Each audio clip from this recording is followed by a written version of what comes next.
Chapter 1. I have crossed over again. Clap, clap. Within the dimly lit cavern, a flickering campfire blazed brightly, occasionally crackling softly, illuminating the cave with a radiant glow. In one corner of the cave, a boy of approximately 12 or 13 years curled up beside the fire, draped in a massive black beast hide. Through the firelight, one could discern that the hide still bore traces of unprocessed animal fat. This was a crude fur blanket, its craftsmanship exceedingly rough, and it even emitted a faint, fishy odor. The boy's face resembled delicate jade, his features exquisite and handsome.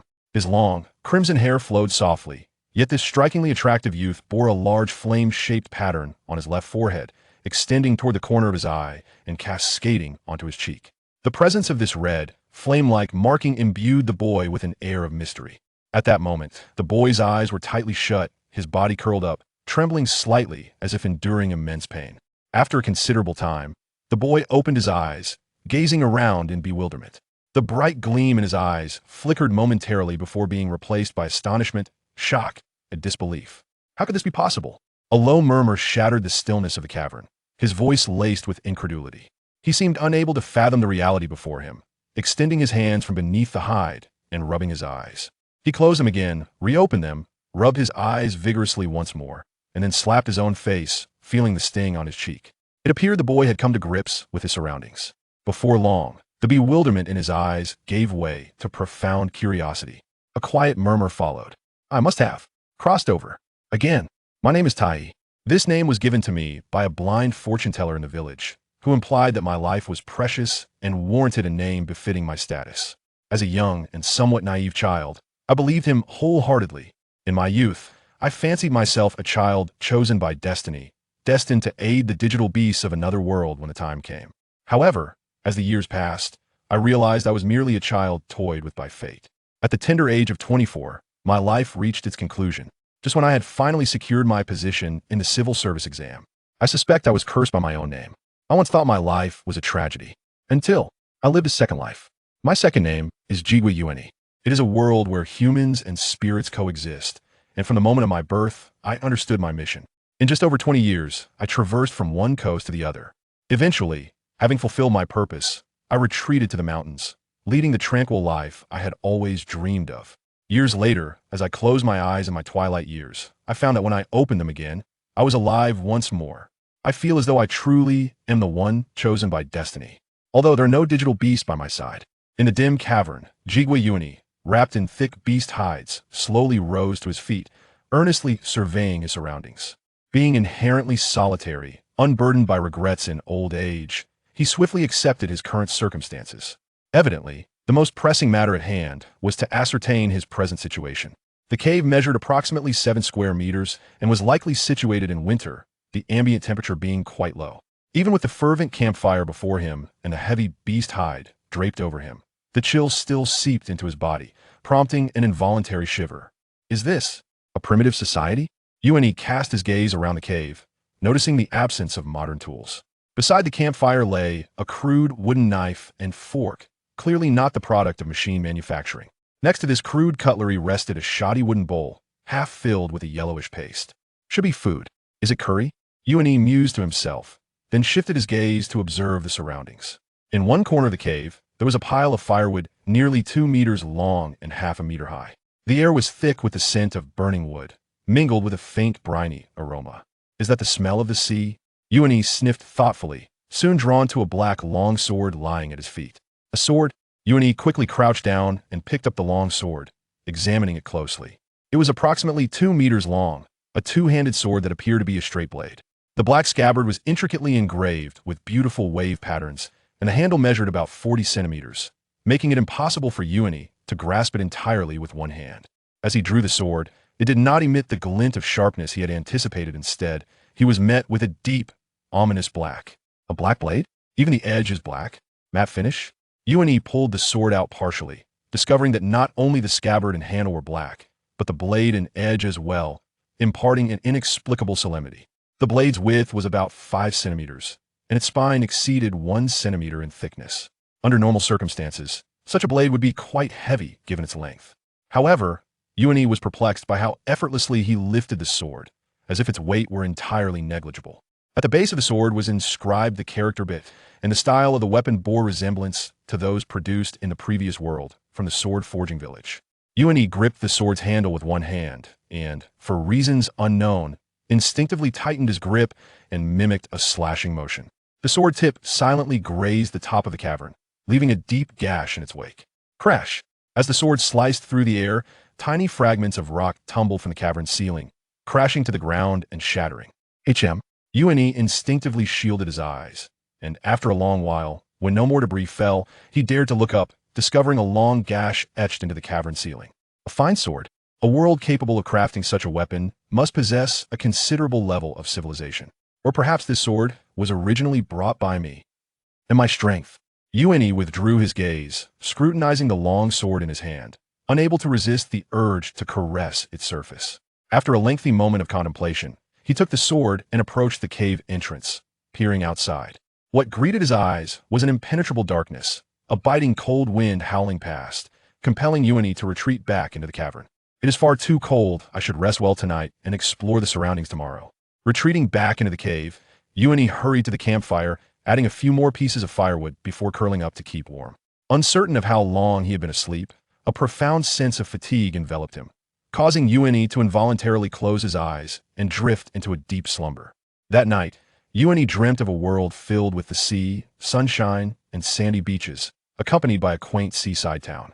The townsfolk were simple and kind-hearted, living a self-sufficient and uncomplicated life, neither grand nor wealthy, but peaceful and serene. In that dream, Yuan became a part of the town, experiencing tranquility and serenity. The world within the dream was paradise. As dawn broke, casting a soft light across the land, Yuan awoke from his slumber. Indeed, I have crossed over again. Yuan slowly sat up from the stone bed, gazing at the remnants of the campfire, wisps of smoke curling upward, his expression slightly dazed as he stared blankly for quite some time. Chapter 2. The innate markings, a window to the world. Silence enveloped the surroundings. In the distance, an endless expanse of sea stretched forth, its shimmering waves delicately caressing the gray sky. Indeed, it is the sea. Am I on an island? The cave was perched atop a mountain, and Jigwa Yuan stood at the entrance, clad in tattered burlap shorts and a crude sleeveless beast-hide jacket, gazing into the distance. The climate in this world was peculiar last night. The winds had been biting, yet come morning, the temperature had risen dramatically, leaving Yuan momentarily bewildered by this strange fluctuation. Let me first assess my surroundings. Taking a few deep breaths of fresh air, Yuan returned to the cave and soon emerged with the long sword in hand, surveying his surroundings before following the lone narrow path that led down the mountain. It was evident that the previous occupant had resided in this cave for some time, as there were clear signs of habitation around the entrance. Before long, Jigwa Yuan's figure faded into the dense forest. This was a primordial forest, filled with towering ancient trees reaching toward the sky.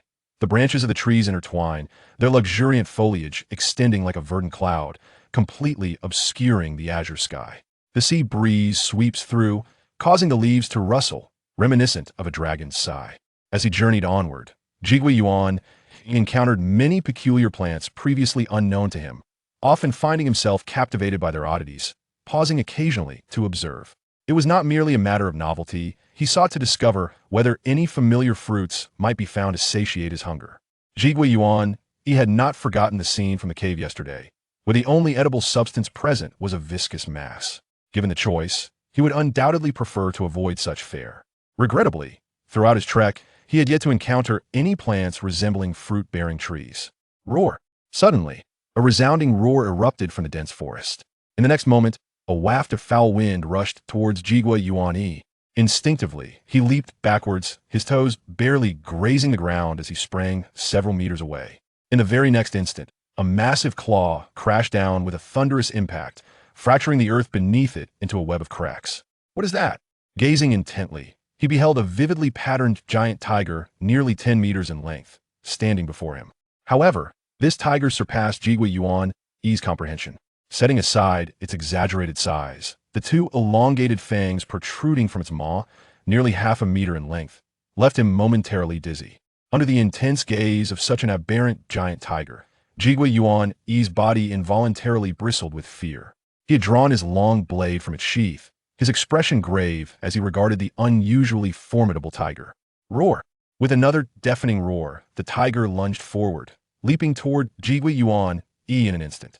Its enormous front claws slashed viciously at him, the pungent scent of blood causing him to momentarily falter in his breathing. Countless creatures must have perished beneath those claws. Yet in this perilous moment, clarity washed over Jigui Yuan Yi's mind, and his breathing rhythm subtly altered.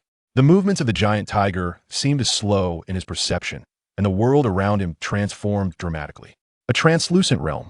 By concentrating and shutting off unnecessary senses, the biological body appeared almost transparent, significantly enhancing his speed and predictive ability in evading attacks. He could clearly observe the flow of blood vessels in the tiger's lungs and the contraction of his own muscles, allowing him to harness his fighting spirit as needed. The acceleration of his perception made his opponent's actions appear sluggish.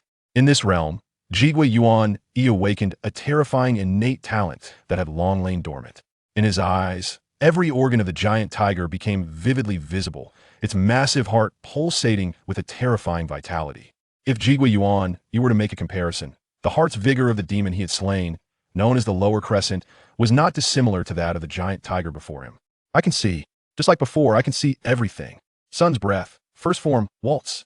The familiar sights dispelled Jigui Yuan Yi's tension in an instant. In a heartbeat, he executed 3 swift strikes, and the claws lunging toward him flew past his sides like unbridled steeds. In the next moment, blood erupted, splattering upon the ground, the thick metallic scent invading his nostrils. Thud! The clawing tiger collapsed with a resounding crash, its blood immediately soaking the earth. The lifeless beast lay on the ground, its front claws severed at the base, leaving smooth, clean cuts, while a torrent of blood gushed from his wounds. Simultaneously, a deep gash marred the massive head of the tiger, blood streaming forth. Such a grievous injury would undoubtedly lead to the swift demise of even the most formidable aberrant tiger. As Jigui Yuan Yi prepared to sheath his blade and examine the creature, he suddenly paused, sensing something amiss, and looked up. Whoosh! A loud sound echoed above him. A strange bird burst through the dense foliage, swooping down. In the next moment, a shadow flashed before Jigui Yuan Yi, and the bird's sharp talons seized the tiger's corpse, lifting it into the air and vanishing from his sight. What kind of world is this? Jigui Yuan Yi stood in stunned disbelief at the transformation before him. If he had not been mistaken, the creature that had just descended must have had a wingspan nearing 20 meters of being he had never encountered before. Its heart's vitality surpassed that of the tiger he had just slain. It even approached the standard of a mid-lower crescent. Of course, this was merely a reference to heart vitality and bore no necessary correlation to strength. The successive encounters with these bizarre creatures filled Jigui Yuan Yi with curiosity about the world he now inhabited. What manner of realm could give rise to such extraordinary beings? Moreover, this body could effortlessly bear the total concentration, constant breathing technique, feeling no strain whatsoever. The fluidity he experienced while wielding his blade was far more comfortable than before. The instinctive evasion from the giant tiger's assault was purely a reflex of his body. Undoubtedly, this body in this world was even slightly stronger than his previous form. As he pieced together these various signs, Jigui Yuan Yi began to speculate about the nature of his current world. Could it be a world of cultivation? With such thoughts swirling in his mind, Jigui Yuan Yi approached the severed tiger legs he had just cleaved. However, to label them simply as tiger claws would be inaccurate, as he had severed them, entirely referring to them as tiger legs might be more fitting. Each leg measured 3 to 4 meters in length and weighed an immeasurable amount. They should be edible. It counts as a harvest. At least I won't have to resort to that paste. If this is a world of cultivation, then this must be considered a spirit beast, given its size.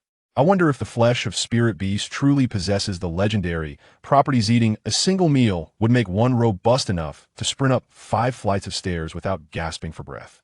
As he mused, Jigui Yuan Yi prepared to carve some meat from the tiger legs, but as he approached, an absurd thought suddenly arose in his mind.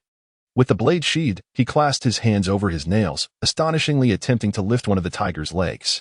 Initially approaching the endeavor with a mere sense of experimentation, he was taken aback when, with a determined effort, he discovered that the leg indeed ascended from the ground. Even more astonishing was the realization that he felt no strain whatsoever. What kind of extraordinary strength is this? He found himself bewildered by the sheer power coursing through his body, unable to comprehend its origin. However, he chose not to dwell on this anomaly. After all, he had experienced 2 instances of transmigration already, and possessing such formidable strength seemed entirely plausible. He attributed this phenomenon to divine favor, pondering that perhaps the favored child of destiny was not the little one who delighted in drinking beast's milk, but rather himself. Chapter 3. The King's Qualities, Awakening in Hell. After venturing out, Uene Kikuka successfully acquired 2 tiger legs. While the exact weight eluded him, the sheer size suggested that, provided the meat remained unspoiled, he would not need to worry about sustenance for the foreseeable future. To prevent the pungent scent from attracting other predators, he refrained from placing the beast's legs directly at the cave entrance, opting instead to leave them at the foot of the mountain, a considerable distance from the cavern. At the same time, he roasted a small piece of the beast's flesh to sample. Although a certain bird had indirectly indicated that the meat was edible, caution compelled him to try just a small portion first. To his relief, there was no poison present, though he could not claim the flavor was particularly delectable. It bore no relation to deliciousness whatsoever. The blood had not been thoroughly cleaned, and the meat was tough and reeked strongly of game. Nevertheless, Kikuka found great satisfaction in his find. After all, it was meat, far superior to the unidentifiable paste he had endured previously. Confirming the meat's edibility, he spent several hours roasting a few pounds to satiate his hunger. Yet, despite consuming several pounds of tiger meat, he found himself only half full. A curious aspect of his new physique. Still, he restrained himself from indulging further, constructing a rudimentary smoking chamber at the mountain's base, where he sliced dozens of pounds of meat in preparation for smoking to extend its shelf life. After dedicating half a day to the preparation of the meat, Kikuka resolved to set aside those matters and explore the surrounding terrain. While the issue of food was temporarily addressed, his most pressing concern was not sustenance, but rather the availability of water. Fortunately, this critical issue was resolved during Kikuka's second expedition to survey the environment. Having filled his belly, he armed himself with a blade and set out once more, this time not following the winding forest paths, but instead carefully observing the topography as he ventured into the densest part of the woods, heading toward the lowest point. The trees towered majestically. Without proper markers, one could easily become disoriented. The dense jungle posed a risk of losing one's way. To mitigate this, Kikuka moved with a lively step, his long knife slicing through the nearby foliage with abandon, laying waste to the flowers and plants in his path. With a renewed spirit, Kikuka approached life with a youthful mindset. Gurgling. After traversing approximately 40 minutes through the depths of the island, Kikuka finally discovered a small stream. Raising his gaze, he beheld it winding like a silver serpent through the mountains. The banks were lush with verdant grass, and beyond, a vibrant forest flourished, home to many colossal trees Kikuka had never encountered before. He halted at the water's edge, surveying the area, and with a swift motion, he severed a nearby tree, thick enough to be embraced by a single person. After chopping off a section and hollowing out its core, he fashioned a simple vessel, submerging it in the stream to fill it with water. What is the reason for this peculiar hue of the water? And why does it carry a faint, fishy odor? As I scooped a bucket of stream water, I suddenly discovered that, against the backdrop of the wooden color, the water appeared a delicate shade of red. Surprised, I gazed towards the stream and was taken aback to find that the water had inexplicably taken on this faint red tint, which deepened into a rich crimson as it flowed. A strong metallic scent surged into my nostrils. What on earth has transpired? The water source is contaminated, I mused. Furrowing my brow, I directed my gaze upstream, attempting to discern the cause. After a moment's contemplation, I carelessly cast the bucket aside and tightened my grip on the long knife, resolved to trace the flow upstream in search of the source of the pollution. Having found the water source with great difficulty, it was imperative to investigate the cause of this contamination. If I followed the current and identified the source, this once pure water could be restored to its former clarity in less than an hour. Thus, the pressing issue of the water supply could be resolved. As I ventured upstream, I lost track of time. Suddenly, my surroundings opened up, the dense forest receding behind me as I ascended a slope. What lay before me rendered me breathless. Upstream, a vast expanse of land lay bare, yet it was strewn with bodies, haphazardly scattered across the ground, an estimated few hundred. Blood pooled into crimson rivers, flowing into the stream. This place was unmistakably a battlefield, where flesh and blood mingled indistinguishably on the ground. Not far from this grim scene stood the ruins of a small town, plumes of thick black smoke rising from several locations within. I looked around, and an eerie silence enveloped the area, devoid of any signs of life. My attention was drawn to the attire of some of the corpses on the ground, particularly the pristine white cloak stained with blood, emblazoned with two bold black characters that stirred a sense of familiarity within me. Justice. Navy. On the second day of my arrival in the world of One Piece, I bore witness to the brutality of this realm. Judging by their attire and the positions in which they lay, those on the ground appeared to belong to two factions, the Navy clad in uniforms, and the civilians wielding pitchforks, hoes, and clubs. These two groups seemed to have fought alongside one another. Opposing them were the pirates, armed with an array of weapons and possessing formidable physiques. As I stepped onto the battlefield, I observed that the bodies of the pirates were significantly fewer than those of the Navy and civilians. Curiously, among the civilian corpses, there were no women or children. Had the pirates emerged victorious in this conflict?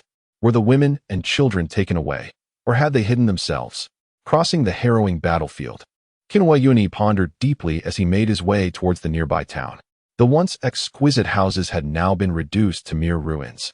The once spacious streets cluttered with obstructive wooden carts, laden with stones. Navigating over the barriers, the white stone road was starkly stained with patches of crimson, a chilling sight. Standing amidst the debris, Une felt a heaviness in his heart, even without witnessing the villagers' valiant stand against the pirates. He could vividly imagine the horrors that had unfolded within the town. As far as the eye could see, there was not a single place that could be deemed intact. Entering a nearby house, he was greeted by a disheveled living room, furniture overturned in chaos. Pushing open the bedroom door, a wave of metallic scent assaulted his senses, and the lifeless body on the bed caused him to furrow his brow. With a sigh, he gently covered her with a blanket before silently departing the room. How tragic. After a brief search, Une traversed the entire town, a quiet lament echoing within him, his grip on the long knife tightening. Here, there were no ghosts. Yet, the savagery of humanity rivaled that of any specter. At the edge of the town stood a towering cliff, and gazing out, a vast expanse of sea unfolded before him. The sea breeze swept through, dispelling the lingering scent of blood. Une silently drew his long knife, examining the weapon in his grasp. The matte black blade reflected a blurred image of his own face. As he noticed the character for destruction etched near the hilt, a revelation dawned upon him. And he murmured, "I believe I now understand what I must do. With you, let us bring a glimmer of dawn to this world. Black blade, dawn breaker." As he spoke, the dust around him began to rise without a breeze, an unnameable aura of terror emanating from Une, rapidly expanding outward. In the distance, the primordial forest rustled, and the waves crashing against the shore were repelled by an unseen force, retreating back towards the horizon. Several kilometers away, a warship shaped like a dog's head raced towards Long Island. A middle-aged man, clad in a black suit and sporting a thick mustache, stood at the bow with his arms crossed, his Navy Justice cloak billowing in the wind. Suddenly, a terrifying wave emanated from afar, causing the previously flowing currents of the sea to reverse direction entirely. Taken aback by this disturbance, the middle-aged man paused momentarily before breaking into a grin. Conqueror's Haki. Who would have thought such a figure would emerge from the humble East Blue? The disappearance of the E-23 unit must be the doing of that fellow. Haha, how interesting. Daring to strike against our Navy, I shall not let you escape. As the middle-aged man whispered, a Marine hurriedly approached from behind him. After rendering a standard salute, he reported loudly, "General Carp, an unexplained current has suddenly emerged. Continuing on our current course may lead to unforeseen incidents. What shall we do? Should we alter our heading?" Upon hearing this, Carp slightly turned his head and replied with a smile, "No need for concern. Maintain our course. The current will soon stabilize." Chapter 4. I am a good person. Yuan E, at times, would be seized by an inexplicable sense of duty. After standing by the sea for quite a while, just as he was preparing to depart, a sudden flash of white appeared on the distant waters. Gradually, a mast emerged, and soon after, a flag adorned with seagull motifs unfurled before him. The imposing deep blue warship sped towards the small island where Yuan stood. Marine. The Navy, indeed. And that bow.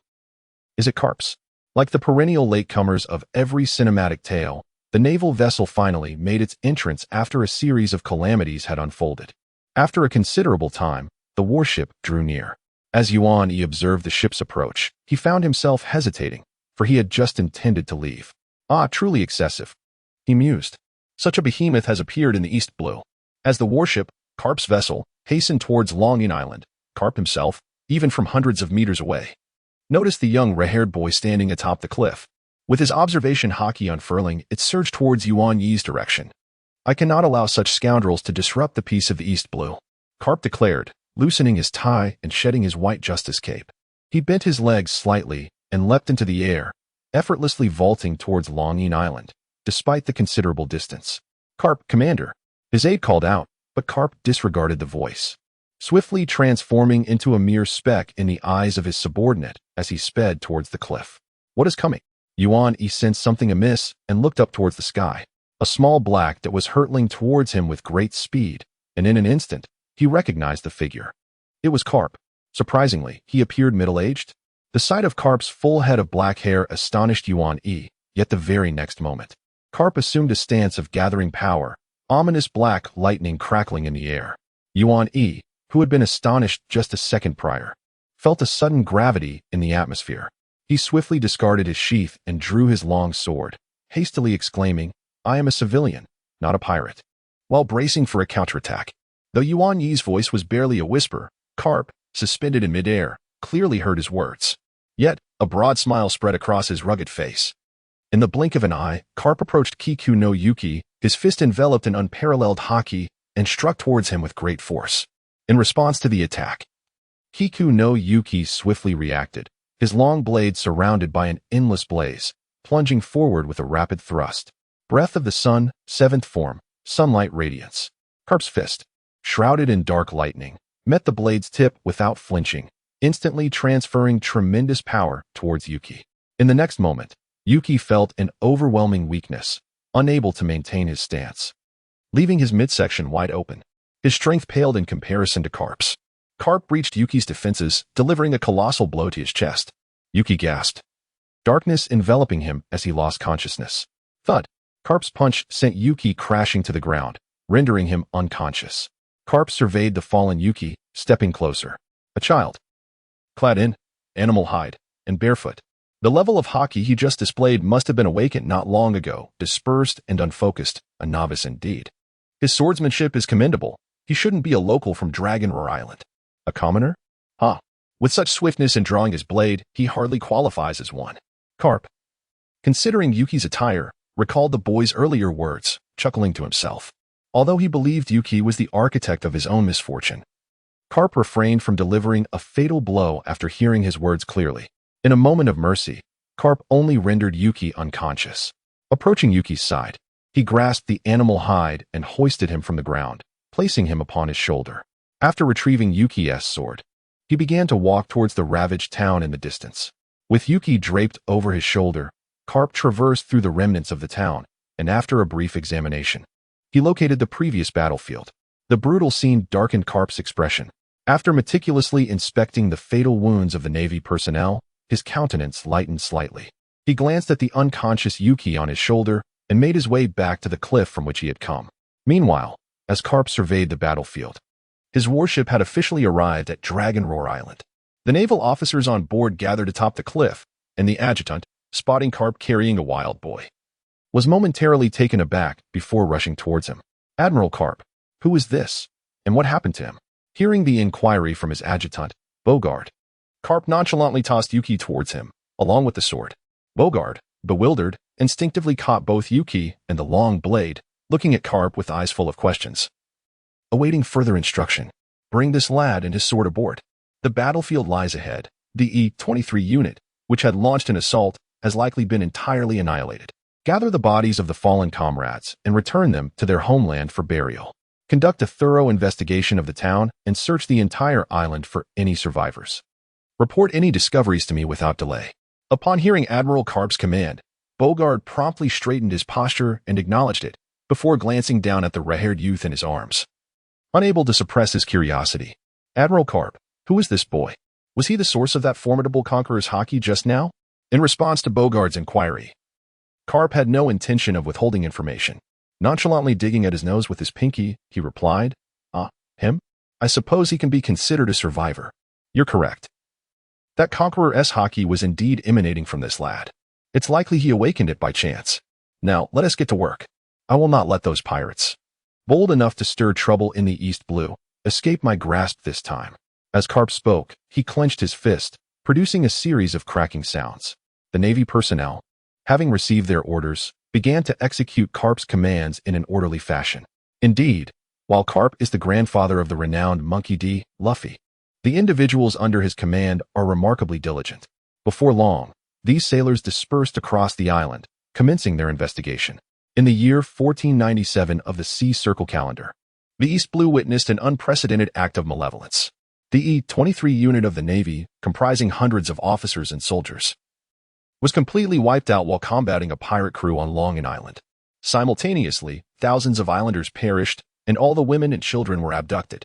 Admiral Carp, returning from a family visit, unexpectedly encountered this pirate crew on his way back to Marineford, leading to a decisive counterattack. That battle unleashed a raging inferno upon the sea, staining half the sky with its flames. Subsequently, all the women and children from Long Island, who had been captured, were rescued. After accomplishing this, Admiral Carp's warship returned to Marineford, but unlike when it first set sail, it now bore an additional red-haired youth among its ranks. Chapter 5, Disciple. At the Marine headquarters in Marineford, the Naval Academy, often referred to as the Cradle of Admirals, is presided over by the esteemed instructor Zephyr, a retired admiral known as Black Arm. Throughout his tenure at the Naval Academy, Zephyr has nurtured a plethora of exceptional naval officers, including the likes of Sakazuki, Borsellino, and Kazan, who now serve valiantly at the forefront of the Navy. Today, however, the chief instructor Zephyr finds himself confronted by a troublesome friend. Zephyr, this lad is now under your tutelage. The Roger pirates have ventured into the New World, and I find myself too occupied to babysit. This one is all yours. By the way, here is some new tea I brought back from the East Blue. Be sure to bring out the senbei to accompany it. Within Zephyr's office, he is diligently formulating the training regimen for the students when, without so much as a knock, Carp bursts in, ushering a red-haired youth ahead of him. He greets Zephyr with a casual wave. Seated, Zephyr turns to regard Carp, who has one hand resting on the boy's shoulder while the other clutches a small packet of tea leaves. Zephyr's gaze falls upon the meager packet in Carp's possession, realizing there is hardly enough for senbei. After all, he is not a child. Setting down his pen, Zephyr folds his arms across his chest and, with a smile, addresses Carp, allowing his eyes to drift to the red-haired boy beside him. No worries, I brought my own. Let us brew the tea. Carp casually hands the tea leaves to the boy and, without hesitation, retrieves a packet of senbei from his pocket, tossing a handful into his mouth. The boy accompanying Carp is none other than Kiku Ueniki. After being knocked unconscious by Carp on Long Ring Island, he became Carp's prize. Upon awakening, he found himself aboard Carp's ship, having left Long Ring Island behind. In the wake of Carp's subordinate's search, Kiku Ueniki was naturally discovered in his temporary residence on Long Ring Island. Given the cave's environment and Kiku's attire, Carp effortlessly constructed a narrative surrounding the boy's background, a prodigious youth who had been abandoned in the wilderness, awakening unprecedented power upon witnessing the atrocities committed by pirates. As for the remaining ambiguities surrounding Kiku Ueniki, such as his swordsmanship and the exquisitely crafted saber, Carp chose to overlook them. The seas are teeming with individuals boasting illustrious lineages, and exceptional talent is far from rare. Carp has long since become accustomed to such phenomena. Most importantly, under Carp's watchful eye, Kiku Ueniki single-handedly obliterated an entire pirate crew with a bounty of 11 million berries. In the East Blue, under the Navy's jurisdiction, during this era of great exploration that is yet to be ignited by Roger, there are few pirate crews that possess such a bounty. On that day, half of the sky was painted crimson by flames. The dazzling sword technique exhibited amidst the pirates left a profound impression on Carp, particularly by that youth, resembling a Shura. Importantly, this exceptionally gifted boy did not reject the prospect of joining the Navy. Moreover, he was unconcerned about being knocked unconscious by Carp's abrupt actions. Compared to the benefits Carp could offer, enduring a minor grievance was of little consequence. As an adult, the criteria for evaluating matters had long transcended mere likes and dislikes. Although he felt a tinge of displeasure at Carp's mannerisms, the tea was tossed into the hands of Kiku Kuni-Yui, who cast a silent glance at Carp before turning towards Zephyr. In light of Carp's intention to recommend him to the Navy, Kiku Kuni-Yui had already forgotten the blow he had received. Over the past few days, he had grown somewhat familiar with Carp and would not refuse his occasional requests. Nevertheless, this was Zephyr's territory, and Kiku Kuni-Yui was not devoid of social awareness. There was boiling water nearby. Upon noticing Kiku's gaze, Zephyr smiled and pointed to the tea table beside his desk. As Kiku Kuni-Yui passed him, Zephyr scrutinized him from head to toe and then inquired of Carp, "Is this the boy you brought from the East Blue?" The incident at Long Island in the East Blue had caused quite a stir. After all, an entire branch had been annihilated. Although the Navy had concealed the news, the repercussions within the organization were substantial. The bounty for the eliminated pirate crew was a mere 11 million, only because the Navy had failed to update the bounty promptly after the Long Island incident. Had the bounty been updated in a timely manner, the rewards for the obliterated crew would undoubtedly have exceeded 100 million. Officially, it was Iron Fist Carp who dealt with the instigator of the Long Island incident, yet a select few higher-ups understood that the true annihilator of that pirate crew was, in fact, the red-haired youth before them. Zephyr was one of the informed. Last night, Fleet Admiral Steelbone Kong had already conferred with him. Ah, that's the lad. His name is Kiku Kuni-Yui. Come, boy, greet your future teacher, Admiral Zephyr. Carp introduced as he beckoned Kiku Kuni-Yui closer. At that moment, Kiku Kuni-Yui had prepared the tea and approached with a tray, placing 2 cups on either side of the desk. Standing tall before Zephyr, he introduced himself. Hello. Teacher Zephyr, my name is Kiku Kuni-Yui. I look forward to your guidance. At this moment, Kiku Kuni-Yui donned a standard sailor's uniform, with a long sword sheathed at his waist. His posture was upright, and his handsome face bore a flame-like pattern. Zephyr, observing the young man before him, rested one hand on the teacup while gently tapping the table with the other, seemingly in contemplation. Kapu regarded Zephyr with a raised eyebrow and bellowed at Kuriguchi Yua. Hey, kid, speak up. I can't hear you. You expect to command a warship with such a timid voice? His words compelled Yua to turn and look. Not merely due to Kapu's volume, but because he felt that Kapu's words were oddly familiar, as if he had encountered them while perusing the internet. Hello, Teacher Zephyr. My name is Kuriguchi Yua, he said, his voice becoming notably clearer. At that moment, it seemed Zephyr had made a decision, as he nodded slightly and took a gentle sip of his tea. Hey, Zephyr, I leave this kid in your hands. And you, kid, when I return, I expect you to endure another round of my punches. Don't let me down, Kapu declared. Zephyr, I have matters to attend to, so I shall take my leave. Here, take this half packet of senbei and this bag of tea as a token of my gratitude. With that, Kapu tossed the partially consumed senbei onto the desk and grasped the teacup, turning to exit the office. Zephyr looked at the half-empty packet of senbei, the small bag of tea leaves on the tea table, and the teapot missing a cup, veins throbbing on his forehead. After a long pause, he finally turned to Kuriguchi Yua, his expression softening. From this day forth, you shall be my disciple. Additionally, you will officially join the Navy. I do not concern myself with your past or your previous experiences, now that you have joined the Navy and become my student. Your aim must be to become an exemplary naval officer. How old are you? Zephyr inquired, scrutinizing the youthful face before him.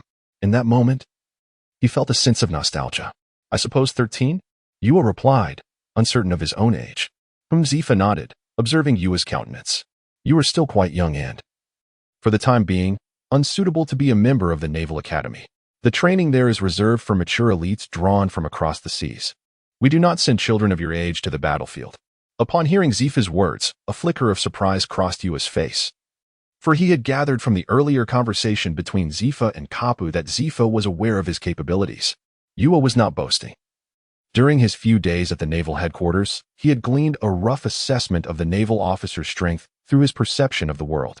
Excluding considerations of hockey and devil fruit abilities, he believed himself to be vastly superior to many naval elites. Yet, according to Zephyr, his inability to enter the Naval Academy was attributed solely to his youth. Do not display such an expression. Regardless of your formidable strength, you are merely a child. Until you reach adulthood, remain by my side, and I shall personally train you. From this day forth, you shall be my disciple. Ueni. Chapter 6. The admission criteria of the Naval Academy in the chill of early spring, as the dawn light gently broke the horizon. The month of March lingered with remnants of winter in Marineford. Before the sun had fully risen, Kuni Ueni stepped out of his room, gazing at the expansive courtyard before him, and exhaled softly. Just yesterday, following the recommendation of Admiral Carp, he had been accepted as a disciple of Admiral Zephyr. Yet due to his tender age, he could not directly enroll in the Naval Academy. Instead, he took up residence in Zephyr's home. At the age of 47, Zephyr had experienced a profound upheaval 5 years prior, when his family was slain by pirates he had once pursued. Following this tragedy, the compassionate admiral had stepped down from his frontline position. Initially, Zephyr had intended to abandon his naval career, but persuaded by Fleet Admiral Sengoku and his dear friend Carp, he chose to remain with the Navy, albeit in a more subdued role as an instructor at the Naval Academy dedicated to mentoring the next generation of naval officers. Marineford is a vast and multifaceted island. It serves not only as the headquarters of the Navy, but also as a residence for the families of high-ranking officers. At the island's heart lies the officers' quarters. As a high-ranking admiral, Zephyr was allocated a spacious residence, but since the tragic incident, he had predominantly slept in the dormitories of the Naval Academy. It was only yesterday that he had returned with Kuni Ueni to this long-abandoned home, a place steeped in cherished memories. However, the house now felt eerily desolate. Kuni Ueni was acutely aware of Zephyr's plight. Even after living in the world of Demon Slayer for many years, his memories of the past became vivid upon meeting Zephyr. He held deep admiration for this righteous admiral and felt a profound sense of sorrow for his misfortunes, which offered him an unvarnished understanding of the world's harsh realities. Such a noble naval leader had met with a fate that was utterly disheartening. Turning back towards the room he had just exited, Kuni Ueni noticed that it had once belonged to Zephyr's child. The table was cluttered with toys, remnants of a childhood that had not been tidied away. Though Zephyr seldom resided there, the room remained impeccably clean, devoid of dust, a testament to his ongoing care and the unresolved grief over his wife and child's demise. "Oh, you're up quite early, splendid. It saves me from having to wake you. Your habit of rising early is commendable. A good routine is essential for becoming an exemplary naval officer. Did you sleep well last night? I apologize for the disarray. The room has been tidied in a while. I hope it doesn't bother you." As Ueni pondered, Zephyr emerged from the corridor, approaching him with a warm smile upon noticing Ueni's early rising. "Master Zephyr." Ueni turned his head to look at Zephyr, greeting him with a smile. Upon hearing Zephyr's concerned inquiry, he gently shook his head. "Teacher, you jest. A wild person like me has never resided in such a splendid place. The room is neat and clean, and I quite like it. Thank you for your arrangements, Teacher Zephyr." Ueni's words were somewhat formal, and Zephyr, upon hearing this, sensed a subtle distance. However, he did not mind. It was natural for a child to feel instinctively wary and detached in an unfamiliar environment. "As long as you like it, you may reside here from now on. That fellow Carp is often on missions and seldom at headquarters, so you will stay with me, and I will take care of you. Now, let us go have breakfast. I need to head to the Naval Academy shortly, and you can accompany me. Although you cannot enroll directly at this moment, you may train on your own during your free time. The facilities are open, and you may use them when they are unoccupied." Zephyr approached Ueni's side, resting a hand on his shoulder, the warmth of his palm dispelling the morning chill. "Very well, teacher." Ueni felt a sense of affection from Zephyr's words and actions, a feeling he had not experienced in decades. Having entered a monastic life at a tender age, he had long forgotten what it felt like to be cared for. His mother had passed away early in his previous life. His father was a man of shallow interests, and his foolish elder brother was utterly inept at expressing such emotions. All Ueni possessed were endless demons and the relentless pursuit of the sword path. Zephyr observed the compliant Ueni and took a moment to glance back at the room once inhabited by his child. After a brief silence, he suddenly spoke in a solemn tone. "Ueni, today you should accompany me to the Naval Academy for a visit. If you do not like it, it is perfectly acceptable not to join the Navy." Zephyr turned to look at Ueni, whose youthful visage momentarily caused him to lose himself in thought. If his child had lived, he would now be around 8 years old. According to Carp, Ueni was exceptionally talented. Yet the innocence of the face before him constantly reminded Zephyr that this individual was merely a child. The future holds many choices. Becoming a sailor may not necessarily be the best path. Living a simple life, is that not a form of happiness? If only my child could. Upon hearing Zephyr's words, Ueni felt puzzled as to why he was suddenly dissuading a young person aspiring to join the Navy. Is he testing me? Contemplating this, Ueni resolutely shook his head and replied, "I will not dislike it. I have made my decision. I am quite dissatisfied with this world. Regardless of how others perceive it, I am determined to make an effort to change this reality." With unwavering resolve, Kuni gazed at the child beside him. And for a moment, Zephyr was taken aback.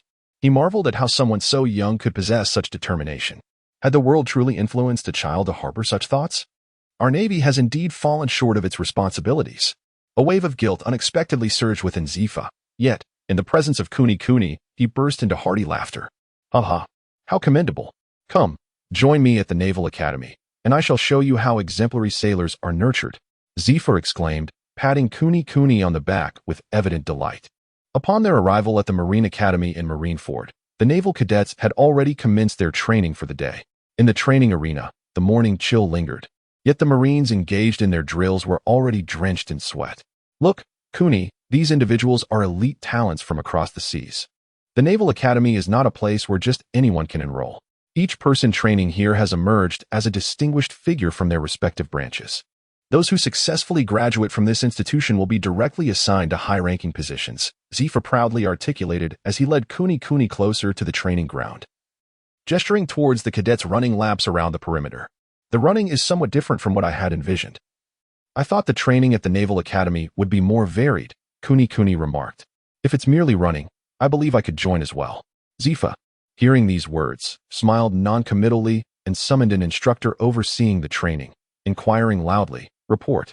How long have they been training?" The instructor, after saluting Zephyr, stood tall and reported. Reporting to Chief Instructor Zephyr, they have been training for 1 hour and 40 minutes. There are 20 minutes remaining until the warm-up concludes. After hearing the report, Zephyr turned to Kuni with a smile, explaining, running is merely a basic warm-up exercise. It hardly qualifies as training. A lap around the training ground is 1,000 meters. Their daily warm-up routine totals 40 kilometers. Following this simple warm-up, the cadets will engage in various other training sessions, including, but not limited to, nautical knowledge, firearm usage, combat techniques, naval history, and more. What you see now is merely the tip of the iceberg. Zephyr spoke with a cheerful demeanor, his voice brimming with pride. The Naval Academy of years past was far less comprehensive. Back then, cadets would be deployed to confront pirates after only learning a few combat or sword techniques. However, ever since Zephyr assumed the position of chief instructor at the Naval Academy, the training curriculum has become increasingly detailed and robust. Each graduating class has produced a number of outstanding officers. Upon hearing Zephyr's introduction, Yuani couldn't help but raise an eyebrow in surprise. This Naval Academy is far more mature and comprehensive than he had anticipated. He initially thought it was merely a place where naval instructors imparted the 6 styles of the Navy and hockey. However, it has become evident that this institution is genuinely dedicated to cultivating high-ranking officers. The admission requirements for the Naval Academy are quite stringent. Only those with a combat prowess rating of 80 or above are eligible for advanced studies. Do you comprehend what a rating of 80 signifies? The average adult male, even one who has undergone some training as an ordinary sailor, possesses a combat prowess rating of merely 10. Chapter 7. Testing, Unique Swordsmanship. Yuani. The entrance requirements for the Naval Academy are exceedingly stringent. Only those with a spiritual power value exceeding 80 are eligible for advanced studies at the Naval Academy. Do you grasp the significance of 80? An ordinary adult male, even with some training, possesses a mere 10. Thus, a spiritual power value of 80 is nothing short of superhuman for the average individual. At this juncture, Zephyr could no longer conceal his pride, bursting into a hearty laugh. Despite being a seasoned former admiral of the Navy, when discussing students in the academy, he resembled a child gleefully showcasing his report card, his face aglow with pride and excitement. Come, let me show you around. As he spoke, Zephyr led Inugami Yuan to the edge of the training grounds, gazing out with enthusiasm while providing introductions. Behold, that is the shooting range. Every graduate from our Naval Academy is a sharpshooter. And over there, that playground is designated for hand-to-hand combat practice. Every graduate from our Naval Academy is a master of martial arts. And that structure is the dojo, where specialized swordsmanship instructors offer guidance. From our Naval Academy, every graduate. Before Zephyr could finish, Inugami Yuani interjected, "Are they all great swordsmen?" Zephyr, caught off guard by Yuan Yi's exuberant remark, hesitated momentarily before stroking his chin, slightly embarrassed, and replied, "Not quite. They are not all great swordsmen." Yet, in the next breath, he chuckled and continued, "Each one has laid a solid foundation to become a great swordsman." Ha! As Zephyr laughed heartily, Yuani couldn't help but cast a sidelong glance at him. It was the first time he realized that Zephyr had a penchant for exaggeration. Had it not been for his somewhat rudimentary understanding of the power hierarchy in the world of pirates, he might have been entirely swayed by Zephyr's lofty claims. Great swordsmen? There are only a handful in the entire world. To his knowledge, it seemed that not a single great swordsman could be found within the Navy. Nevertheless, Inugami Yuani held no disdain for Zephyr's grandiloquence. This middle-aged man, brimming with a sense of belonging and pride for the Navy, painted a vivid future for a child who aspired to join its ranks, instilling in Yuan a sense of tranquility he had never experienced before. In the world of Demon Slayer, he had never encountered such a feeling. After being momentarily interrupted by Yuan, Zephyr continued to regale him with tales of the Naval Academy, his animated demeanor momentarily captivating Yuan. After listening for a considerable time, Yuan noticed Zephyr's pace began to slow. He pointed towards the swordsmanship dojo previously mentioned and asked, "Zephyr-sensei, may we visit that dojo?" Hearing Zephyr's words, he cast a glance at his companion, Kikuyori, who wielded a long sword. With a smile, Zephyr nodded in agreement. "Of course. Let us go. It's a perfect opportunity for you to test your skills. I am also curious to see what kind of young man could be personally brought back to Marineford by Captain Carp." As they spoke, the two figures traversed the training ground toward the distant sword dojo, attracting the attention of numerous trainees engaged in practice. "Hey, who is that little brat accompanying Teacher Zephyr? I've never seen him before. Is he a relative? Or a new student? Fool, does Teacher Zephyr have any relatives?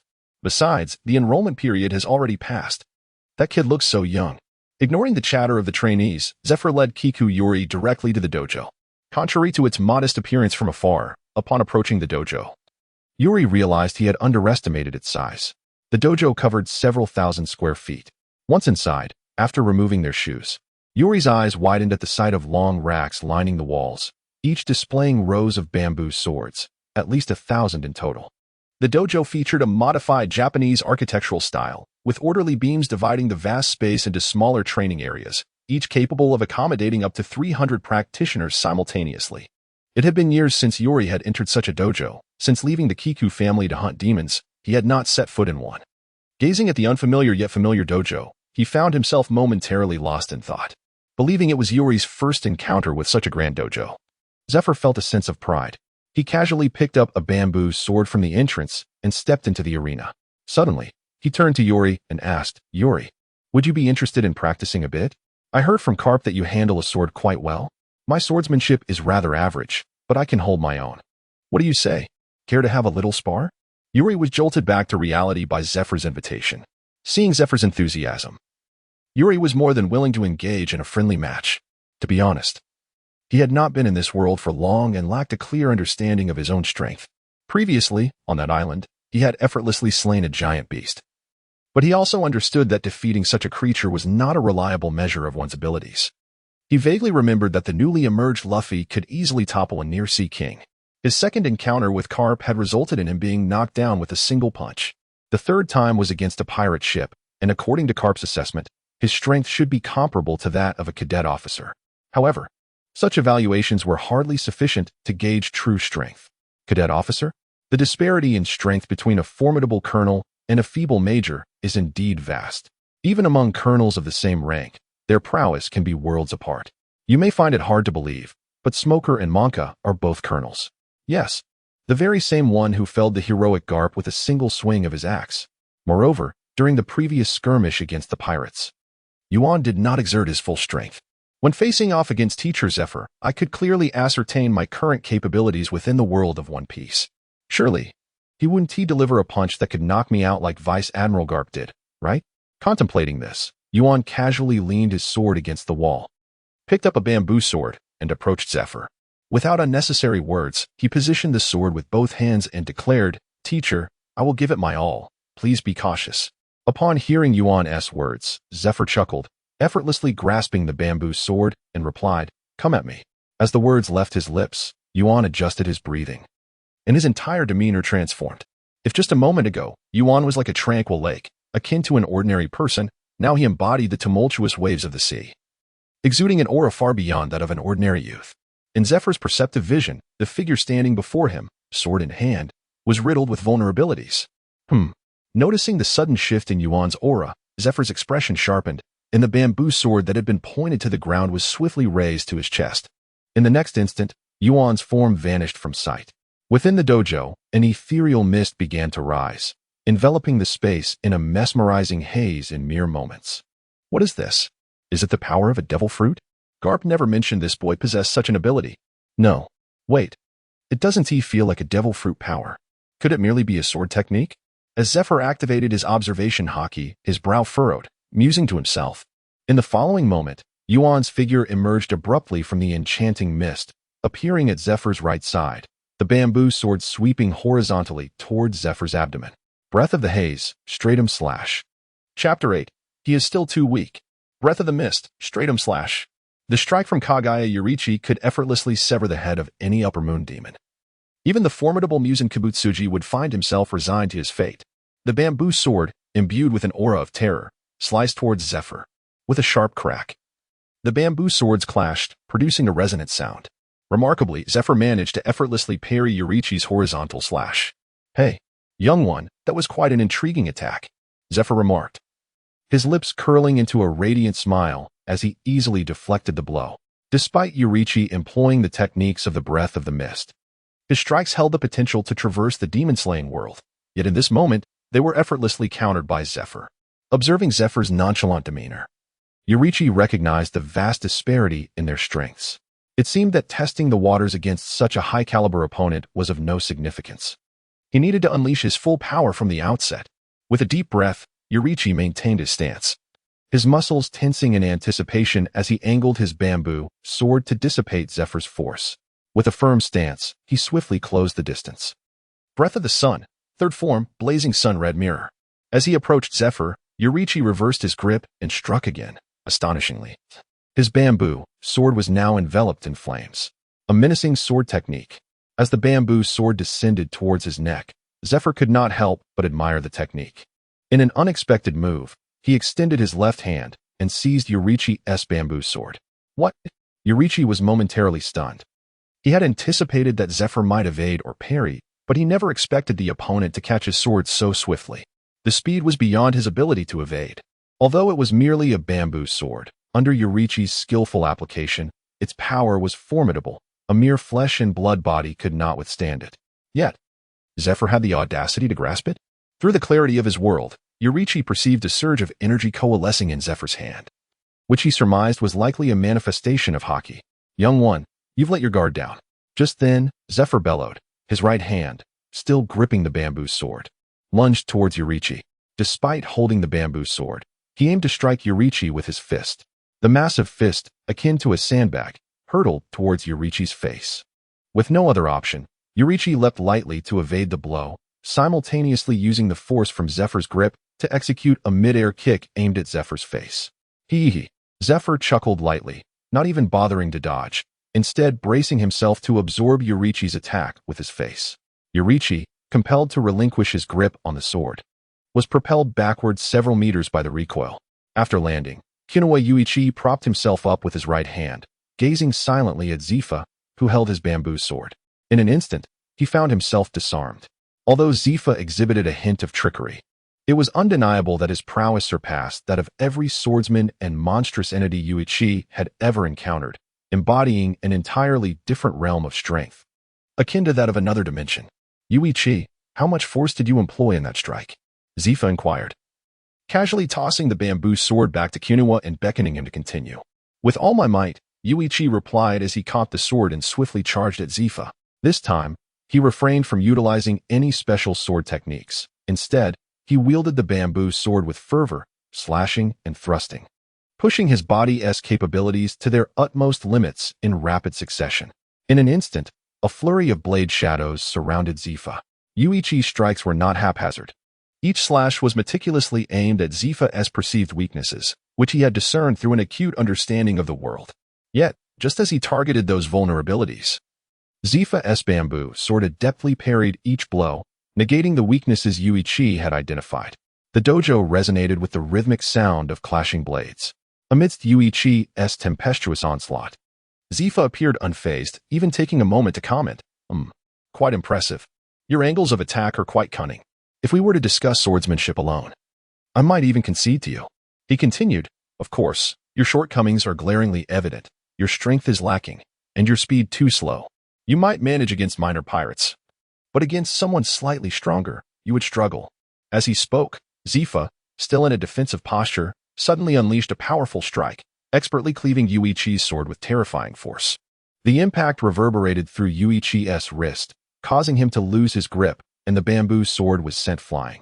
It spun through the air, crashing into the distant wall with a resounding thud, leaving behind a gaping hole the size of a basin. Yuichi turned to survey the damage, somewhat at a loss for words. He had heard Zephyr's assessment clearly.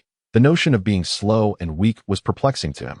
He was acutely aware that the small strength Zephyr referred to could easily lift the leg of a massive tiger. As for speed, he had unleashed hundreds of strikes in mere moments.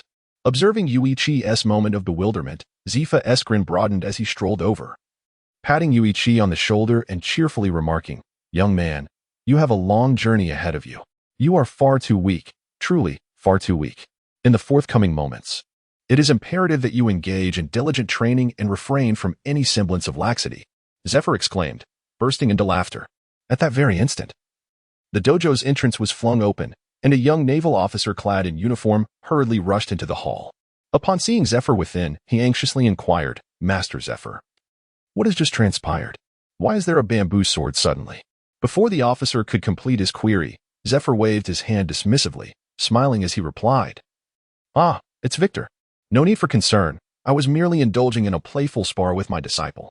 Allow me to introduce. This is Kinoka Inichi, my student." Inichi. This young man is Victor, our kendo instructor at the Naval Academy. With a grin, Zephyr facilitated the introduction, and Inichi, upon hearing this, politely nodded toward Victor. However, Victor, upon hearing this, became momentarily tense, his brows furrowing as his gaze shifted to the sizable hole in the wall. Unbeknownst to Zephyr, the bamboo sword that had just flown through the air had narrowly missed Victor, smashing into a large stone instead, causing it to crack. While the sword itself lay in ruins, it was a close call. Had circumstances been just slightly different, Victor could have met a dire fate. The thought lingered in Victor's mind, instilling a sense of dread. Had it not been for mere chance, his family would have been entitled to compensation. "Master Zephyr, in the future, please refrain from such reckless antics," Victor murmured, his eyes now resting on Kinoko Inichi. Unacquainted with Inichi, Victor was only aware of the higher-ups discussing Inichi's return, but as a busy kendo instructor at the academy, he had little time to delve into such matters. Nevertheless, the bamboo sword's trajectory had made Victor acutely aware that Zephyr's new disciple was no ordinary individual. Unlike Inichi, Victor was well aware of Zephyr's formidable prowess. If his playful sparring could yield such chaos, Inichi's strength must be quite formidable indeed. "Master, does your disciple intend to study at the Naval Academy?" Victor inquired, scrutinizing Inichi before directing his question to Zephyr. "Study? Ah, no need for that. You cannot possibly, I will teach him myself. He is still quite young and weak. Perhaps in the future." Zephyr chuckled, patting Inichi's shoulder. Upon hearing Zephyr mention that Inichi was still too weak, Victor's cheeks involuntarily twitched, and he cast another glance at the large hole in the wall. He could surmise what had transpired in the dojo. Given Zephyr's statement, Victor merely nodded, and after confirming that there were no further instructions from Zephyr, he turned to leave the dojo. "Come, Inichi, let us assess your kendo skills. Once I gauge your level, I can devise an appropriate training regimen for you." After Victor's departure, Zephyr did not linger in the dojo either, leading Kunisaki Inichi to leave the dojo without delay. Chapter 9. The Test of Strength. You are still quite far off. In the current world, without considering the influence of haki or the abilities of devil fruits, the value of combat personnel's attack power is intuitively quantified. An ordinary adult male, after undergoing some basic training with the Navy, possesses a strength value of merely 10. For instance, the commander of CP-9 on Judicial Island, renowned for his measurement unit, Spadum, has a lamentable strength value of only 9. Within the Navy, this strength value serves as a reference to gauge the capabilities of lower-ranking personnel. Moreover, at the Navy school led by Zephyr, the assessment of strength value is also a criterion for evaluating the students. The foundational requirement to enter the Navy school is a strength value of 80, while the minimum for graduation is set at 500, with no upper limit. Of course, the strength value is merely one of the numerous standards for graduation. Other aspects, apart from personal combat prowess, are also taken into account. Before long, Zephyr led Kunikuni Yuichi to an open area, where a massive stone wall measuring 5m x 5m x 5m stood before Yuichi. Attached to the side of this wall was a small display screen, currently indicating a value of 0. Zephyr approached the stone wall, gently knocked on its surface, and addressed Yuichi. "Yuichi, this here is the instrument for testing strength value. This wall, constructed entirely from sea prism stone, is exceedingly hard. When you strike this wall, the force transmitted will be calculated and displayed as your strength value on this screen. Observe just like this." As he spoke, Zephyr extended 2 fingers and lightly tapped the stone wall, akin to knocking at a door. To his surprise, The massive wall emitted a muffled sound and visibly recoiled several centimeters. With a resounding thud, the value on the display beside Zephyr surged dramatically, ultimately settling at 1213 before coming to a halt. Zephyr appeared quite satisfied with his demonstration, a smile gracing his face. A mere 10 seconds later, the colossal stone wall began to slowly return to its original position, as if equipped with a spring mechanism. Yuichi was captivated by this novel spectacle, witnessing for the first time an apparatus capable of directly measuring attack power. However, he found himself perplexed. Such a massive wall seemed impossible for an ordinary person to budge. Zephyr had only managed to push it back a few centimeters, resulting in a reading of around 1200. Surely, a common individual would not even register a measurable value? Come, Yuichi, give it a try. Use your strongest attack. Zephyr cheerfully gestured toward the wall, encouraging Yuichi to step forward. Filled with curiosity, Yuichi approached the stone wall, assumed a simple stance, and then unleashed a powerful punch, striking the wall with great force. A tremendous force was unleashed upon the stone wall. However, the wall remained steadfast and unmoving. Nonetheless, the display beside Zephyr began to fluctuate, ultimately resting at the value of 520. He chuckled. Is this all you can muster? Though his words suggested indifference, the glimmer of mirth in his eyes as he gazed at Uni betrayed his true feelings. Suddenly, Uni stepped back, swiftly drawing a long blade from his waist. With a slight adjustment of his breath, he swung the sword towards the stone wall, the black blade enveloped in crimson flames, casting a rosy hue upon Uni's youthful visage. Breath of the Sun, third form, raging sun red mirror. With a resounding clash, unlike the previous muffled sounds. When the long blade struck the sea stone, it produced a clear, metallic ringing. The massive stone wall visibly recoiled several meters before coming to a halt. At that moment, the display beside Zephyr registered a remarkable 5333. Upon witnessing this number, Zephyr's expression momentarily faltered, though the surprise was fleeting, and soon his countenance returned to its usual calm. He remarked, Moderately impressive, quite commendable. Despite his nonchalant demeanor, a tempest was brewing within Zephyr's heart. What did a power level exceeding 5,000 signify? It could be stated that the majority of vice admirals within the Navy, disregarding the influence of devil fruits, only managed to reach the range of 2,000 to 4,000. Excluding Carp, only the most exceptional vice admirals could barely attain the 5,000 mark. During the Judicial Island arc, Luffy, at his second tier, was estimated to have just over 5,000. By that time, he was already acknowledged as a formidable pirate, having defeated 2 of the 7 warlords and subsequently recognized as one of the most notorious figures of his generation. Undoubtedly, a power level exceeding 5,000 is far from the realm of an unknown individual, even when surveying the vast seas. Yet, the fact that Carp, in a casual manner, had taken in a mere teenager possessing such terrifying strength left Zephyr astonished. Nonetheless, in order to uphold his image as a mentor, he maintained an impassive exterior. Uni, you must dedicate yourself to training henceforth. A mere 5,000 in power is still significantly lacking. Only when you can achieve a level akin to mine shall you be adequately prepared to venture out to sea. While speaking, Zephyr once again positioned himself before the sea stone wall, inhaled deeply to gather his strength, and then forcefully struck the wall with his fist. With a resounding thud, the stone wall was propelled back several meters, and the display beside Zephyr ceased at 7,000, glitching into a string of zeros. At that moment, the retreating stone wall seemed to have reached its limit, emitting a soft sound of unbearable strain. The device connecting the ground to the sea tower's stone wall appeared to have fractured, and the wall rolled away into the distance. To shake this wall, one must possess at least 1,000 units of power. Someone of my caliber barely reaches the level of 10,000. You have a long way to go, young one. In the future, train diligently under my guidance, and I shall cultivate you into an exceptional naval officer, Zephyr remarked with a smile, observing the astonished Kiku. Come, let me show you more. Starting tomorrow, I will personally train you. Without paying heed to the now smoking power testing device he had just struck, Zephyr led Kiku away without a glance back.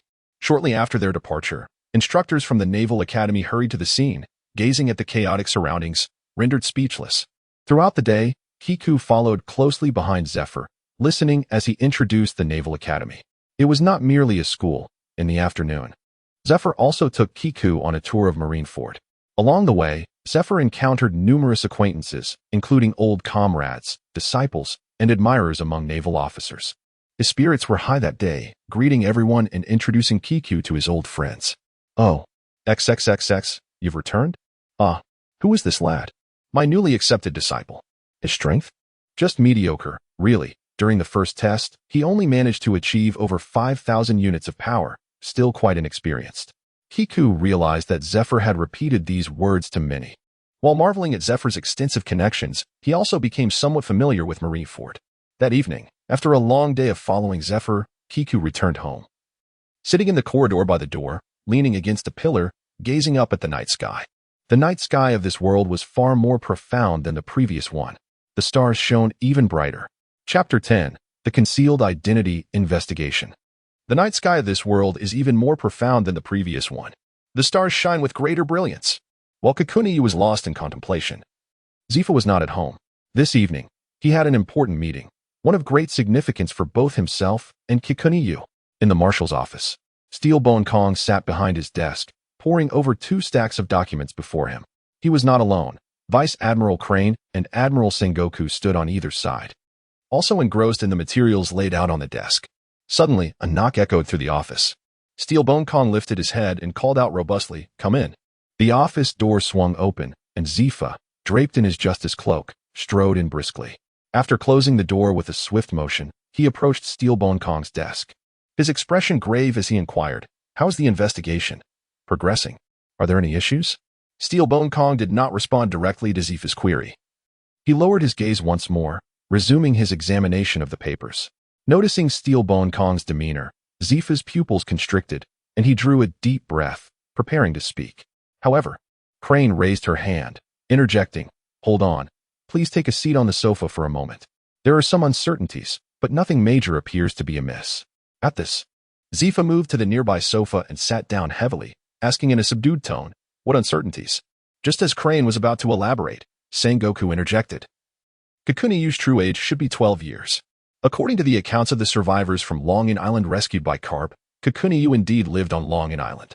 His parents arrived on the island 20 years ago, but their origins are untraceable. His father passed away when he was 2, and his mother succumbed to illness when he was 8. Having been raised with the help of neighbors, he suddenly disappeared 2 years ago. The townsfolk only saw him again recently, during the campaign to purge pirates alongside Carp.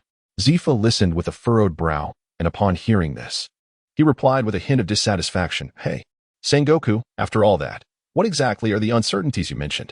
Isn't his life trajectory quite clear? He went missing 2 years ago, likely lost in the forest, which is home to many formidable beasts. The townsfolk probably assumed he had perished. Did Carp not find the cave where he lived at the center of the island? His sword must have been passed down from his parents, and his swordsmanship, attributed to both his innate talent and their instruction. In this vast world, it is hardly surprising that such individuals exist, surviving in the wilderness, flourishing through remarkable innate talents, only to be discovered and brought back to the Navy by Carp. This is quite evident, is it not? Therefore, Sengoku, what doubts remain?" Zephyr's words were imbued with a protective sentiment for Kigwo Ueni. He held immense affection for this exceptionally gifted child. During their time together, Ueni inadvertently revealed a maturity that tugged at Zephyr's heartstrings. A child of this age exhibiting such sophistication must have endured significant turmoil. Indeed, in a certain light, Zephyr's conjecture was not unfounded. Now, do not be in such a hurry. "Allow me to finish, Zephyr," Sengoku said with a smile, gesturing dismissively as he acknowledged Zephyr's current emotional state. In this matter, Sengoku indeed possessed considerable authority. For years prior, Sengoku, childless, adopted a boy named Razanandi. At that time, Sengoku was unaware of the child's true identity and accepted him as a stepson. However, during a routine background check upon bringing him into the Navy, he discovered that Razanandi was, in fact, a celestial dragon, a member of the Don Quixote family. Nevertheless, this revelation did not stir any significant commotion within the Navy. Not for any particular reason, but simply because Sengoku managed to suppress the information. Only a select few, including those present in the office at that moment and Carp, who had already set sail, were privy to this knowledge. After the death of his family, Zephyr devoted himself entirely to the construction of the Navy, showering affection upon its younger members. The recently arrived Kigwo Ueni had evidently been embraced by Zephyr as a member of the Navy, even residing in Zephyr's home, a privilege previously unheard of for any naval cadet. Like Sengoku in his earlier days, Zephyr had succumbed to the flaw of compassion. Speak, Zephyr huffed, crossing his arms. The doubts arise from his weapon, and I have also heard from Carp that he has awakened the Conqueror's haki. Sengoku paused here, directing his gaze toward Zephyr. With Sengoku's reminder, Zephyr's expression turned somber. Observing Zephyr's demeanor, Sengoku continued. I believe you have also noticed that the blade in Kigwo Yuani's possession is of no ordinary quality. However, it is not one of the supreme grade swords. The individual capable of forging such a weapon could hardly be an ordinary person, could they? As for the Conqueror's haki, the traits of a king. You cannot possibly believe that there is no backstory, can you? As Sengoku spoke, Zephyr seemed to come to a realization, shaking his head in protest. I detest such reasoning. Kigwo Yuani is Kigwo Yuani. His origins hold no necessary connection to his identity. From the moment of his birth, he has resided in the East Sea. And throughout this time, he has committed no transgressions. He is merely a child who lost his parents at an early age, possessing only a modicum of talent. Is this, then, a form of original sin? Doubts? Nonsense. At this point, Zephyr abruptly rose, having gained a general understanding of the situation regarding Kunakazuki Waiichi. This knowledge was sufficient for him. As Zephyr made his way toward the doorway, Steelbone Kong, who had remained silent until now, suddenly spoke. Zephyr, you are correct, ultimately. He is just a child who has lost his parents. However, precisely because he is a child, he requires careful guidance, wouldn't you agree? For the next 5 years. I shall not permit him to leave Marineford. Furthermore, I will not allow you to divulge any secrets of the Navy, whether they pertain to intelligence, haki, or even the 6 powers. Young individuals are often prone to overreach. For a child of his age, establishing a solid foundation and nurturing a proper value system is of utmost importance. Before he reaches adulthood, we must focus on strengthening his physique and imparting essential knowledge. As Zephyr reached the threshold of the office, he paused, and upon hearing these words, he turned with a cold snort. Such matters need no reminder from you. I am well aware. With a bang, Zephyr exited the office, slamming the door behind him. Sengoku, observing Zephyr's departure, casually tossed the documents in his hand onto the desk and remarked, I suppose my involvement here is at an end. I shall take my leave now. Rosinante is still waiting for me. He then exited the office as well. After the two had left, Steelbone Kong turned to Crane and inquired in a solemn tone, What are your thoughts? Crane, the brain of the Navy, was held in high regard by Steelbone Kong, who valued her opinion greatly. His background is quite clear. There is nothing to worry about. A child is akin to a blank slate, and I firmly believe that Zephyr will educate him well. Zephyr is not like Garp. He is reliable. At the mention of Garp, Steelbone Kong could not help but grasp his forehead, feeling a wave of frustration wash over him. Garp, a vice admiral of the Navy, has a son named Monkey D. Dragon, who is also part of the Navy. However, Dragon has recently been repeatedly defying orders, and his actions have become increasingly unpredictable. This left Steelbone Kong with an ominous premonition. Chapter 11. The young teacher upon his return to his residence, Zephyr found Konakushi Yuani seated in the corridor, gazing up at the star-studded night sky. As Zephyr approached, Yuani rose to his feet and greeted him with a smile. Teacher Zephyr, you've returned. Oh, Yuani, you haven't gone to rest yet? The starlight, embracing the moonlight, illuminated one side of Yuani's youthful face. Zephyr, observing this innocent visage, took a moment to compose himself before inquiring, I, in fact, do not retire this early. Zephyr nodded thoughtfully. After a brief pause, he continued, Yuani, you are now my disciple. However, as the chief instructor of the Naval Academy, my time is rather limited. Due to institutional constraints, you cannot always accompany me.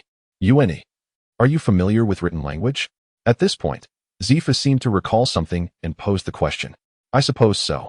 Yuani replied uncertainly, having never encountered the written words of the pirate world. Very well. I shall provide you with some books on nautical knowledge. You can study them in your own time. Should you encounter anything unclear, feel free to ask me when I return. I will also make time to impart relevant knowledge to you. To become a naval officer, the first lesson is to understand nautical charts, master navigation skills, and familiarize yourself with this world. As for combat training, I have some ideas, and we will gradually advance in that regard. For now, the primary focus is to acquire knowledge. Rest early today. Tomorrow, I shall endeavor to find a teacher to assist you. As he spoke, Zephyr gently patted Yuani on the shoulder, his earnest demeanor conveying deep affection, which Yuani felt profoundly. Understood, Teacher Zephyr. As Zephyr turned to leave, Yuani stood silently, watching his retreating figure. Black-armed Zephyr, a man who does not slay his generals. There was an undeniable charm about him, instilling a sense of trust and reliance. With a heavy heart, Zephyr departed, feeling that Yuani's talent was at risk of being squandered by the Navy. I must contemplate alternative approaches. In the early morning, a thin veil of mist enveloped Marineford. Suddenly aware of some commotion outside, Konakuzushi Yuani jolted awake, his eyes snapping open. Rising, he seized the long sword by his bedside and stepped out of the bedroom. Yet, upon exiting, Yuani was taken aback by the scene before him.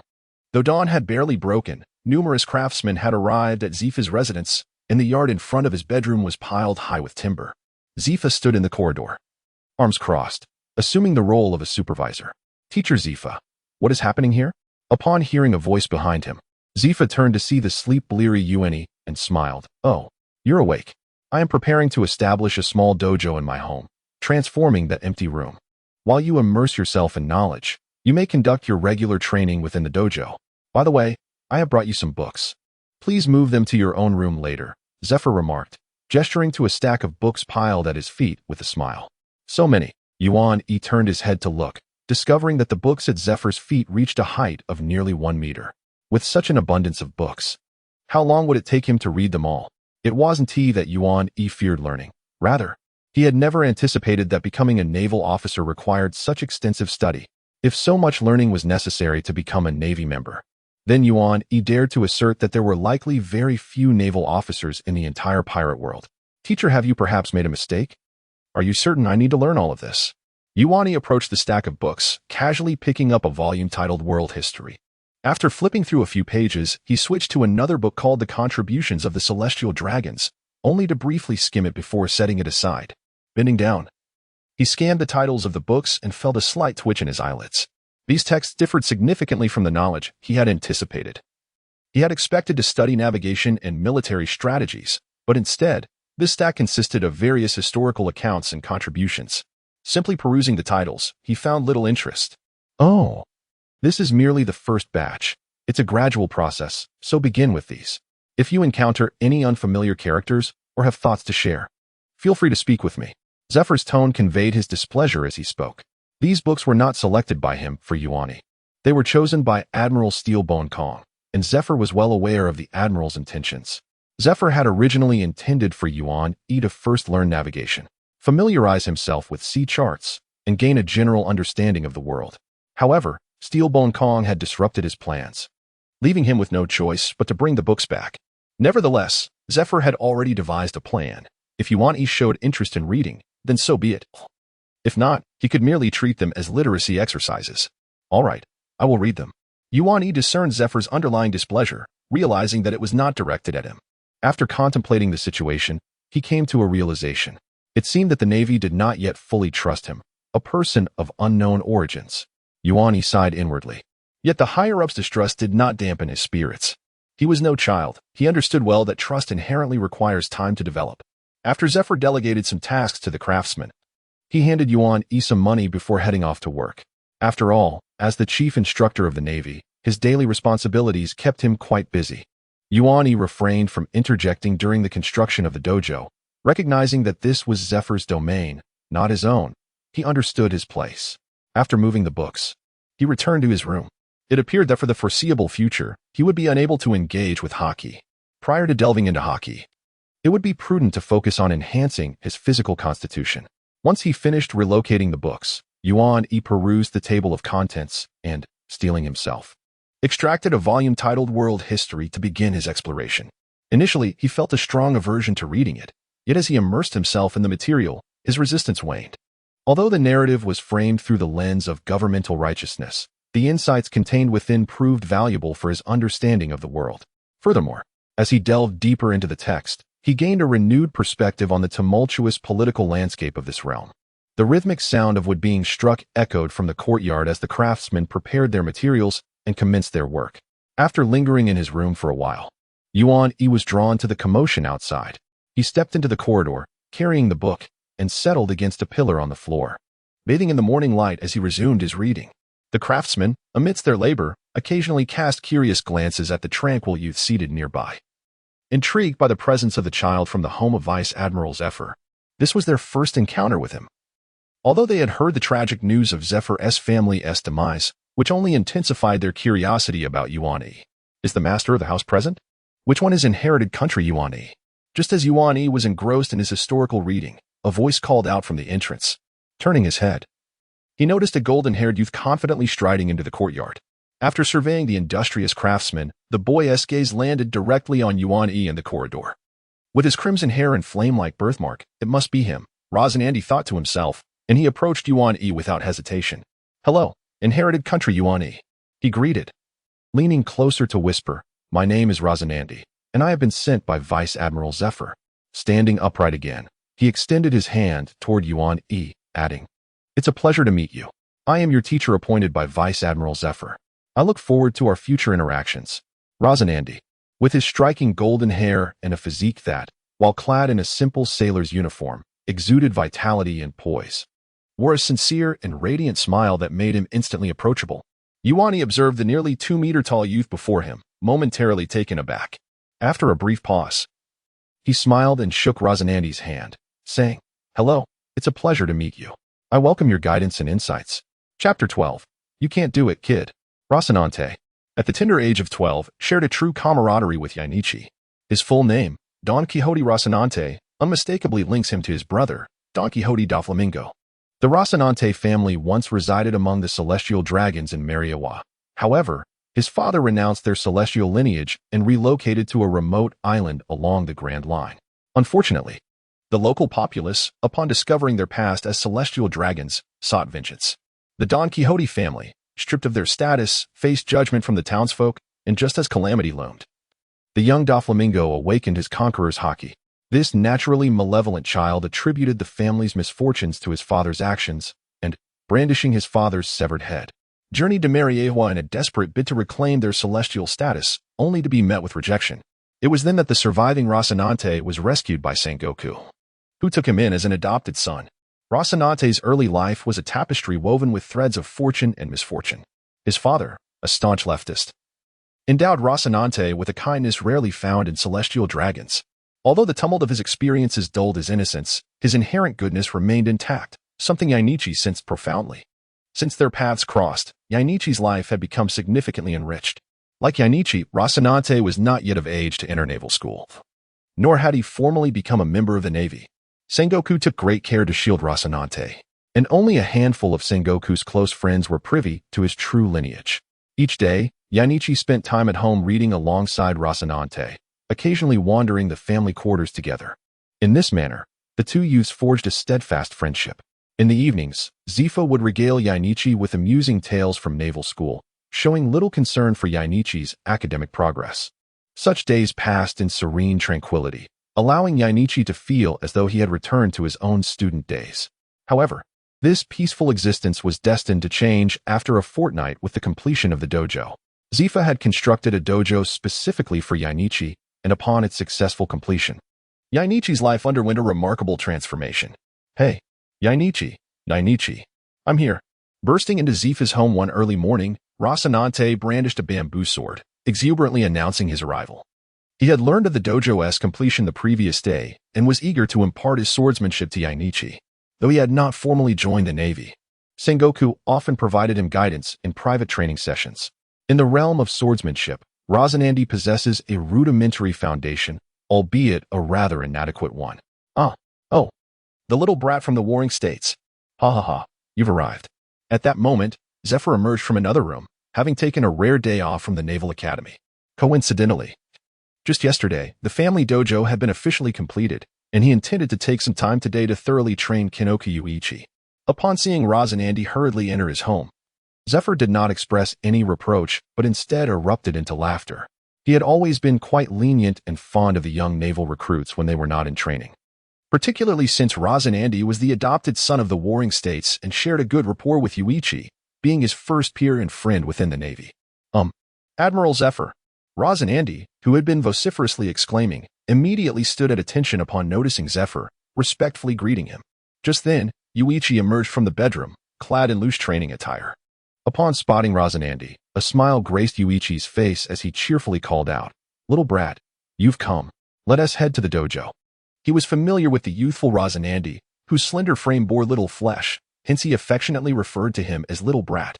Of course, another significant reason for this nickname was the secrecy surrounding Razanandi's identity. During the construction of the dojo by the Naval Headquarters craftsmen, Yuichi had never directly addressed Razanandi by name. "Damn it, don't call me Little Brat. I have a name," Razanandi retorted in indignation upon hearing Yuichi's moniker.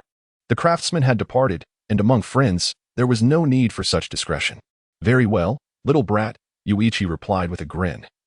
Though his choice of words left Razanandi somewhat exasperated. "Come on, let me show you my prowess. Let us see if you'll still call me Little Brat." As he spoke, Razanandi brandished the bamboo sword in his hand. Influenced by the warring states, Razanandi harbored the aspiration of becoming an exceptional naval officer. Since his arrival at the Naval Headquarters, he had relentlessly pursued this goal, understanding that combat was an indispensable aspect of becoming a Navy officer. He promptly arranged to practice alongside Yuichi, eager to grow stronger together. "All right," Yuichi said, observing Razanandi's excited demeanor, and they both entered the dojo that Zephyr had commissioned. The dojo was quite spacious, nearly 100 square meters, with minimal furnishings. Aside from a few bamboo swords leaning against the walls, there was little else. It was rather simplistic, but for Yuichi, it was more than sufficient for their needs. Entering the dojo barefoot, Yueni casually seized a bamboo sword from the wall end. With a few nonchalant swings, the air was instantly filled with a crisp whistling sound. It felt rather satisfying.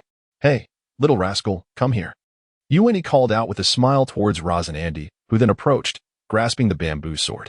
Following closely behind Yueni and Razanandi was Zephyr, who entered the dojo, and, seeing the two youngsters preparing to spar, settled down on an adjacent patch of ground, cheerfully declaring, "I'll be your referee. Give it your all." Although he was acutely aware that Razanandi was no match for Yueni, he relished the sight of their training, the camaraderie of youth, helping each other grow. He had experienced that himself.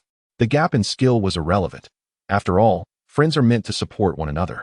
"Let the match begin," Zephyr announced loudly, truly embracing his role as a judge.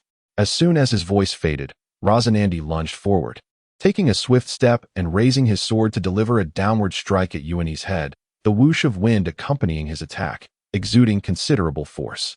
However, his footing was somewhat unstable, and his intentions were all too evident. "You're not quite there yet, little rascal." The moment his opponent initiated the attack, Yueni discerned that Razanandi was a novice. He did not test the waters, but instead launched a confident assault, leaving himself wide open. This level of swordsmanship was rather disappointing. With a simple flick of his sword, Yueni effortlessly deflected Razanandi's strike while simultaneously thrusting forward, the tip of his blade resting against Razanandi's chest.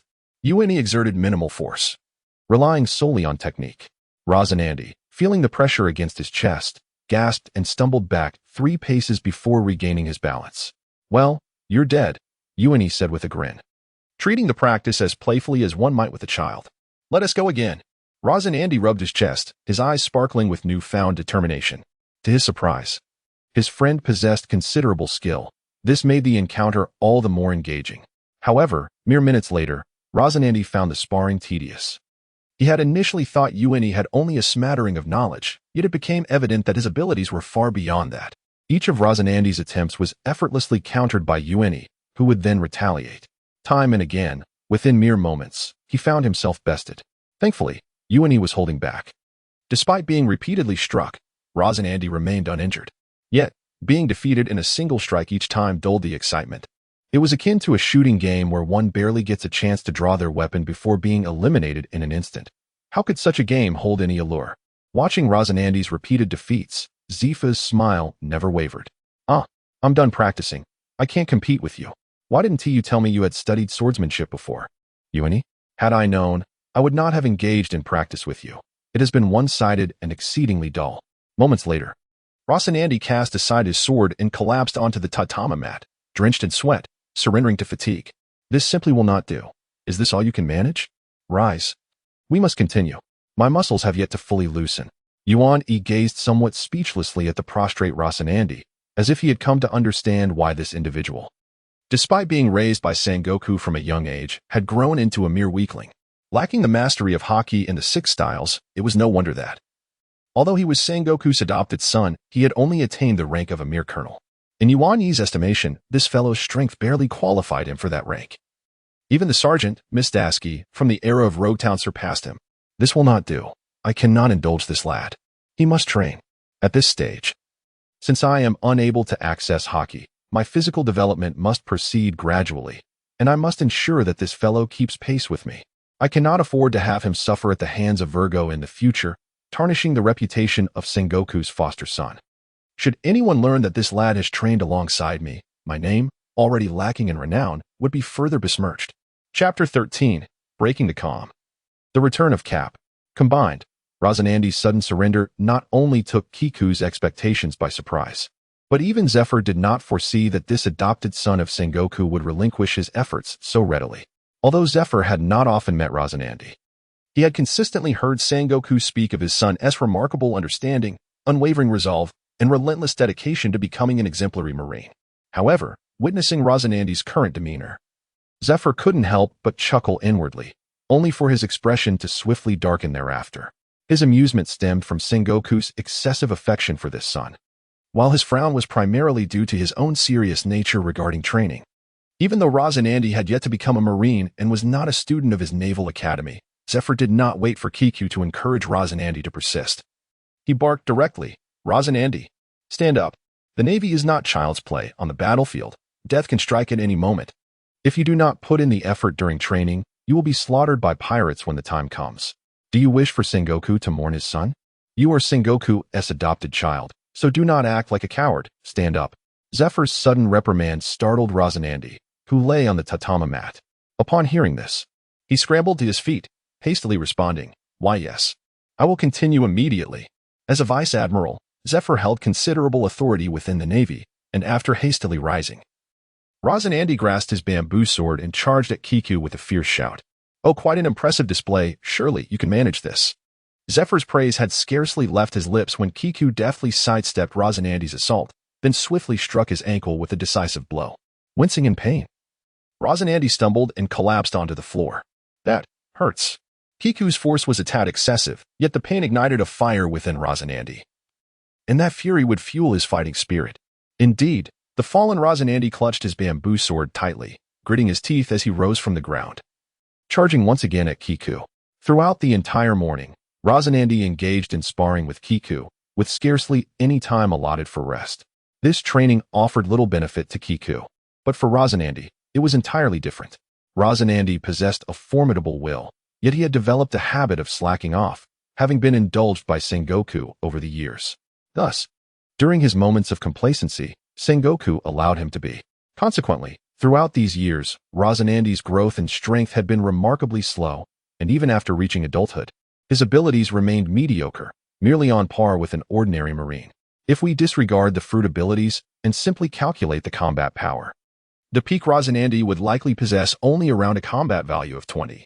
Now, at the tender age of 12, Razanandi's prowess is merely a shade above that of an average child. During lunchtime, as his muscles cooled, Razanandi felt a pervasive ache throughout his body, his hands trembling violently from fatigue, making it difficult to even steady the spoon. "Hey, Ueni, I've never endured such rigorous training before. I'm still growing. Won't this affect my development? I hope I won't be short. Look at you. I reckon your height is a result of your training." Despite the discomfort of eating with sore muscles, Razanandi's mouth never ceased its chatter from the moment he sat down. "My height is perfectly standard." Ueni cast a sidelong glance at Razanandi and replied. Surprisingly, Razanandi indeed had the right to make such a claim. Although only 12, he stood close to 2 meters tall.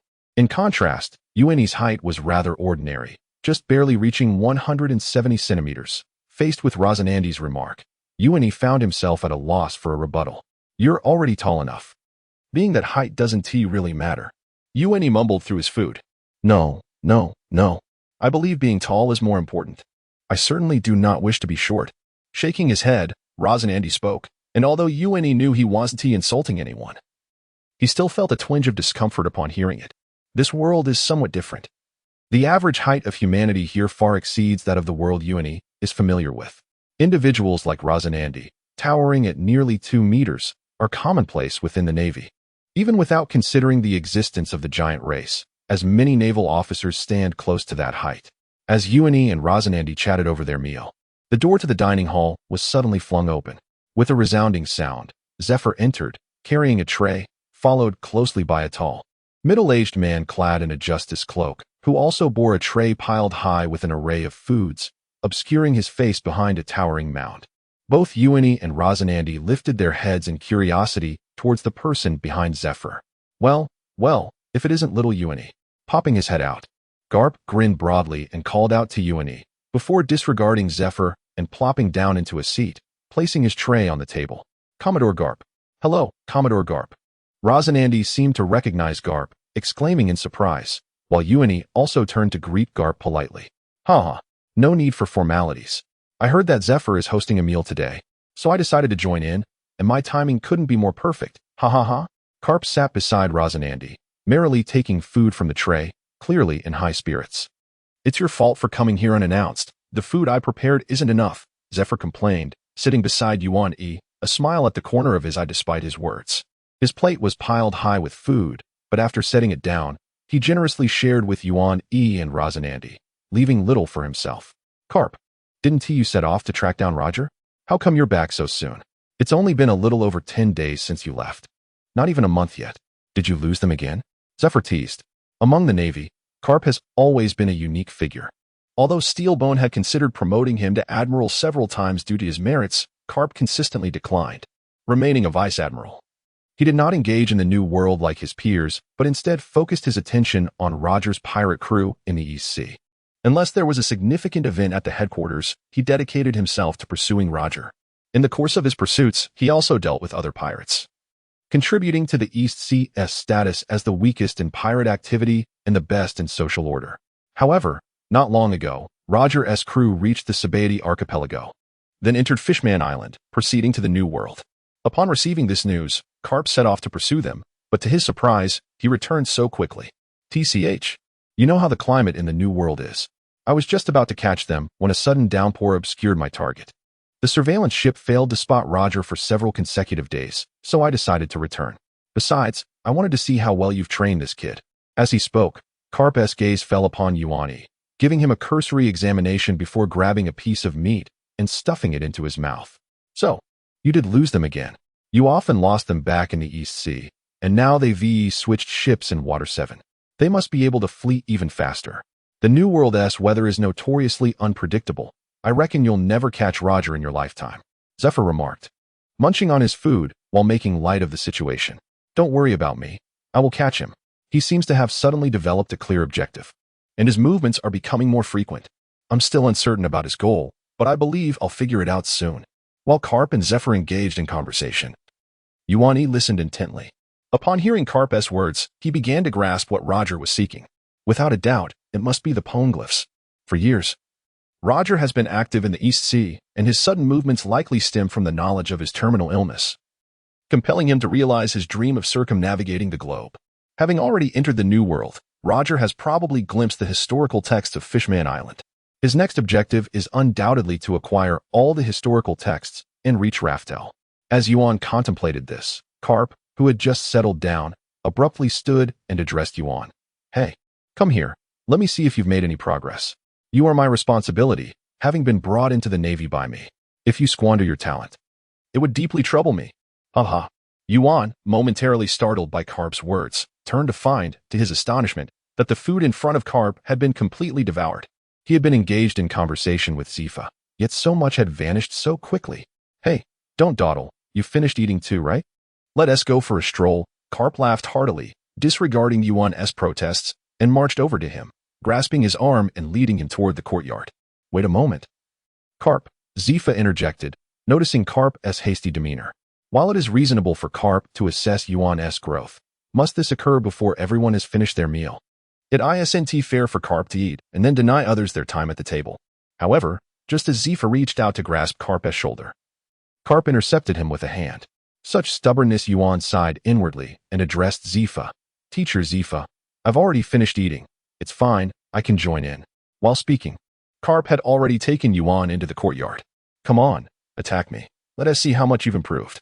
Garp stood at the center of the courtyard and beckoned Yuan with a finger. In response, Yuan turned and retrieved a bamboo sword from the dojo nearby before returning to stand before Garp. On the corridor beside the courtyard, Razanandi held a tray brimming with food, munching away while cheerfully encouraging Yuan. Hey, Yuan, give it your all. You must endure a bit longer, ha ha ha. Andy's face bore a mischievous grin as he cheered. I'm starting now. Yuan, ignoring Andy, greeted Carp and took a deep breath, charging forward with his sword. Oh, a direct assault? Huh? Quite commendable. This is the spirit of the Navy. Carp chuckled, offering a word of praise. Just as Carp spoke, Yuan had already closed the distance. Bending slightly as he thrust the bamboo sword upward towards Carp's chest. Oh, so swift. Nandi, who was watching from the sidelines, failed to discern how Yuan wielded his blade. By the time he comprehended the bamboo sword, it had already been seized by Carp. Although Carp initially wore a cheerful expression, now his brow furrowed, revealing his displeasure. Stop. Why is it still this kind of attack? It has been nearly 20 days since I brought you back to the Navy. Given your physical aptitude, you should be capable of mastering the Marine 6 powers. And with your talent, you ought to grasp Haki swiftly. Why are you still so weak? After just one move from Yuan, Carp called for a halt. He scrutinized Yuan briefly before turning to Zephyr, questioning. Hey, I entrusted this lad to your tutelage. What have you taught him? Why, after more than half a month, has he shown no progress? In response, Zephyr scoffed and countered, how could there be no progress? Enriching his mind with knowledge is progress in itself. He is still young. Mastering knowledge is paramount. The Marine 6 powers can be learned later when he is older. Although Zephyr's voice was loud, Carp detected a hint of insecurity in his tone. Narrowing his eyes slightly, Carp quickly deduced the reason. Casually tossing the bamboo sword to Yuan before stepping closer to Zephyr, placing an arm around his shoulder and quietly inquiring, does this imply a lack of resolve? Instantly grasping the situation, one must commend Carp for his quick wit. Unlike his grandson Luffy, Carp's brashness did not equate to a lack of intelligence. Why ask if you already know? Zephyr huffed, his tone laced with irritation. Confirming Carp's suspicion, he nodded slightly. Carp then looked at Jigwa Yuan and, after a moment, shook his head with a sigh. This won't do. Such training will not yield a formidable navy. Next time we set sail, I intend to take this lad with me. Carp's declaration was immediately countered by Zephyr. No, he is still too young, and moreover, he has not officially joined the Navy. You cannot take him to sea. That is an order. However, Carp's voice rose defiantly. Foolishness. A young man of this age is already capable of navigating the seas. Roger's ship had 2 youngsters around his age. If pirates can venture out to sea at this age, why can't we in the Navy? Huh, an order? Nonsense. Next time we sail, I will take him with me. Anyone who disagrees can speak to me personally. With a huff, Carp turned and strode away from Zephyr's quarters. Observing Carp's departing figure, Zephyr, who had just moments ago appeared furious, suddenly broke into a smile. Admiral Carp, indeed, is quite predictable.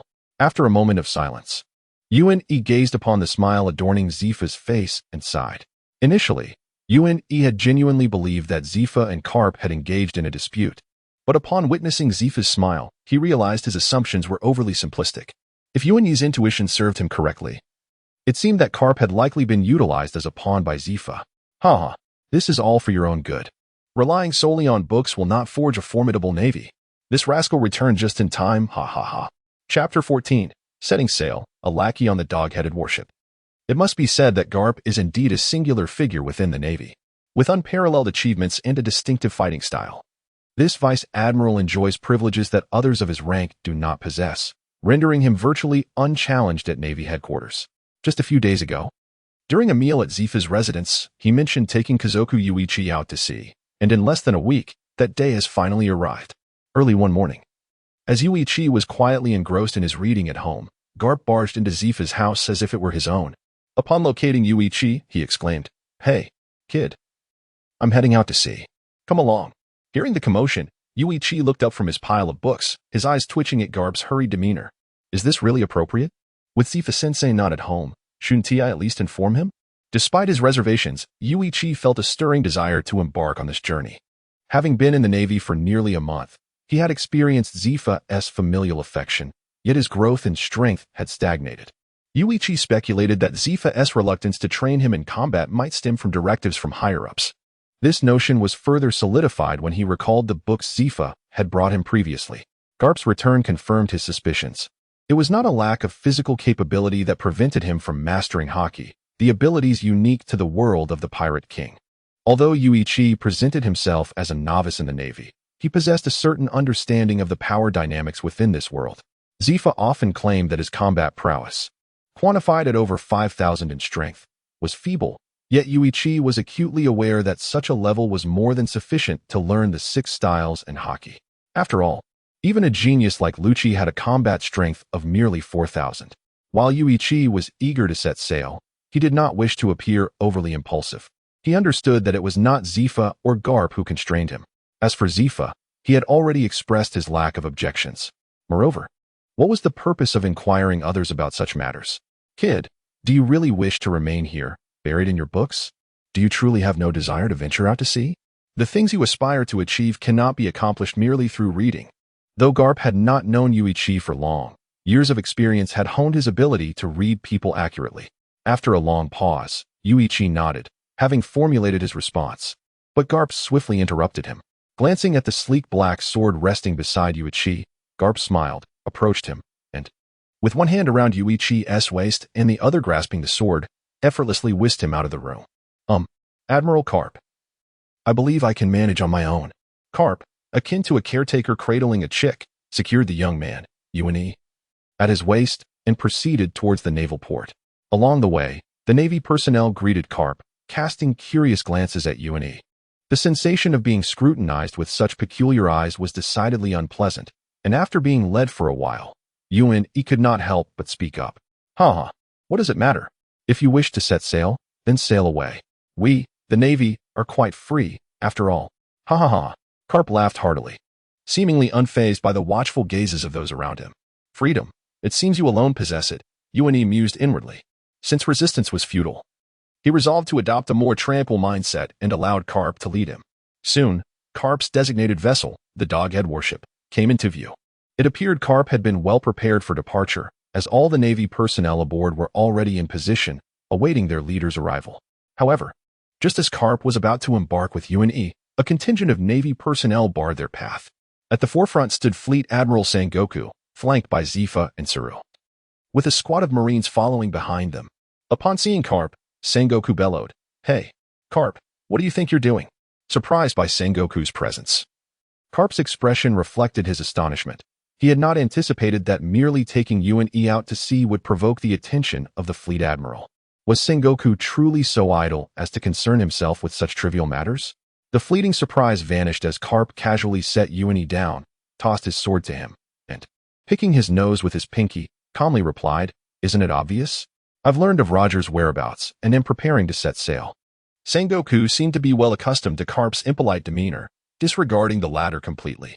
Instead, he fixed his gaze on Yuan, stating, "If you wish to pursue Roger, you may go. However, this young man cannot accompany you.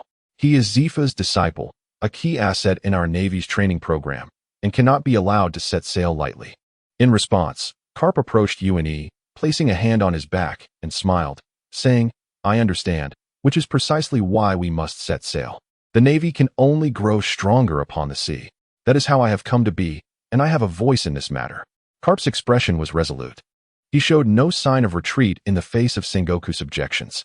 A mere vice admiral, he maintained his defiant stance in the presence of the Fleet Admiral. "Must you truly insist on this, Garp?" Steelbone Kong observed Garp's expression, and surprisingly, his tone softened, much to the astonishment of the naval crew following him. The Marshal, known for his iron-fisted approach, had never yielded to anyone within the Navy headquarters. I will bring him back. Step aside." Garp suddenly laughed, gripping Yuan Yi's shoulder and preparing to board the ship. This time, Steelbone Kong did not intervene. As Garp passed by him, he whispered, "Garp, you must be accountable for your actions. Do not disappoint me." Garp turned his head, flashed a grin at Steelbone Kong, and without a word, led Yuan onto the warship. "Set sail." A thunderous command rang out from the deck. Subsequently, the anchor was slowly raised, and the dog-headed battleship gradually departed from the harbor, vanishing from the sight of the gathered crowd. Zephyr watched the ship leave the port, a smile gracing his features. However, as Steelbone Kong turned away, the smile abruptly vanished, replaced by a frown. Seeing Steelbone Kong's displeasure, Sengoku attempted to mediate, saying, "Marshal, don't you know Garp? He is just like this. Do not take it to heart. Besides, he is merely a kid. If he is taken away, so be it. No big deal, Sengoku's words ignited the suppressed fury within Steelbone Kong. In that moment, his rage erupted entirely. "Damn it! That kid has awakened conqueror's haki. Sengoku. Do you understand what this signifies? A once-in-a-million talent. If we can nurture him properly, he will undoubtedly become a pillar of our Navy in the future. No matter how many officers we train, a person like him only needs to be cultivated once to bring peace to vast seas. How important is that? Do you not comprehend? It's just because he was taken by Carp that I feel uneasy. Does he understand how to train the Navy? He knows nothing. If everyone were like him, I would have been infuriated long ago. It was evident that Steelbone Kong was genuinely furious. Yet beneath that rage lay a sense of grievance. Faced with Carp, even the Marshal felt powerless. On the boundless ocean, the azure waves rippled as the warship sailed, leaving behind a trail of white foam. Yuan-Yi stood on the deck, hands resting on the railing. The refreshing sea breeze invigorated his spirit, and his vibrant red hair danced in the wind, revealing the crimson streaks on his forehead. Gazing at the endless expanse of sea, Yuan-Yi felt a profound sense of tranquility. There was a reason why so many ventured into the ocean. This feeling of freedom, no matter how many times one experienced it, it always brought a sense of exhilaration. Yuan-Yi slightly squinted his eyes, savoring the sea breeze. Do you also cherish the ocean? Footsteps approached from behind, and a tall figure stood beside Kikuka Yuichi. Following Yuichi's gaze towards the sea, the figure smiled and inquired. Chapter 15. The Navy's Sixth Style. I only need a glance. Do you also harbor an affection for the sea? Upon hearing the sound, Kazoku Yuan turned to see a tall man standing beside him. The newcomer stood nearly 3 meters in height, adorned with a pair of round sunglasses. Atop his head rested a blue circular hat, intricately embroidered at its center with a pristine white seagull, draped in a long black cloak. The breast of the garment bore the same emblem of the snow-white seagull, although the man's attire displayed a distinct naval insignia. He did not resemble the likes of Admirals Carp or Zephyr, who donned formal suits and justice cloaks, nor did he appear as a typical lower-ranking sailor in their uniforms. His presence exuded an air of intensity and gravitas. The sight of such a figure aboard a warship was decidedly peculiar, just as strange as Yuan, who was clad in a loose kimono. Akiji. In that instant, Yuan recognized the man, a thought flickering in his mind. Akiji slightly tilted his head, observing Yuan's silence.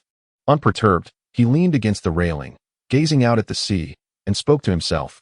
I go by the code name Akiji. I am a colonel of the Navy headquarters.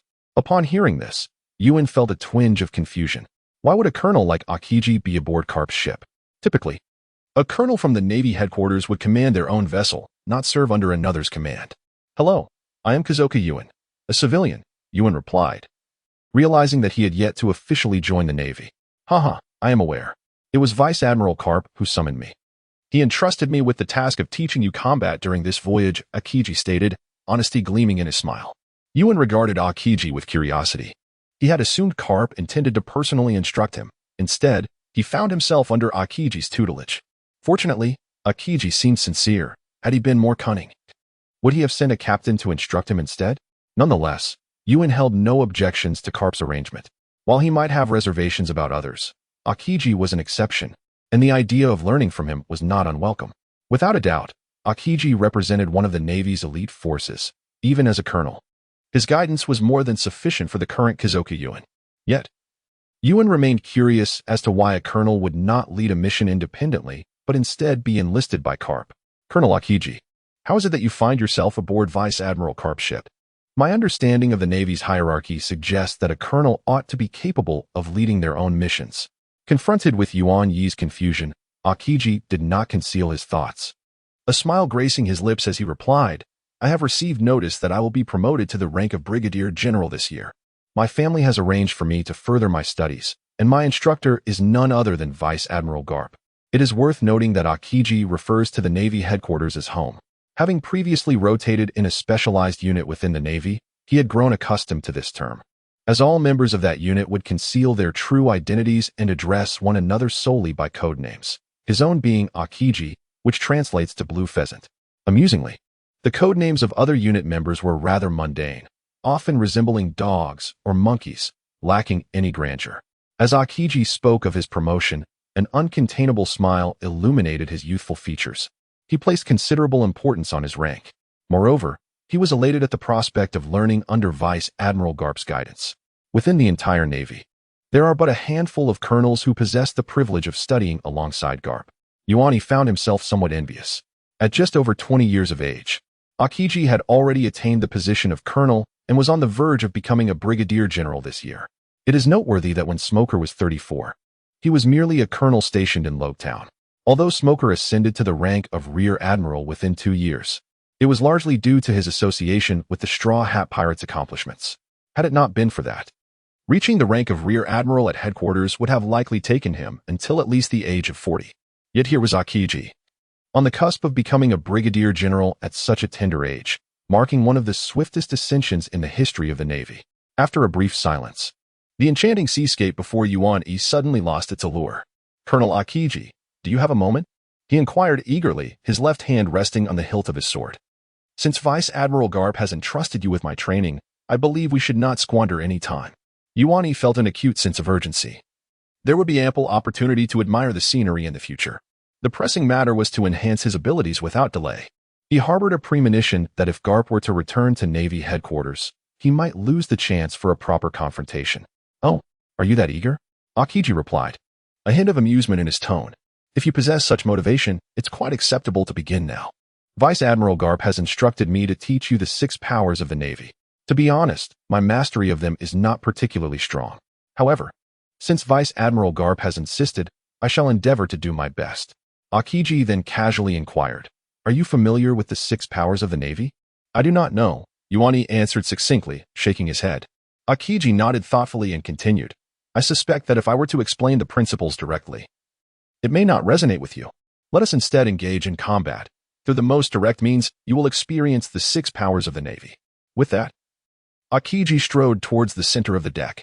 The dog-headed battleship of Garp is impressively vast, while at this moment, the other Navy forces are stationed at their respective posts, rendering the deck exceedingly vacant.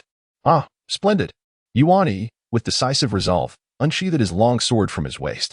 He was genuinely intrigued by the 6 styles of the Navy. Although he had some inkling of their principles, understanding the theory alone was insufficient. To replicate the 6 styles would be akin to recreating them from scratch. A notion far-fetched indeed. To truly learn, one must have a mentor for guidance. Akiji was quite suitable for this role. "I shall commence now, Colonel Akiji, take heed," Yuan-e kindly cautioned, gripping his sword firmly before his chest and speaking earnestly. However, Akiji waved his hand dismissively, replying nonchalantly, "Oh, it's quite all right, proceed." It was not that Akiji underestimated Yuan-e. Rather, the youth appeared exceedingly young, and being a Logia type, he was generally impervious to harm in typical combat. Thus, he did not regard Yuan-e's warning seriously. Nodding in acknowledgement, Yuan-e hesitated no longer. He propelled himself off the ground, lunging towards Akiji with remarkable speed, catching the latter off guard. In the next instant, the tip of Yuan-e's sword was already aimed at Akiji's chest. Breath of the Sun, 7th form, Sunshine Thrust. The blade advanced forward, precisely targeting Akiji's chest. Clearly, Akiji had not anticipated such swiftness from Yuan-e, who did not resemble a mere teenager capable of such explosive speed. As the blade approached, Akiji instinctively activated his Devil Fruit ability, transforming the area over his chest into ice. The blade pierced through without the sensation of breaking flesh. In the following moment, Akiji retreated, and when Yuan-e looked up, Akiji had vanished from his sight. This was the 6 styles of the Navy shave. Suddenly, Akiji's voice resonated from behind Yuan-e. Just as he intended to elaborate on his skill, a longsword swiftly swung towards his waist. He reacted, and even countered? Akiji gazed at Yuan-e's movements with astonishment. He had never expected the youth to respond so quickly. In the brief moment he spoke, the sword nearly struck his waist. Although Yuan-e was unfamiliar with the 6 styles and his speed paled in comparison to Akiji's, his combat awareness was exceptionally sharp, allowing him to anticipate Akiji's actions. With a sharp crack, the sword struck Akiji's waist, producing a crisp sound. At that moment, Akiji was encased in ice, and Yuan-e's strike was remarkably halted by the ice, which boasted a hardness surpassing steel. The iron block could not fully withstand this youth's strike. Indeed, my 6 styles are not as well practiced as I presumed. Akiji slightly lowered his head, casting a glance at his waist, inwardly sighing. As he raised his head, poised to elucidate his technique of the iron block to Yuan-e, he was astonished to find that Yuan-e had already vanished from his sight. Akiji's pupils constricted as he swiftly turned to look behind him. At that moment, Yuan-e's voice resonated from his rear. "It's not difficult, is it? Quite an impressive skill." Chapter 16. I nearly faced mortality at your hands. The technique known as Saro, one of the Navy's 6 forms, is not as daunting as it may seem. It is an impressive skill that enables rapid movement by executing a series of high-speed foot strikes against the ground, generating explosive recoil that creates the illusion of vanishing before an opponent's eyes. Undoubtedly, Saro is a sophisticated combat technique, and the instantaneous speed it offers can leave most adversaries unable to react in time. However, mastering such a skill is often quite challenging. Across the vast seas, particularly in the initial segment of the Grand Line, very few possess the ability to wield this power. Within the Navy, only those of the rank of lieutenant or higher are typically capable of mastering the 6 forms. Yet, in the eyes of Kiku no Kuni, this advanced combat technique appears remarkably unpretentious. Under the transparent world, when Akiji employs Saro, the movement of his muscles is laid bare, leaving no secrets from Kiku no Kuni, having the ability to slice through over 1,000 pieces of flesh in an instant.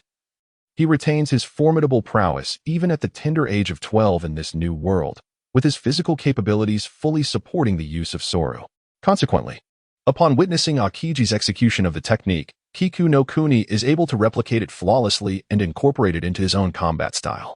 In a swift maneuver, he positions himself behind Akiji and strikes with a backward slash aimed at his back. Given their significant height difference, what would typically be a head strike for him only reaches Akiji's lower back. Ah, how astonishing. Have you learned Saro? Akiji inquired, glancing over his shoulder with a sidelong gaze. He did not flinch or evade Kiku no Kuni's strike. Instead, he allowed it to land on his back. The moment the blade met Akiji's body, his back transformed into solid ice, and a chilling aura rapidly spread, instantly freezing Kiku no Kuni's longsword and swiftly creeping towards his arm. Reacting with alacrity, Kiku no Kuni relinquished his grip on the sword and leaped backward, creating distance between himself and Akiji. Observing his weapon ensnared in Akiji's icy grip, he felt a wave of frustration wash over him. Wasn't this supposed to be a lesson in the 6 forms of the Navy? What does this incessant use of his devil fruit power signify? Is this not a form of bullying against the unsuspecting? I have never learned this before. Today is my first encounter with it. Kiku no Kuni prepared to withdraw, having been disarmed. This sparring match, which had only just begun, now seemed to have reached its conclusion.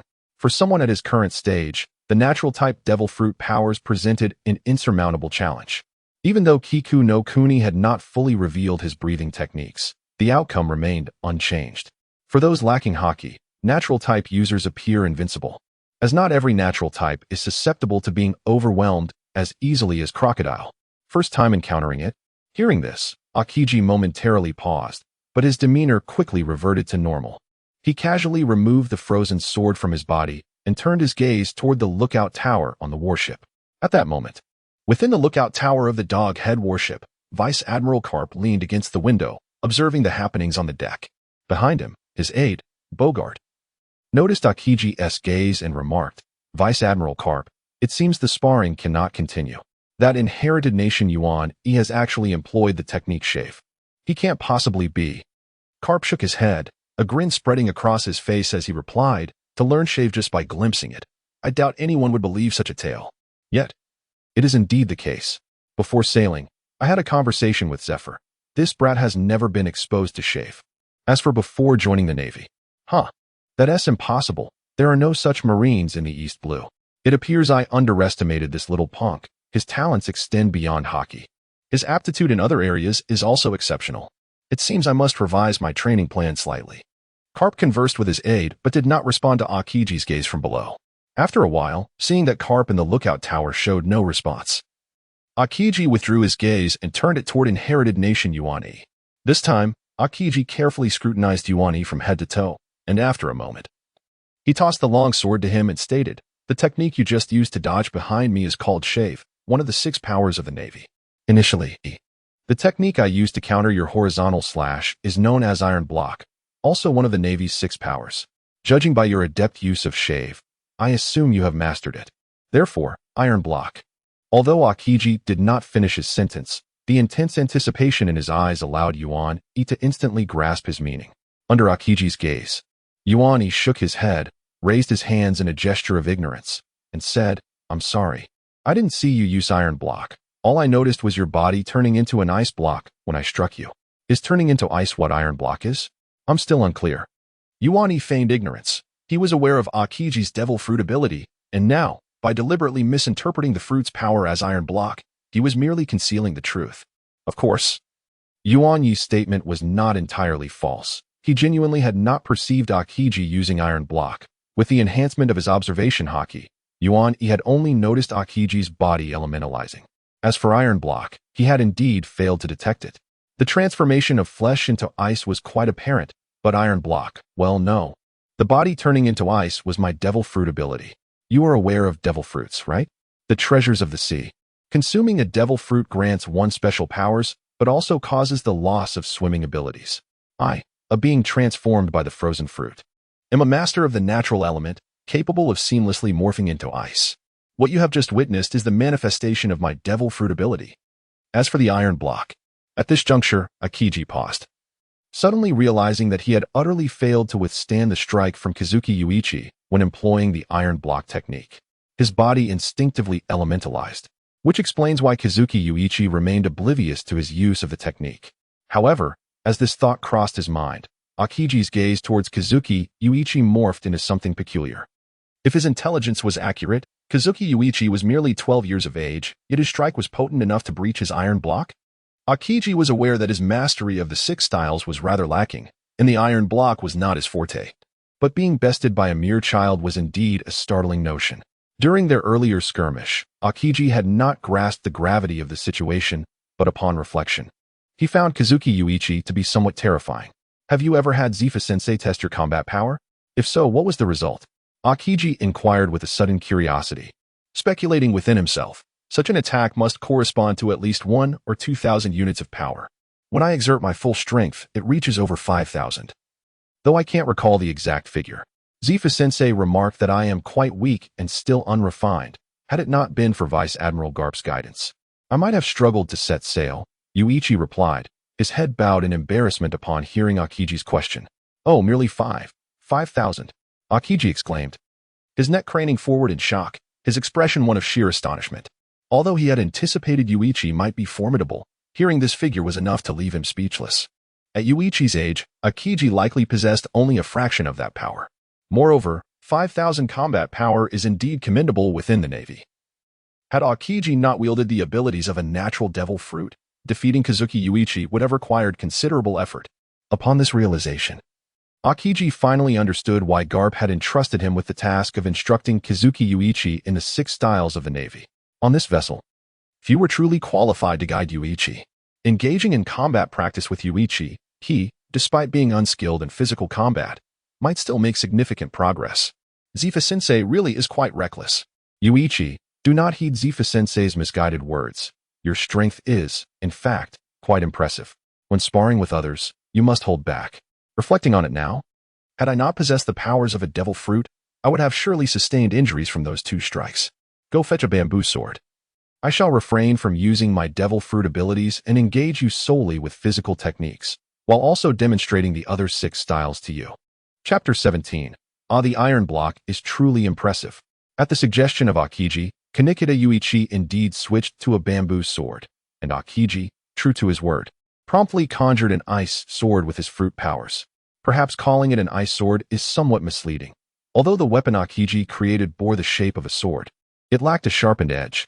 The blade was essentially a mere stick, intended for practice, ensuring that Kanikita Yuichi would not sustain any injuries. Subsequently, the 2 on the deck swiftly engaged in combat. Akiji's physical skills, devoid of the use of devil fruit abilities, proved to be quite formidable. Against a novice like Yuichi, he only slightly restrained him. During their duel, Akiji showcased several techniques from the Marine's 6 powers. By predicting the direction of his opponent's attacks through the air currents generated, he executed the paper drawing technique to absorb the force of blows.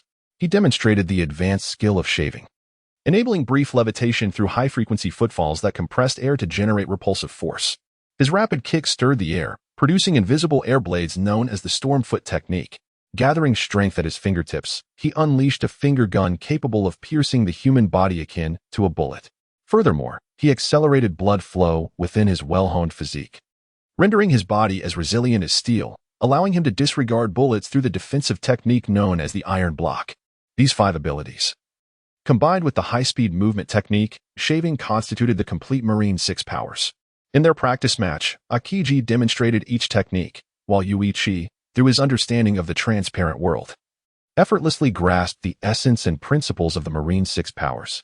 In simpler terms, these techniques revolve around bodily control, and Yuichi's most formidable asset is not his terrifying ability to unleash 100 strikes in an instant, but rather his mastery over his own body. In the world of Demon Slayer, any individual who has perfected the breathing techniques and reached the domain of the transparent world possesses an extraordinarily terrifying control over their muscles. This formidable mastery, coupled with his already impressive physical attributes, allowed Yuichi to flawlessly replicate the essence of the Marine Six Powers the moment he comprehended them. As Yuichi became more adept at utilizing the Marine Six Powers, he began to contemplate how to integrate them into his own combat style. The finger gun's power application parallels the seventh form of the sun-breathing technique, the sunlight rainbow. One focuses power at the fingertips, while the other concentrates it at the blade's tip. For me, the utility of the finger gun is not immediately apparent. Although the moonstep grants me a brief ability to levitate, swordsmanship achieves its maximum efficacy only when grounded. In typical combat scenarios, it can only be employed unexpectedly. The shaving technique, however, is rather beneficial, enabling a smoother transition in my sword techniques during attacks. The storm foot is exceedingly useful, if executed with a blade. Could it not translate into a soaring slash? As for the iron block, this technique is precisely what I need at this moment. It is well known that a swordsman's defense is often quite fragile. Tap, tap, tap, on the deck. The bamboo sword wielded by Kinokuni Une clashed rapidly with the popsicle held by Kazan, producing a series of muffled sounds. Uene's attacks flowed with a graceful fluidity. Even without employing sword techniques, each strike seamlessly transitioned into the next with remarkable precision. Although the force of each assault was not overwhelmingly strong, they were meticulously aimed at the vulnerabilities exposed by Kazan. Meanwhile, Kazan was merely defending with his popsicle, relying on his exceptional speed and the subtle application of observation haki to deftly counter each of Uene's strikes. However, every time Kazan attempted to shift from defense to offense, Une would adeptly alter his tactics, compelling Kazan to retreat into defense once more. At times, Kazan wondered if Une possessed observation haki himself, using it in conjunction with his impressive swordsmanship to keep him confined to a defensive stance. Yet, he quickly dismissed the thought with a self-deprecating shake of his head. He had never taught Une about observation haki, and he was aware that the young warrior, who had only recently begun mastering the Navy's Six Powers, could not possibly have grasped such advanced abilities. Unbeknownst to Kazan, while Une had indeed never learned observation haki, he possessed a profound understanding of the world around him.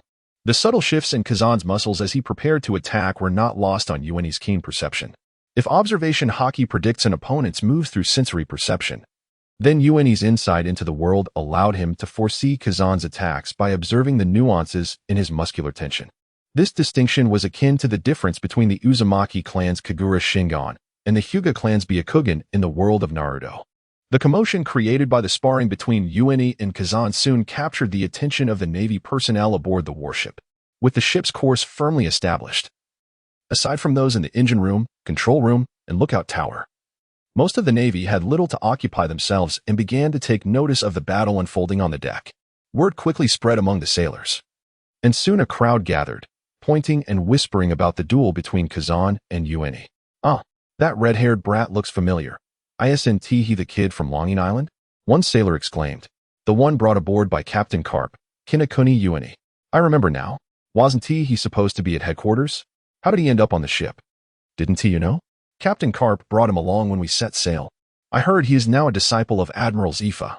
Oh, a disciple of Master Zephyr? But that seems rather formidable, doesn't it? Didn't he seem this powerful when he was cleansing pirates in the East Blue? Now he can fight against Captain Kazan? The murmurs of the surrounding sailors reached the ears of both Une and Kazan, yet the two combatants remained undistracted, focusing intently on their respective adversaries. Many aboard Carp's ship had encountered Une before, as he had sailed on this very vessel to join the Navy. Some sailors had even fought alongside him. In this segment, the naval forces were astonished to discover that Yuan Yi's current prowess had significantly surpassed his former capabilities when he was in the East Sea. His mastery of the technique known as Soru had become exceedingly proficient, and his elusive movements, combined with exceptional swordsmanship, resulted in a geometric increase in his combat effectiveness. Yuan-E was acutely aware that while his spiritual energy may not have increased, his practical combat skills had seen remarkable advancement. Presently, he could likely defeat his past self within 5 moves. Who dares to claim that Kaido is the greatest instructor in the entire pirate world? If you ask Yuan-E, he would argue that Aokiji is not far behind. On the deck, Aokiji finally identified an opening in Yuan-Yi's offense. With a swift motion, he deflected Yuan-Yi's bamboo sword with an icy pole and thrust it towards Yuan-Yi's abdomen. Given his youth, Yuan-Yi's stamina paled in comparison to that of the more seasoned Aokiji. After a prolonged battle, Yuan-Yi found his endurance faltering, and the continuous use of Sara had swiftly drained his energy. Fatigue began to set in, causing his speed to diminish, which Aokiji seized upon to launch a counterattack. With an iron resolve, Yuan-Yi braced himself against the imminent strike of Aokiji's ice pole, but as it neared, an overwhelming force struck his abdomen, propelling him backwards. Thud! Yuan-Yi was hurled several meters away, crashing against the mast of the warship before coming to a halt. As he landed, a wave of dizziness washed over him, and he involuntarily expelled a pool of clear liquid, becoming yet another victim of the iron strike. Hey, are you alright? Aokiji hurried over, his concern evident. Having been pressed by Yuan-Yi for so long, he had not held back when the opportunity arose. Witnessing Yuan-Yi's significant reaction caused Aokiji to feel a twinge of worry. Ugh, I'm unscathed. The iron technique is truly formidable. After a considerable duration, Yuan-Yi finally regained his composure, unsteadily rising to his feet. As he moved to stretch his body, he was astonished to find that he bore no injuries whatsoever. Had it been the old him, such a blow would have surely rendered him incapacitated. Bogart, starting tomorrow, you shall teach him hockey. The 6 forms.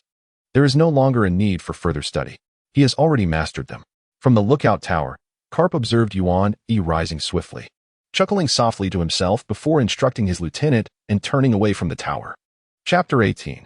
The aerial slash and the child labor aboard the warship. Since Kinokuni Yuichi learned the Marine 6 styles from Aokiji, he has been incessantly practicing with him, aiming to rapidly acclimatize his body to these formidable techniques through relentless combat. Although employing the Marine 6 styles is exceedingly taxing on one's stamina, Yuichi often manages to regain a portion of his strength after brief intervals of rest, sufficient to sustain him in battle for a considerable duration. As his comprehension of the Marine 6 styles deepened, Yuichi began to experiment with incorporating the techniques of the Gale Foot into his slashing attacks during combat. At long last, as noon approached, Yuichi successfully executed the aerial slash. A deep, resonant sound of slicing air echoed across the deck as he unleashed the technique with his bamboo sword, sending an invisible blade of energy hurtling towards Aokiji in the distance. The speed of the slash was astonishingly swift and utterly silent.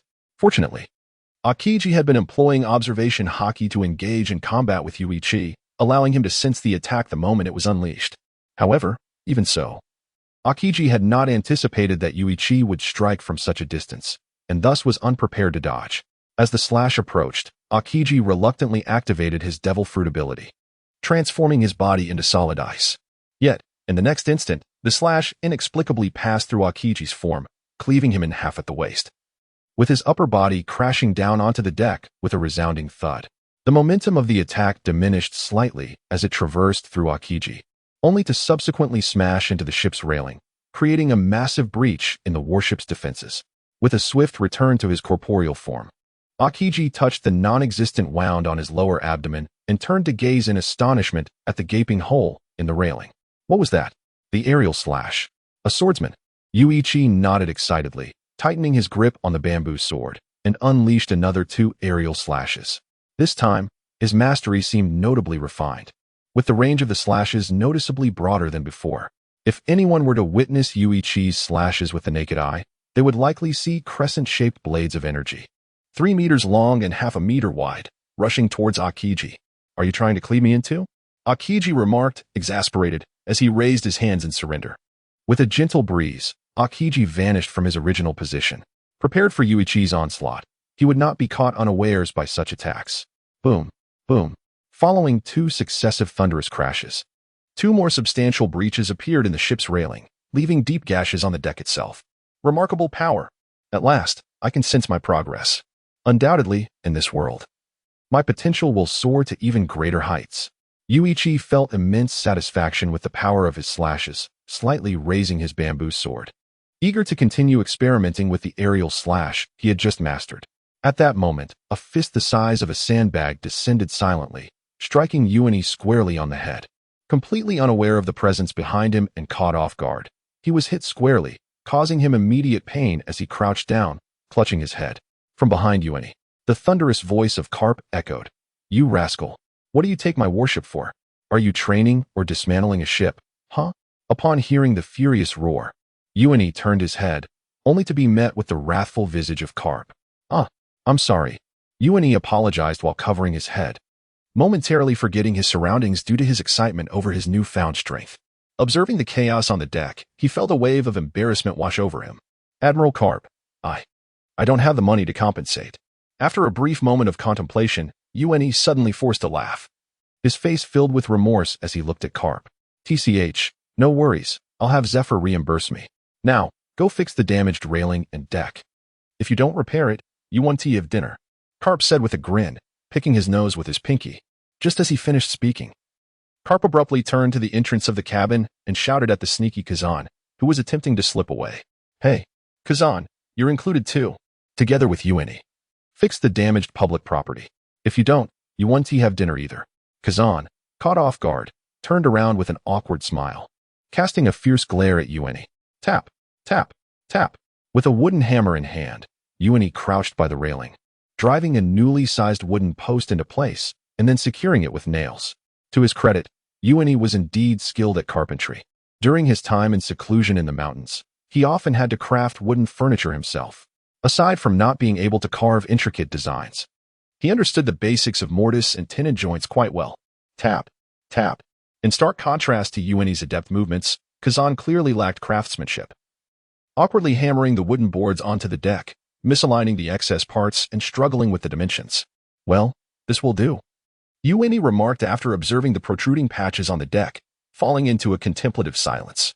"Forget it, Colonel Kazan. After all, it was my fault. I'll fix it later." Kazan's handiwork was indeed not commendable, and to avoid redoing the job, Yuani took over the task. "No problem, it's a minor issue." Kazan seemed to agree that his patchwork was rather unsightly. Extending his hand, a sharp ice blade appeared in his grasp. With the ice blade, he effortlessly trimmed the excess, ensuring the wooden boards fit seamlessly with the deck. The abilities of the devil fruit are truly convenient. Yuani marveled at the sight, and then turned back to his own task. "By the way, Colonel Kazan, what made you join the Navy?" As a skilled carpenter, engaging in conversation while working is an essential skill, serving as one of the finest methods to foster connections between individuals. "You are a disciple of Teacher Zephyr. And now we have established an acquaintance. Please refrain from calling me Akiji any longer. Address me as Kazan, for that is my name." Concerning Yuani, Akiji does not maintain any formalities. Admiral Zephyr is also Akiji's mentor, and it is evident that Yuan Yi shares a good rapport with Carp. Moreover, given Yuan Yi's inherent strength and talent, Akiji treats him as an equal, shedding any pretense of rank. As for the reason behind joining the Navy, must one even inquire? It is, of course, to uphold justice. Are you not of the same mind? When Akiji speaks of justice, his eyes glimmer with fervor.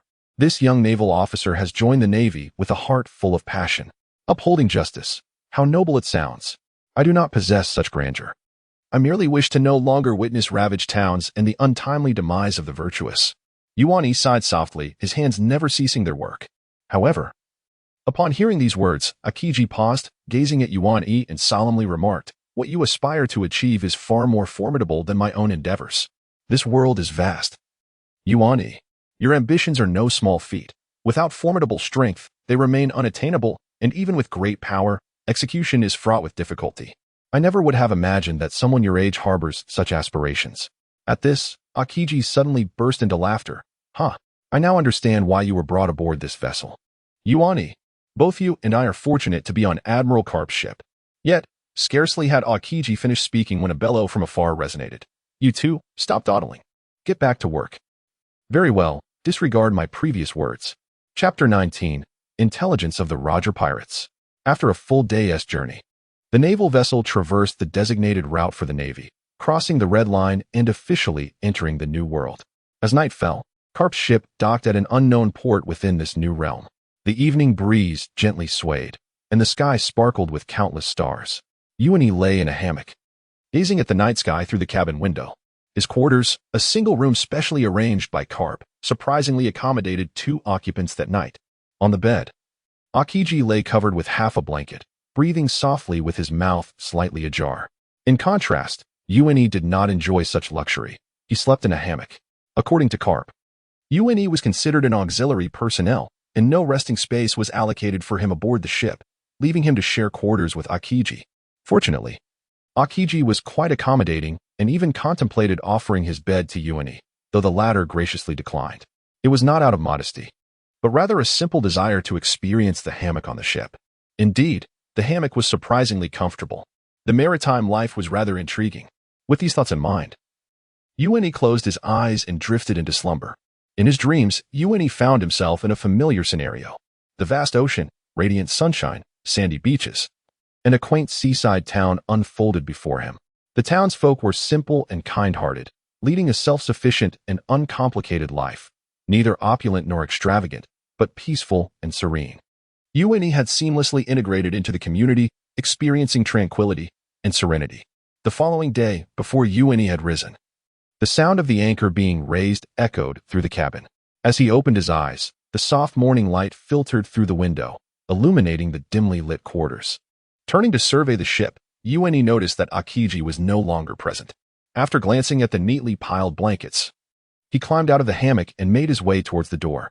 Following a brief wash, UNE arrived at the ship's dining area. Just as he stepped in, he heard Akiji calling out to him, "Hey, UNE, over here." In his early 20s, Akiji exuded the youthful enthusiasm of a young man, waving energetically at UNE. After grabbing some bread and milk, UNE carried a tray to join Akiji, plopping down beside him. Observing UNE's expression, Akiji inquired with a smile, "How did you sleep? Are you adjusting well? Did you experience any seasickness?" Akiji displayed genuine concern for the new acquaintance, engaging in friendly banter. "It was quite good. I'm getting used to it. I don't suffer from seasickness. On such a large vessel, it's not easy to feel ill," UNE replied with a smile, popping a piece of bread into his mouth. After taking a sip of milk, he looked around the bustling dining area and asked, "Kazan, I heard that our mission at sea is to pursue the Roger pirates. What is the background of these individuals? What crimes have they committed to warrant such pursuit?" Upon hearing the mention of the Roger pirates, Akiji's interest in conversation was immediately piqued. After a brief moment of mental organization, he remarked, "The Roger pirates. Their deeds are numerous. During their time in the East Blue, they assaulted 2 naval branches, and Captain Roger even killed a lieutenant of one branch. Subsequently, while evading the Navy's pursuit, they traversed numerous countries, plundering and slaying many nobles, thereby becoming the most notorious pirate crew in the East Blue. Later, the Roger pirates ventured into the New World, vanquishing several contemporaneous rivals and repeatedly eluding naval capture, thus earning their reputation as infamous grand pirates. A few years ago, the Roger pirates returned to the East Blue, and many presumed they intended to retire gracefully. However, since last year, they have been frequently traversing between the New World and the Four Seas. Recently, for reasons unknown, they suddenly entered the New World. Vice Admiral Garp, who had long been pursuing the Roger pirates, has now caught wind of their latest movements and is in pursuit once again. Upon hearing this, UNE merely nodded slightly. These transgressions indeed seemed unforgivable, attacking the Navy, plundering the allied nations of the world government, and slaughtering the nobles of these nations. Each of these heinous acts, combined with their inexplicable movements, certainly warranted the Navy's attention. However, it was still insufficient. Such offenses alone could hardly sustain the current notoriety of the Roger pirates. It was likely that Akiji was unaware of certain details. And what of the crew of the Roger pirates? Who are they, and what is their strength? UNE continued to inquire. Akiji, having been with the Navy for quite some time, should possess considerable knowledge regarding the current status of the Roger pirates' crew. The captain, GOLD, Roger, is a grand pirate with a bounty of 2.6 billion. As for his strength, he has clashed with Vice Admiral Garp several times, each time managing to escape. Quite formidable indeed. The first mate is Silver's Rayleigh, another grand pirate with a bounty of 1 billion. There is also a samurai from Wano named Kazuki Odin, who is said to have come from Whitebeard's crew. Additionally, there are members of the Mink tribe, such as Inuarashi and Nekomamushi. Oh, by the way, there are 2 young lads on Roger's ship, around your age. At this point, Akiji suddenly clapped UNE on the shoulder, speaking with excitement. About my age? Yuan turned to Akiji, somewhat puzzled. One of them is named Shanks, and the other is called Buggy? Akiji replied, stroking his chin with uncertainty. I see Vice Admiral Garp took you along for this reason as well. A knowing expression spread across Akiji's face as he smiled at Yuan. At this moment, Yuan recalled the words that Garp had exchanged with teacher Zephyr before they set sail. He vaguely remembered Garp mentioning that there were two individuals aboard Roger's ship who were of a similar age to his own. To his surprise, those individuals turned out to be Shanks and Buggy. Initially, Yuan had merely speculated, lacking certainty. However, upon receiving this information, he could now ascertain the temporal context in which he found himself. His understanding of the timeline within the world of One Piece was rather nebulous. After joining the Navy, he had deliberately refrained from inquiring about Garp and the others' achievements and ages to avoid drawing attention. Now that he learned Shanks' age, he could foresee the significant events that lay ahead. In just a few years, the world was poised for monumental upheaval. As Yuan and Akiji enjoyed their breakfast, they engaged in conversation. Just as they were preparing to depart for their training that day, Garp's aide-de-camp, Bogart, obstructed their path with a sword in hand. Captain Bogart, is there something you require? Greetings, Captain Bogart. Akiji and Yuan greeted him in turn. Captain Garp has assigned me to instruct Inherited Nation Yuan, Bogart explained. The Admiral's intent is that Yuan no longer needs to continue practicing the 6 powers of the Navy. He may now commence his training in hockey. In the days to come, Captain Akiji, you will serve as Captain Garp's aide, while I take over the responsibility of teaching Inherited Nation Yuan. Bogart clarified to the two of them. Hearing this, Yuan-Yi's eyes sparkled with excitement. Akiji nodded in response and said to Yuan-Yi, well then, Yuan-Yi, I shall seek out Captain Garp. You will follow Captain Bogart. Hockey. I didn't expect you to delve into this so soon. Mastering it will certainly require considerable effort. Akiji seemed to recall some unpleasant memories, shivering involuntarily before waving farewell to Yuan-Yi and departing the dining hall. Yuan-Yi, come with me to the deck. Chapter 20. Alas, I can see nothing. Following Bogart onto the deck, Yuan-Yi found his mind somewhat in a haze.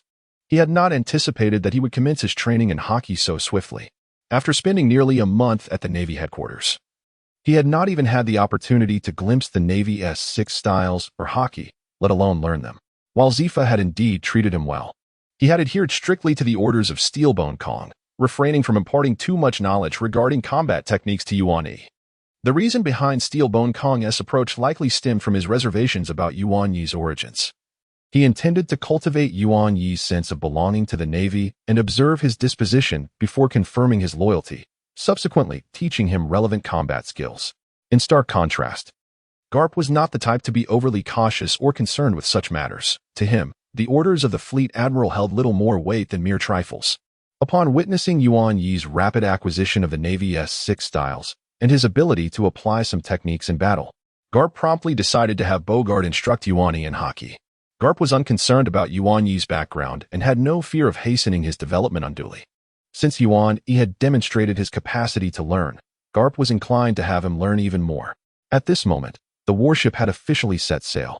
On the deck, only a handful of Navy personnel were scattered around the railings, observing the conditions of the sea. The space was vast and desolate. On the lookout, Akiji had also spotted Garp and, after greeting him, silently stood behind him, casting his gaze upon Yuan-Yi and Bogart on the deck. Ah, you've arrived. What are your thoughts on that young lad? Garp, sensing Akiji's presence, folded his arms across his chest and, with a sudden grin, inquired about Yuan-Yi. Impressive. I have never encountered anyone quite like him. If he truly had no prior exposure to the Navy's 6 styles, then his ability to master these techniques in such a brief period is undeniably a rare talent, Akiji remarked, adjusting the hat atop his head. Garp's smile widened at these words, and he mused softly, this young lad still has a long way to go. Yuan-Yi, the ability I am about to teach you is known as hockey. In simple terms, hockey is an innate power that lies dormant within the human body. It allows one to sense the intense aura of an enemy, thereby predicting their movements through observation hockey.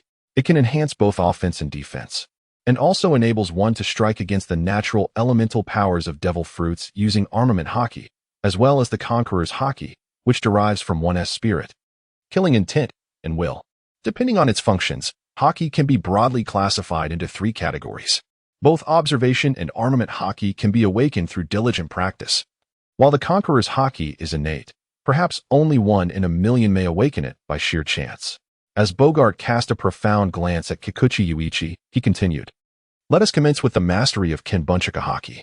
While speaking, Bogart retrieved a black cloth from the pocket of his suit and tossed it to Yuichi. Yuichi instinctively caught the cloth and was instructed to blindfold himself. Kinbunchika Haki, in essence, is the power obtained by awakening the latent potential of the human senses. It manifests through the perception of scents, sounds, the flow of air, and even the daunting ability to instantaneously discern an opponent's thoughts. In simpler terms, it is the heightened awareness of one's surroundings. Humans, as beings reliant on their five senses for information about the world, predominantly utilize sight, which accounts for 90% of their sensory input. If one can effectively perceive their environment even when deprived of sight, they have taken the first step towards mastering Kinbunchika Haki. I have heard of formidable warriors who can foresee events several seconds into the future during combat. Achieving such a level indicates significant prowess in Kinbunchika Haki. As Bogart spoke, he unfastened the sword at his waist and set it aside, instead taking up a bamboo sword and positioning himself before Yuichi. Without needing further prompting, Yuichi placed his long sword aside and similarly grasped the bamboo sword. Under Bogart's watchful gaze, he blindfolded himself with the black cloth. This form of training, I have engaged in it before. Can it truly unlock my Kinbunchika Haki? Yuichi pondered as he undertook this exercise. He had practiced similar training in the world of Demon Slayer, but it had proven to be of little benefit. The reason was simple. He was inherently attuned to the realm of perception, possessing an extraordinary sensitivity to his surroundings from a young age, an almost terrifying prowess. During combat, he did not heavily rely on sight. Nevertheless, since Bogart advocated this method, Yuichi was willing to give it a try. After all, different worlds might yield varied results from the same training.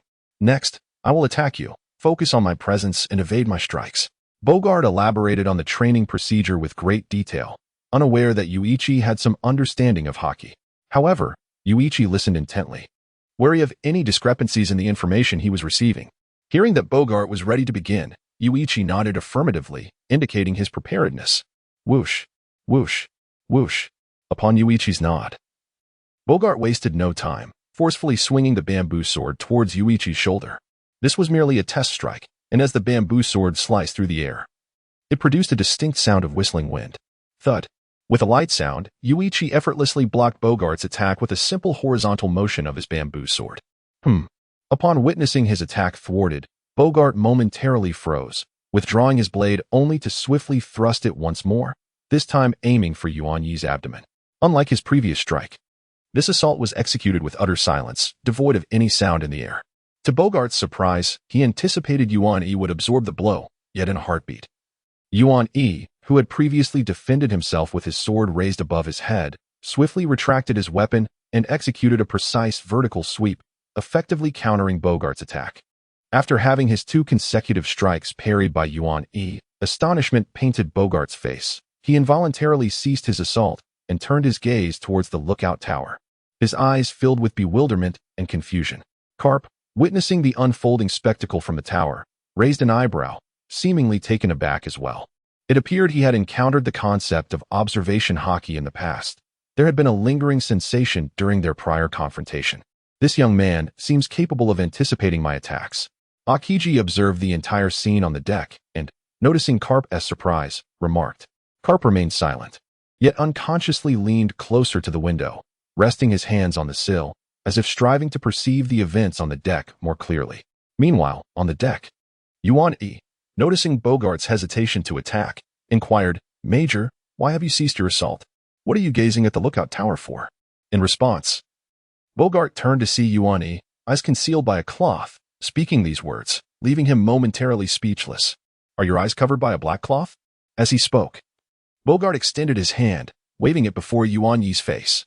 Yet, astonishingly, despite the blindfold, Yuan Yi's head followed Bogart's hand, responding, Indeed, it is obstructed. I cannot see anything. Bogart was taken aback, silently pondering. Could this lad be attempting to deceive me? Chapter 21. Personal Training, the Iron Fist of Love. Bogart found it hard to believe that Yuan Yi had already mastered the observation Haki. He immediately requested Yuan Yi to remove the black cloth, and after trying it on himself, he confirmed that he could see nothing. He then approached Yuan Yi, gently placing the black cloth back over his eyes. Let us try again. Prepare yourself. A surge of competitive spirit inexplicably welled up within Bogart as he secured the blindfold on Yuan Yi, raising his bamboo sword. In a split second, Bogart's figure vanished from Yuan Yi's sight. When he reappeared, he had already shifted to Yuan Yi's side.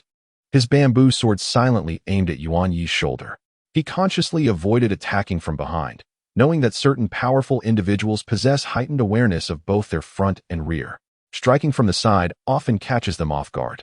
With a swift motion, Yuan Yi had reacted the moment Bogart executed his technique, his bamboo sword flawlessly intercepting Bogart's strike. Not only did he defend against the attack, but he also countered by lifting a leg to kick directly at Bogart's waist. Yuan Yi not only adeptly discerned the incoming strike, but also accurately pinpointed Bogart's position, launching a counterattack. The impact resounded as Bogart, caught off guard by Yuan Yi's retaliation, was unexpectedly struck in the waist, sliding several meters before coming to a halt. Yuan Yi frowned slightly. That kick felt as though it had struck a solid iron plate. Bogart reacted quickly, utilizing his iron technique the moment the attack reached him. Indeed, this kid can sense my movements. At that moment, Bogart was astonished, realizing that Yuan Yi was capable of perceiving his intentions. Unable to contain his surprise, he inquired, "Have you learned observation hockey before?" Yuan Yi shook his head in response, stating, "I sensed your aura."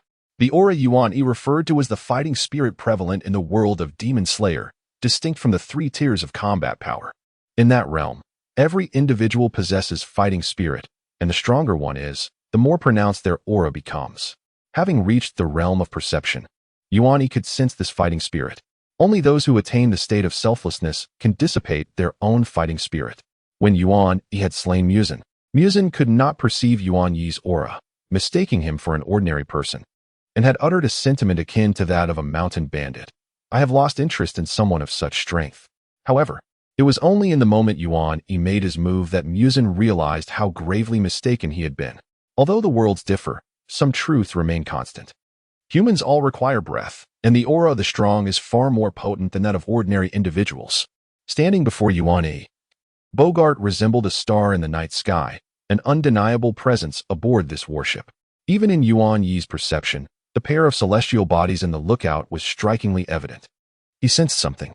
Although Bogart was uncertain about what Yuan Yi referred to as qi, he could discern from Yuan Yi's words that the latter likely possessed the ability to perceive something, allowing him to evade attacks and anticipate movements. Despite not understanding why, Bogart recognized that this training had lost its purpose. He was unsure if Yuan Yi had mastered the observation hockey, but he knew that if the opponent could track his movements, the training had become futile. At this moment, Bogart found himself at a loss for what to do next. Should he skip the observation hockey and proceed to teach the armament hockey? This felt too hasty. He had not yet formulated a plan for instructing Yuan Yi in the armament hockey. "Ha, you truly are full of surprises." Just then, Carp's voice resonated from behind Bogart. Carp approached Yuan Yi with a hearty laugh, clapping him on the shoulder in praise. Yuan Yi, having removed the black cloth, smiled shyly upon seeing Carp. "Don't take it off. Don't take it off. The training isn't over yet." Carp chuckled as he patted Yuan Yi's shoulder. Hearing this, Akiji felt a wave of unpleasant memories flash through his mind, causing his eyelids to twitch involuntarily as he silently prayed for Yuan Yi's safety. "Kid, next up. I'll be attacking you, so be sure to dodge well." As Carp spoke, a shift in his aura occurred. To Yuan Yi's perception, Carp's fighting spirit suddenly vanished. In that instant of astonishment, a powerful gust of energy surged toward him. The next moment, Carp's fist struck the top of Yuan Yi's head, sending him staggering, nearly toppling to the ground. Indeed, it was not through observation hockey that he predicted the opponent's attack, but merely by sensing the opponent's presence. A swordsman's instinct, perhaps? Carp grinned, fully aware. In this vast ocean, there were some swordsmen capable of discerning their opponent's location and intentions through their murderous intent and aura. However, this was distinct from predicting an enemy's moves with observation hockey. The pinnacle of observation hockey could envelop an entire island in an instant, as Rayleigh did, or foresee an opponent's attack several seconds ahead, much like katakuri. Yet, the perception that Yuan Yi currently possessed was evidently different from observation hockey. "I believe I have figured out how you sense your opponent's attacks, but in my presence, that won't be of any use. If you do not swiftly master the observation hockey, you may find yourself enduring considerable hardship." Carp grinned, and as soon as his words fell, he closed the distance to Yuan Yi and unleashed a powerful punch aimed at his chest. The fierce rush of wind from the punch allowed Yuan Yi to discern Karp's attack trajectory, and he swiftly maneuvered his bamboo sword to block the impending blow. Crack! In the next instant, the bamboo sword shattered, and Karp's fist struck Yuan Yi's chest with tremendous force, sending him flying. Thud! Yuan Yi was propelled several meters, crashing onto the deck, the resounding impact drawing curious glances from the surrounding Navy personnel. Once on the ground, Yuan Yi quickly scrambled to his feet. Although he had utilized an iron block to brace himself against the impending strike, Karp's punch still left him with a sharp pain in his chest. With every breath, he could feel a heavy and searing sensation emanating from his torso. All right, while training in observation hockey, one must also concurrently cultivate armament hockey. Infusing one's body with armament hockey enhances one's resilience against physical blows. Now, focus your senses and discern the traces of armament hockey within me. Learn it. Unleash your own hockey, and then withstand my punches. If you do not hasten your mastery, you will not endure for long. Karp grinned, his fists clenched tightly. Although Yuan Yi understood that Karp was holding back, the sensation of Karp's fist striking him was undeniably painful, a feeling he had not experienced in quite some time. It would have been somewhat easier if Karp had knocked him out with a single blow. Experiencing the pain while fully conscious was particularly unpleasant. After all, he was a top-tier powerhouse of the seas, capable of concealing his presence even in the midst of an attack. Consequently, to evade Karp's strikes, he would have to employ alternative strategies. Observation hockey and armament hockey, I shall certainly master them. Yuan Yi discarded the broken bamboo sword and rose to defend himself. This form of training is not contingent upon possessing a sword. Bang! Boom! Ha! Come on, kid. Is your attack merely a massage for me? On the deck, Karp's boisterous laughter echoed alongside the sounds of Yuan Yi crashing against the floor. Karp relished this opportunity to spar with the young ones, nurturing the new generation. Training Yuan Yi with a beaming smile, Akiji, observing for a while, could no longer bear to watch. He shook his head and retreated to the ship's cabin to procure some medicine from the ship's doctor. After a brief observation, Bogart silently made his way to the engine room, assuming a commanding role to allow Karp to focus on guiding the youth. Under the relentless pressure of Karp's iron fists, by the afternoon, Yuan Yi finally began to evade some of Karp's attacks and faintly sensed the presence of armament hockey. Although the hockey is feeble, it can still be genuinely felt. At the same time, Yuan Yi attempts to employ the armed color hockey for defense. As for offense, he can only endure the blows with his eyes covered, lacking the capability to retaliate against Karp for the time being. Karp evidently senses the transformation occurring within Yuan Yi, his smile becoming increasingly wild and radiant. What a terrifying talent. Truly, a fearsome talent indeed. Ha ha ha. Chapter 22. The stronghold of the New World. A week had passed since Karp began his training in hockey, during which a small portion of the supplies aboard his warship had been consumed. Since setting sail, Karp had not received any updates regarding the whereabouts of the Roger pirates. He realized that this expedition would likely devolve into another prolonged pursuit, akin to previous attempts. Thus, upon passing a realm known as the Kingdom of Neil, Karp commanded the ship to dock at the harbor and instructed the crew to replenish their supplies. Seizing this opportunity, he also intended to gather intelligence about the Roger pirates. The Kingdom of Neil, a small entity within the New World, is more accurately described as a sizable island rather than a true kingdom. Its landmass is perhaps even smaller than that of the Sabaody archipelago. The island boasts a mere few tens of thousands of permanent residents. Although the Kingdom of Neil is diminutive and relatively inconsequential, it lacks substantial military fortifications, with its royal army consisting of only about 1,000 men. However, due to its precarious position in the chaotic New World, Neil has allied itself with the world government, serving as a stronghold for the Navy in this tumultuous region. Hosting a naval division. Behind the scenes, the Kingdom of Neil maintains connections with underground factions, operating under the protective banner of Whitebeard. They facilitate the entry of pirates into the New World, providing vital resources for those who seek to replenish their supplies. Thus, the Kingdom of Neil manages to establish a foothold in this tumultuous domain. The political climate within the Kingdom of Neil has led to a diverse and chaotic environment, resulting in the local naval division functioning with remarkable discretion, often acting more as intelligence gatherers than as enforcers of law. Direct confrontations with pirates are rare. When violent incidents occur, it is typically the royal army that intervenes. More often than not, the The conflicts arise from pirate skirmishes, which the Royal Army tends to ignore, unless civilians are harmed, at which point they turn to the Navy for assistance. When pirates target the noble officials of Neil, they raise the banner of Whitebeard, seeking refuge under his protection. In such instances, appealing to the Navy proves futile, for those who dare to venture into the New World are often the most notorious pirates, burdened with bounties. With countless pirates to pursue, the Navy's influence and power in the New World fall short of apprehending every criminal. After committing their misdeeds, pirates simply load their treasures onto their ships and set sail. The Navy is unlikely to chase after a minor pirate crew across the seas. However, the Whitebeard pirates are a different matter entirely. Should anyone dare to challenge Whitebeard's authority, the Whitebeard pirates would indeed pursue them relentlessly. In the New World, the name of Whitebeard holds far greater weight than that of the Navy.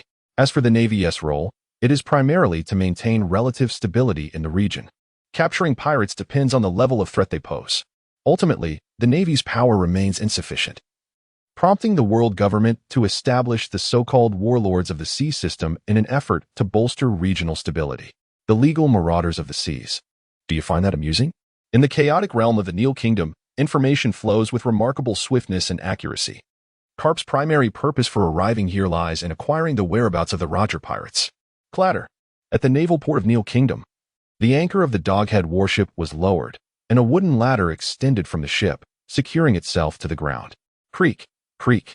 Draped in a cloak of justice, Carp descended slowly from the warship. Close behind him were his two aides, Akiji and Bogart. Accompanying these two officers was a red-haired youth, clad with a long sword at his waist and wearing an eye patch. This was Une. The eye patch Une donned was borrowed from Akiji. Its black cloth was somewhat cumbersome when loosened. Akiji's sleeping mask, however, proved to be much more convenient. In order to expedite his mastery of hockey, Une often wore the eye patch during the day. After days of diligent training and adaptation, his observation hockey had barely reached a novice level, allowing him to move without hindrance even while wearing the patch. His rapid progress astonished all those aboard the ship. As for his armament hockey, Une's advancement had been rather lackluster. Although he could adeptly employ it in attacks, its potency remained feeble. During practice with Carp, he could not even breach Carp's defenses, falling far short of the prowess exhibited by Axe-Emperor Maka. The commander of the G-10 naval branch stationed in the Neil Kingdom was a certain rear admiral named Roka, who appeared to have anticipated Carp's arrival, patiently awaiting him at the port. Rear Admiral Roka, appearing to be in his 70s, had long, white eyebrows that obscured the corners of his eyes. Standing at the port with his eyes closed, he bobbed his head slightly, as if dozing. Despite his robust physique, the wrinkles on his skin, age spots on his face, and his full head of white hair served as testament to the age of this seasoned sailor. The sound of the lowered ladder seemed to awaken the old admiral. He opened his eyes slightly, and upon seeing Carp, a smile spread across his face. His aged voice, gravelly yet warm, reached the ears of those present. "You've arrived so quickly. Your temperament remains unchanged, Carp." Though Roka held the rank of Rear Admiral, he addressed Carp directly by name. The sailors trailing behind Carp displayed no surprise, greeting Roka with familiarity. "Rear Admiral Roka." Roka waved to the officers following Carp, instructing them to carry on with their duties before turning his gaze back to Carp, stating plainly, "Recently, there have been no new updates regarding Roger." "Ha ha ha, Uncle Roka. My primary purpose this time is to visit you," Carp replied with a hearty laugh. Roka merely shook his head in response, saying with a hint of indifference, "Come, let us go inside and rest for a while." As the conversation concluded, Admiral Roka and Captain Carp walked side by side towards the nearby naval headquarters. At this moment, Yuan had also removed his eye mask, gazing curiously at Admiral Roka, who was leading the way. He gently tapped Green Bull's thigh and inquired, "Kazan, who is this Admiral Roka?" They seemed quite familiar with Captain Carp. Green Bull looked down and smiled, explaining, "Admiral Roka is renowned as the most distinguished intelligence officer in the Navy. Captain Carp, in his youth, trained under Admiral Roka's tutelage. Not only Captain Carp, but also Admiral Tsuru and Admiral Sengoku have spent time under his command." Yuan, intrigued yet perplexed, continued to ask, "The most famous intelligence officer, you say? That implies he possesses remarkable abilities and extensive experience. Yet why is he merely a rear admiral?" Yuan lowered his voice, displaying his confusion. This time, however, it was not Green Bull who responded, but rather Admiral Roka, who was ahead of them. "That is because I, the old man, have grown weary of life at sea. One must live grounded, only then can one extend their years. Despite the distance of 4 to 5 meters between them, Yuan Yi's intentionally hushed voice was clearly heard by Admiral Loka. Feeling somewhat embarrassed, Yuan Yi lowered his head, not anticipating the keen hearing of the Admiral. Being overheard while inquiring about another was rather impolite. "I apologize, Admiral Loka," Yuan Yi said after a brief moment of awkwardness. Up ahead, Admiral Loka had halted his steps, waiting for Yuan Yi and Green Bull to catch up. Upon hearing Yuan Yi's apology, he waved his hand dismissively, showing no concern. He scrutinized Yuan Yi and turned to Carp, asking, "Who is this young lad?" A fresh face. Carp gestured towards Yuan Yi with his chin, encouraging him to introduce himself. "Admiral Loka, I am Yuan Yi." Admiral Loka nodded, a look of nostalgia suddenly gracing his aged face. "A young naval officer. It has been a long time since I have seen one. Boy, are you curious as to how I heard your earlier conversation?" With a chuckle, he added, "I am a listener of the listening fruit, capable of hearing the words of everyone on this island, if I so desire." Yuan Yi, understanding the implications, remarked, "To hear everyone's words, that must indeed be quite a burden." Admiral Loka paused, momentarily taken aback, before bursting into laughter. "Ha! An amusing lad." He then disregarded Yuan Yi and Green Bull, taking Carp by the arm as they made their way towards the base. Chapter 23. The Infamous Pirates. Within the naval base of the G-10 branch, Vice Admiral Garp and Major Loka engaged in conversation in the reception room. Meanwhile, Kunekune Yuan and Akiji did not remain with Garp. After several days of venturing into the New World, despite their silence, the fatigue among the naval officers was palpable. Garp assigned Akiji the task of overseeing the resupply of the officers while granting all personnel a day of respite. Once the resupply duties were fulfilled, they would be free to roam. Yuan decided to pause his training for the day, recognizing the necessity of alleviating the fatigue that had accumulated. He was not one to relish in pain. Seizing the rare opportunity, he accompanied Akiji onto the streets of the Kingdom of Neil. Although the area was a melting pot of diverse elements, the kingdom's bustling atmosphere drew large crowds, making the marketplace particularly vibrant. "Oh, it truly is lively. This is somewhat different from my expectations of the New World." As Yuan strolled alongside Akiji, absorbing the splendor of the kingdom, he could not help but express his awe. He had imagined that all nations within the New World would be rife with rampant piracy and chaos, especially after witnessing the tumultuous journey of Monkey D. Luffy, where injustice seemed to prevail at every turn. In this vast ocean, pirates had undeniably emerged as the most formidable force. Yet, to his surprise, the Kingdom of Neil appeared to maintain a commendable degree of order. The towns even exuded a sense of prosperity. "Well, while I cannot ascertain what your vision of the New World entails, there are indeed several flourishing places akin to the Kingdom of Neil. However, one must ponder what lies hidden beneath such prosperity. It is likely that articulating the truth would prove to be quite complex." Akiji, familiar with the intricate realities of the Kingdom of Neil, held little fondness for a nation that straddled both the light and dark. Such a place did not align with his moral compass. Regardless of the secrets it harbored, in his view, the king of this realm possessed a modicum of capability. At the very least, he managed to maintain a semblance of stability in a world teeming with pirates, which was no small feat unaware of the kingdom's underlying truths. Yuan felt that the king had performed admirably, successfully navigating the complexities of such a world to cultivate a thriving nation. Who knows? Akiji remained noncommittal, seemingly reluctant to delve further into the topic. Spotting a stall selling pancakes nearby, he eagerly turned to Yuan and inquired, "Yuan, the pancakes here are quite good. The filling is made from locally sourced fruits. Would you care to try some? Filling made from local fruits? I must taste it. By the way, I have no money. Could you cover the cost?" Intrigued by the prospect of unique cuisine, Yuan was always open to new culinary experiences, even if the flavors might be unconventional. As Yuan Yi and Qingji immersed themselves in the local customs of the Neil Kingdom, within the opulent palace at the island's heart, King Nicola McCartney was hosting a grand banquet to welcome a distinguished group of guests. "Haha, everyone, please, there is no need for formality. Captain Nook, it is a pleasure to have you as my guest in the Neil Kingdom. Here, allow me to raise a toast in your honor." The dining table was adorned with lavish silk tablecloths, while rows of silver cutlery gleamed under the soft glow of the lighting. Slender, exquisitely beautiful maidens poured exquisite wine for the guests. Dressed in luxurious attire, Nicola McCartney lifted his goblet, standing to address the assembled guests. "Captain Nook, The formidable leader of the Nook pirates was a ruggedly handsome, burly man with a bounty of 200 million. Despite having only recently set foot in the New World, he had already made quite a name for himself by vanquishing 2 pirate crews with bounties of 150 million and 110 million respectively, earning significant notoriety in the underworld. Prior to entering the New World, Nook had repeatedly attacked merchant vessels belonging to world government-affiliated nations in the North Sea, thus becoming a target of the Navy. Haha. Our King Nicola McCartney is indeed quite the gracious host. Such treatment makes me feel somewhat bashful. Let us not rush to drink. I must confess that my uninvited presence here is for a specific purpose, one I wish to entrust to your highness. Hoping to gain your approval, Nook raised his goblet and stood, casting a sidelong glance at the maiden beside him, licking his lips before continuing with a smile. Nicola McCartney noticed Nook's gaze and, observing Nook's audacious demeanor while toasting him, felt a pang of unease, yet maintained a radiant smile as he inquired, "What is it that Captain Nook desires? If there is any way I can assist, I shall certainly do so, even if your request proves challenging. I have a commendable network. I know a few individuals from the Whitebeard pirates who might be able to lend a hand.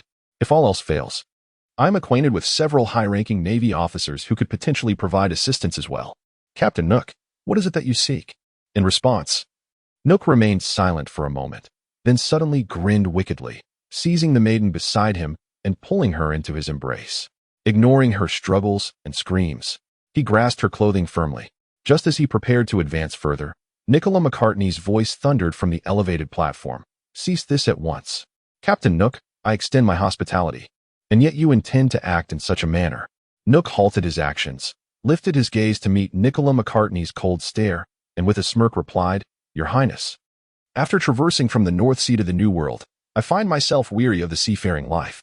My crew has grown weary. We seek a place to settle and establish our roots. I find the kingdom of Neil quite appealing. It is prosperous, and more importantly, the quality of women here is quite satisfactory, much to my delight. Haha. My request is rather simple. I hope your highness will grant me this favor and not be ungrateful." After Nook finished speaking, he gazed down at the woman in his arms, chuckling mischievously. Meanwhile, dozens of crew members from the Nook pirate crew rose from their seats, drawing their swords and casting their gazes towards Nicola McCartney, who occupied the seat of honor. Nicola McCartney was never a dull-witted individual. From the moment the Nook pirates intruded upon the palace, he sensed ill intentions. He had hoped that invoking the names of Whitebeard and the Navy would instill a sense of caution in them, but it appeared to have little effect. The Nook pirates, having recently entered the New World and having fended off countless naval pursuits, had become quite emboldened, their ambitions nourished by the vastness of the sea. They no longer regarded the Navy with any respect, and as for the Whitebeard pirates, apologies, but they were unfamiliar to him. Despite the fury boiling within him, Nicola McCartney, adept at navigating the realms of light and dark, managed to maintain his composure. Observing the Nook pirate's intentions, he wore a broad smile and said, "Oh, such a modest request. Simple. In my personal capacity, I shall bestow upon you a manor, granting you a place to reside within the kingdom of Neil. Now, since I have acquiesced to Captain Nook's request, I believe it is time for you brethren to sheathe your weapons. Come, let us drink." Ha. In response to Nicola McCartney's concession, Nook's smile widened, shaking his head as he replied, "There is no need for your highness to offer us a gift. I have little interest in a manor. I find your palace quite delightful. Kindly bestow upon us this palace, your highness." As he spoke, a pool of mud suddenly appeared beneath Nook's feet, rapidly expanding outward until it enveloped the entire hall. The muck began to creep up towards the platform where Nicola McCartney stood, and by the time he noticed, the sludge had already reached his feet. The power of a devil fruit. Witnessing this, Nicola McCartney's eyes flickered with panic as he exclaimed, "Captain Nook, I concede to your request. I will vacate the palace immediately with my family."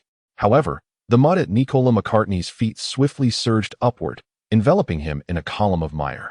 Within this earthen prison, Nicola struggled violently, yet no matter how fervently he fought, he could not extricate himself from the clutches of the mud. Gradually, his movements became rigid, and in mere seconds, he fell utterly still. The column of mud collapsed, and with a resounding thud, Nicola's lifeless body struck the table, landing upon the lavish tablecloth, now marred by the foul-smelling sludge. Nook observed this scene with an ever brighter, more unrestrained smile. "Oh ho ho, ha ha ha. If you leave, I shall be quite distressed. I have heard that your wife and daughter are both beauties. Chapter 24. The Interrupted Vacation, the Distressed Young Girl.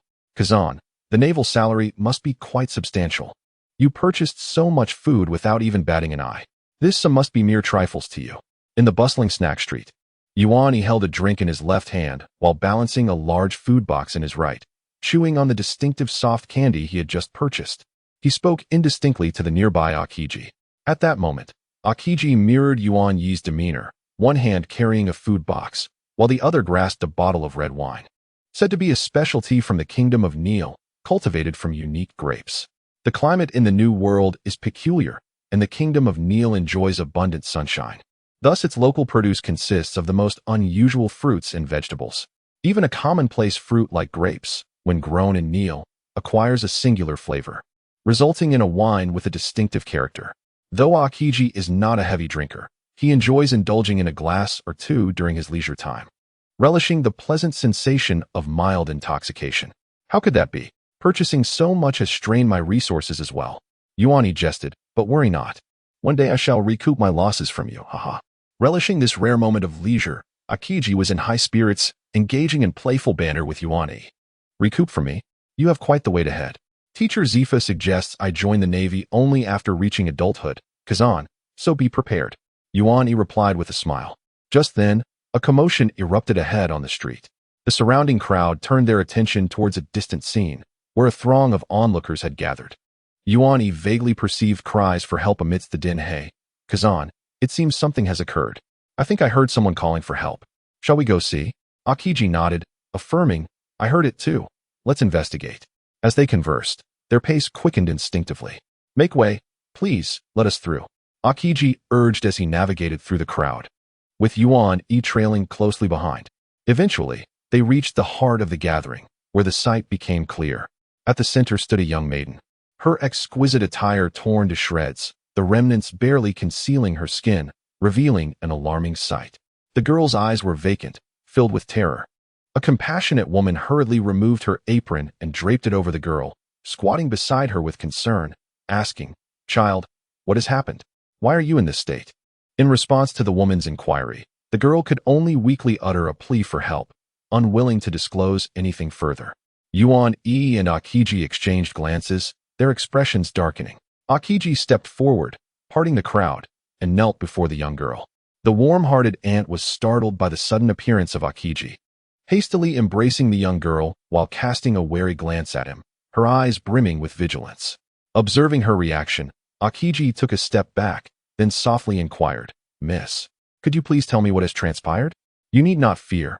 I am a member of the Navy, and I am here to assist you. As he spoke, he gestured towards the Navy insignia on his chest, hoping to earn her trust.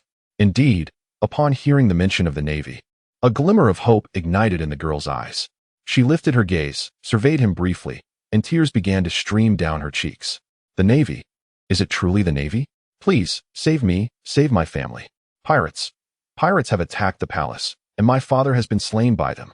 Her words left the surrounding crowd momentarily stunned, followed by a chorus of gasps. Akiji, too, was taken aback, his expression one of astonishment. The palace. Pirates? He was well aware of the intricacies of the Neil kingdom. Although he held the kingdom's tactics in disdain, he could not deny that its king was a man of considerable capability. The king had reigned for over a decade, and such an incident had never occurred. Moreover, the Neil kingdom possessed its own military, which was not weak.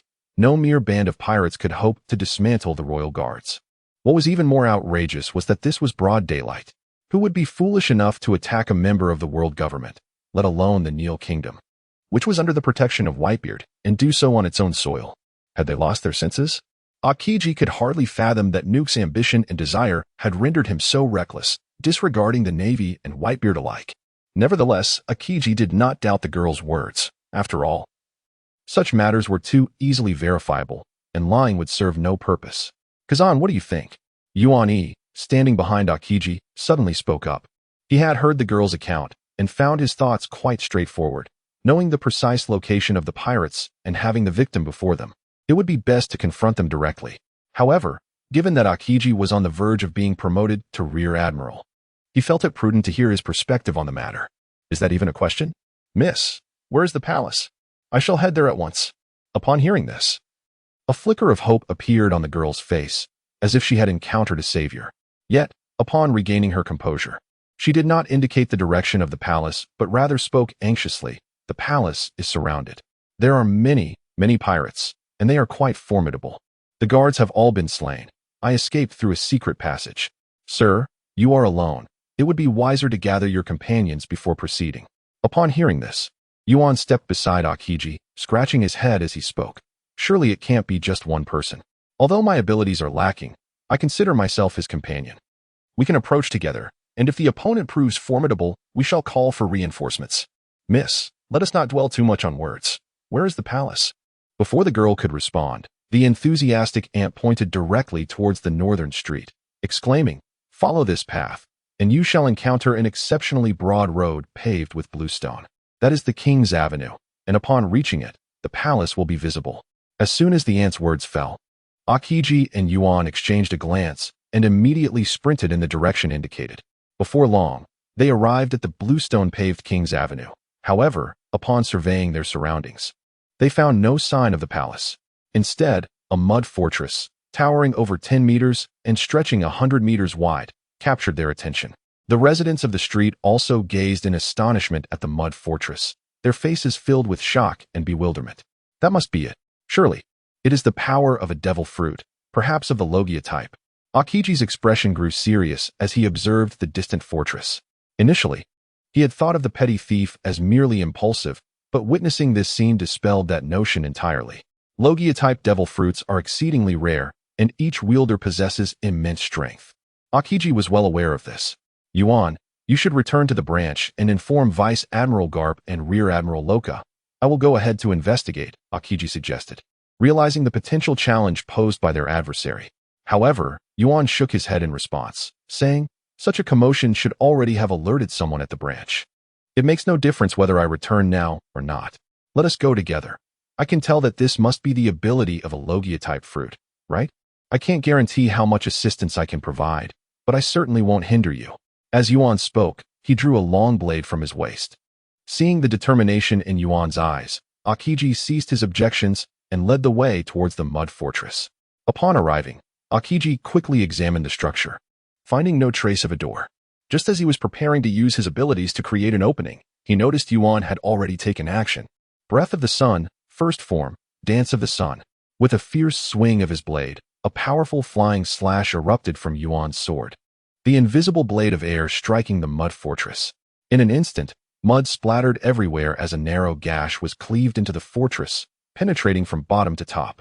Akiji and Yuan vanished from their spot almost simultaneously, their figures flickering out of sight.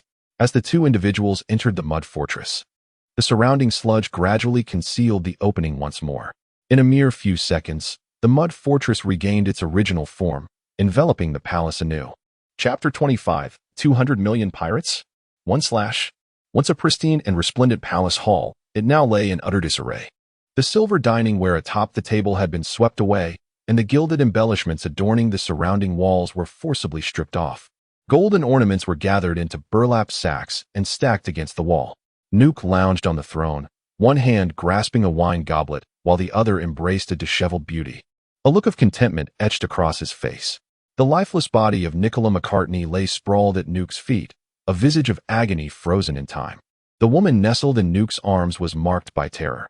Despite her efforts to avert her gaze from the corpse beside her, she inadvertently caught sight of it when she turned her head.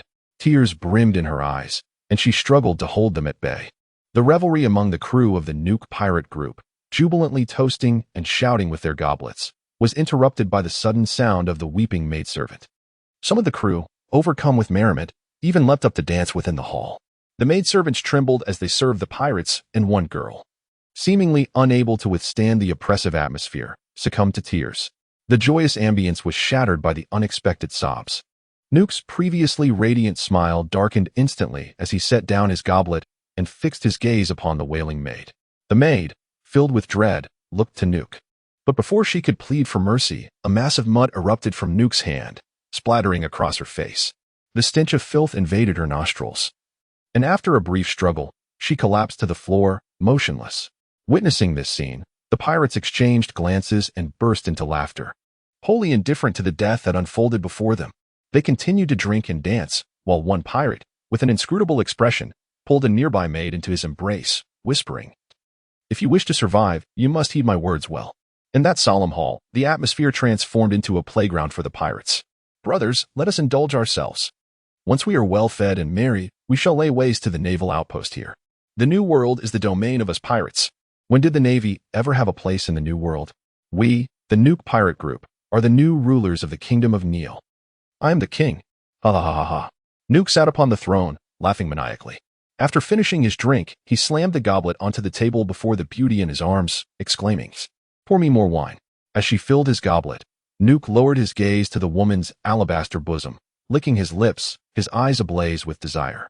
Suddenly, he seized her wrist, intending to lead her away.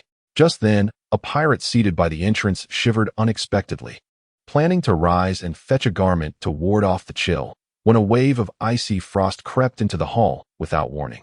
Lifting his gaze, he noticed, to his astonishment, two unfamiliar figures had appeared within the chamber. One of the men bore a frosty demeanor, tall and slender, adorned with a round hat and circular sunglasses. His hands rested in the pockets of his cloak, and with each breath, a faint mist of frost escaped his lips. One of his feet had entirely transformed into solid ice, emanating an aura of chill that spread from his being, coating the ground beneath him in a delicate layer of frost. Beside him stood a strikingly handsome red-haired youth wielding a long blade, his features sharp, with crimson markings extending from his forehead to the corners of his eyes. The boy gazed upward at Nuke, who was poised to depart from the throne, his expression one of indifference. "Who are you?" Nuke, realizing the sudden appearance of the two figures in the hall, released the wrist of the beautiful woman beside him and focused intently on the newcomers. Upon noticing the naval insignia on the tall man's chest and hat, he recognized their identity. "Naval officers? Huh, how swift you are to arrive. Was it that little brat who fled earlier that sent word? I was just about to seek out the Navy myself, and yet here you are, delivered to me on a silver platter. Is it merely the two of you? Where are the others? Come forth, and I shall deal with you all at once." Nuke's laughter echoed through the hall, his fearlessness palpable as he mocked the naval presence, having dispatched countless foes of their caliber before. Truly audacious. Akiji raised his gaze to the cackling Nuke, fury boiling within him, his voice becoming hoarse with rage. The two intruders were indeed Akiji and Kunikuzushi Enichi. As they breached the defenses of the mud fortress and entered the palace, they simultaneously perceived the pirate presence within the grand hall. Akiji, with his keen observation haki, sensed the tragedy unfolding in the palace, especially with the numerous bodies of guards strewn across the courtyard they had traversed. Meanwhile, Enichi stepped over the fallen corpses, having already sentenced the pirate on the throne to death in his mind. A chilling aura radiated from Akiji as he prepared to act. However, Enichi suddenly stepped in front of him, raising his blade menacingly towards Nuke, while softly murmuring to Akiji, "Kazan, your abilities may be too gentle for them. Allow me to take the lead." Nuke, witnessing the red-haired youth daring to point a sword at him, momentarily froze before erupting into laughter, as if he had encountered an absurd spectacle. "Ha ha ha, little brat, do you intend to attack me? Come forth. I am a mudman, having consumed the mud fruit. Weapons like swords and guns are of no consequence to me. Ha ha ha. Come on, swing your blade." Suddenly, without warning, Kunikuzushi Enichi's figure vanished from before Akiji, and a thunderous crack reverberated through the grand hall. The figure of Ueni suddenly appeared before Nuke, his long blade descending swiftly. While Nuke was still speaking, he inexplicably felt his line of sight elevate, only to plummet moments later. In a daze, he beheld the indifferent countenance of Kunikuni Ueni, astonishment flooding his heart. When did this young man arrive here? As his vision swayed, he caught sight of his companions beneath the throne, their faces etched with shock. And then his own headless corpse. Is this not my body? Why am I able to see it? Fear gripped Nuke as he attempted to utter a word, yet his mouth moved soundlessly, his very consciousness dissipating rapidly. Terror enveloped him, and in that moment, Nuke finally comprehended that he was about to perish. Am I to die? It cannot be. How could I possibly die? Such a mere boy. How could such a boy? Thunder breathing, first form, lightning flash. Utilizing the technique of shave, Ueni imbued his blade with the power of armament haki, achieving an unparalleled speed in an instant. Nuke's Logia fruit abilities never had the chance to manifest fully before he was decapitated by Ueni's strike. Shaking the blood from his blade, Ueni sheathed it slowly. Thud! Nuke's headless corpse collapsed at Yuani's feet, glancing down at the lifeless Nuke. Yuani couldn't help but murmur to himself, "It is truly difficult to alter one's habits. Will this appear too brutal? Accustomed to severing demons." Yuani's initial strike was merciless and fierce. "Captain Nuke. Captain Nuke. He is dead. He is truly dead." After Nuke fell, he could never rise again. Only at that moment did the crew of the Nuke pirates realize that their captain, who had consumed a Logia devil fruit and could disregard physical attacks, had been slain by a single blow. The joy of plunder evaporated in an instant. Gazing at Kunikuni Yuani standing with his blade by the throne, the remaining members of the Nuke pirates felt no trace of fighting spirit. They rushed towards the Grand Hall's entrance, eager to escape even for a single second longer. Ice time. As the remnants of Nuke's crew sought to flee, Akiji finally made his move. With a slight spread of his arms, an extreme chill emanated forth, the frost beneath their feet transforming into solid ice, rapidly spreading towards the surrounding pirates. Crackle. A faint sound echoed as the cold wind swept through. The pirates rushing towards the hall's entrance were instantly encased in ice, their expressions frozen in terror, vividly alive. Boom! Kazan. Yuani, where are you? At that moment, a tremendous noise erupted from the palace courtyard, followed by the resounding roar of Garp echoing within the palace. An inexplicable whirlwind surged forth, swirling dust directly into the palace. The pirate ice sculpture at the entrance of the palace was instantaneously reduced to icy powder under the onslaught of the swirling tempest. In response, Akiji, somewhat at a loss for words, conjured an ice wall within the hall, shielding himself and the others present. At this moment, Yuani had sheathed his sword and stood beside Akiji, unable to suppress a sigh as he remarked inwardly, "Such a style of doing things. To serve in the Navy truly feels like a waste of talent." Chapter 26. Those scoundrels, they deserve it. After the dust had settled, Vice Admiral Garp and Major General Loka finally arrived at the palace of the Kingdom of Neil. They resembled the heroic figures in films who invariably arrive late, never absent, yet consistently tardy. As the violent tempest subsided, Akiji's powers were undone, and the ice wall before them crumbled.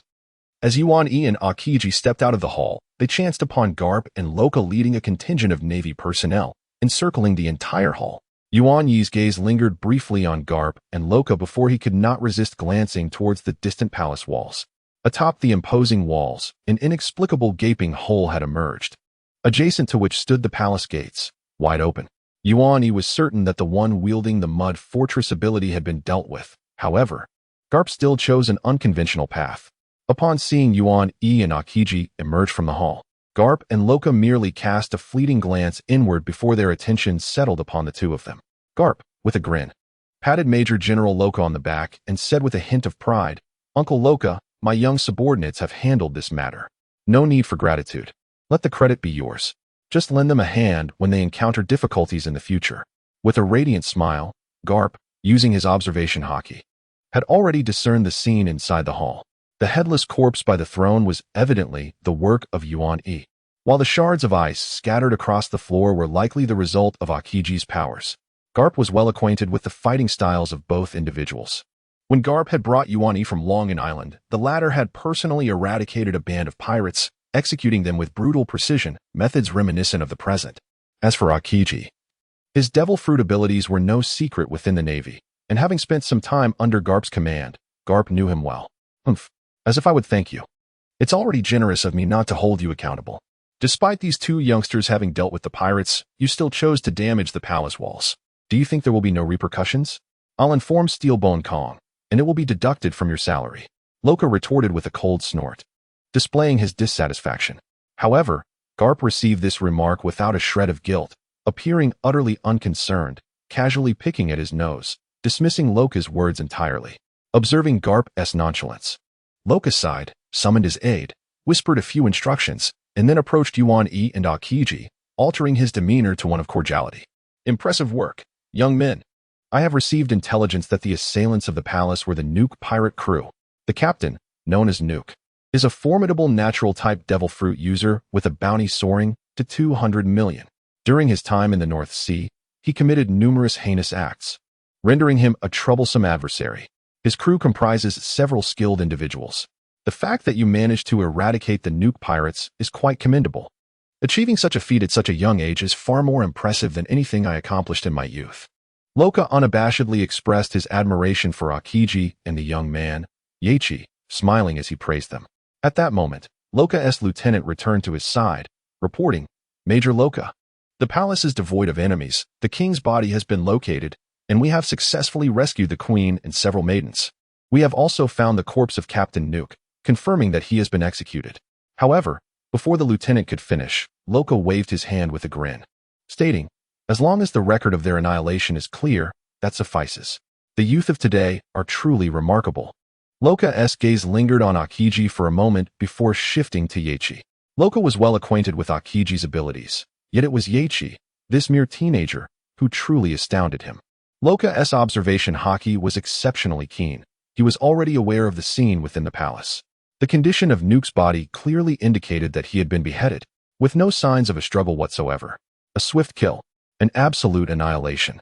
Loka understood that such a feat could not have been achieved by Akiji. Akiji was quite renowned within the Navy, and his combat style did not align with such an execution.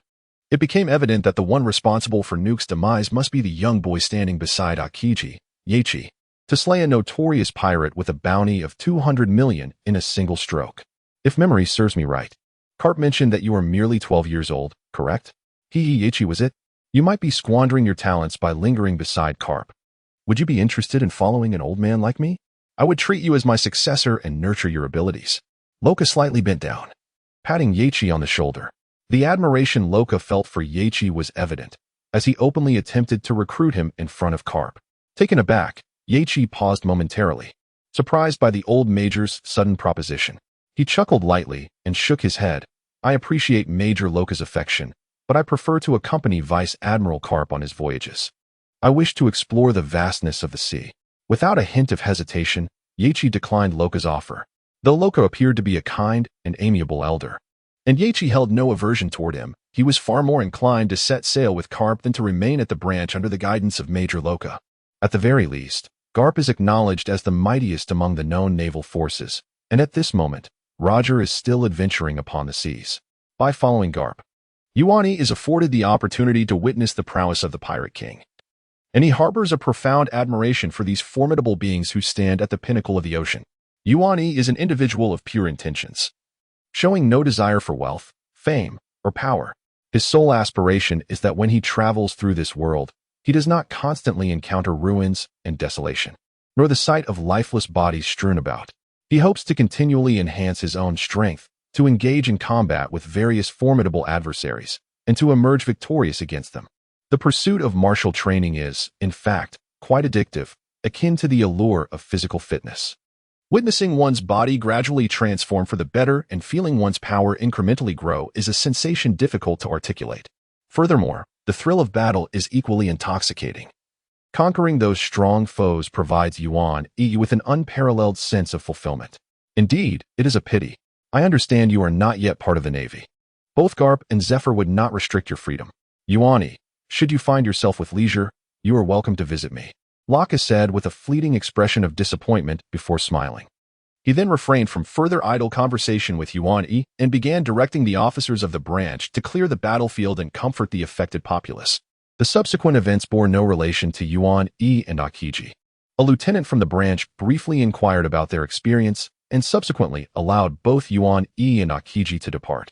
Yuan-E and Akiji returned to the previous food street, meandering and sampling delicacies. However, due to the recent incident with the Nook pirates, their spirits were dampened, and they hurried back to the naval branch after a brief stroll. Pirates are indeed rampant. In their pursuit of wealth and power, they recklessly harm the innocent. Such scum deserve to perish. In a secluded area of the naval branch's lawn, Yuani sat beneath a tree, eyes closed in meditation. Emptying the mind through stillness and contemplation serves as an excellent means of relaxation. Akiji reclined beside Yuani, hands clasped behind his head, gazing at the azure sky, when he suddenly spoke. Several hours had elapsed since the recent battle, yet Akiji's mind remained preoccupied with these matters. This young naval officer, at an age marked by a fierce disdain for evil, found his inner fury not swiftly dissipated. It is frustrating.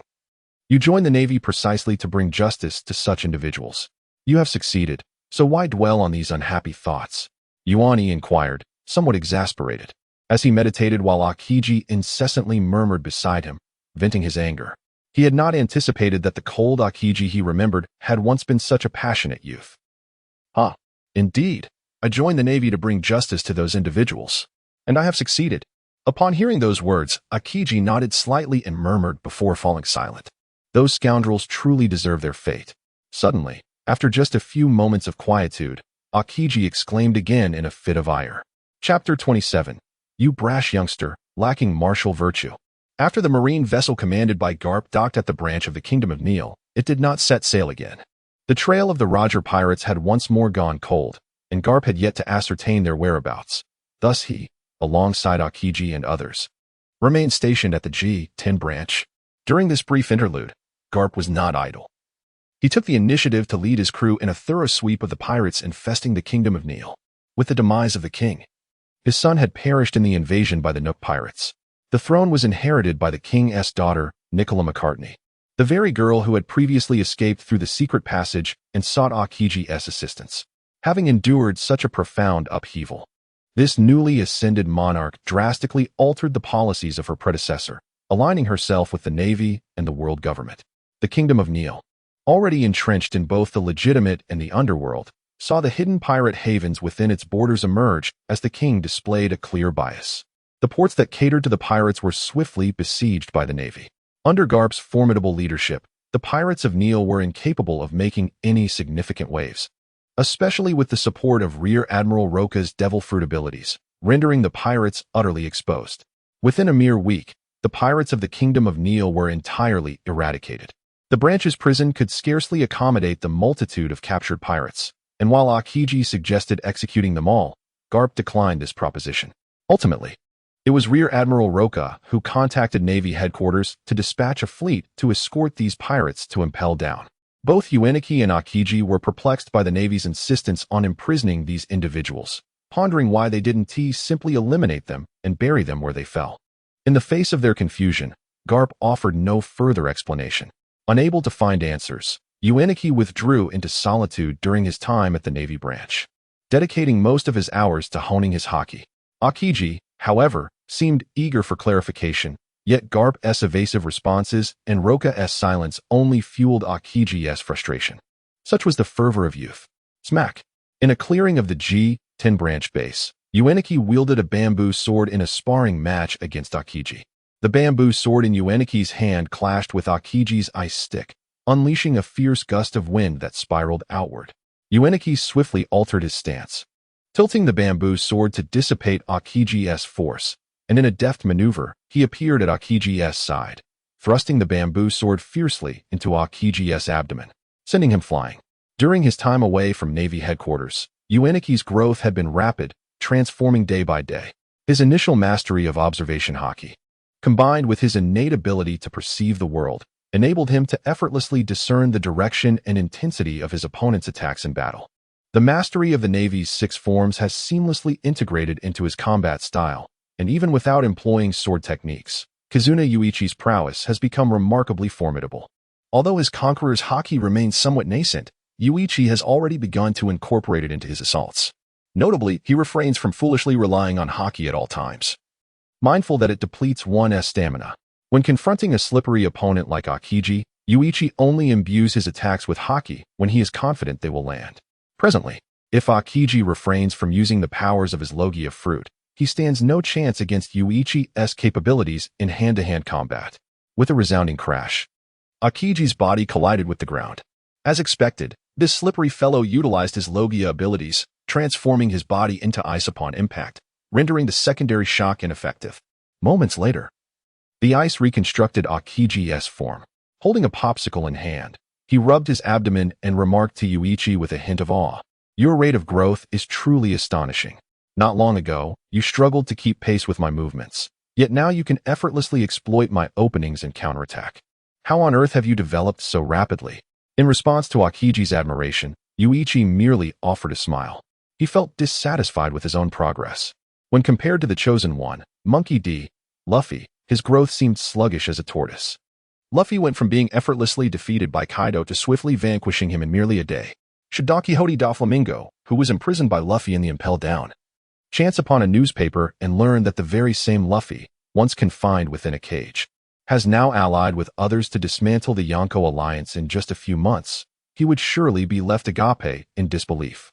The world's strongest creature, Kaido, has transformed into a renowned mentor, a result few could have anticipated prior to the conflict in Wano. In the preceding period, Akiji could suppress Kazuna Yuichi through physical prowess. Yet within a mere week, Yuichi has completely dominated him. To this, Yuichi declared it merely a natural progression. Akiji's combat techniques have always been rather mediocre. Despite being an elite of the Navy and mastering the 6 forms, his skill level is comparable to that of CP9's Lucci at best. Akiji has historically relied on the capabilities of his fruit, haki, physical techniques, swordsmanship. What are those? Are they as effective as ice time? In a genuine confrontation, he would have long since used ice time to teach Yuichi a lesson. Yuichi acknowledges that if Akiji were to fully employ his fruit abilities, he could easily eliminate him, as his current haki is not yet potent enough to negate the effects of Akiji's powers. However, on the contrary, Yueni's assessment of Akiji's martial arts. He strongly advised Akiji never to rely on physical techniques during combat. Otherwise, he might find himself severely outmatched. Yueni's swordsmanship is already of the highest caliber, with each strike flowing seamlessly into the next. Having mastered the technique of shave through extensive practice, Yueni can now keep pace with Akiji's speed. Given Yueni's experience in martial arts, if Akiji cannot overpower him with sheer speed, he stands no chance against Yueni.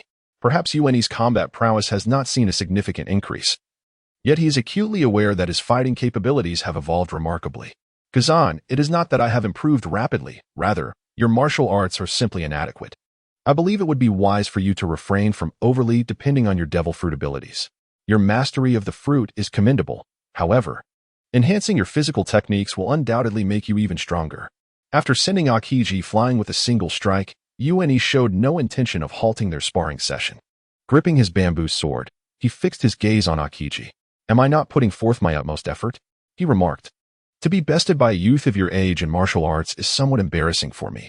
Akiji, clutching an ice stick, charged rapidly towards Yueni. With a swift motion, Yueni angled his sword to deflect Akiji's attack and then lunged forward, sweeping his bamboo sword across Akiji's abdomen.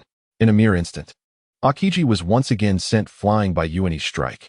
However, this time, before he could touch the ground, his body transformed into ice particles midair and quickly reformed on the ground. As Akiji returned to his corporeal form, he furrowed his brow and lifted his shirt, revealing a glaring red mark on his abdomen.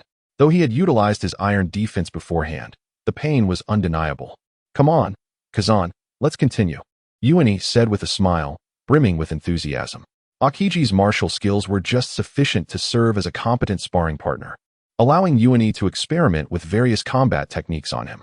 Akiji nodded and charged at Yueni once more, wielding the ice stick in a fierce downward strike aimed at Yueni's head. Observing Akiji's attack, Yueni accurately predicted the direction of the assault, raising his bamboo sword to block it. Just as he prepared to kick Akiji in the abdomen, he suddenly felt a chilling sensation in his hand. Looking up, he realized that Akiji had frozen his arm with his abilities. In an instant, he felt a surge of cold creeping up from his feet. Glancing down, he discovered that his legs had become frozen to the ground. Hey Kazan, focus on martial arts training. We agreed not to use our devil fruit powers. You little rascal, where is your sense of honor? Yueni exclaimed, feeling slightly exasperated as Akiji sprawled out on the ground, chuckling. Just a short break, only for a moment. Chapter 28, The Newly Unleashed Abilities. Kapu's ship had anchored at the naval G-10 base of the Nil Kingdom for nearly half a month. One morning, in a certain open area of the base, Kapu observed a sparring session between Ikki and Akiji. During this period, devoid of any operational missions, Kapu diligently devoted his time to instructing both Akiji and Ikki in their martial arts training. After this time of rigorous practice, Ikki's mastery of observation haki and armament haki had seen notable improvement. A fortnight ago, Ikki could only vaguely sense the direction of an opponent's attack.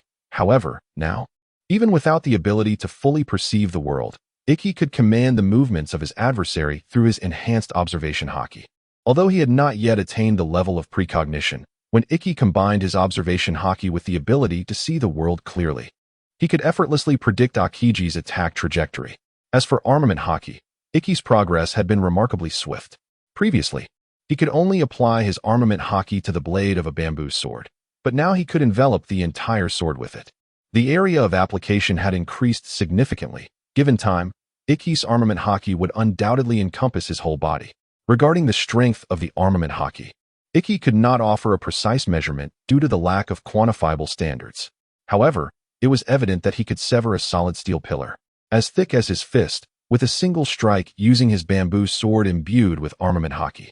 Kapu roughly assessed Iki's prowess and assigned him a value of 7,000. In terms of haki alone, if one were to draw comparisons, it could be said that Iki, at present, surpassed Rorinoa Zoro, who would return to Sabaody Archipelago 2 years later by a slim margin. In the open area, the sparring between Iki and Aokiji continued. With the acquisition of the Marine 6 styles and the dual haki, Iki experienced a qualitative leap in strength. Coupled with his already exceptional swordsmanship and the enhancement of his perception, he dominated Aokiji during their physical training. Aokiji, gripping an ice pillar with both hands, bore the marks of battle on his skin, bruised and battered. As Iki's armament haki grew stronger, Aokiji, who once relied solely on his devil fruit abilities to remain unscathed, found it increasingly challenging to withstand Iki's onslaught, accumulating more injuries over time. Nevertheless, in moments of sheer exertion, Aokiji's combat prowess still far exceeded that of Iki. Often, when Aokiji felt he could no longer persist, he would use his abilities to assist Iki in regaining composure, allowing himself a brief respite. With a swift movement, Iki leaped back to evade Aokiji's downward slash. He then pressed his bamboo sword against Aokiji's ice stick, utilizing the momentum to deliver a powerful downward strike, causing Aokiji to stumble forward. Realizing the precarious situation, Aokiji's body transformed decisively into mist, vanishing from sight, only to reconstitute himself a meter away in an instant. At the very moment when Aokiji departed, Yuan-e executed a swift kick at the spot where Aokiji had just stood, dispersing the icy mist. "Hey, Aokiji, are you playing tricks again?" Yuan-e lamented, having missed his target and returning to the ground with a steady landing, observing Aokiji retreating over a meter away. This scenario was not unfamiliar. It had occurred on numerous occasions. Although they had agreed to engage in a martial arts spar, that rascal Aokiji consistently resorted to his abilities during their practice. Yuan-e's speed of attack was remarkable, with seamless transitions between strikes, rendering Aokiji's half-baked Sara ineffective against him. However, while Aokiji could not evade the attacks entirely, he could still foresee Yuan-e's assault direction and utilize his devil fruit powers to evade before the attacks reached him. Weeks prior, Aokiji had found it impossible to subdue Yuan-e using only his physical skills. Yet, after witnessing Yuan-e's rapid advancement, Aokiji found himself at a disadvantage. After several days of being bested by Yuan-e, Aokiji decided to abandon restraint, employing his powers whenever he felt overwhelmed. Throughout the past few days, Aokiji had not significantly enhanced his martial prowess. Instead, he had developed a new application of his devil fruit ability, the evasion technique that had just transformed into icy mist. Originally, Aokiji's focus had been on pure freezing, crystallizing into solid ice. However, under the relentless barrage of Yuan-e's increasingly potent Busashoka haki, Aokiji innovated his technique to utilize ice mist for evasion.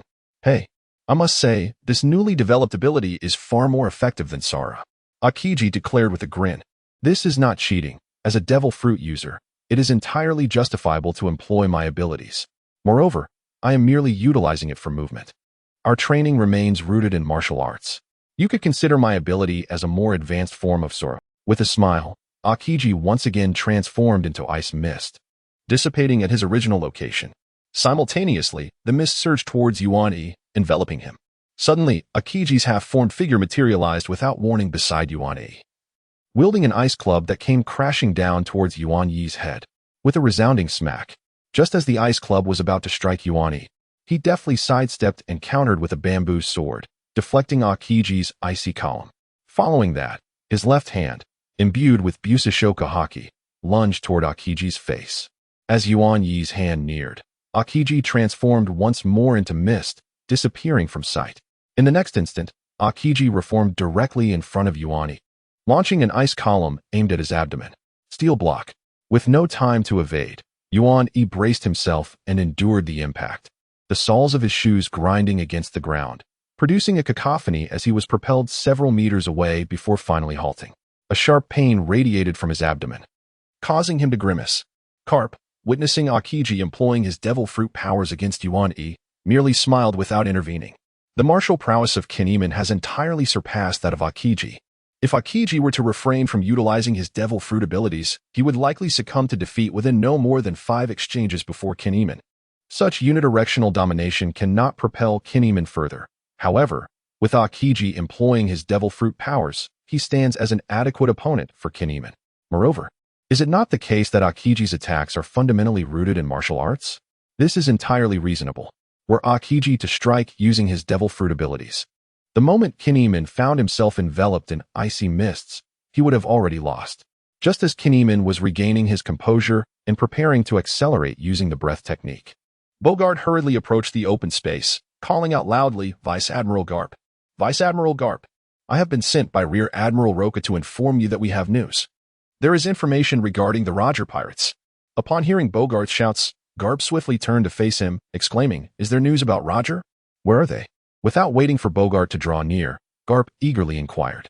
"Zo Island, the legendary island inhabited by the mink tribe, Zo Island." Upon receiving this news, Garp was momentarily taken aback, tilting his head in curiosity as he looked at Bogart and asked, "Where is that?" Despite having served in the Navy for several decades and leaving his mark across the seas, both in the Grand Line and the New World, Garp regrettably admitted that he was entirely unaware of what Zo Island was, having never heard of it before. Chapter 29. Who do you think I am? Bring the ship closer. Zo Island, a remarkable isle nestled within the New World, is said to rest upon the back of a colossal elephant that has existed for a millennium. Its immense legs reach the ocean floor, its body towers into the clouds, and its expansive back is capable of supporting the entire island. The inhabitants of Zo Island, known as the Mink tribe, are essentially beastmen. They harbor a deep-seated disdain for outsiders, forbidding any intrusions upon their territory, which has resulted in Zo Island remaining outside the jurisdiction of the world government. Moreover, due to the island's mobile nature, navigational pointers commonly used in the New World are ineffective in directing others to Zo Island. After Bogart provided a succinct overview of Zo Island to Karp, the latter fell into a contemplative silence. How could he pursue Roger on an unreachable mobile island? "Hey, Bogart. Are you jesting with me? If the navigational pointers are useless, how am I supposed to reach Zo Island? Furthermore, where did you obtain this information? Has anyone actually laid eyes on Zo Island?" Karp inquired, his expression tinged with dissatisfaction. At this moment, Akiji and Yasu, who had been practicing nearby, halted their sparring and approached Karp, ears perked up to listen intently to the dialogue between Bogart and Karp. The source of the information is the G-33 branch. They gleaned it from captured pirates.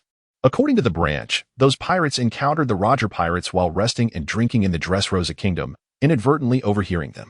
This encounter occurred just a week prior, during which the Roger pirates were presumably storing navigational pointers and had lingered in Dressrosa before departing. Thus, the G-33 branch deduced that the Roger pirates would be at Zo Island. Upon hearing this, Karp's dissatisfaction dissipated. He pondered momentarily before breaking into a smile, declaring, "Let us go. Set sail for Dressrosa. It must be in close proximity to Zo Island. Although we cannot locate Zo Island directly, the fact that Roger and his crew will linger in Dressrosa to record the magnetic field indicates their intended course is southward from there. Once we arrive in Dressrosa, we shall discern the likely direction of Roger's next move." With that, Karp turned and made his way towards the naval port, seemingly intent on an immediate departure. Yasu and Akiji exchanged glances, grasping their bamboo swords, and followed in Karp's wake. During Karp's stay at the G-10 branch, the Navy aboard his ship continued to reside on board, utilizing the G-10 branch's training grounds for regular drills, all in preparation for an immediate departure upon receiving news of Roger. Karp, a vice admiral, pointed towards 3 islands in Dressrosa. It remains uncertain where the Roger pirates might venture next. Moreover, perhaps the Roger pirates possess an eternal log pose, indicating other possible directions. Such a rash assault is likely to result in failure. It takes nearly a month to reach Dressrosa from here. Should we not first consult headquarters before proceeding? Before Bogart could finish his thought, Karp interjected decisively. "If every action requires consultation, then we might as well do nothing at all. I have made my decision. We shall set sail for Dressrosa."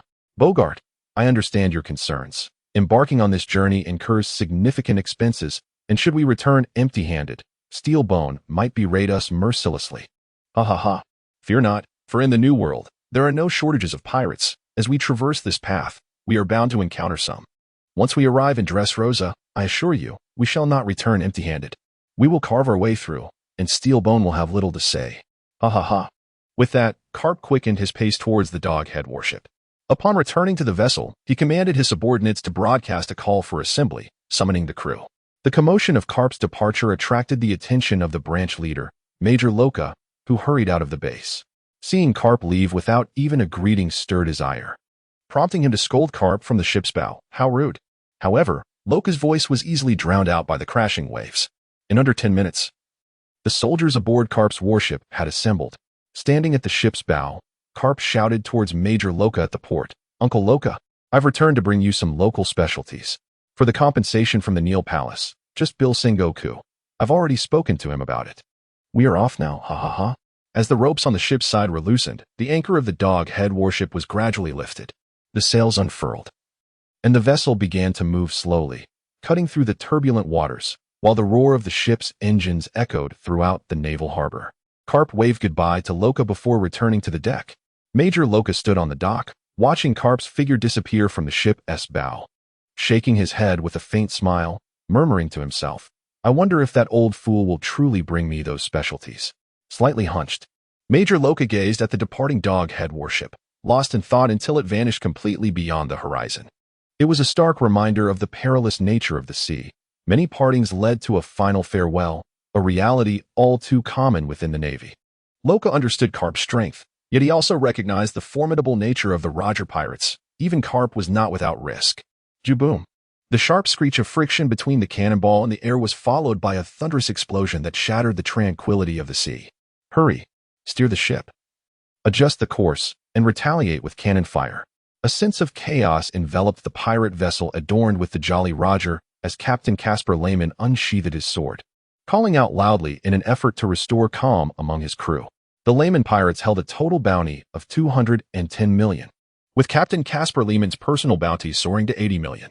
They had only recently entered the New World and were a formidable pirate crew renowned in the West Sea, having achieved notoriety for their remarkable escape from 3 warships led by naval rear admirals, sinking one of the ships in their flight. However, at that moment, a naval vessel flying the flag of the Navy was swiftly approaching from directly behind the Lehman pirates. The crew aboard this ship seemed oblivious to the reputation of the Lehman pirates, boldly advancing alone. Captain, it's too late. The enemy is advancing quickly. We must evade. The crew, hearing their captain's urgent call, began to scurry towards the engine room, while more seasoned members, witnessing the speed of the naval ship, hastily cautioned. Too late. Evade. They have but one ship. We are to retreat. 3 naval vessels could not subdue me, and I shall yield. Do you think I am someone to be trifled with? A minor setback is of no consequence. We shall not evade. Bring the ship alongside and engage the Navy in close combat. Slay the sailors and use their planks to repair our vessel. Casper Lehman bellowed, seizing one of his subordinate's collars and hurling him aside. He then swiftly made his way to the stern, leaping onto the rear mast and wielding his blade. He struck down 2 incoming cannonballs. The projectiles split mid-air and detonated, failing to explode upon the pirate ship. Having deflected the 2 cannonballs, Casper Lehman noticed a cessation of fire from the distant warship, a smile creeping across his face. Ah, have you come to recognize my prowess and abandon your bombardment? Chapter 30. The Path Ahead. As Casper Lehman reveled in his triumph from deflecting 2 cannonballs, he suddenly noticed a figure emerging on the prow of the approaching dog-headed warship. It was a youth, adorned with a black-sheathed long sword at his waist, his garments billowing in the wind, and his crimson hair dancing wildly. As the warship drew near, the red-haired boy, his expression devoid of emotion, slowly unsheathed his blade, fixing his gaze upon the pirate ship and preparing to strike. What is that boy doing? Is he also part of the Navy? Casper Lehman, filled with confusion upon seeing the silhouette on the warship, found his bewilderment swiftly morphing into terror.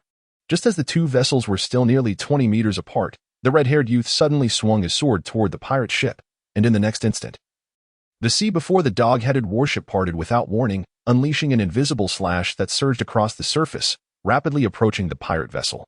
Whoosh! In the blink of an eye, the fierce strike collided with the pirate ship, producing a nearly inaudible sound. The slash penetrated the vessel from the stern to the bow, cleaving it entirely in 2. What is happening? Casper Lehman could not discern the strike itself. He merely observed the turbulent waves gradually subsiding, a perplexing sight. Yet, in the following moment, the pirate ship, capable of accommodating hundreds, began to split apart from the center, and in mere seconds, was severed in two, with torrents of seawater flooding into the compartments, as the disintegrating hull began to sink. Wah! What? In the midst of Casper Lehman's horror-stricken gaze, the dog-headed warship maintained its speed, ramming its prow into the divided stern of the pirate ship, effortlessly slicing through the wreckage without pausing for a moment. The pirate vessel was as inconsequential as refuse, unceremoniously kicked aside, while those aboard the departing warship never even cast a glance back at them. Thus, the warship swiftly vanished from Casper Lehman's sight. The colossal vortex created by the sinking ship engulfed the despairing Lehman and his crew, who were utterly powerless against the might of the ocean. On the surface, the pirates cried out in terror, their voices echoing in the desolation. Minutes later, as the sea breeze gently caressed the tranquil waters, only scattered debris remained, whispering tales of despair to any traveler who might happen upon the scene. Oh my, what a powerful strike! Such a large ship, pierced in one blow. Brother Kikoku truly is formidable. With strength like that, if he doesn't become an admiral in the Navy, I shall be the first to object. Indeed, such feats are beyond the capabilities of our rear admirals. On the deck of Karp's dog-headed warship, the sailors surrounded Kikoku Yuani, showering him with praise and admiration. Akiji stood aside, observing the throng surrounding Kinemon, his heart filled with reflection. Who could have imagined that in just over a month since Garp had set sail with Kinemon from the Navy headquarters, he had ascended to such remarkable heights? If Akiji's memory served him correctly, Kinemon had initially been incapable of executing even a basic flying slash upon embarking on his journey. Yet, after just over a month, Kinemon's slashes had become powerful enough to cleave through pirate ships. During their voyage from the G-10 branch to Dressrosa, Garp had encountered numerous pirates, and each time, there was no need for him to intervene. Akiji and Kinemon could effortlessly resolve the conflicts together. At first, when confronted by pirate vessels, Akiji would utilize his abilities to freeze the waters surrounding the ships, rendering them immobile. After a barrage of cannon fire, Kinemon and the Navy would disembark, utilizing the ice platform created by Akiji to engage the enemy in close combat. However, this routine only lasted a week before Garp's approach to battle evolved. The once freezing Akiji ceased his interventions, and when encountering pirate ships, Kinemon began to employ moonwalk, soaring directly into the air to swiftly approach the vessels for hand-to-hand combat. Another week passed, and Kinemon's combat style underwent yet another transformation. This time, upon nearing a pirate ship, he would allow the warship to close in. And when within several meters of the enemy, he unleashed a flying slash, a devastating strike capable of incapacitating the pirate ship. In this period, Kinemon's flying slash grew increasingly formidable. Just days prior, he had effortlessly sliced through a massive pirate vessel exceeding 100 meters in length. Consequently, the speed of Garp's warship increased significantly. Upon encountering pirates again, Garp found it unnecessary to halt the ship for cannon fire or to engage in close quarters. He merely needed to accelerate towards the pirate ship, confident that Kinemon would clear a path for the warship. Akiji watched as Kinemon rapidly grew stronger. During this time, Kinemon's Busashoka haki not only enveloped his blade but also extended to his entire right arm. This enhancement in Busashoka haki rendered Kinemon's slashes extraordinarily lethal. Previously, he could only cover his weapon with Busashoka haki, increasing its hardness and sharpness while enabling him to strike Akiji. Now, Kinemon could simultaneously apply Busashoka haki to his arm and sword, amplifying both his muscle power and the blade's might. The synergy of these enhancements allowed Kinemon's slashes to reach their current level of prowess. At this juncture, Kinemon had truly stepped into the realm of mastery concerning Busashoka haki. As for the subsequent endeavor of Kinemon to elevate his prowess, it would not be an effortless task. Even if Kinemon were to master the Conqueror's haki to envelop his entire being, the augmentation in the potency of his strikes would be rather limited. Should he aspire for a transformative leap, he must devise ways to enhance the amplification capabilities of his haki. Merely expanding its coverage would serve little purpose. Even if he were capable of enveloping himself entirely in haki, the pinnacle of his power would merely resemble that of Virgo, who was ultimately severed by Law's abilities. However, true mastery of haki enables one to transcend the effects of the devil fruits. The fate of Virgo serves as a constant reminder to Kinemon that mere coverage without quality in haki is futile. Yet, augmenting the amplification capacity of the Conqueror's haki is no simple feat. Karp possesses methods to train Kinemon in this regard. Yet he observes that there is still room for improvement in Kinemon's coverage range, hence he refrains from hastily initiating the second phase of training, instead encouraging Kinemon to fortify his physique and expand his hockey's reach. As for the content of the second phase of training, it is straightforward. Flatten 8 mountains with one's fists, which Karp himself practiced to prepare for the challenge of defeating the green pepper. However, there is no rush. Kinemon's growth has far surpassed Karp's expectations. In mastering hockey, it is essential to progress steadily, for only then can one aspire to become a formidable force. When Kinemon's hockey can no longer expand its reach, he may then embark on the next phase of training. There's ample time for that. Karp, observing his subordinates fawn over Kinemon, casually picked his nose while striding over, bellowing at them. Is there nothing else to do? Gathering here and chattering away? This is only the beginning. You have a long way to go. After dispersing the entourage around Kinemon, Karp earnestly advised him, Kinemon, do not let the flattery of these fools cloud your judgment. The concept of strength is still a distant reality for you. Your foundation is solid. And experiencing a surge in power upon first encountering the 6 powers and hockey is quite natural. However, be aware that this is but the tip of the iceberg. Do not become complacent. Your journey is far from over, and the path ahead will be fraught with challenges and difficulties. Even you may not necessarily ascend to the pinnacle. During this trip to Dressrosa, you might just encounter what it truly means to be a stronger. Listening to Karp's words, Kinemon nodded silently, possessing that self-awareness. In this world, it is the conqueror's hockey that entwines the strongest. He believes he has reached the zenith of swordsmanship, but to elevate himself further, he must embody a hockey that surpasses all else, which is the new objective he fervently pursues. He recognizes that he has only just embarked on the journey of mastering hockey. Turning around, Kinemon approached the railing, resting his hands upon it while gazing out at the vast sea. The sea breeze caresses, and the vibrant red hair dances in the air. Yuan gazes at the ocean, his eyes filled with profound anticipation. How he longs to witness it soon. The future pirate king, Roger. Chapter 31. Dressrosa. Dressrosa, a renowned land of love and passion in the New World. Centrally located in the New World, it is a tropical island. As mid-April arrives, the daytime temperatures in Dressrosa soar to a sweltering 38°C. Unlike the unpredictable climates found in other regions of the New World, Dressrosa enjoys a stable tropical monsoon climate. With summers that stretch endlessly and winters that remain absent, abundant rainfall ensures a bountiful harvest, yielding 3 crops a year and providing a variety of vegetables throughout the seasons. The substantial temperature fluctuations between day and night render Dressrosa's fruits a unique treasure, sought after across other islands in the New World.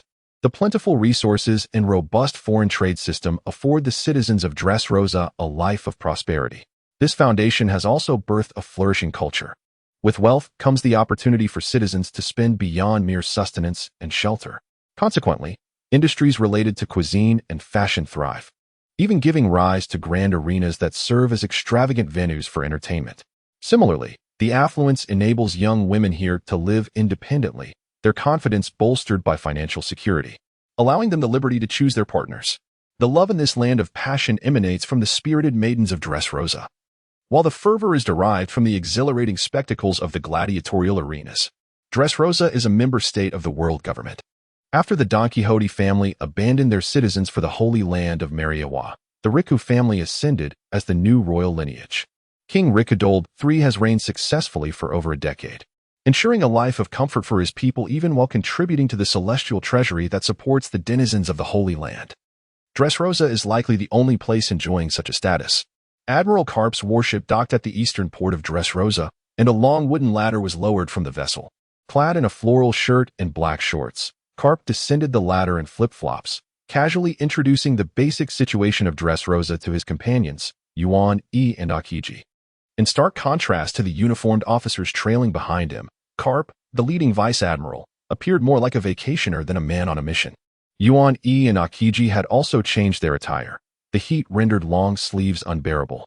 Yuan, with a limited wardrobe, borrowed a short-sleeved sailor's uniform emblazoned with maintenance from another sailor. He contemplated borrowing Akiji's clothing, but found it excessively large. Akiji, on the other hand, was already dressed in summer uniform. Let us first locate the branch and see if they have any recent news regarding Roger. Bogart, assign some personnel to secure the ports and closely monitor the incoming and outgoing vessels. with particular attention to pirate ships.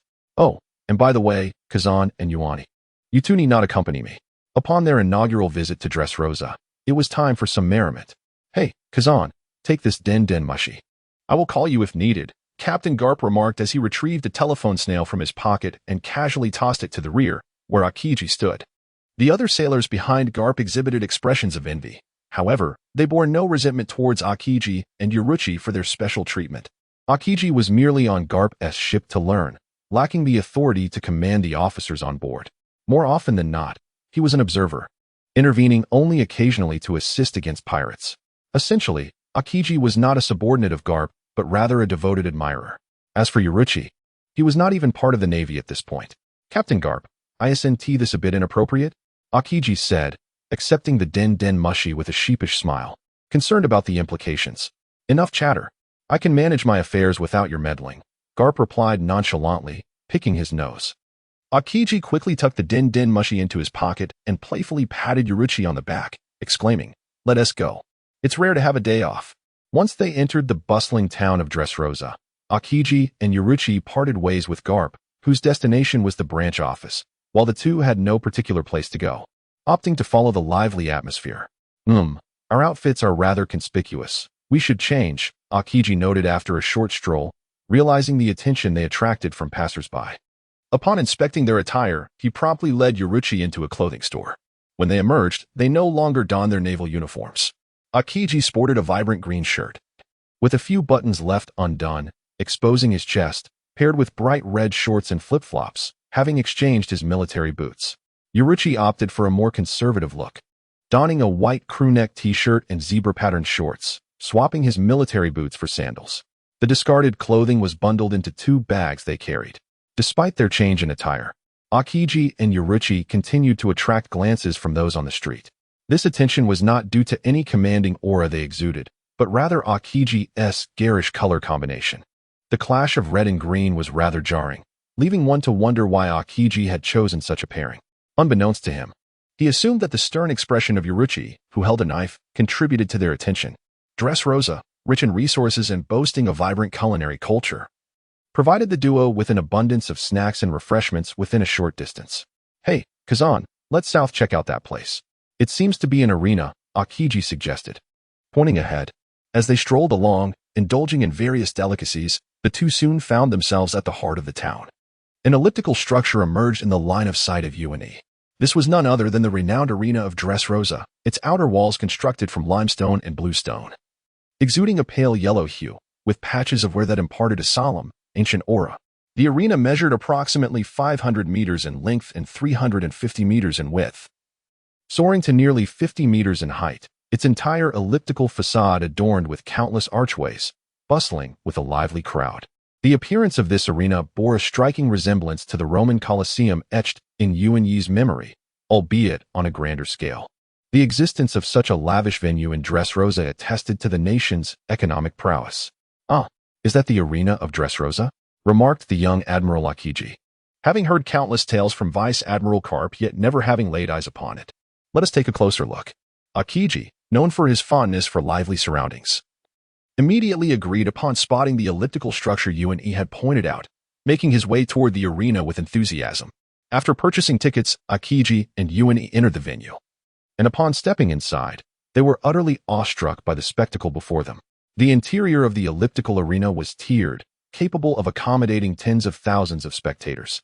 At its center stood a grand stage where 2 warriors were engaged in combat, encircled by a circular inner river, occasionally revealing fierce fighting fish, their heads or terrifying dorsal fins breaking the surface.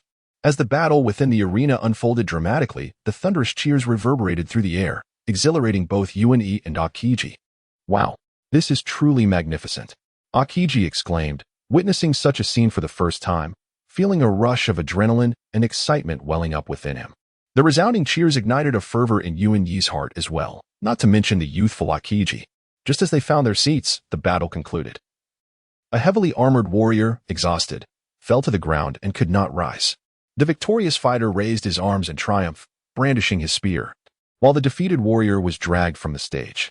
Amidst the applause and cheers for the victor, the announcer's booming voice resonated through the loudspeakers.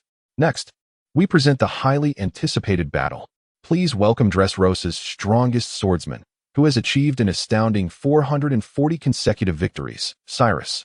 His opponent, known as the Savage Sea Bear, with an impressive 81 wins, is Leche Mulan. Let the fighters enter. As the announcer's words echoed, the cheers intensified, elevating the atmosphere to unprecedented heights, with the crowd collectively chanting Cyrus's name. Cyrus, Cyrus.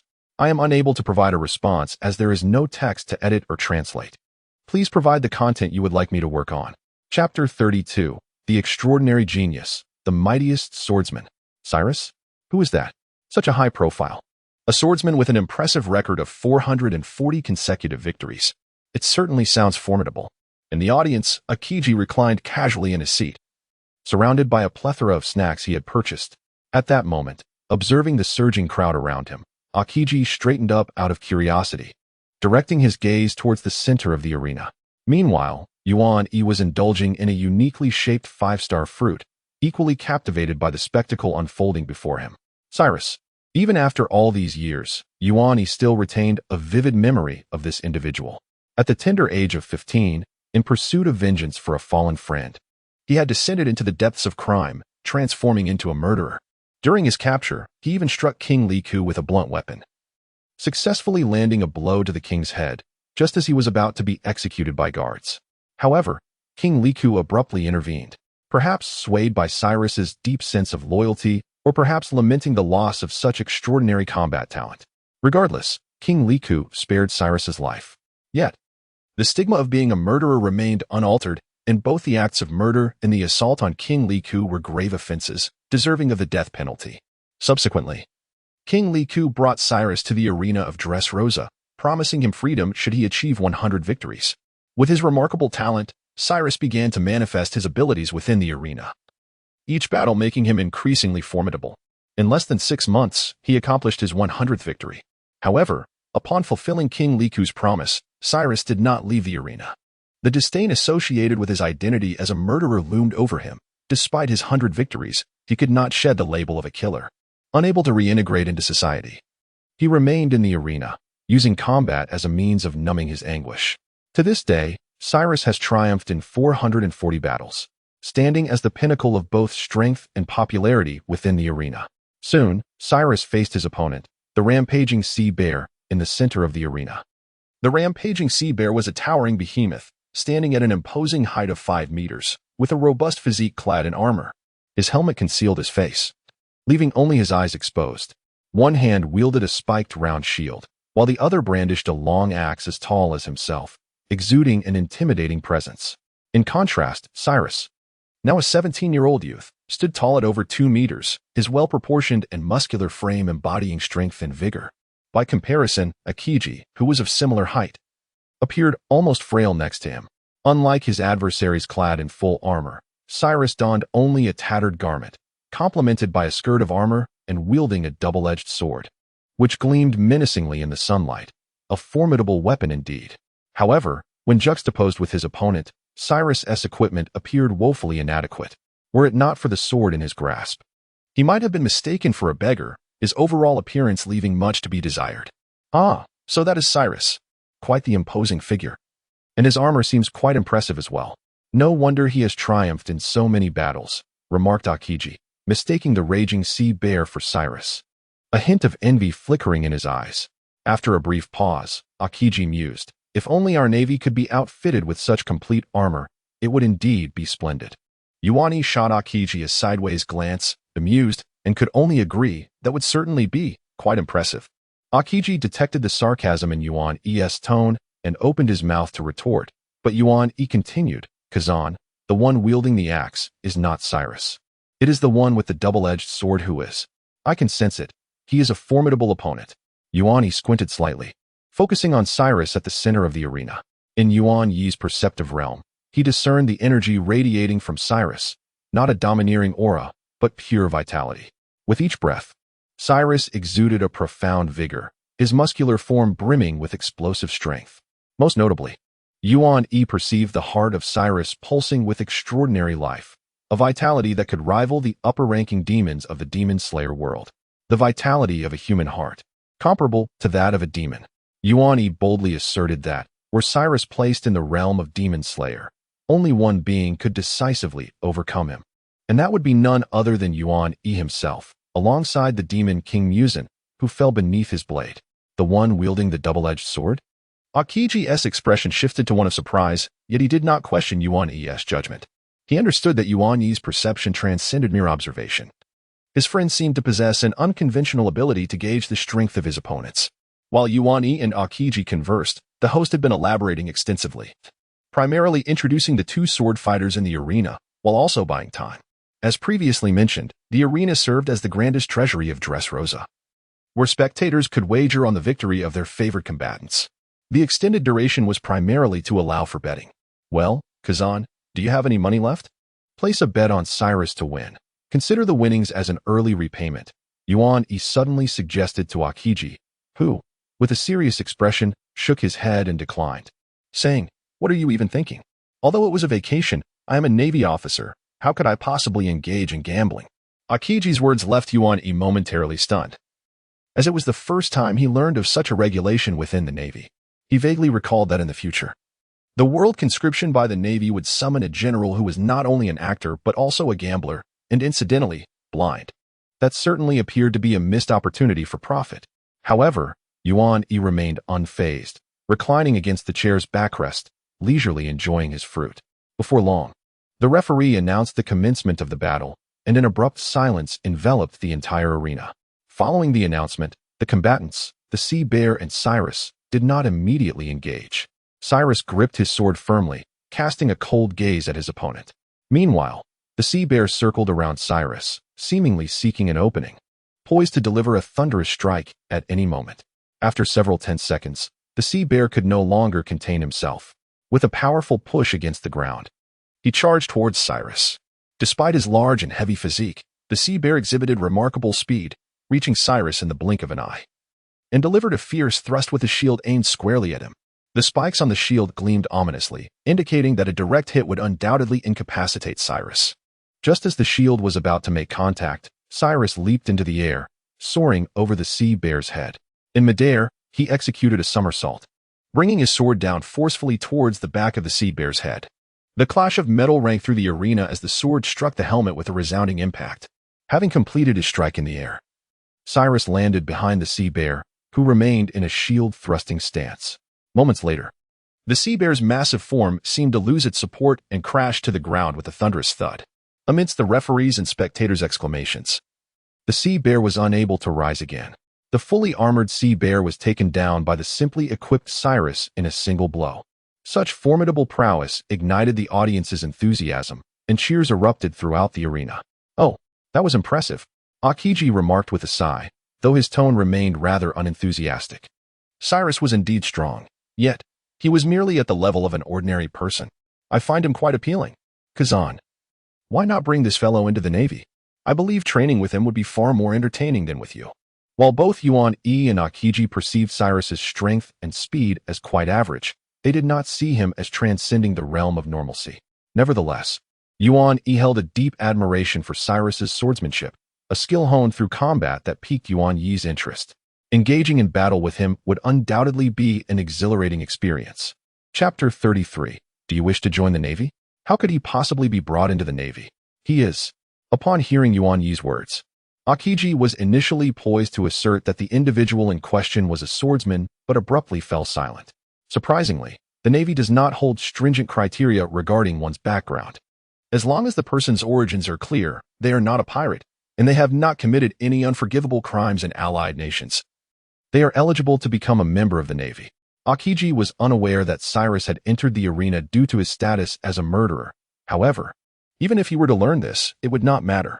Cyrus had already been pardoned by the king of Dressrosa, and the Navy would not wield their swords against the citizens of Dressrosa, especially since he had not reoffended. What do you think, Kazan? Let us inquire further. At the very least, I wish to spar with him. My desire to engage in battle with Cyrus is fervent. Yuan expressed his eagerness, revealing a strong yearning to confront Cyrus. Battles between swordsmen can generally be categorized into technique and strength. In terms of speed, power, and perception, Yuan surpassed Cyrus by leaps and bounds, but setting those aside, Cyrus possessed the merit of being a worthy opponent for Yuan-E. Very well. Let us ask then, but temper your expectations. It is highly likely that he will not wish to join the Navy. Although this is my first visit to Dressrosa, I have heard tales of the arena here. Some swordsmen come to hone their skills, others are death row inmates, and yet others are slaves. Many swordsmen are mere expendables.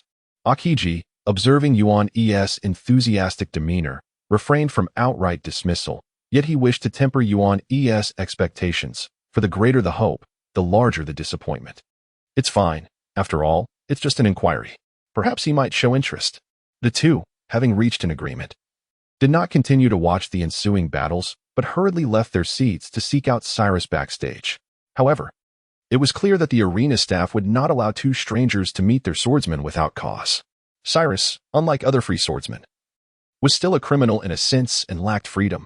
At this juncture, Akiji's identity as a colonel in the Navy proved to be quite advantageous. Upon confirming his identity, the event organizers dispatched personnel to escort Akiji and Yuan-E to meet Cyrus. Contrary to Yuan-Yi's expectations, Cyrus was located within the arena's confines. In what resembled a prison, he had anticipated that the arena would provide a more suitable accommodation for such a lucrative asset. The solitary cell, approximately 10 square meters, was surrounded by walls of blue stone.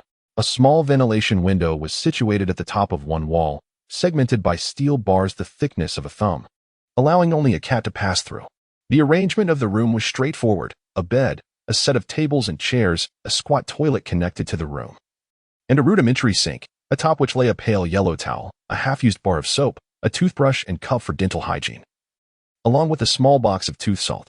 After the battle, the formidable Cyrus had returned to his chamber, his sword leaning against the wall. It was evident that, although residing in a prison, Cyrus enjoyed certain privileges that set him apart from the common criminals, and he was not restricted in his movements. Given Cyrus's combat prowess, escaping the arena with a sword in hand would be effortless. Kazan and Yoruchi entered Cyrus's room, surveying his quarters. Cyrus, somewhat surprised, observed his visitors with keen eyes, appraising the tall man, who appeared to be a colonel from the Navy, as the individual the officer had mentioned. Upon seeing Kazan's face, Cyrus was taken aback. He had not anticipated that such a young person could hold the rank of a Navy colonel. "Are you two Navy officers seeking me for something?" Cyrus inquired, his voice betraying a hint of uncertainty, a stark contrast to his demeanor in the arena. Before Kazan could respond, Yoruchi stepped forward, extending his hand with a smile and greeting. "Hello, I am Yoruchi Tsukikage, and I am not yet an officer in the Navy. Cyrus, I greatly admire your combat skills. I was wondering if it might be possible to spar with you. It need not be in the arena. We could practice privately. To be honest, I'm a fan of yours," Yoruchi expressed, subtly flattering Cyrus, clearly anxious about the possibility of rejection. Spar? Cyrus had never encountered this term before. Every battle in the arena had been a life-or-death struggle. The notion of sparring was entirely unfamiliar to him. Moreover, as he glanced down at the youthful figure of Yoruchi, who stood just over 170 centimeters tall, he found it difficult to entertain the idea of engaging in a spar with him. Were it not for the black-sheathed long knife in Yoruchi's hand, Cyrus would not have deemed him worthy of combat. Sparring? Cyrus feared that he might inadvertently inflict fatal harm upon his opponent. I have never sparred with anyone. I have always fought for my life. I am concerned that I might not be able to hold back. If your intention is to pursue this, I'm afraid I cannot assist you," Cyrus replied, though he grasped Yoruchi's hand, squatting down in a manner akin to teasing a child, thereby declining the offer. Yoruchi sensed Cyrus's demeanor and acknowledged the concern embedded in his words, yet the implication left him feeling somewhat belittled. However, Yuan-E did not harbor any anger. After all, judging by appearances is quite natural. Having entered a state of egolessness, he appeared to others as an ordinary person, devoid of any aura of danger. "Mr. Cyrus, I assure you, there is no need for concern. I believe our battle will not be lacking in excitement." As he spoke, Yuan-E unsheathed the long sword at his waist with astonishing swiftness, delivering a swift thrust before sheathing it once more. A dull thud resonated in Cyrus's ears, and upon turning to look, he noticed a small hole, 2 fingers wide, had inexplicably appeared in the stone wall. Sunlight streamed through the aperture, illuminating the room. Witnessing this, Cyrus's pupils constricted. He had barely perceived how Yuan-E had drawn his sword, only feeling a gust of wind at his waist followed by the muffled sound. "Incredible! Truly formidable!" Cyrus murmured, his gaze towards Yuan-E transforming dramatically. After a prolonged silence, Cyrus approached the wall, grasping his sword, and stepped outside. At the entrance to his room lay a small clearing. Though it was less than 100 square feet, it sufficed for their sparring. Observing this, Yuan-E smiled, brandishing his sword as he followed suit, stepping onto the clearing without sheathing his blade, standing directly before Cyrus. Throughout this exchange, Akiji remained silently observing, refraining from interjecting. Since this was Yuan-Yi's intent, he believed it best to let him articulate it himself. Then, I shall commence. The youth spoke. Yuan-Yi, please be cautious. Cyrus gripped his sword tightly, bracing himself.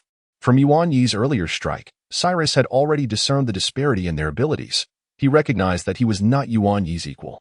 Yet, this realization did not diminish his fighting spirit. After all, he too was a swordsman. With a sudden surge, Cyrus broke from convention, launching an immediate offensive. Rushing towards Yuan-Yi with his sword held aloft, aiming a thrust towards his chest. Yuan-Yi observed all of Cyrus's movements, raising his blade to parry, deflecting the opponent's strike. Akiji, watching the duel, let out a soft exclamation. He noted that Yuan-Yi's speed and strength had not been fully unleashed. It appeared he was deliberately restraining these abilities, seemingly intending to engage Cyrus on equal footing. However, despite Yuan-Yi's conscious control over his power and speed, the clarity of the world could not be obscured by human intent. Cyrus's actions remained vividly perceptible to Yuan-Yi. With precision, he identified the vulnerability in Cyrus's chest, parrying the blow while simultaneously lunging forward, the hilt of his sword striking Cyrus's abdomen, sending him hurtling backward. Thud! Cyrus's body collided forcefully with the ground, producing a muffled sound. With a swift and decisive strike, Yuan-Yi abruptly halted his movements, taken aback by the unforeseen turn of events. His original intention had been to engage in a splendid sword duel with Cyrus. However, the situation had unfolded quite differently. Furrowing his brow slightly, Yuan-Yi, feeling a touch of embarrassment, said, Cyrus, I apologize. It was not my intention. It was merely a reflexive action. Despite his efforts to temper his speed and strength, the enhancement bestowed by the transparent realm rendered Yuan-Yi's combat prowess exceedingly formidable. He and Cyrus remained on disparate levels of ability. Cyrus, would you consider joining the Navy? I believe that if you were to grow stronger, our battles would become quite exhilarating. Chapter 34, The Passionate Preacher. Joining the Navy? Faced with the invitation from Kiku no Yurichi, Cyrus was utterly astonished. The Navy, a path he had never envisioned. Cyrus did not doubt the authenticity of Yurichi's words. After all, he had previously been informed by the arena's overseer that a colonel from the Navy headquarters had sought him out. Now, witnessing Yurichi's formidable combat prowess, Cyrus found no reason to question him. The tall man accompanying this youth had yet to reveal his capabilities, but it was evident that he possessed considerable strength. With such individuals present, there was no need to belittle him, a mere swordsman. Someone like me could join the Navy? Cyrus murmured, posing the question both to Yurichi and himself. Upon hearing this, Akiji raised an eyebrow, intrigued by the story that seemed to linger within Cyrus. He interjected, Mr. Cyrus, what kind of person are you? Why do you believe you cannot join the Navy? As long as one is not a pirate or a serious criminal, they can join. Cyrus shook his head, letting out a soft sigh at Akiji's words. Observing his demeanor, Akiji was convinced that there was more to Cyrus's story, prompting him to ask, You have? Before Akiji could finish, Cyrus, with a defeated tone, replied, I am a murderer. Yes, a serious criminal as you would define it.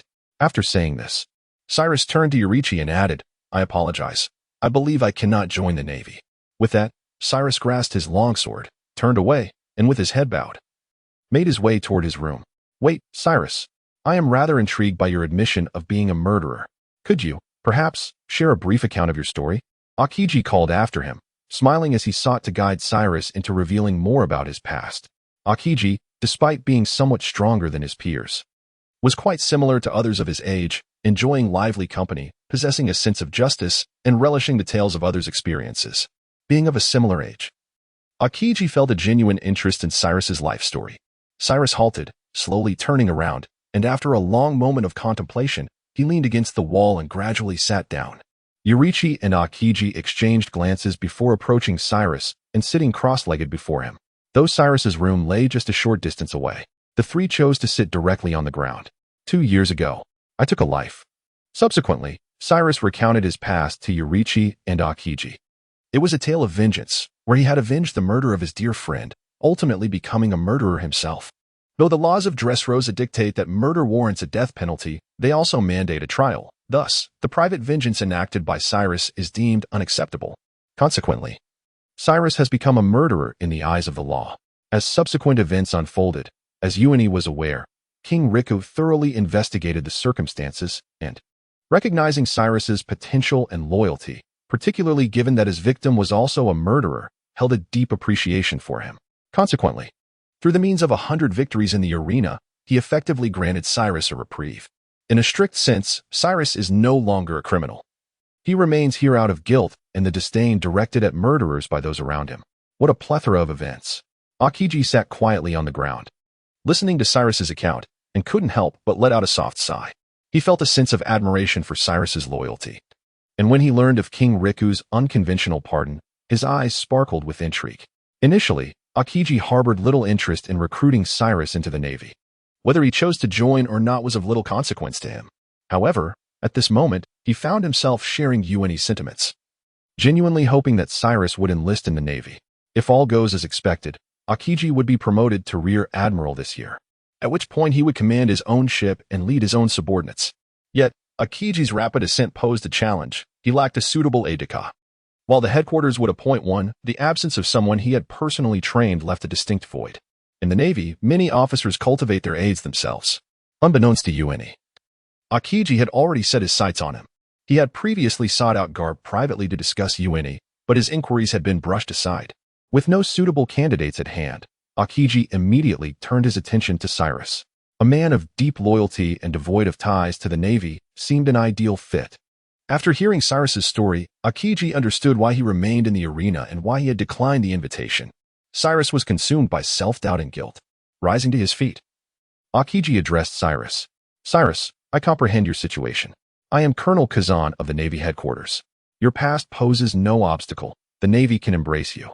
He affirmed before pausing thoughtfully and continuing, I understand that you may feel remorseful due to your past actions. But isn't it precisely this that makes joining the Navy an opportunity for redemption? This world is fraught with chaos, with rampant pirates instigating massacre after massacre, plundering countless innocent lives. It is for this reason that the Navy exists, to pursue these pirates and provide a stable environment for the populace to thrive. This is our duty. Cyrus, remaining here to numb oneself with battle serves no purpose. The deceased will not return to life simply because you persist in fighting, and similarly, your guilt will not dissipate through combat. Becoming a member of the Navy and utilizing your strength to assist those in need, does that not hold greater value than your presence here? Kazan's voice resonated with fervor. He genuinely believed in the righteousness of the Navy and in his own convictions, embodying the spirit of a true passionate youth. Yuan cast a sidelong glance at Kazan, suspecting that this young man was attempting to manipulate Cyrus, and he even possessed evidence of such. Yet, Kazan appeared as a fervent missionary, fervently disseminating his beliefs. Accusing him of manipulation seemed misplaced, for those who engage in such tactics typically do not believe their own fabrications. Assist more individuals? Can a murderer like me truly partake in such endeavors? Am I worthy of such a role?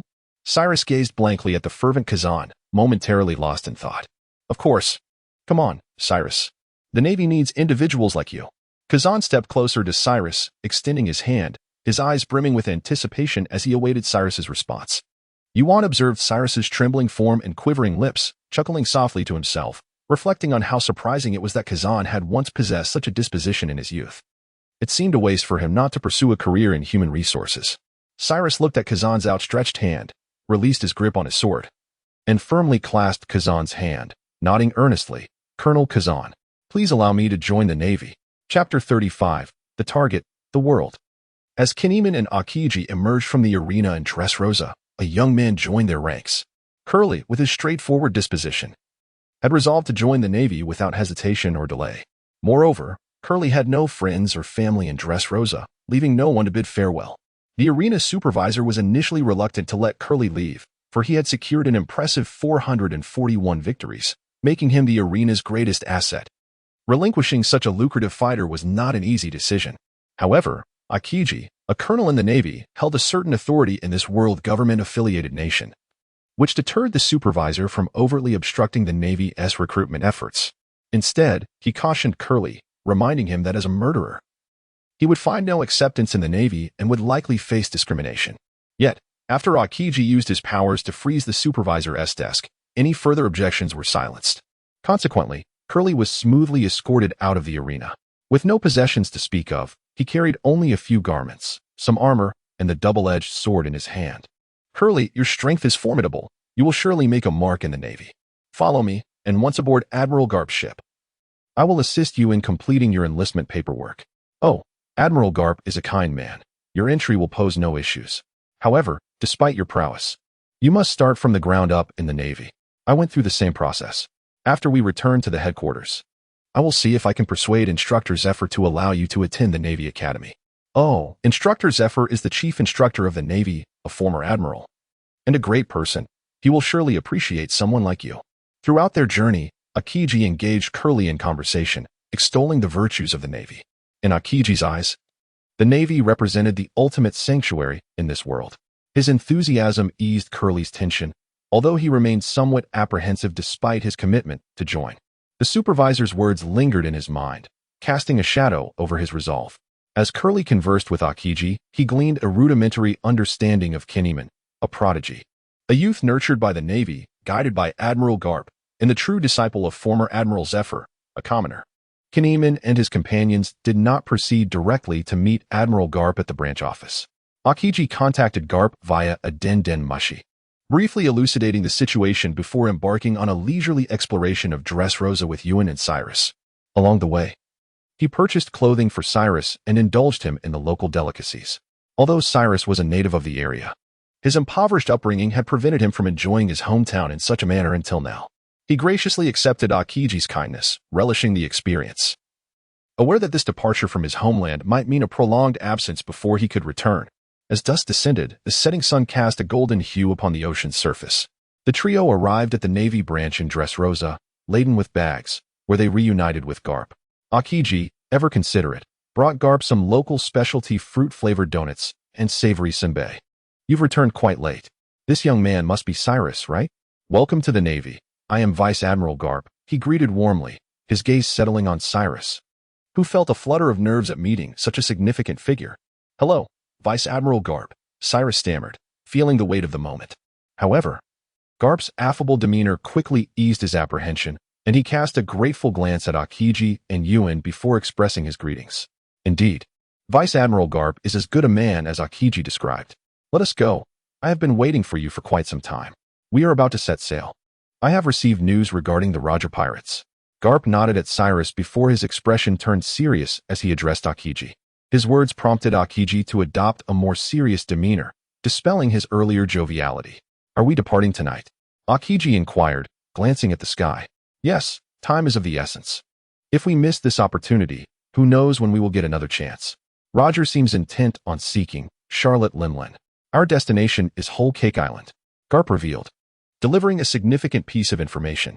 Akiji momentarily appeared taken aback upon hearing the name Charlotte Linlin, before quickly recollecting who she was. Charlotte Linlin, the former member of the Rocks Pirates? What does the Roger Pirates intend to do in pursuit of such a formidable pirate? Akiji asked, astonished. Vice Admiral Garp. This is indeed a monumental matter. Garp nodded, but then his serious expression faltered as he casually picked his nose and remarked, Of course, I recognize its significance. That is precisely why we must hurry. If we capture Roger, whatever monumental issue arises will be rendered moot. With a hearty laugh, Garp took the lead and made his way towards the naval port.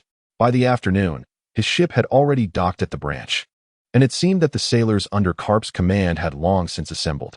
At this moment, only Garp and Yuan Yi, along with a few others, boarded the vessel. Yuan Yi had initially anticipated a few days' stay in Dressrosa, but to his surprise, they arrived in the morning and were set to sail by nightfall. The workload of the Navy was far more demanding than a typical 996 schedule. Nevertheless, Yuan Yi harbored no feelings of discontent.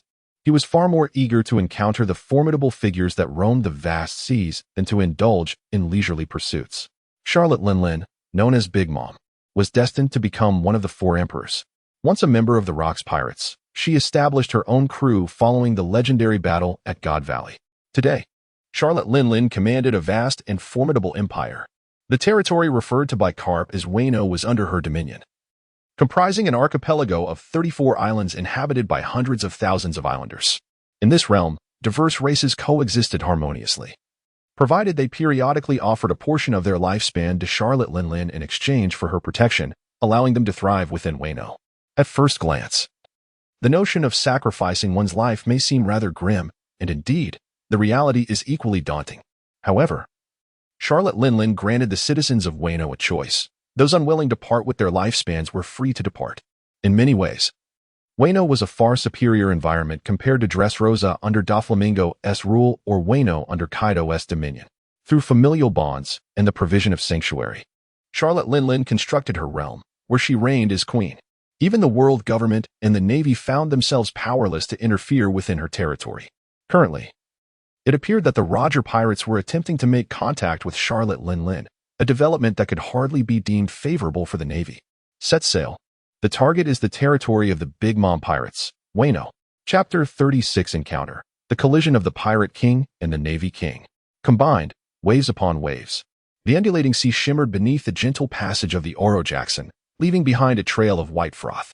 On board, the crew of the Roger pirates congregated on the deck, where an abundance of food and fine wine adorned the tables. Amidst the clinking of goblets, a group of comrades embraced each other, their voices soaring in jubilant song, transforming this once tranquil maritime expanse into a scene of exuberant revelry. This was a banquet of pirates. Captain Roger, we have secured the road poneglyph from Zoe, along with the fragment obtained from Fishman Island. We now possess 2 pieces of the road poneglyph. With just 2 more, we can set sail for the fabled final island, exclaimed Lang Ram, raising his goblet in toast to Captain Roger, his face alight with excitement. Legend has it that the final island harbors treasures beyond imagination, a dream cherished by all pirates. Haha. Congratulations now may be premature, Lang Ram, Roger chuckled, lifting his bottle in acknowledgement. When Linlin departed from the Rock's pirates, she took with her the poneglyph in Rock's possession. Though I managed to acquire a rubbing from her, the saltwater rendered it nearly illegible. This time, I intend to have Odin translate it directly. However, prying it from Linlin's grasp will not be an easy feat. Haha. As Roger laughed heartily, he took a long swig from his bottle. Yet, after quenching his thirst, his mirth seemed to wane. Though the crew continued their jubilant celebrations, Roger's mood appeared subdued. He only returned smiles when others raised their glasses in his direction. What troubles you, Roger? Inquired Silver's Rayleigh, seated beside him. Having been Roger's first companion on his journey, Rayleigh was the only one who addressed him by name rather than as captain. We have already discerned the whereabouts of the remaining 2 road poneglyphs. Acquiring them is merely a matter of time. Aside from the one in Linlin's possession, the last piece lies in Odin's homeland, Wano country. However, there is something that has lingered in my mind. From Odin, I learned that the poneglyphs were crafted by the ancestors of the Kazuki clan in Wano, a testament carved in stone that is indelible. There are 2 types of these stones. One chronicles the path leading to the final island, known as the Red Road Poneglyph, while the other records the century of blank history, the information poneglyphs, of which there are 26. I have gradually gathered 18 of these information poneglyphs.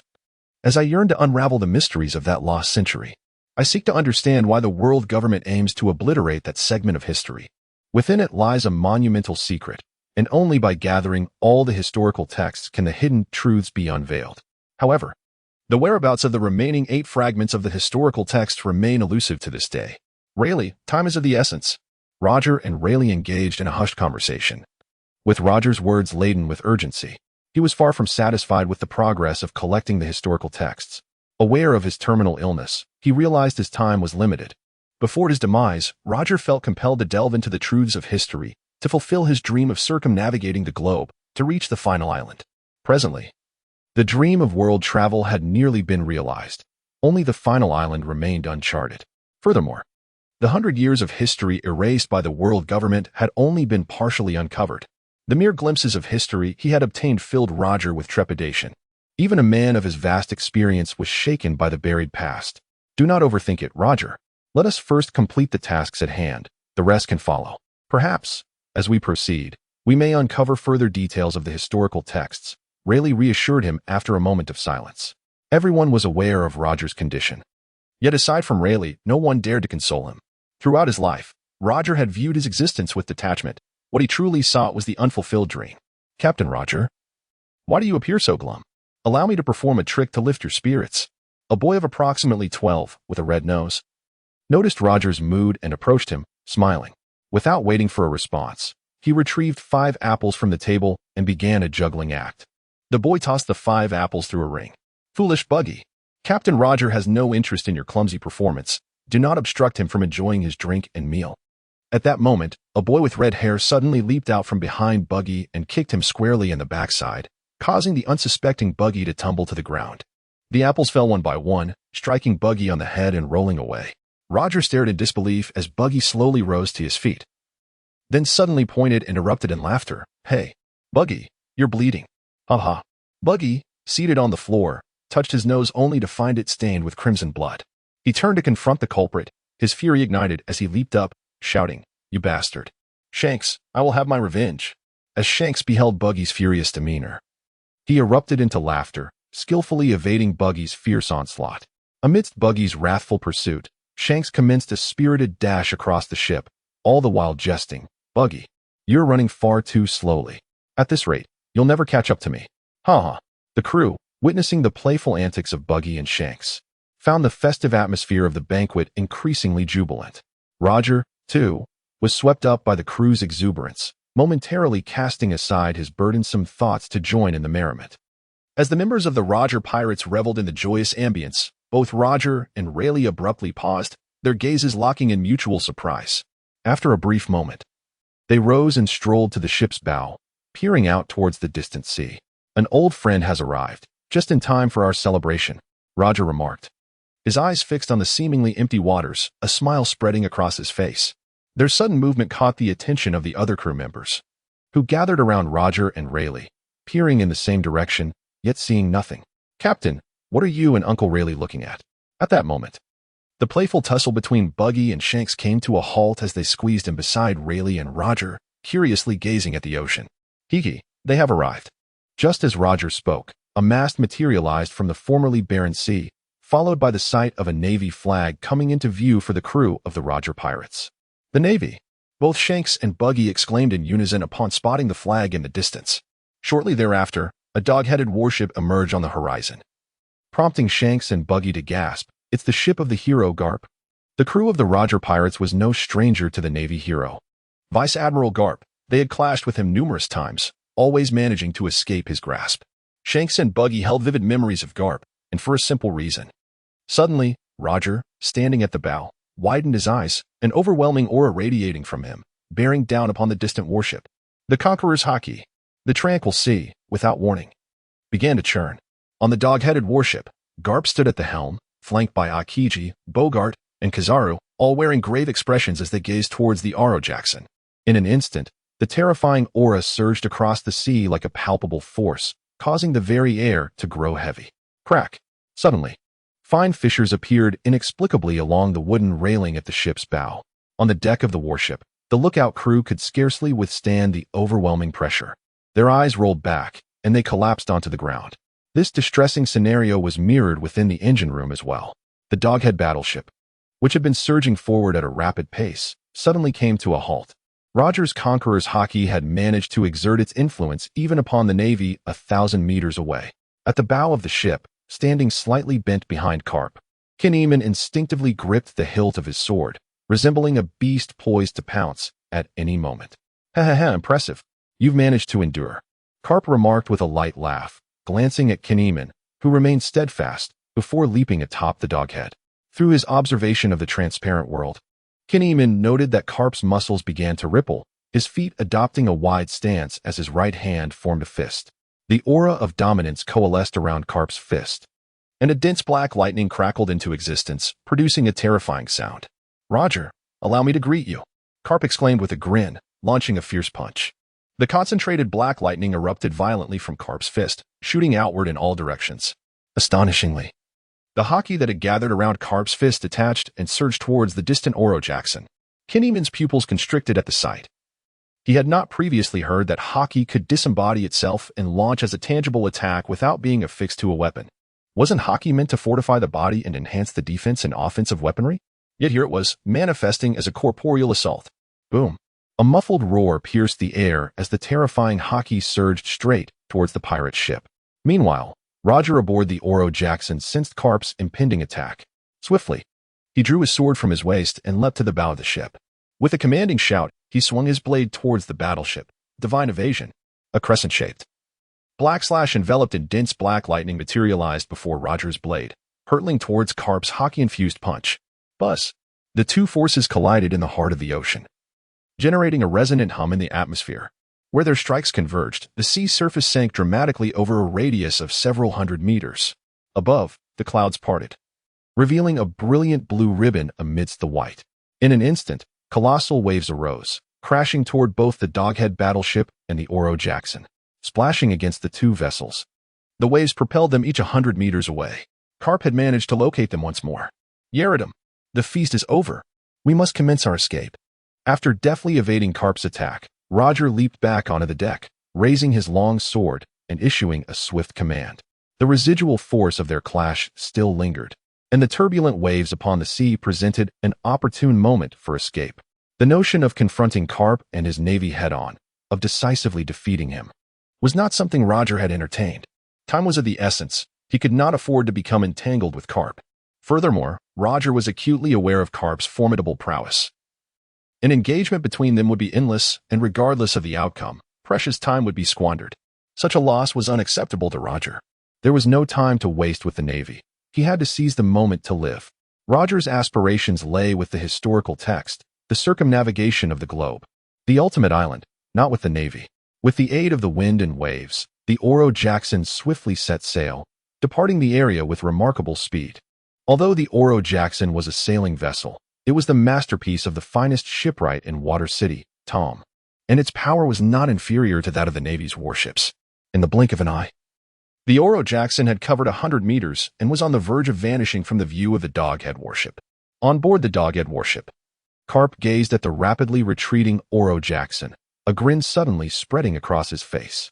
He nonchalantly discarded the justice cloak draped over him and leapt from the warship without hesitation. A resounding thud resonated from beneath the sea moments later. Suddenly, a colossal wave erupted from below the Doghead warship, lifting it several meters into the air, and astonishingly, the monstrous swell continued to rise. Another thunderous sound echoed as the towering wave surged forward, propelling the Doghead warship swiftly towards the distant Oro Jackson. At this moment, Yuan-E clung tightly to the ship's railing to avoid being thrown overboard, his face a mask of astonishment, unable to comprehend Carp's audacity. His observation hockey distinctly perceived that after Carp plunged into the ocean and descended several meters, he unleashed a powerful punch against the ship's bottom, generating the terrifying wave that had just erupted. Having accomplished this feat, Carp quickly resurfaced and struck the towering wave once more, setting it into motion. Such an incredible maneuver was solely the result of Carp's two punches. Now, Carp had returned to the ship, walking gracefully as he clutched the railing, laughing heartily as he shouted to the Navy, "Hold on tight. We are setting off." The colossal wave surged forward, carrying the warship towards the Oro Jackson at an alarming speed. Meanwhile, Roger and his crew, having distanced themselves, sensed the unusual phenomenon in the distance. What is happening? The warship. How? Baki gazed in astonishment at the rapidly approaching vessel riding the waves, his jaw nearly dropping in disbelief as he stammered an exclamation. The other crew members aboard Roger's ship were equally taken aback, their expressions reflecting their shock as they beheld the swiftly nearing waves and warship. Even Roger himself, at this moment, slightly parted his lips, covering his head in awe, exclaiming, "That Carp fellow truly acts recklessly. A talent like him is indeed wasted in the Navy." Chapter 37, A Moment. The one-punch man of the Navy. Such a talent truly deserves more than the Navy. Observing Carp's nonsensical antics, even Roger couldn't help but let out a sigh as he moved to the stern, preparing to mitigate the oncoming waves. In an instant, he witnessed the towering waves being abruptly transformed into solid ice. A long, frozen slide suddenly appeared before the members of the Roger Pirates. What on earth? Is this the ability of that young lad who was with Carp earlier? Meanwhile, on the deck of the warship riding atop the waves, it began to slide rapidly down the icy slope, hurtling towards the Oro Jackson. "Hey, we're going to be hit. Quickly steer away." One of the crew members on Roger's ship shouted in alarm upon witnessing the scene, hastily taking the helm to change course. However, at that very moment, a chilling wave surged towards the Oro Jackson, and in the blink of an eye, the surrounding waters were completely frozen. The Oro Jackson's movement was restricted, It was utterly immobilized. It's frozen solid.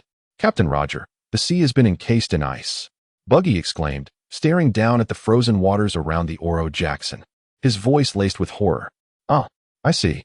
That carp fellow has conjured up another trick. Roger, observing the swiftly approaching warship, calmly grasped his sword and approached the railing. Roger, you are surrounded. Surrender. As the dog-headed warship drew near, Carp's booming voice reached Roger's ears, with only 50 meters separating the two vessels. As they were on the verge of colliding, Carp, standing at the bow of the dog-headed warship, unleashed another punch, an overwhelming aura enveloped in dense black lightning, hurtling towards the Oro Jackson. Huh, it seems there's no escaping this. Yaradam, be careful and don't get yourselves killed. Roger's eyes reflected a hint of gravitas. Yet he laughed heartily as he instructed his crew, simultaneously swinging his sword, channeling his formidable conqueror's haki into a black blade of light that shot towards the warship. Buzz. The clash of Carp and Roger's haki reverberated once more, and once again, there was no clear victor. However, the shockwave from their confrontation swept over Carp's vessel. The sails on the ship billowed against the wind, and the warship, which had been rushing towards the Oro Jackson, began to slow down. By the time Carp's ship came to a halt on the ice, only a few meters separated the Oro Jackson from the dog-headed warship. The pirates aboard Roger's ship and the Navy on Carp's vessel could now clearly see each other's faces across the narrow gap. Roger. Spotting Roger on the opposing ship, Carp stood at the bow, grinned broadly, and shouted as he leaped into the air, charging alone towards the Oro Jackson. You bastard Carp. Indeed, your spirit is commendable. Roger, with a low growl, leaped directly from the Oro Jackson, propelling himself towards Carp. The two figures converged in the air. Carp's fist soared toward Roger's face, while Roger's long sword slashed towards Carp. The collision of fist and blade resonated in the atmosphere, unleashing a terrifying aura that rapidly spread outward from the two. The frozen sea beneath them cracked open at that moment, and the clouds above were dispersed by the overwhelming force. Clang, clang, clang. In an instant, Carp and Roger exchanged a flurry of blows in midair, the clash of their fists and blades producing a thunderous roar. Moments later, they descended onto the ice, exchanging glances and sharing a smile. Carp refrained from further aggression and directly posed a question to Roger.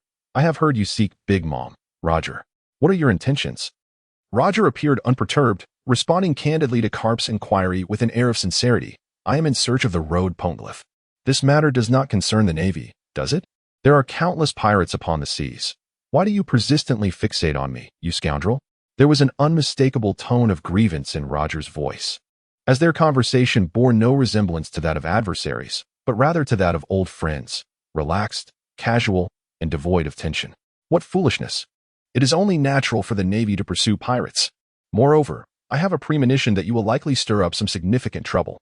Perhaps it would be prudent to confine you and your crew within Impel Down, Carp chuckled. Carp possessed some knowledge regarding the poneglyphs mentioned by Roger.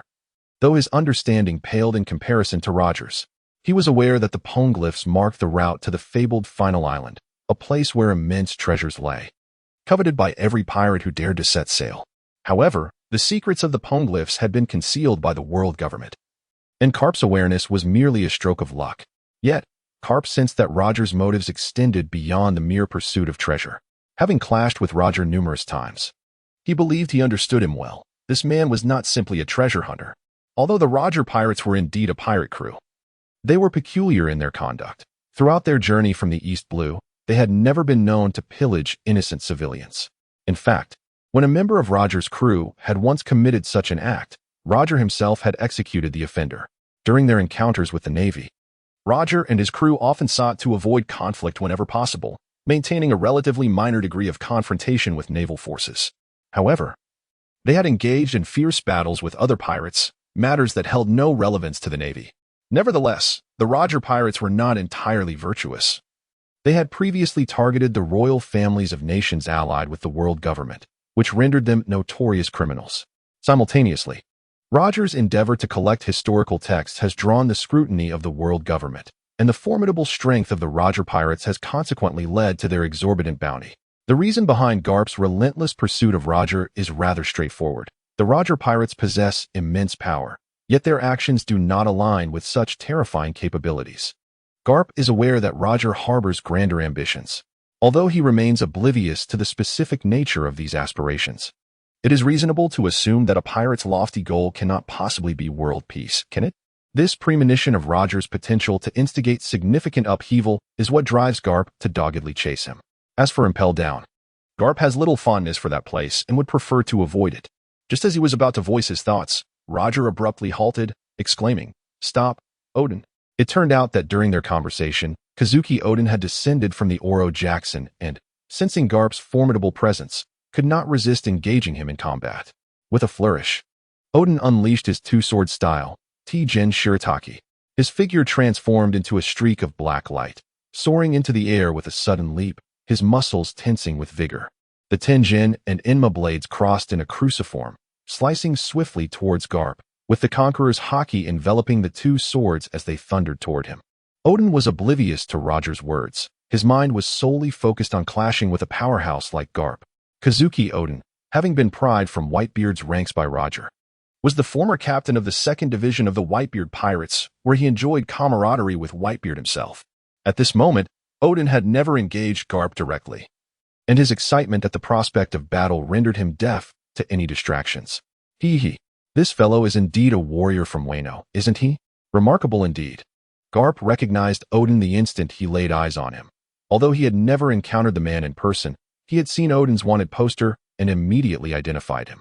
Just as Odin's attack was about to land, Garp unexpectedly extended his right hand, firmly grasping the intersection of the Tenjin and Enma blades, effectively halting Odin's onslaught. The clash of haki resonated violently, unleashing a terrifying shockwave that radiated outward. "Samurai, do you not see? I am currently conversing with Roger?" Garp, gripping the edges of the swords, flashed a grin at the astonished Kazuki Odin. With a swift motion, he clenched his left fist, gathering dense black lightning upon it, and launched a direct strike toward Odin's face. Boom! It sounded as though thunder had erupted, the resounding blast echoing in the ears of all present. In the next instant, Kazuki Odin soared forth like a cannonball, crashing into the hull of the Oro Jackson and leaving a gaping hole in its wake. Yet, Odin's momentum did not falter. He pierced through the ship and landed forcefully upon the icy surface below. Even the thick layer of ice yielded to the impact, transforming into a vast cavity, while Odin's silhouette vanished into the abyss, sinking into the depths of the sea. He chuckled. "These two swords are quite impressive. Consider them my compensation. After all, we are destined for Impel Down, and such items cannot accompany us." Garp, with a grin, continued to grasp Odin's twin blades firmly in his right hand. With but a single strike, Kazuki Odin was sent reeling through the air, and those swords had now become trophies of Garp's conquest. Chapter 38. The Might of the Roger Pirates. Yamato. Yamato-san. Lord Yamato. After Yamato was sent flying by Garp, Roger could not help but turn his gaze towards the direction where Yamato had fallen, uttering a concerned whisper. His comrades on the ship gasped in alarm, and Rayleigh leapt from the Oro Jackson, hastening towards the place where Yamato had dropped. The other crew members aboard the Oro Jackson, witnessing the formidable Garp, could not suppress their worry for Roger and hastily disembarked, gathering behind their captain. "Captain Roger, Yamato-san." Shanks and his companions rushed to Roger's side, softly calling out their captain's name before expressing their concern for Yamato. Before they could finish, Roger placed a reassuring hand on Shanks' head and said, "Do not fret, Shanks. That fellow is quite resilient. He will be fine. Haven't Rayleigh and the others already gone to assist?" With his advanced observation haki, Roger could effortlessly sense Yamato's position. At that moment, Rayleigh had already plunged into the sea to retrieve Yamato. Simultaneously, Roger sensed that Yamato was not dead. Rather, he had been incapacitated by Garp's punch and had lost consciousness after inhaling water. Of course, if he were not rescued in time, the situation could turn dire. "This rascal, acting recklessly without my command.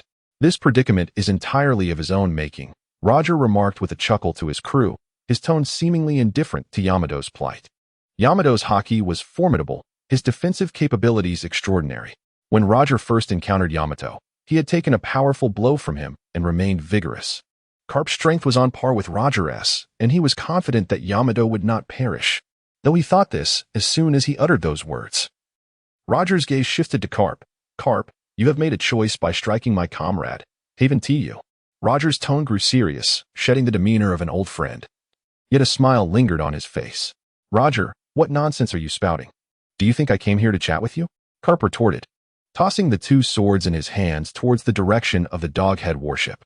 He then adjusted his suit tie and loosened two buttons on his shirt, flashing a smile at Roger, the implication clear.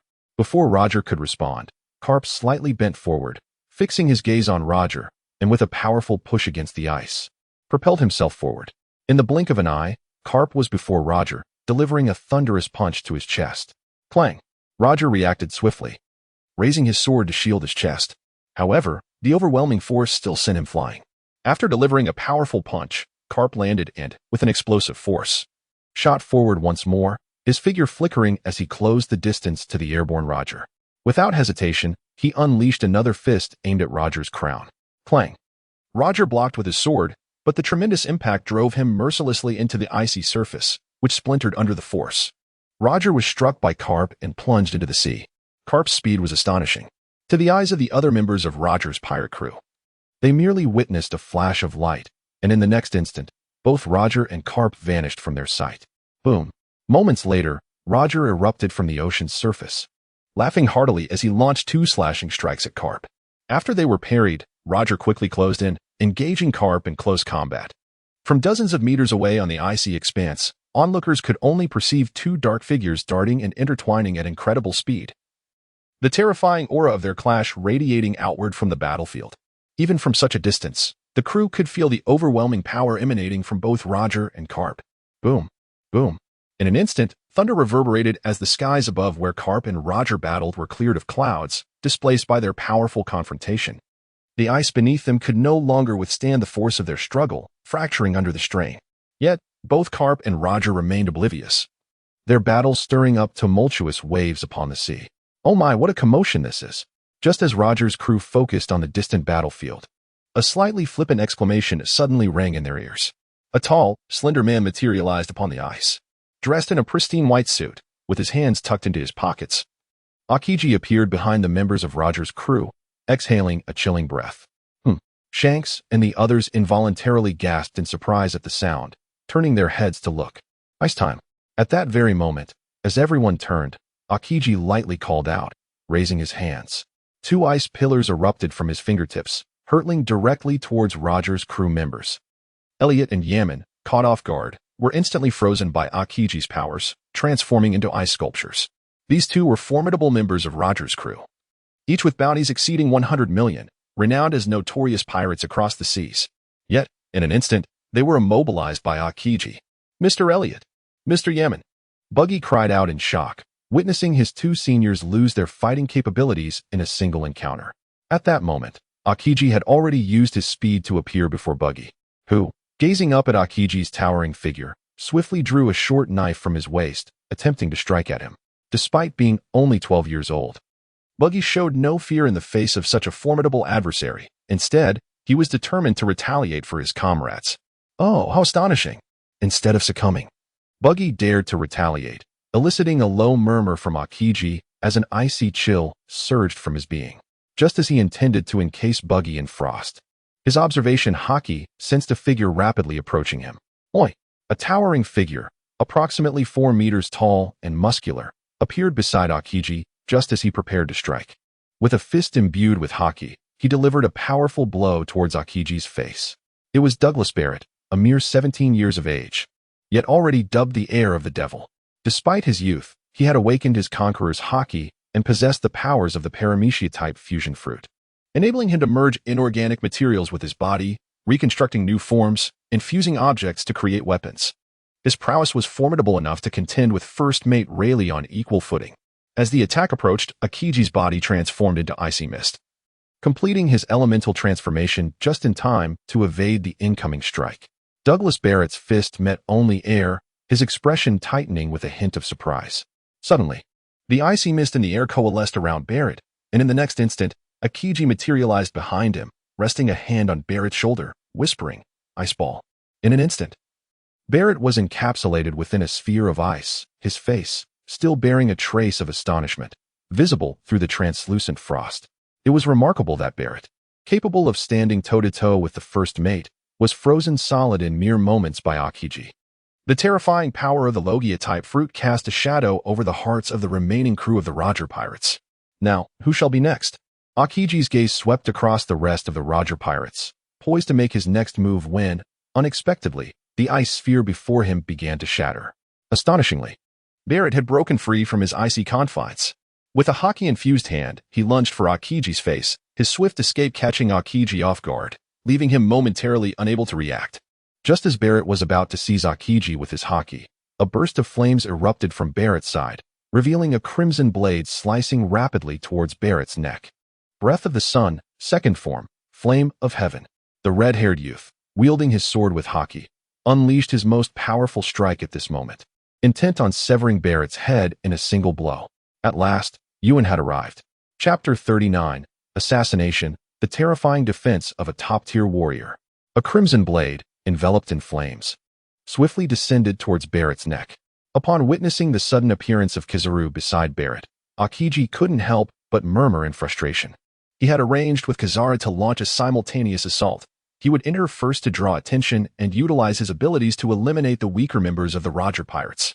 Kizaru was to follow him, wielding his long sword to reap those pirates encased in ice. However, just as he had frozen 2 pirates, someone intervened in his path. Kizaru arrived tardily, only responding when Barrett countered after breaking free from the ice, leaving Akiji feeling quite exasperated. At this moment, Kizaru had no interest in engaging Akiji's complaints. All his focus was directed towards Barrett. He would not allow the slightest lapse in concentration before claiming his opponent's head. The instant he laid eyes on Barrett, Kizaru recognized him and understood that Barrett's head would not be easily acquired. A mere child, an extraordinary strike. As the blade approached, Barrett calmly cast a sidelong glance at Kizaru, retracting his hand that had reached for Akiji, and instead, he directly grasped Kizaru's blade. Noticing this movement, Kizaru's pupils constricted. Was Barrett intending to catch his blade with his bare hand? He had experienced this phenomenon with Zephyr and Carp. Could it be that Barrett possessed such formidable hockey, enabling him to withstand his strike barehanded? No room for gamble. An opening to exploit. In an instant, Kizaru made a decisive choice. The blade that had been aimed at Barrett's neck abruptly changed direction, now targeting his waist.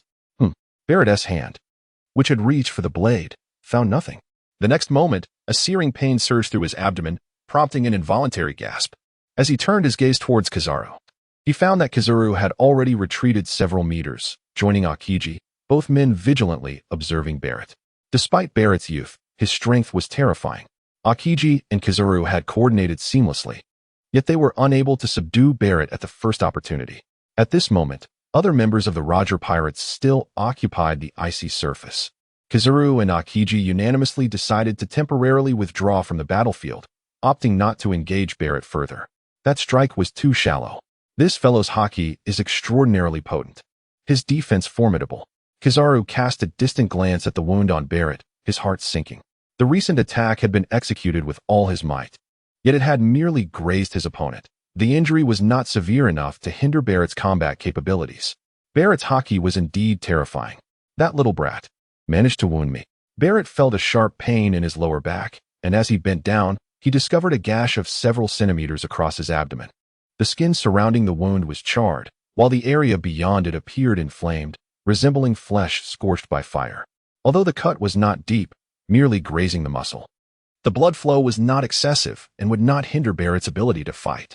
Despite the injury being relatively minor, Barrett's gaze towards Kizaru and Kiku no Yuki was ablaze with fury, coupled with an indomitable fighting spirit. He had been wounded.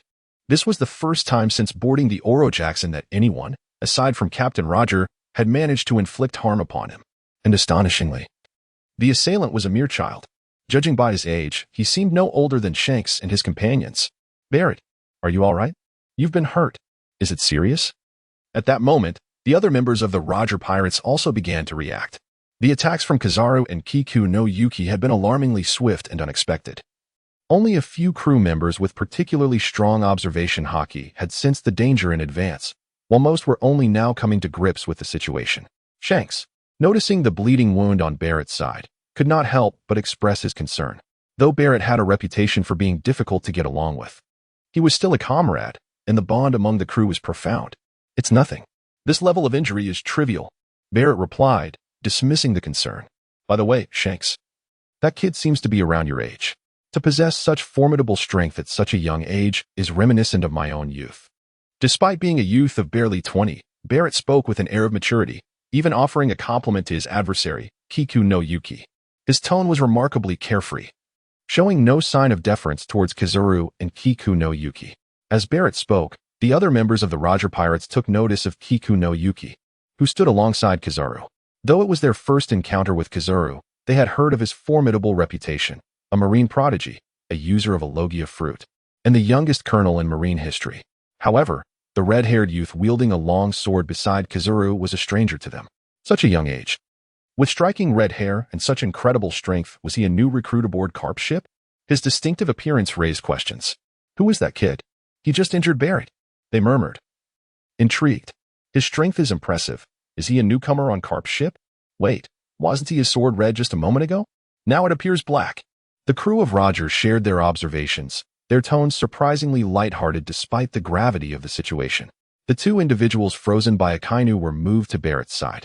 Utilizing his devil fruit ability, Barrett absorbed the ice from their bodies, subsequently expelling it from his own. The fusion of devil fruits, at times, proved to be remarkably advantageous. Ilias and Yammon remained in a passive state for only a brief moment. Once the ice was removed by Barrett, they were merely left a bit stiff, without any significant injury. Upon their recovery, they joined the other crew members, all of whom were intensely gazing at the distant figures of Akainu and Kazuki Yuichi. At that moment, the Navy aboard the Doghead warship also began to converge behind Akainu and Yuichi. Those capable of withstanding the residual shock waves from the clash of Garp and Roger's Conqueror's Haki were indeed the elite among elites. Under Bogart's leadership, they gathered around Akainu and Yuichi, their imposing presence rivaling that of the Roger Pirates. Hey, when did Garp's ship gain such a number of young Navy officers? It seems the Navy has a knack for training the youth. At this juncture, Rayleigh's voice resonated from behind the Roger Pirates crew. The crowd turned in surprise, just in time to see Rayleigh and Odin approaching. Odin had been successfully rescued by Rayleigh and, after choking up a few mouthfuls of seawater, quickly regained his composure. At that moment, aside from a slightly dislocated jaw, he appeared to be entirely unscathed. Having taken a punch from Garp, this warrior from Wano still maintained his consciousness, showcasing his extraordinary resilience. Truly, he was worthy of having faced Whitebeard's fist with his face and Roger's divine strike with his body. First mate, Rayleigh-san and Odin-san. The crew erupted in joyous exclamations upon witnessing Rayleigh and Odin's return to their ranks. Rayleigh smiled as he approached the crew, casting a surprised glance at Barrett's wound on his midsection. He then drew his sword and addressed the Navy. Listen, Navy, brace yourselves. Now that you have provoked the Roger Pirates, do not expect to leave unscathed. Chapter 40. The Flowing Haki? I comprehend. Since we have provoked the Roger Pirates, do not even think of departing unscathed. Rayleigh addressed the Marines with a smile, then lifted his long blade, pointing its tip towards them, and shouted, "Let us advance. Defeat them." As Rayleigh's voice echoed, the pirates behind him cheered and charged towards the Marines. However, both Rayleigh and Barrett did not immediately rush forth, instead standing at the periphery, surveying the battlefield. This opponent is mine, Odin. The speed of Odin was unparalleled, while Roger and Garp battled in the distance. The commotion of their struggle was considerable, yet Odin found himself unable to intervene there. Instead, his focus was drawn to the young officer wielding a long sword in the distance, Bogart. Although Odin's weapon had been confiscated by Garp and tossed onto the warship, he had no intention of retrieving it at that moment. Upon seeing Bogart and sensing his formidable strength, he charged forward barehanded. In an instant, Odin reached Bogart, his fist, imbued with haki, struck fiercely towards Bogart's face. Although Bogart managed to raise his sword in time to block, the tremendous force still propelled him backwards, crashing violently onto the icy surface. Odin's entire sequence of actions was observed keenly by Kinemon. As Bogart was sent flying, Kinemon's eyes sparkled with excitement, and he could not help but murmur, "Haki, flowing cherry blossoms. So that is it. I see now how haki flows." Kinemon accurately captured the essence of Odin's attack. In his perceptive world, he distinctly observed the flowing haki enveloping Odin's fist. Previously, he had never witnessed such a method of haki application. When he fought against Garp, perhaps to suppress his own strength and avoid harming Kinemon, Garp's haki remained static, concentrated within his fists.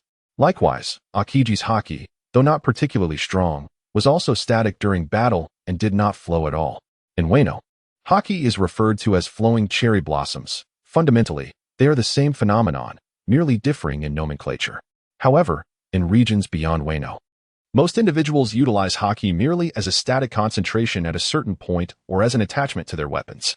Such a method fails to fully unleash the entirety of haki's potential. In contrast, when the people of Wano wield haki, it is not only concentrated but also flows, resulting in a significantly enhanced offensive capability, even allowing for attacks from a distance. One need not make contact with the opponent to achieve an offensive effect. The essence of the flying slash is, in fact, a manifestation of flowing haki. The technique that Kinemon has mastered, the flying slash, is merely an application based on the principles of one of the 6 forms, Rokushiki, Gale Foot, in the world of One Piece. The true art of soaring slash is rooted in the manifestation of haki, much akin to Roger's divine evasion. Yuan had long been aware that armament haki could be wielded in 2 distinct manners. However, he had merely possessed the knowledge without having witnessed it firsthand. He had endeavored to explore and experiment with it himself, yet to no avail. Moreover, during that period, as his proficiency in armament haki expanded rapidly, he became consumed with enhancing its coverage, inadvertently neglecting this particular aspect. However, upon witnessing the aerial clash between Roger and Garp aboard the ship, Yuan was once again inspired to let his haki flow. Unfortunately, the speed at which Garp and Roger engaged left him no opportunity for meticulous observation. The forceful strike he had just delivered to Barrett made him acutely aware of his own haki's inadequacy, intensifying his desire to master the flowing technique. At that moment, as Kazuki Oden struck Bogart, Yuan instantaneously grasped the secret to the flow of haki, while others, like Luffy, needed to sense and grasp that elusive feeling through combat to learn the technique. Yuan was different. He could see it. He observed it with remarkable clarity. Bogart, after being sent flying, crashed onto the ice, rebounding to perform a backflip and land steadily on the surface. The friction between his military boots and the ice caused him to slide several meters before finally halting. Oden, not lingering, swiftly incapacitated 2 nearby Marines, seizing their swords before launching himself toward Bogart. Though Bogart possessed commendable haki strength and exceptional swordsmanship, he paled in comparison to Oden. It wasn't long before he found himself on the defensive, unable to mount an offense. Simultaneously, the other members of the Roger Pirates surged forward. Spark Jabba had set his sights on Akiji, wielding dual axes in his assault. Meanwhile, Inu Erasure and Nico Mamushi, loyal retainers of Oden, rushed to his side, providing support. Although Oden was already in a position of dominance and required no assistance. Now having regained their composure, Elio and the others joined their comrades in battle against the Marines. Conversely, Yuan found himself unchallenged by any crew member of the Roger Pirates, perhaps due to his youth. Just as he prepared to assist a nearby Marine engaged in combat, Buggy charged recklessly at him, thrusting a dagger toward Yuan's chest. Accompanying Buggy was Shanks. These 2 aspiring crewmates, of similar age to Yuan, had surprisingly set their sights on him. In contrast to Buggy's ferocity, Shanks' approach was more tempered. He aimed to strike toward Yuan's back, not intending to deliver a lethal blow, but rather to incapacitate him. The actions of Shanks and Buggy were keenly observed by Yuan. These 2 future emperors of the sea currently exhibited a level of power that was lamentably inadequate. To Yuan, their speed resembled that of a tortoise, and their immature attacks were only sufficient to contend with a youthful Blackbeard, falling woefully short against him. Yuan slightly raised his longsword, a glint of cold light flashing in his eyes. Noting that Shanks had not struck with lethal intent, Yuan decided to place his left hand's bit on the new era, while there was nothing to be said for Buggy, who was intent on deadly force. Suddenly, flames erupted from the blade of the black sword, transforming its dark surface into a vivid crimson. Yuan's expression sharpened, and he channeled his domineering aura into the blade, striking directly towards Buggy's head. Simultaneously, Yuan began to pivot, ready to place his wager on Shanks as he severed Buggy's head. Oh, the young man harbors a fierce intent to kill. Buggy and Shanks, you have chosen the wrong opponent. Just as Yuan was about to claim Buggy's head, Rayleigh, who had been spectating from the sidelines, abruptly entered the fray, wielding his sword to intercept Yuan's lethal strike. The blade halted a mere 0.01 centimeters from Buggy's neck. With a cold expression, Yuan swiftly retracted his sword and pivoted to slash at Shanks, whose attack was already imminent. Failing to counter would result in a blow. Yuan's counterattack was executed with remarkable speed. Rayleigh's pupils constricted. Astonished that Yuan opted not to prioritize the threat he posed but instead aimed to strike Shanks first. In a moment of urgency, Rayleigh reached out to seize Yuan by the collar in an attempt to thwart his assault. However, as he extended his hand, Yuan-E suddenly leaped, evading the attacks from both Shanks and Rayleigh, performing a backflip that placed him above Rayleigh's head. Utilizing the momentum from his rotation, he aimed his crimson longsword at Rayleigh's back. Breath of the Sun, fifth form train. This time, the domineering aura enveloping Yuan-Yi's blade began to flow gracefully around it, no longer merely coalescing as before. The technique he had just witnessed from Odin was now directly employed. A feigned attack. The target is me. What a shrewd plan. Such exquisite swordsmanship. Yet, it is too youthful. Rayleigh chuckled softly, shaking his head. He quickly turned, capturing the descending blade with the thumb and index finger of his left hand. A resounding clang echoed as Yuan-Yi's aura was instantaneously dispersed by Rayleigh, rendering the formidable strike utterly ineffective, completely blocked by Rayleigh. Gripping the blade, Rayleigh swiftly flung Yuan-Yi along with the longsword away. Yuan-Yi's body crashed onto the icy surface, tumbling several times before finally coming to a halt.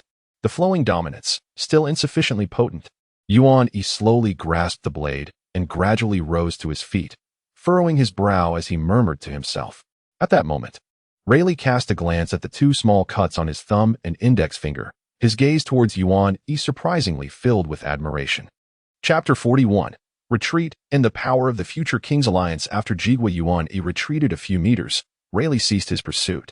At that moment, Buggy and Shanks, who had narrowly escaped from Yuan-Yi's blade, belatedly recognized the peril they had just faced, cold sweat trickling down their foreheads. Had it not been for Rayleigh's timely intervention, both would likely have already become lifeless corpses upon the ground. What a close call. Buggy patted his chest, filled with trepidation.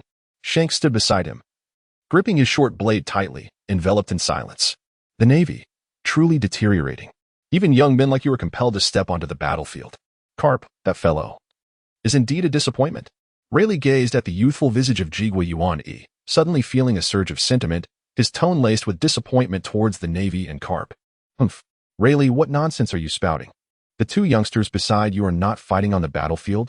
What right do you have to criticize us, the Navy? At that moment, Carp's booming voice resonated from behind Yuan-Yi. As Yuan-Yi turned, he saw the disheveled Carp slowly approaching, one hand resting on Yuan-Yi's shoulder. Addressing Rayleigh, Carp appeared to be in excellent condition, his voice resonant and full of vitality, and apart from his slightly disheveled clothing. He bore no injuries, only his suit was damp from seawater. Vice Admiral Carp. Upon seeing Carp, Yuan-Yi was taken aback. Had he already determined the victor in his battle with Roger? So soon. If Carp had returned, then what of Roger? Carp. It is you who is speaking nonsense. We are pirates. Is it not entirely normal to have two young apprentice crew members aboard? Conversely, how can you, the Navy, allow minors to venture out to fight? Is this your notion of justice? Aha. It soon became evident that Yuan-Yi had underestimated the situation. Before Rayleigh could respond, Roger's figure suddenly materialized behind Shanks and Buggy, placing a hand on each of their heads with a mocking smile. Yuan-Yi turned to face Roger, realizing that, like Carp, Roger appeared unscathed apart from his slightly disheveled, seawater-soaked attire. This indicated that the fearsome clash which had just transpired was merely a warm-up for both Carp and Roger. Simultaneously, through his perception of time, Yuan-Yi sensed an anomaly within Roger's body. While every muscle and organ in Roger brimmed with terrifying vitality, his lungs stood in stark contrast, devoid of life. If Roger's other muscles and organs pulsed with the vigor of an erupting volcano, then the vitality of his lungs resembled that of the lifeless Dead Sea. Is that a lung disease? Sensing the vitality of Roger's lungs, Yuan-Yi realized that this formidable figure, who traverses the vast seas, is likely nearing the end of his days. Meanwhile, Roger, engaged in a verbal spar with Garp, appeared blissfully unaware, exhibiting no signs of distress as he bantered and laughed. Garp, upon hearing this, smirked and clapped Yuan-Yi on the shoulder, suddenly expressing a sense of pride. Our young sailors in the Navy can navigate just as well as those on your pirate ship. Ha ha ha. When it comes to the youth, our Navy stands out. Roger, this lad, will undoubtedly grow to become a pillar of the Navy, sending each of you pirates straight to impel down. As Garp spoke, he cast a glance at Shanks and Buggy, who stood beside Roger, then chuckled. Although Garp had just engaged in a fierce battle with Roger, his hockey had continuously monitored the situation. He paid little heed to the clash between the Roger pirates and the Navy, but when Rayleigh made a move towards Yuan-Yi, Garp promptly withdrew from the battlefield to return. Unlike Garp, Roger had been fully focused during their fight. It wasn't that he lacked concern for young Shanks and Buggy. but rather that he trusted Rayleigh to look after his crew. Thus, he was able to fight Garp without reservation. Once Garp left the battlefield, Roger hurried back to his crew, anxious that Garp might turn his attention to them. The Roger pirates were not merely a band of elite pirates. Aboard his ship were young ones like Shanks and Buggy, as well as non-combatants such as the ship's doctor and carpenter, and even the 3 defenseless family members of Odin. Of course, there were also combatants like Rayleigh and Barrett. Among them, only Rayleigh and Barrett could withstand Garp, should Garp truly unleash his wrath. The losses for the Roger pirates would be considerable. Roger harbored certain reservations regarding Garp. In this regard, Garp, too, had his own reservations. Although he boasted about capturing Roger and his crew, the primary objective of this encounter was not merely to eradicate the Roger pirates. If that had been the case, the Navy would not have sent Garp alone. At the very least, he would have required several powerful vice admirals to accompany him, or even called upon Admiral Sengoku and Vice Admiral Tsuru to have a chance of matching the Roger pirates' might. Garp's visit was more of a test, aimed at uncovering Roger's intentions regarding his interactions with Charlotte Linlin. Naturally, he also intended to provide Akiji and Yuan-E with a glimpse of the formidable beings of the sea. At this juncture, Garp had essentially achieved his goals and was already contemplating a withdrawal. Just as Roger and Garp, the 2 leaders, engaged in their conversation, the other battlefields on the ice raged fiercely. Bang! In the not-so-distant battlefield, Bogart was once again hurled onto the icy surface by Yutian, and this time, he could not rise again. Under Yutian's formidable prowess, Bogart managed to withstand the onslaught for less than 10 minutes before conceding defeat. Meanwhile, on the other side, Akiji was engaged in a fierce battle with Spark Jabba. Though Jabba's physical skills and domineering presence were formidable, Akiji, relying on his devil fruit abilities, was able to compete fiercely, rendering the outcome indecisive for the time being. Across other fronts, the Navy found itself at a significant disadvantage. Numerous sailors were felled by the crew of the Roger pirates and lay incapacitated on the ground, unable to resume the fight. Observing the broader battlefield, only the recently joined Cyrus shone brightly, managing to hold his ground against 3 members of the Roger pirates, while 7 or 8 of Roger's crew lay defeated nearby, seemingly bested by Cyrus. Upon hearing Garp commend the youth of the Navy as superior, Roger fell silent. He could not deny that the red-haired youth standing beside Garp was indeed remarkably impressive, far surpassing Shanks and Buggy. Yet, as the battle between the Navy and the pirates approached its conclusion, a radiant smile reappeared on Roger's face. Haha, Garp. Your crew still has a long way to go. Hey, Garp, to defeat us, the Roger pirates, those misfits alone won't suffice. Yamato, finish off the Navy quickly. We must prepare to return to the ship without wasting time. Roger's call resonated through the air, instantly boosting the morale of the pirates, while the Navy's collapse accelerated. Cyrus, amidst the onslaught of the pirates, soon fell, knocked unconscious. In another 5 minutes, the only one left standing for the Navy was Akiji. Following their victory over the Navy, Roger's crew began an orderly retreat, swiftly returning to his side. Meanwhile, Spark Jabba, unable to subdue Akiji, seized the opportunity presented by Roger's call to withdraw from the battlefield and hastily rejoined Roger. As Akiji watched Jabba retreating, he chose not to pursue. Instead, surveying the battlefield and noting the fallen Navy personnel strewn across the ice, his brow furrowed in concern. Throughout the ordeal, Garp remained steadfast, confronting Roger and his associates with a composed demeanor, refraining from intervening in the Navy's battles, ever wary of Roger, Rayleigh, and their companions. Upon reuniting with his crew, Roger joyfully declared to Garp, "Ha ha ha. This time, I am the victor. Next time, bring more Navy to capture me. If the adversaries are too weak, our enjoyment is diminished. When you catch up to me again, we shall reminisce. Huh? Oh, and that red-haired kid. Next time we meet, Shanks and Buggy will surely triumph over you. My young crew will not falter against the Navy." After Roger finished speaking, he waved his hand grandly and led his crew back to the ship. Subsequently, with 2 swift and precise strikes, he shattered the ice surface, and the Oro Jackson sailed away rapidly, evading the gaze of Garp and the others. Garp made no attempt to hinder Roger further, watching as the Oro Jackson vanished from sight. He understood well that it was futile to pursue. This encounter between Garp and the Roger pirates concluded with a decisive victory for the pirates. "Eh, Lord Odin, where is your sword? You didn't bring it back." On the ship, the snake-like cat, Kinemon, suddenly noticed that his master Odin was holding 2 unknown broken swords, exclaiming in surprise, "Bring it back. What are you saying? I was defeated. The sword is the spoils of my opponent." Kurozumi Odin replied with a resolute expression, lifting the two broken swords in his hands. This serves as a reminder to me. I am not strong enough. I must become stronger. Chapter 42. The Spoils of War.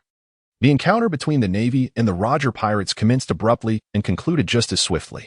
After the departure of the Roger pirates, Garp and his comrades began to clear the battlefield, transporting the injured sailors back aboard their ship one by one. In this effort, Yuan-E joined in, assisting with the return of the crew to the warship. While engaged in this task, Yuan-E was astonished to discover that, despite such a significant defeat, not a single member of Garp's crew had perished. The most severely afflicted, Bogart, bore numerous injuries and was heavily bandaged, yet he too survived. Remarkably, the Roger pirates had shown restraint towards these Navy personnel. Shortly after returning to the ship, the sailors who had previously been incapacitated by Roger's Conqueror's haki began to awaken one by one within the cabin and engine room. Upon seeing their comrades return, battered and bruised, they were taken aback. Without Garp's prompting, several lieutenants commenced organizing the able-bodied crew to tend to the wounded. Garp stood silently on the deck for a moment before feeling a sense of relief. He strolled over to the railing, leaning against it, gazing in the direction from which the Roger pirates had departed, his mind restless. What was Roger's objective in gathering the poneglyphs? This was no trivial matter. Garp sighed inwardly, his thoughts swirling. At this moment, he reflected on his previous conversation with Roger, acutely aware that Roger seemed to have intended to convey something to him, but was interrupted by Odin's sudden intervention. In hindsight, it was evident that Roger had a message he wished to impart, ever since the Battle of God Valley years ago. The relationship between Garp and Roger had grown delicate. On the surface, Garp continued to lead the charge against Roger. Yet how much effort he truly exerted was a secret known only to him. More often than not, Garp merely used the guise of pursuing Roger as a means to traverse the seas while eliminating various pirates along the way. This time, the mission aimed directly at Roger was prompted by the latter's attempt to make contact with Charlotte Lin, which undoubtedly sparked Garp's interest.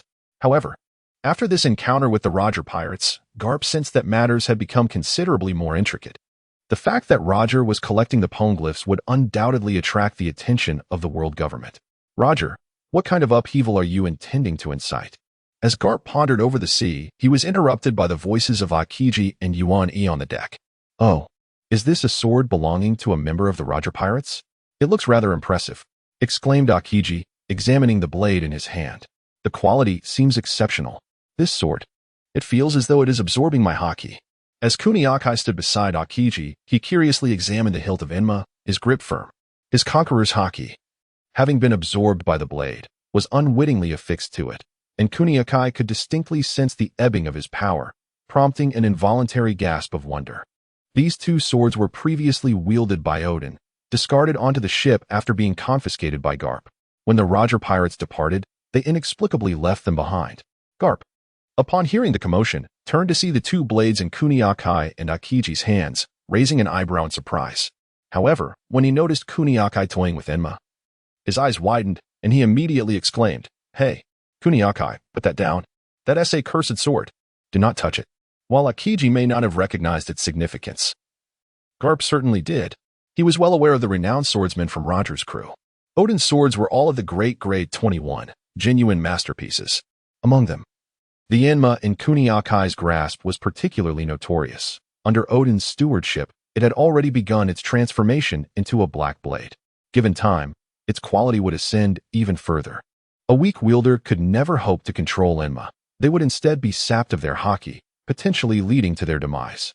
It had been previously stated that haki is a latent force residing within the human body. Those with talent can unleash this power, while those without it may not be able to manifest it, yet they still possess haki. However, excessive extraction of this power could indeed lead to death. Garp swiftly positioned himself beside Kuniakai, concern etched on his face as he reached out to seize the cursed blade from Kuniakai's hands.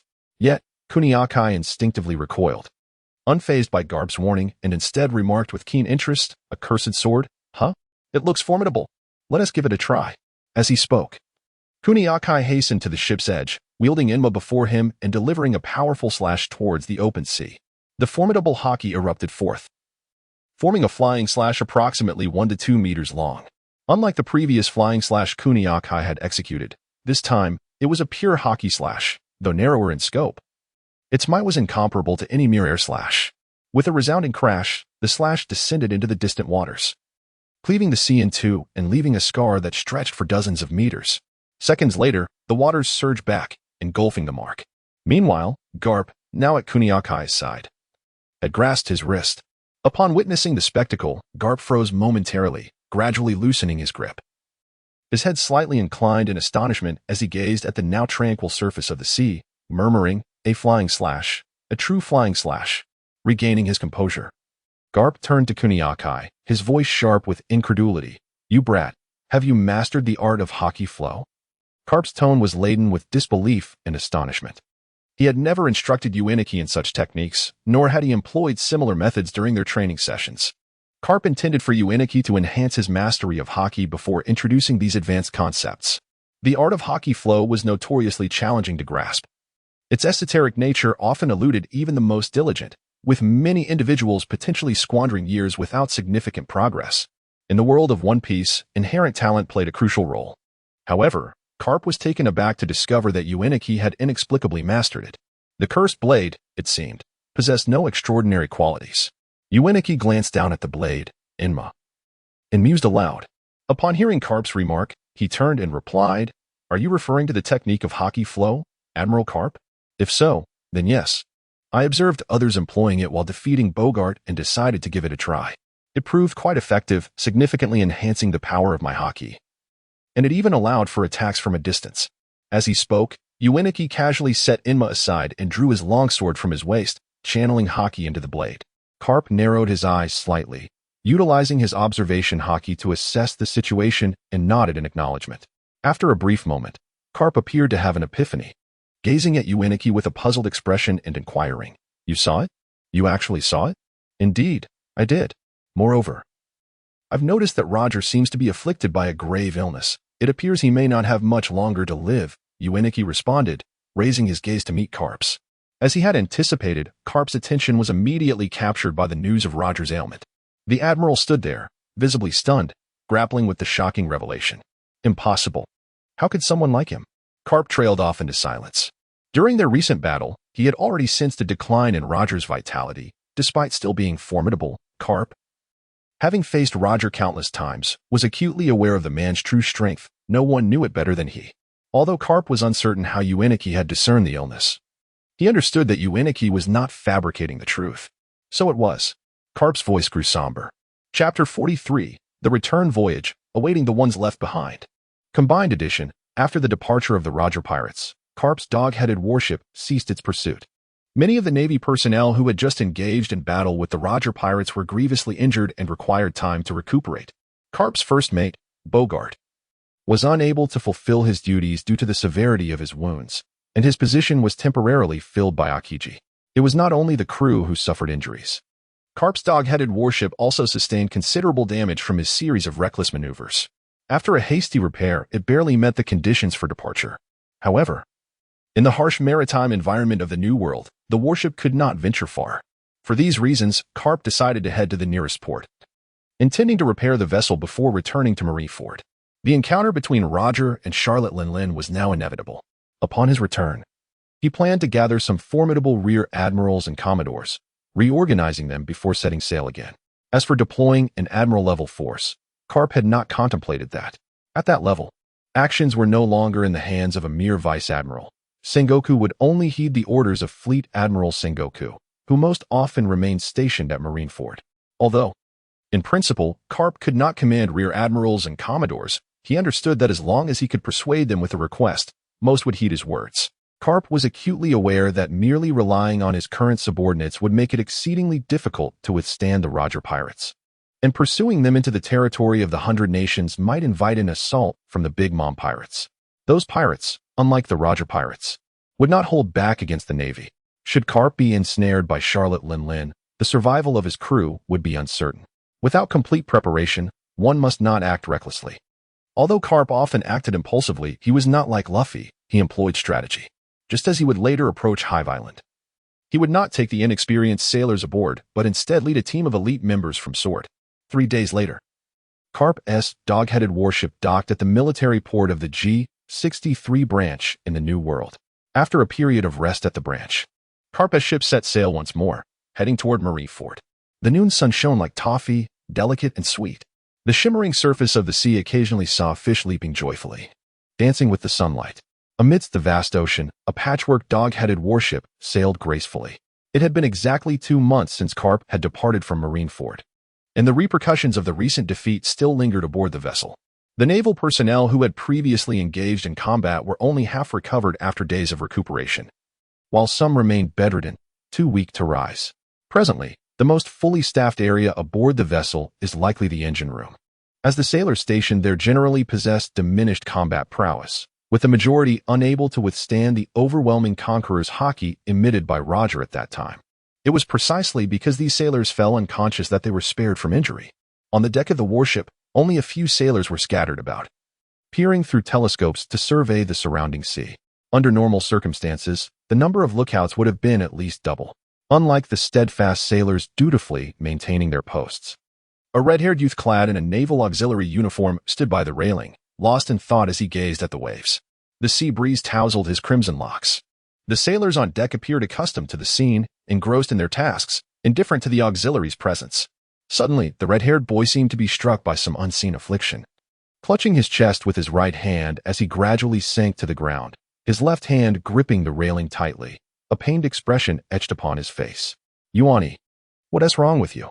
The youth's distress caught the attention of a nearby sentry, who hurried over, concern evident in their voice. Yuani knelt on the deck, head bowed, offering no response. Sensing something amiss, the sailor rushed below deck to summon assistance. Before long, Carp and Akiji hastily ascended to the deck, gathering around Yuan-E. Carp lowered his gaze upon Yuan-E, furrowing his brow with concern. "Yuan-E, what troubles you? Are you injured? Or ill? Call the ship's doctor." Carp, visibly anxious at the sight of Yuan-Yi's suffering, urged with urgency. At that moment, Yuan-E seemed to regain his composure and spoke, albeit hoarsely. "No need. I will be fine in a moment, Admiral Carp." Carp, upon hearing this, appeared skeptical, his brow furrowing deeper.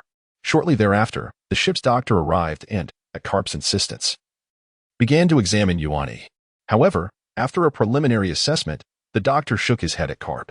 Upon witnessing this, Carp's eyes widened in disbelief as he exclaimed, "What? No hope?" The surrounding sailors shared in the astonishment, while Akiji gazed at Yuan-E in shock.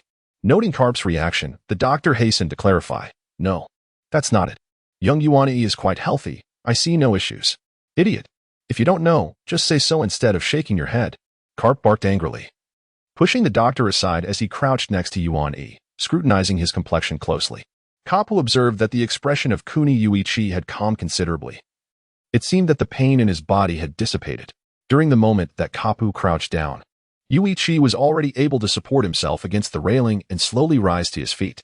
"Yuichi, what troubles you?" Kapu inquired, noticing the color returning to Yuichi's face. His confusion evident. I'm fine, Vice Admiral Kapu. Just engaged in some training." At this, Kapu's bewilderment deepened. Training? Can training really lead to ailments? Moreover, it was not an external injury. Given Yuichi's earlier state, Kapu was at a loss as to how any training could result in internal injuries. "Vice Admiral Kapu, I assure you, there is nothing amiss." "Look, I am perfectly well," Yuichi replied, stretching his arms with a carefree demeanor, certainly not resembling someone unwell. Unconvinced, Kapu had the ship's doctor examine Yuichi once more before he felt reassured and returned to the cabin, where he had been discussing the potential movements of the Roger pirates with others. Just a week prior, news had emerged that Roger had made contact with the big MOM pirates. However, it seemed that friction had arisen between the two crews, and after a fierce battle, the Roger pirates had vanished without a trace. Kapu did not believe that the Roger pirates had been entirely eradicated. He speculated that Roger had likely obtained what he sought and had set off towards his next objective. The discussion among the naval commanders centered around the possible destinations of Roger, now that he saw Yuichi was all right. Kapu did not linger on the deck and returned to the cabin to continue the meeting. After Kapu and the others departed, Kuni Yuichi gazed out at the sea, a smile spreading across his face as he murmured to himself, "At last, I have succeeded. However, this is merely the initial phase. I must proceed with caution." During the return journey, aside from training the range of his haki, Yuichi had also mastered the intricacies of its flow. In his spare moments, he conceived ideas for improving his breathing techniques, namely, to combine haki with his breathing methods.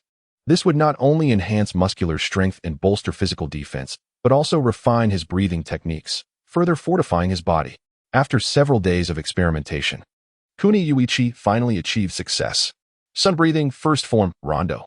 Suddenly, Yuichi drew his longsword from his waist. As he inhaled, his heart thudded with intensity. In the next moment, he swung his blade, unleashing a hockey-infused slash that soared through the air, striking the surface of the sea with tremendous force. In an instant, a scar nearly 100 meters long appeared on the ocean's surface, only to fade away 6 seconds later as the waves reclaimed the water. After executing the strike, Yuichi let out a soft grunt, clutching his chest as he crouched down once more. However, his face was alight with the joy and excitement of success. I did it. I truly succeeded.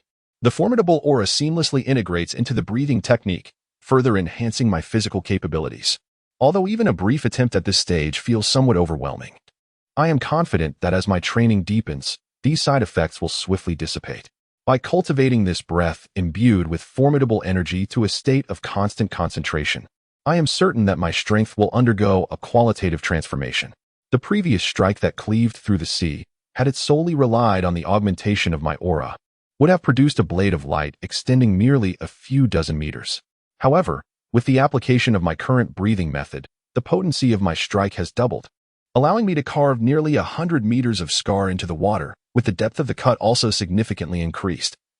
As the return of the seawater now takes 2 to 3 seconds longer than before.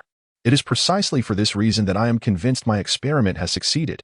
In the days that follow, I intermittently practice this new breathing technique, seeking to acclimate my body swiftly. The breathing method infused with formidable energy places a considerable burden on the body. Nonetheless, with my acute awareness of the world around me, I can discern when my body approaches its threshold. Thus, I practice this new technique with considerable restraint, ensuring no harm befalls my physique. In addition to refining my breathing technique, I have begun to incorporate my aura into the shave technique. Under the influence of flowing energy, my speed in employing the shave has significantly increased. Now, during sparring sessions with Akiji, if he refrains from utilizing his devil fruit powers, he is swiftly sent flying with a single blow. In terms of physical prowess, I have now left Akiji far behind, realizing the terrifying enhancement I have achieved. Akiji has taken to evading me, wary of being summoned for further physical training. After several attempts to engage him, he hastily excuses himself with pressing matters. Unable to find a suitable sparring partner, I turn to Garp, who occasionally offers guidance when he is not preoccupied. However, once we engage in combat, Garp quickly comprehends why Akiji is avoiding me. Garp notices that I have dramatically strengthened, with my alarming speed, the ever-increasing might of my strikes, and my intensifying armament hockey, all leaving him secretly astonished.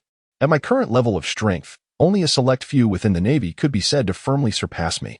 If we disregard devil fruit abilities and focus solely on physical prowess, it seems that only Garp and his 2 old companions could potentially restrain me. Ah, Zephyr. It appears I possess a greater understanding of cultivating the Navy than you. Just wait. When you see this young man, you will surely be taken aback. After a month of navigating the seas and clearing out pirates, Garp's warship finally returned to the Navy headquarters at Marineford. The 3-month-long maritime endeavor left all the sailors aboard thoroughly exhausted. Even I, upon catching sight of land, could not help but exhale deeply, my spirits lifting significantly. As they set sail, Yuani felt an exhilarating sense of excitement. However, after spending an extended duration at sea, fatigue inevitably began to encroach upon him. Peering ahead at the simultaneously familiar yet foreign Marineford, Yuan-E couldn't help but sigh. The Navy headquarters feels so unfamiliar to me. My time at sea has far exceeded my time here. At that moment, the military port was bustling with a throng of people. The families of sailors who had come to greet Captain Carp upon his return. The sailors aboard Carp's ship, beyond their identities as members of the Navy, were also sons to parents, husbands to wives, and fathers to children. Each sailor was supported by a family waiting for their return. The sailors had already prepared their belongings, and even before the ship docked, they craned their necks toward the pier, yearning to catch a glimpse of their loved ones.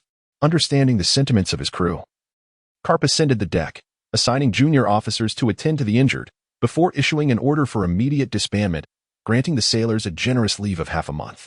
The instant the vessel made contact with the dock at headquarters, the sailors could no longer contain their jubilation and erupted in cheers. As the gangway was lowered, eager sailors hurriedly descended the ship, clutching their belongings, and swiftly found their families among the crowd, leaving the port in a flurry of joyful reunions. Following them, The sailors aboard Karp's ship gradually disembarked, reuniting with their families amidst a cacophony of laughter and joy. Standing on the ship, Yuan-E leaned against the railing. Observing the heartwarming scenes of reunion on the dock, a gentle smile gracing his face. Yet, this smile was fleeting, as a trace of melancholy began to settle within him. How wonderful it was for the sailors to reunite with their families. Alas, he had no one awaiting his return. Withdrawing his gaze, Yuan-E let out a wistful sigh and retreated back to the deck. Just as he was about to inquire with Karp about his next destination, he noticed someone ascending the wooden ladder, not descending, but coming up. Turning to look, he was pleasantly surprised to see a middle-aged man clad in a justice cloak, slowly making his way onto the ship. Upon reaching the deck, the newcomer glanced at Yuan-E, grinned broadly, and exclaimed, "Hey, Yuan-E, I'm here to take you home. What are you dawdling around for on the ship? You're taking far too long to pack. I've been waiting for you." Yuan-E, taken aback by the unexpected arrival of this man, found himself momentarily lost in thought upon hearing the words "going home." It had been far too long since anyone had uttered that phrase to him. After a prolonged silence, a radiant smile spread across his face as he looked at the newcomer and nodded in response. "All right, Teacher Zephyr, I will be right there." Chapter 44, Zephyr's Astonishing Revelation Combined Edition. Upon returning to the Navy headquarters, Kazoku Yuichi found himself once again residing in Zephyr's home. Despite their brief acquaintance of merely half a month, Yuichi's demeanor towards Zephyr underwent a profound transformation the moment Zephyr appeared aboard Karp's warship, welcoming Yuichi home. Initially, Yuichi exhibited a sense of reserve in Zephyr's presence. Although they were not entirely distant, an invisible barrier always lingered between them, preventing a genuine exchange of hearts. Throughout his time in the Navy, Yuichi had never experienced a true sense of belonging. However, following that pivotal day, his attitude shifted, particularly towards Zephyr. Zephyr regarded Kazoku Yuichi as if he were his own kin. The title of teacher that Yuichi bestowed upon him was not merely a formality. From the instant Karp introduced the boy with the birthmark to Zephyr, he felt an immediate fondness for him. The promise made in Karp's presence when Yuichi called him teacher held significant weight. Yuichi's extraordinary talent and his polite demeanor endeared him to Zephyr, prompting the latter to invite Yuichi to live in his home. Furthermore, to facilitate Yuichi's training and future development, Zephyr commissioned the construction of a dojo within his residence. Yuichi initially believed that his connection with Zephyr was fleeting, that their relationship had yet to solidify. Yet, in Zephyr's eyes, the moment he accepted the title of teacher, they had already forged an intimate bond as mentor and disciple. At dawn, as the first light of day began to break, a delicate mist enveloped the entirety of Marinfodo. Within Kazoku Yuichi's room, a shroud of gray darkness prevailed. The faint morning light seeped through the window, merely enhancing the room's brightness marginally.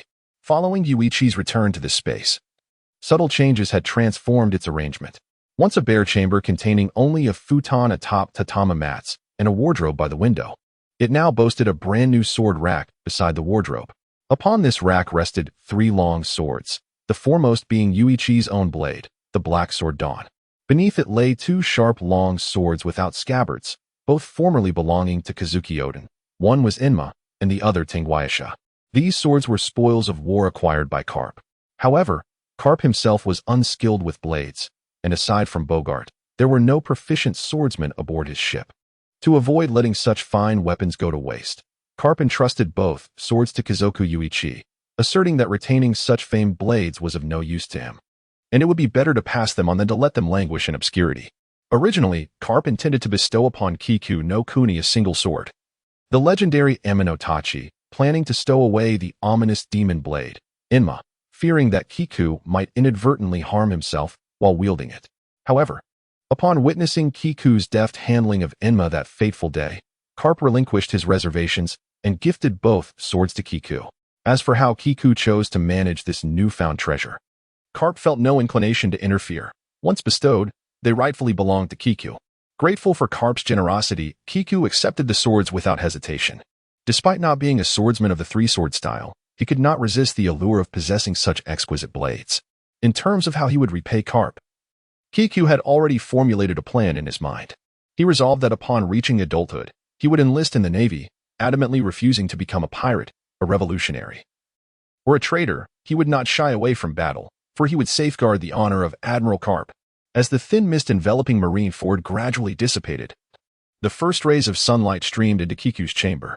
Awakened from his slumber by his own industrious spirit, Kiku slowly opened his eyes. Sitting up, he gazed around in a state of bewilderment at his surroundings. After a moment of contemplation, a gentle smile graced his lips. Rising to his feet, he approached the wardrobe, retrieving a loose-fitting white training uniform, and casually grasped the sword known as Dawn before stepping out of his room. At that moment, Kiku felt a lingering sense of unreality. The duration of his maritime journey had accustomed him to the gentle sway of the ship and the enveloping comfort of his hammock. Thus, the abrupt change in his sleeping environment left him somewhat disoriented. Rubbing his neck, he made his way to the courtyard, where he quickly refreshed himself at the basin before turning on his heel, sword in hand, and heading toward the nearby dojo.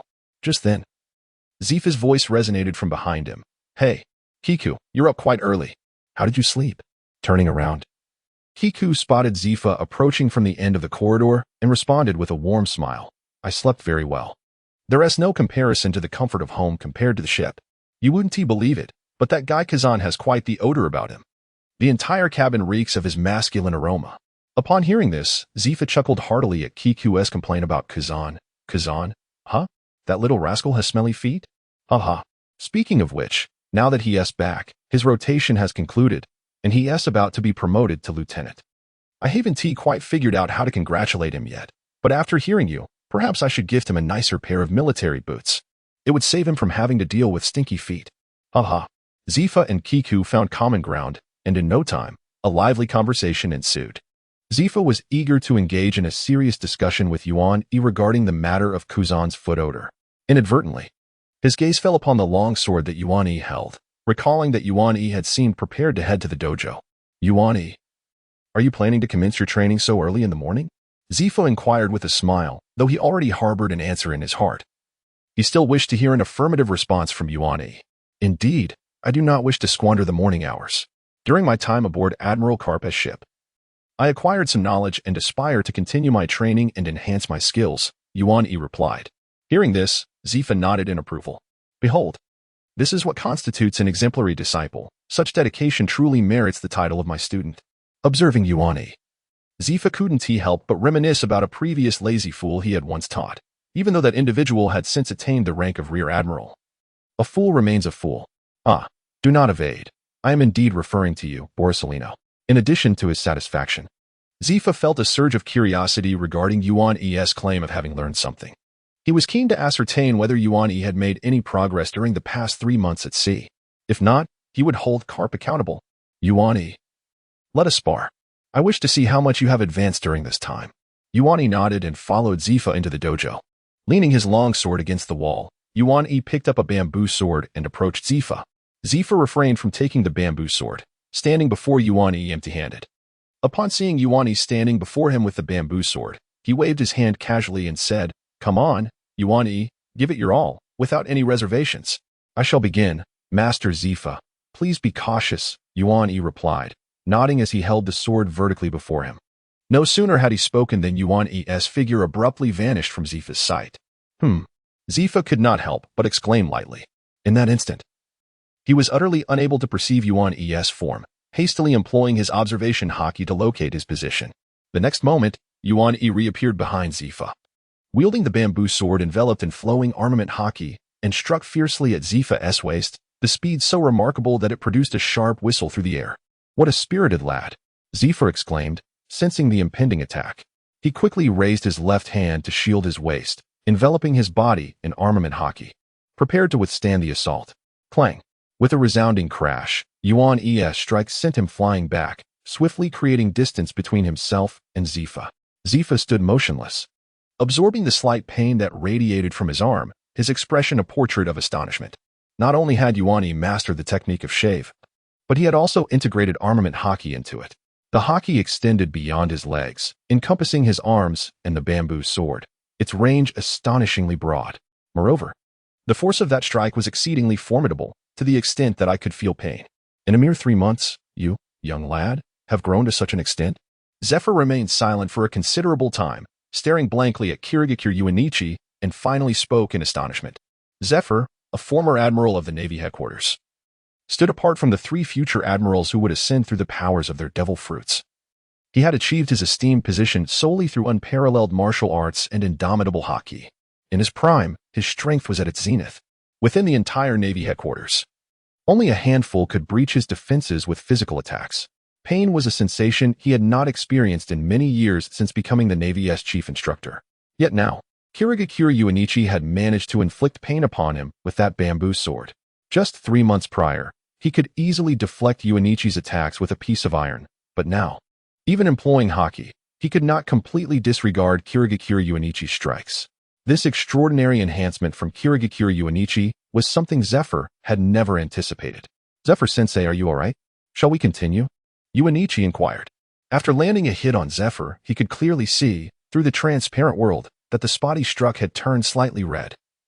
Although it was hardly a wound, the mere ability to achieve this filled Yuanichi with immense joy. Were he to wield a proper sword, the outcome would be far more significant. Having breached his defense without employing his own weapon, even with a bamboo sword, Yuanichi had managed to penetrate the defenses of a top-tier powerhouse like Zephyr. This represented a monumental advancement for him. When the seemingly invincible Straw Hat crew encountered Zephyr for the first time in the movie, they could not accomplish such a feat. Ha ha ha ha ha. Yuanichi, continue. This is becoming somewhat interesting. You truly astonish me. Ha ha ha. However, I cannot allow my disciple to underestimate me. I must exert myself a little. As Zephyr spoke, he slightly bent his legs and took the initiative, instantly appearing before Kirigakure Yuanichi, his fist, as large as a sandbag, hurtling towards Yuanichi's head with astonishing speed. Akin to a thunderclap, Zephyr's speed was so remarkable that, to Yuanichi, it appeared as a flash of light charging toward him, leaving no room for evasion. Though the transparent world and observation haki accurately captured Zephyr's movements, Yuanichi's body could not execute any effective evasive maneuvers. He could only raise the bamboo sword with all his might to shield his head. However, in the next moment, Zephyr's fist struck the bamboo sword, which was enveloped in armament haki, causing it to shatter with a resounding crack. Yuanichi's pupils constricted as he swiftly shifted the armament haki to his forehead, bracing himself to absorb Zephyr's heavy blow. At that moment, he could not help but inwardly sigh. Acknowledging Zephyr as a top-tier powerhouse capable of keeping pace with the Yellow Monkey's lightspeed attacks. As Zephyr's fist was about to strike Kunekuni Yua's head, he suddenly halted, transforming the descending blow into a gentle press atop Yua's crown. Indeed, quite remarkable. To think you could still respond under my attack. Your mastery of observation haki is commendable. Yua, in these brief months, you have truly grown immensely, not only in the technique of shave, but you have also mastered both armament and observation haki. Such an astonishing rate of progress has far exceeded my expectations. You, young man, are truly a genius. Ha ha. Zephyr chuckled heartily, pressing down on Yua's head. Although their duel was but a fleeting encounter, Zephyr had already grasped the extent of Yua's advancement. The 6 styles, shave, and the dual haki, within merely 3 months. Kunekuni Yua had managed to cultivate these skills to this level, which was well beyond Zephyr's anticipations. He had initially thought that if Yua could master even one of the 6 styles under Garb's tutelage, it would be commendable. After all, among the Navy, many vice admirals renowned for their physical prowess have only mastered a single technique, while some rear admirals have managed to grasp merely 3 or 4 of the 6 styles. These individuals, often taking half a year, or even a year, to hone just one technique, find themselves struggling. Some may take years to achieve a single style, ultimately relying on their seniority to attain the rank of a branch colonel. Given Yua's current capabilities, most rear admirals at Navy headquarters might not stand a chance against him. And this fellow is merely 12 years old. With Kunekuni Yua's innate talent, his current strength is far from its zenith. Yua, I have an inkling of your progress. I never imagined you could master so much in such a brief span. You truly live up to being my disciple.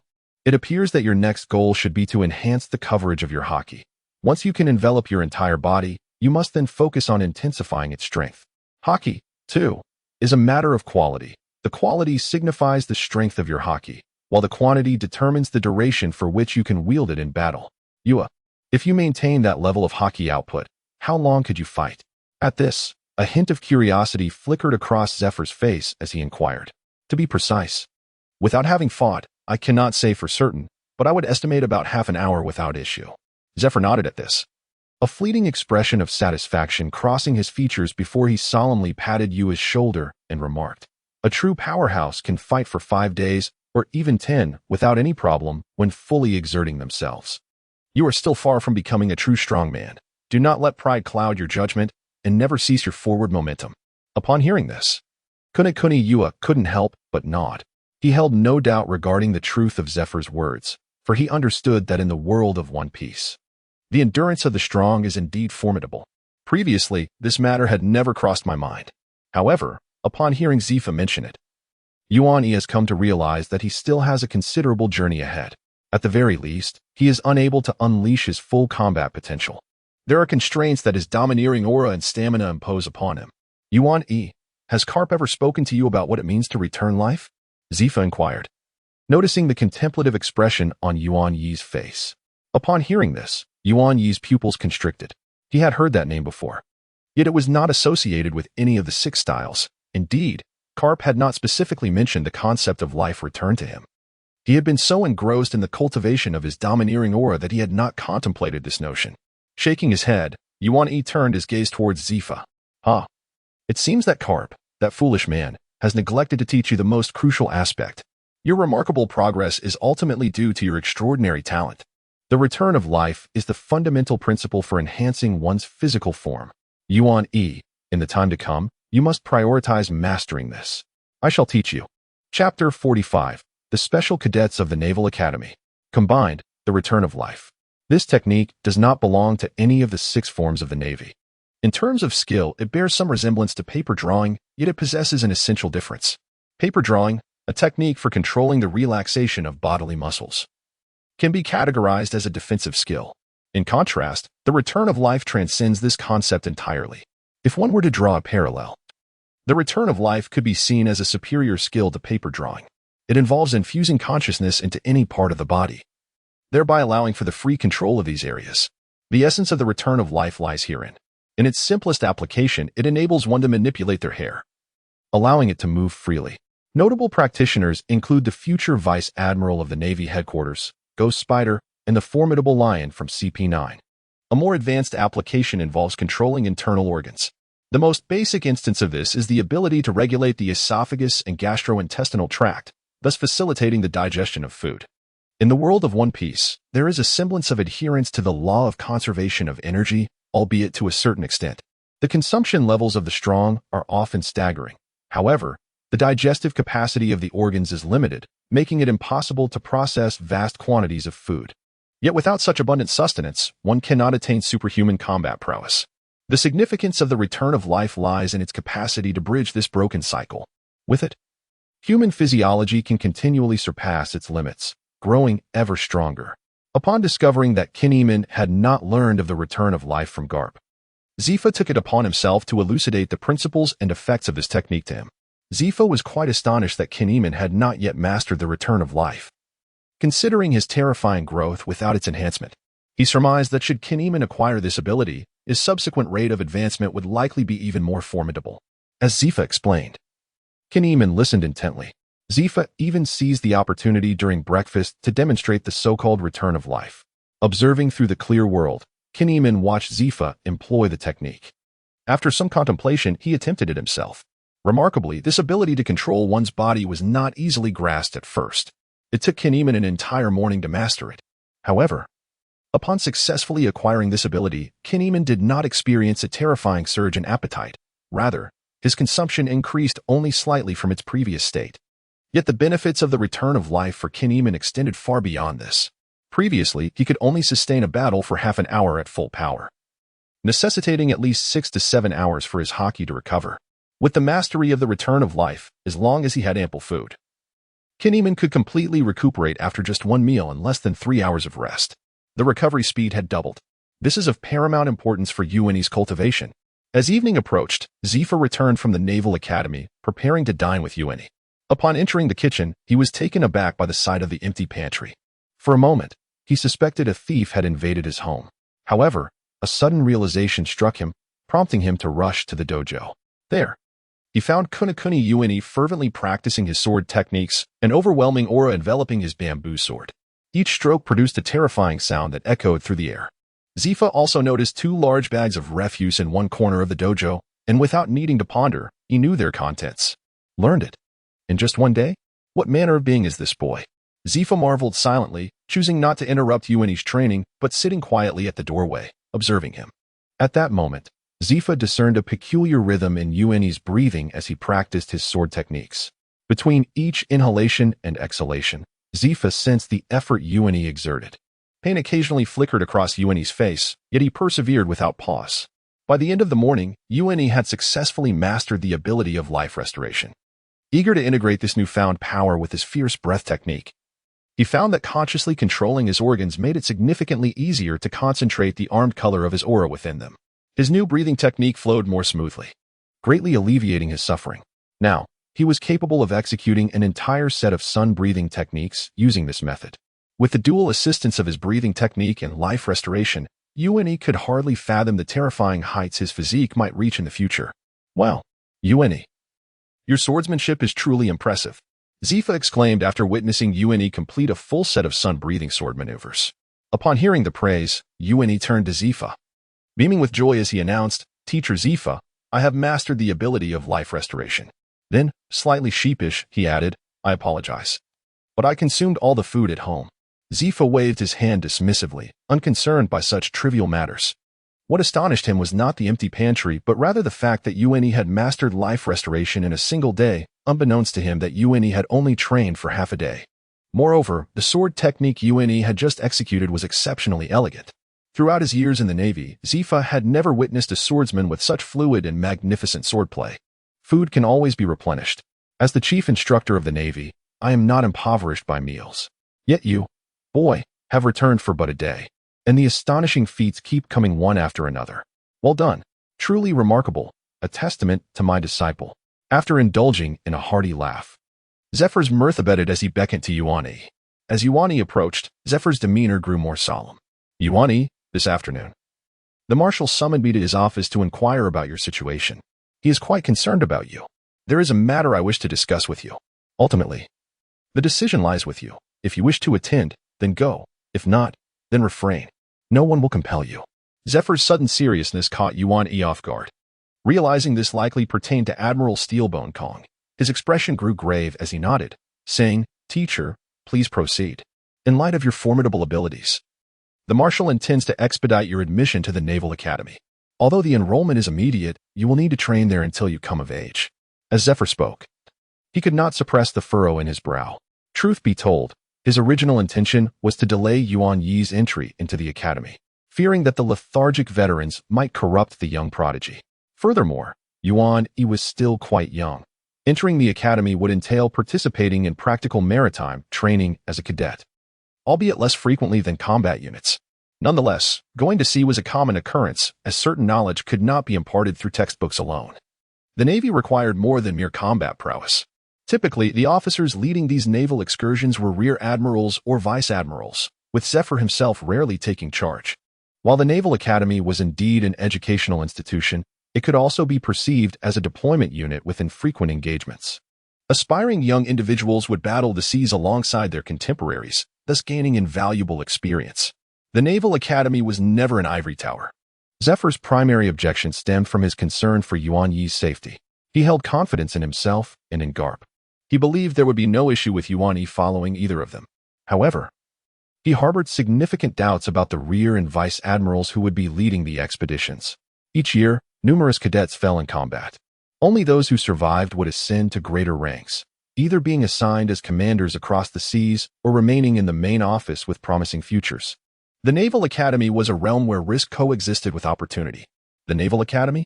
I can join the Naval Academy now, Yuan Yi exclaimed, his enthusiasm unabated. "Teacher Zephyr, there is no question of agreement or disagreement. I shall certainly join." Without a hint of hesitation, he spoke, having gleaned information from Akiji regarding the academy. Although it was termed a school, the cadets held military ranks and were indeed a part of the armed forces. The merits accumulated during one's time at the Naval Academy could be carried forth upon graduation. Some individuals may enter the academy as mere sergeants, yet emerge as lieutenant colonels. For an ordinary graduate, achieving the rank of captain after 2 years of study is commendable, while only the most exceptional among them might attain a higher status. If Yui Kiku were to join the Naval Academy at such a young age, even starting from the lowest ranks as a Marine, he could accumulate achievements and, upon graduation 6 years later, likely hold the rank of Major. While others at 18 would have only 1 year of service, he would have 6. Clearly, they are not on the same starting line. However, Yui is not one to be captivated by titles. He understands that to accomplish his ambitions, he must possess a sufficiently high rank and formidable influence. The Naval Academy serves as an excellent venue for networking. If he wishes to avoid being manipulated by others, strength is one aspect, rank another, and connections equally vital. Yui, perhaps you should reconsider? Zephyr furrowed his brow, visibly displeased. He recognized Yui's desire to enhance his capabilities and his fondness for the sea. He was not attempting to thwart Yui's aspirations, but rather had a more secure plan in mind, wishing to shield him from peril. Teacher Zephyr, I have made my decision. I am grateful for the Marshal's guidance, and I intend to enroll in the Naval Academy. Teacher Zephyr, I understand your concerns. But during my recent voyage with Vice Admiral Garp, I encountered the Roger pirates. You may find it hard to believe, but there were 2 children aboard the pirate crew, roughly my age. Vice Admiral Garp stated something I wholeheartedly agree with. If pirates can set sail, then certainly the Navy can as well. All the combat skills I have learned must ultimately be applied on the battlefield. Is it not more valuable than mere training grounds? Zephyr, upon hearing this, gazed at Yui's youthful face, rendered momentarily speechless. Ultimately, Zephyr could not alter Yui's perspective. He let out a soft sigh and nodded, saying, given your resolve, you shall accompany me to the Naval Academy starting tomorrow. Typically, students reside in dormitories, but I cannot entrust you to share quarters with those idle fools at your age. We shall attend classes together in the morning and in the evenings. After your training, you must return to reside with me. I will do my utmost to supervise the students during their maritime education. As Zephyr spoke, he rose, his words imbued with genuine concern. Yui could only bow slightly in response, sensing Zephyr's goodwill. That evening, the atmosphere during dinner between Zephyr and Yui was somewhat somber. Zephyr felt a deep-seated frustration. Yet faced with Yui's unwavering determination, he found himself at a loss. All his pent-up anger was directed toward Admiral Steelbone. He had resolved that if anything were to happen to Yui at the Naval Academy, he would hold Steelbone accountable. In Zephyr's eyes, Yui Kiku represented the future of the Navy. A meal concluded in a rather oppressive atmosphere. After dining, he and Zephyr strolled about the family quarters for a while to aid digestion before returning home. Zephyr took the opportunity to practice his combat skills with Yuani. Remarkably, after the exercise, Zephyr seemed to have calmed down somewhat. Conversely, Yuani returned to his room feeling sore and fatigued from his workout. Strangely enough, he found himself feeling more at ease as he prepared for sleep. The following day, the morning light once again streamed into Yuani's room. However, before he could awaken, Zephyr arrived at his door, pushed it open, and tossed a set of clothes inside. Yuan-E was stirred from his slumber by the commotion, and as he sat up, a crisp new naval uniform was thrown his way. You need to wear this. I specially prepared it for you this morning. Since you are to become a sailor, you certainly cannot don your own attire. Get ready and have breakfast, then we shall depart. With that, Zephyr closed the door behind him. Rubbing his eyes and the fabric in his hands, Yuan-E quickly shook off the remnants of sleep. He swiftly changed into the new uniform, performed a brief grooming routine, and, after retrieving his sword from his room, made his way to the dining area. After breakfast, he and Zephyr headed toward the Naval Academy, located at the headquarters. Yuan-E had only visited the Naval Academy once before, and that was merely a cursory glance. To claim he possessed any substantial knowledge of the institution would be an exaggeration. As Zephyr escorted Yuan-E to the academy, the students were assembling in formation, preparing to commence their morning exercises. The leading instructor was a young naval officer in his early 30s, clad in training attire. His insignia was not visible. Yet Yuan-E felt a sense of familiarity upon seeing him, as if they had crossed paths previously. There were over 200 participants in the morning session, and amidst the crowd, Yuan-E spotted a familiar figure. Jairus? This fellow didn't accompany Kazan, but instead joined the Naval Academy? Yuan-E was astonished to see Jairus among the throng, who, in turn, also recognized Yuan-E following Zephyr, his face reflecting equal surprise. Zephyr led Yuan-E to the front of the assembled students and greeted the training instructor before addressing Yuan-E. This is our swordsmanship instructor at the Naval Academy, Victor, who is also responsible for the physical training of the Marines. You should be acquainted with him. Upon Zephyr's reminder, Yuan-E finally recalled the identity of the young instructor before him. Victor, too, seemed to recognize Yuan-E, his eyelids twitching slightly. Instructor Victor, I am Yuan-E. Pleased to make your acquaintance, Yuan-E greeted with a smile. Victor's expression twitched as he nodded in acknowledgement. Zephyr paid no further heed to their exchange, giving Yuan-E a pat on the back while addressing the other students. This lad is Yuan-E. From today onward, He shall be a member of our naval force. He is 12 years old this year, and you all are older brothers and sisters than he is. Please take care of him in everyday matters. Of course, I am referring to life. As for combat, this lad is the strongest among you. So, are there any dissenters? If so, step forward. By the way, this young man has just joined the Navy as a private. However, is there anyone among you who can defeat him, regardless of your current rank? Step up a level. Zephyr grinned, taking it upon himself to incite animosity towards Kikuki Yuichi while tossing a piece of meat into the wolf pack. He thought to add some color to Yuichi's future life as a trainee. Upon hearing this, Yuichi was momentarily taken aback, but soon grasped Zephyr's intention. He drew his sword and approached the assembled trainees, his expression cold and devoid of emotion, seemingly acknowledging Zephyr's assessment of him as the strongest. His demeanor instantly stirred a tempest among the trainees.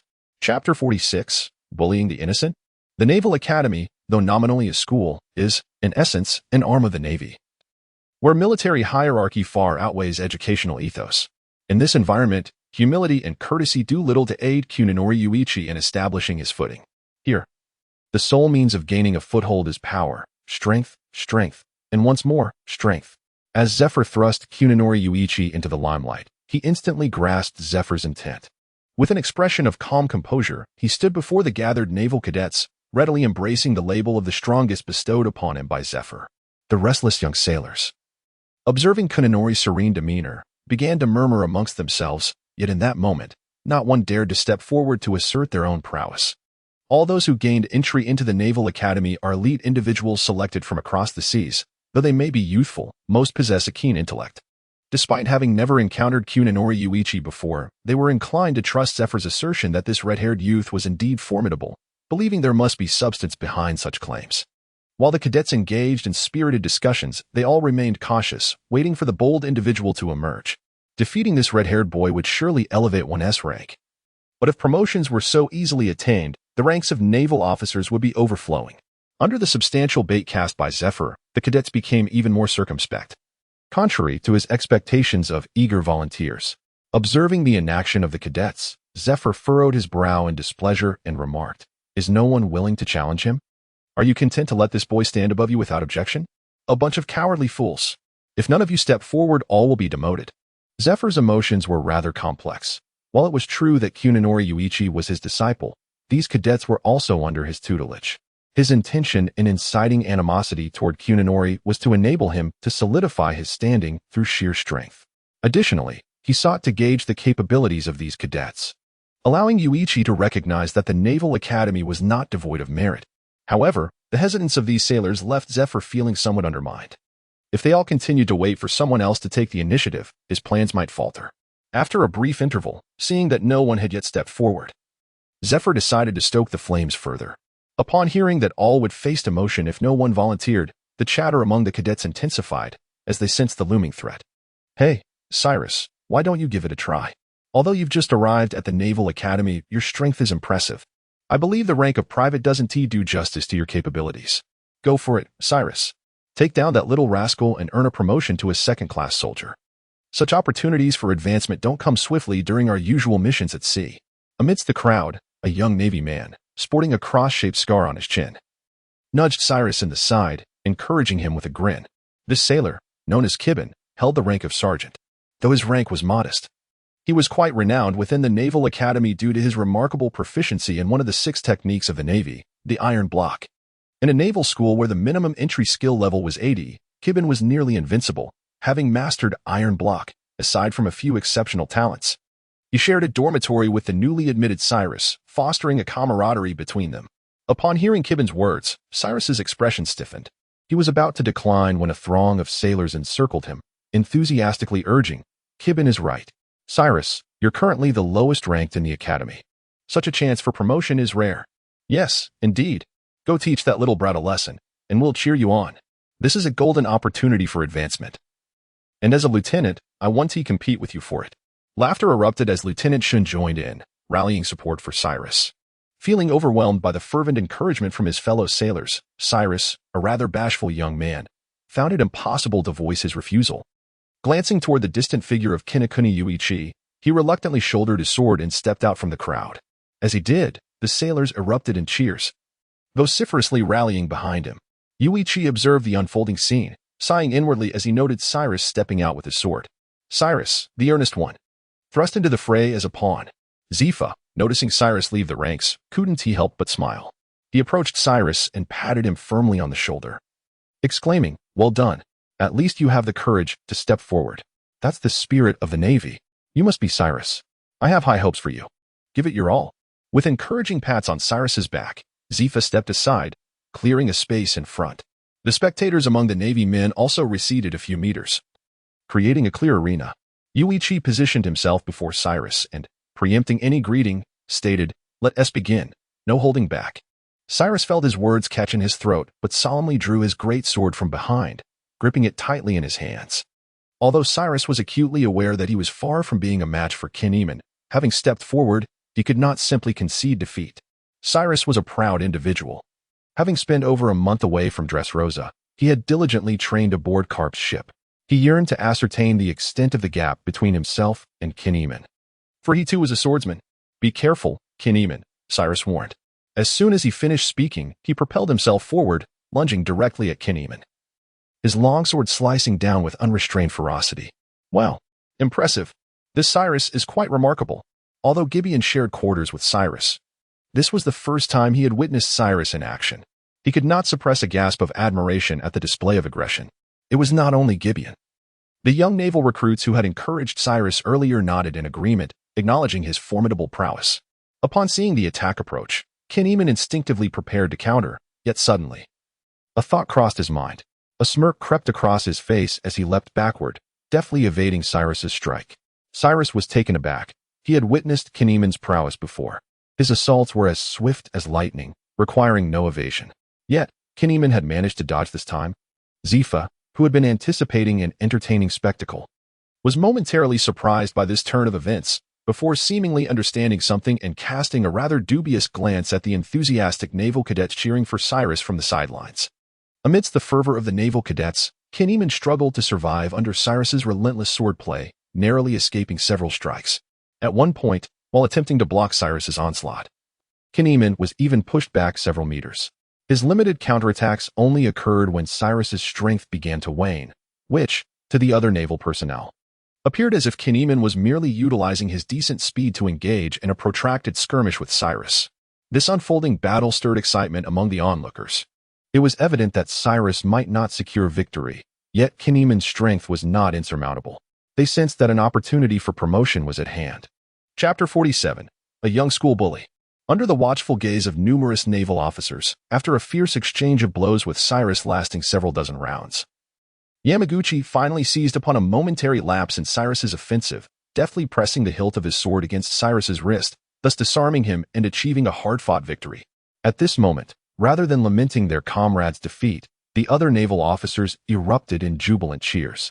Gibeon, who had previously urged Cyrus on, swiftly made his way through the crowd, eagerly addressing Zephyr and the instructor. "Next. I'm up next. Let me go, Teacher Zephyr." However, before Gibeon could finish, Lieutenant Shuen, who had earlier proclaimed to yield the opportunity, hurriedly stepped forward, grasping Gibeon's arms with excitement. "Teacher Zephyr, allow me to take the next turn," he implored, turning to Gibeon. "Gibeon, grant this lieutenant a favor. Once I am promoted, I shall surely elevate your standing. Get lost. This is a naval academy, where only students exist. Don't flaunt your rank here. Away with you." Gibeon retorted, dismissing Shuen's plea with disdain, even going so far as to trample on the notion of courtesy. They were not alone. Several naval recruits, believing themselves far superior to Cyrus, eagerly threw their names into the ring, fearful of falling behind. Zephyr, observing the once timid naval students transformed into a fervent crowd following Yamaguchi's arduous victory, felt a surge of amusement despite his feigned sternness. "Humph, you all look utterly foolish. Don't think I haven't given you an opportunity. Even if you all teamed up, you would still be no match for Yamaguchi. If you wish to challenge him, then step forward." Zephyr's voice was cold, his expression darkening. Noticing Zephyr's demeanor, a cunning naval officer, with a sly grin, inquired, "Teacher Zephyr, if we were to challenge him together, who would receive the promotion?" Startled, Zephyr paused, evidently taken aback by the audacity of his students. He had mentioned it in jest. Yet here stood a student awaiting a serious answer. "Huh?" Turning to see a tall, young naval officer in his early 20s, eagerly anticipating his response. He thought to himself, "You little rascal, how can you utter such shameless words? Among this cohort, you hold the highest rank as a captain. How can you be so brazen?" This captain, known as Weasel, was among the rapidly rising stars of the new generation of naval officers. Having joined the Navy at the tender age of 16, in the preceding years, he fought valiantly in the Grand Line, earning considerable merit, and was once credited with the capture of a notorious pirate with a bounty of 30 million, just a year prior.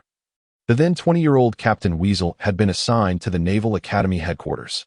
The great general of the warring states holds a high regard for the young Weasel, having already communicated with Zephyr about him. Upon graduation, Weasel is set to join his ship and will be bestowed with the rank of major. For someone in their early 20s, this rapid ascent is quite remarkable, especially for Weasel, who lacks a prominent background. He has adeptly mastered the shave and moonwalk techniques of the Navy's 6 styles, and his swordsmanship is exceptionally proficient. In terms of strength, he is undeniably the most formidable among all the trainees. Unlike Akainu, who, at the tender age of 16 or 17, garnered the favor of the Navy's upper echelons and swiftly advanced towards the rank of brigadier general, Weasel epitomizes the Navy's commoner faction. "Hey, Zephyr-sensei, please don't be upset," Weasel said, noticing Zephyr's displeasure. "I merely inquired casually, so please don't take it to heart, haha." His slick demeanor stood in stark contrast to the decisive and serious figure he would become in the future. Zephyr cast a sidelong glance at Weasel, feigning contemplation before suddenly exclaiming, "Don't say I don't keep my word. I, Zephyr, have always been a man of my word. If you all can win together, each one of you shall be promoted." His proclamation instantly ignited a fervor among the naval officers, who believed Zephyr was compelled to adhere to his previous statement due to Weasel's remarks. Without further thought, they erupted in cheers. In an instant, the sailors surrounded Kunekuni Yuichi, their eyes gleaming with anticipation as they awaited their share of the prize. Seeing the enthusiasm ignited among the crowd, Zephyr smiled and slowly approached Yuichi's side. Leaning down, he whispered in Yuichi's ear, "Strictly speaking, this is your first appearance at Navy headquarters. There is no need to hide anything. The stronger you are, the more respect you will earn, and the greater the freedom you will attain in the future. Don't hold back, just teach them a lesson. Just don't be too brutal or take any lives." After patting Yuichi on the shoulder, Zephyr quietly stepped back. Yuichi nodded in response. In truth, he was already aware of how to proceed, even without Zephyr's counsel. Concealing his strength and playing it safe was unnecessary for him. Although the Navy is currently under the leadership of Steelbones, the core strength lies with Zephyr, Sengoku, Garp, and Tsuru of the previous generation. Both Zephyr and Garp harbor expectations for Yuichi. The stronger he becomes, the more joy it brings them. As for Sengoku and Tsuru, while Yuichi has not interacted directly with them, he knows they would never hinder the emergence of young talent. This is the Navy, not Konoha. While there may be some convolutions, they are not overly abundant. With these thoughts in mind, Yuichi tightened his grip on the sword, sheathing it once more. The surrounding naval trainees were momentarily taken aback by this display. Having suffered defeat at the hands of Yuengu, Cyrus hastily sheathed his long sword and retreated behind the crowd, showing no intention of joining the assault. Let the contest commence. With Zephyr's declaration, no one took heed of Cyrus's departure. Their focus was solely on Yuengu and promotion. There was no need to discuss chivalry. We, the Navy, are accustomed to fighting as a united front. Although it pained us to disregard the young man, he must have come to terms with the reality when he stepped forward. Let us all engage. After Zephyr announced the start, the sailors hesitated. For despite Yuengu's height of 170 centimeters, his youthful visage revealed him to be merely a child, making the sailors reluctant to unleash their full potential. One individual, perceiving the hesitance of his peers, let out a loud cry before vanishing into the throng, leaving no one aware of who had shouted. In an instant, Yuengu pinpointed the young sailor who had called out, and his figure abruptly vanished from sight. Amidst the gasps of the sailors, he reappeared at the heart of the crowd, his sword sheath crashing down upon the legs of the shouting sailor, sending him sprawling to the ground. In that case, I shall dispense with notions of chivalry. Prepare yourselves. I am about to strike. With one blow, Yuengu toppled a trainee, a radiant smile illuminating his face. He suddenly comprehended why, during their time aboard Karp's ship, his mentor had taken the time to spar with him whenever possible. The exhilarating sensation of nurturing another's growth truly was delightful. No sooner had he spoken than Yuengu transformed into a streak of light, swiftly weaving through the ranks of sailors. In the blink of an eye, those surrounding him seemed to be struck with immense force, sent hurtling to the ground. At that moment, Mouse, and the others, witnessing Yuangu's relentless assault on their comrades, realized they had fallen into Zephyr's trap. Incredible! What manner of person is this? Do not scatter. Gather together. This lad is no ordinary foe. In a fleeting confrontation, Yuangu had already incapacitated over 20 sailors, prompting Mouse to urgently rally his companions. However, in the next instant, Yuangu's figure materialized before him. The sword sheath aimed at Mouse's waist. So swift. The thought barely crossed Mouse's mind when the sheath struck him with tremendous force, propelling him across the ground with a resounding thud. In just 3 short minutes, the trainees who had initially stood ready for morning practice now lay on the ground, moaning in despair. After a fierce battle, Yuangu took a moment to steady his breath, surveying the fallen sailors, and proclaimed, "I am Yuangu, and from this day forth, I too shall be a student of the Naval Academy. I hope the esteemed seniors will grant me their favor and guidance in the times to come." Chapter 48, Apprenticeship. Destination West Sea. A gentle breeze wafted through the air, and the soft drizzle danced lightly as time unfurled the curtain of June. Young inherited Gui Yuan-yi had officially joined the Naval Academy, and merely 3 days into his enrollment, he had seamlessly blended with his senior classmates, establishing harmonious relations. The academic rigors of the Naval Academy proved somewhat daunting for the cadets. Mornings were dedicated to the study of world history and nautical knowledge. And after a brief respite post-lunch, the afternoons were filled with intensive combat training. The afternoon training curriculum was extensive and varied, encompassing, but not limited to, the Navy's 6 styles: swordsmanship, firearms, and close-quarters combat. Each day, instructors would typically select 2 subjects to impart to the naval cadets. Through several days of training, inherited Gui Yuan-yi began to gain insights into his fellow naval students. Most of the cadets were elite individuals drawn from across the seas, with only a small fraction being distinguished sailors active on the Grand Line. The ranks within the Navy spanned from private to lieutenant, and among the 200 cadets, the highest-ranking individual was a lieutenant known as Weasel, with only 2 others of similar rank, both nearing 30, hailing from the West Sea and North Sea respectively.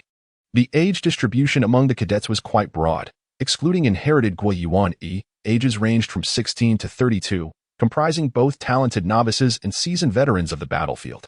Due to the considerable stir caused by inherited Gui Yuan-yi's admission, he was well known among all the naval cadets, and even the instructors were familiar with his name.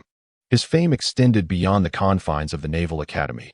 Within just 3 days, nearly the entire naval headquarters had heard of a 12-year-old prodigy who, upon his arrival, had decisively bested the older students.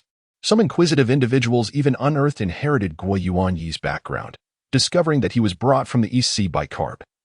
And some well-informed individuals even divulged his triumph over a pirate crew with a bounty totaling 11 million berries. However, the collaboration between Yuan-yi and Akiji in vanquishing the Nook pirates remained a closely guarded secret, seemingly intentionally concealed by carp. After joining the Naval Academy, inherited Gui Yuan-yi's life became quite structured, attending cultural classes with his fellow cadets each morning. During the practical combat sessions in the afternoons, he was often called upon by the instructors to serve as a sparring partner, aiding his classmates in honing their skills. The disparity in strength between the cadets and Yuan-yi was significant, rendering the practice sessions with others of little benefit to him. However, Yuan-yi's focus on his training now lies in expanding the range of his conqueror's haki. Thus, while engaging in sparring sessions with these trainees, he consciously envelopes himself in armament haki for defense, without neglecting his mastery of haki itself. Over the course of 3 days, Yuan-yi has made modest progress in the range of his haki, though the increase is not particularly substantial. Since learning the ability of life returned from Zephyr, combined with his breathing technique, Yuan-yi's physical constitution has been steadily strengthening day by day. Each morning, he awakens to a palpable sense of his growing prowess. From the perspective of a perceptive world, he can detect even the slightest change in his physique instantaneously. However, due to the ambiguous power stratification in the world of One Piece, he remains uncertain of his current standing. One thing he does know is that the full force of his spiritual power has surpassed the measurement limits of the test stone, indicating that his spiritual power has exceeded 7,000. In the days that followed, Yuan-yi diligently continued his training, balancing his studies at the Navy Academy with evening sparring sessions with Zephyr. Engaging with a powerhouse like Zephyr always yielded valuable insights. As his training progressed, the range of his armament haki expanded significantly. 3 months of tranquil existence passed in the blink of an eye. By early September, Yuanyi's armament haki could finally envelop his entire body, allowing him to maintain full output in battle for an hour. The autumn nights in Marineford were serene and tranquil. Yet, at the residence of the chief instructor Zephyr, the sound of bamboo swords clashing echoed from the dojo. Inside Zephyr's dojo, Yuan-Yi donned a loose black training uniform. Already soaked in sweat.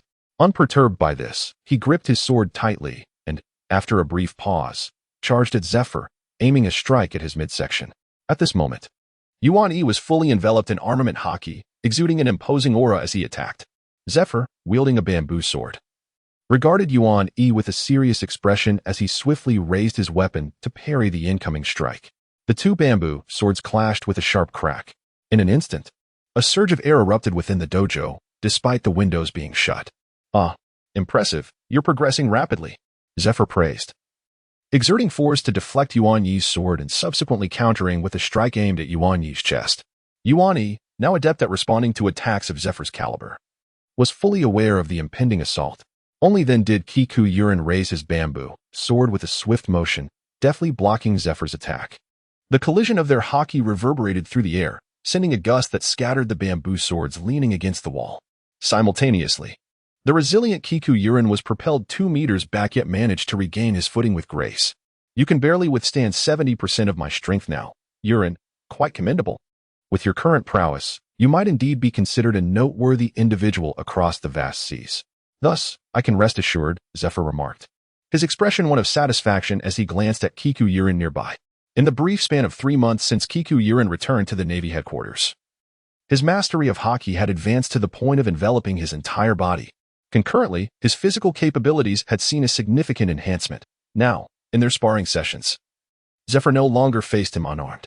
Urin's speed, strength, and dual-colored haki had all improved remarkably, rendering Zephyr devoid of opportunities to engage him without weapons during their normal practice. In Zephyr's eyes, the only deficiencies that Kikuurin exhibited compared to top-tier warriors were the strength of his dual-colored haki and the gap in physical prowess.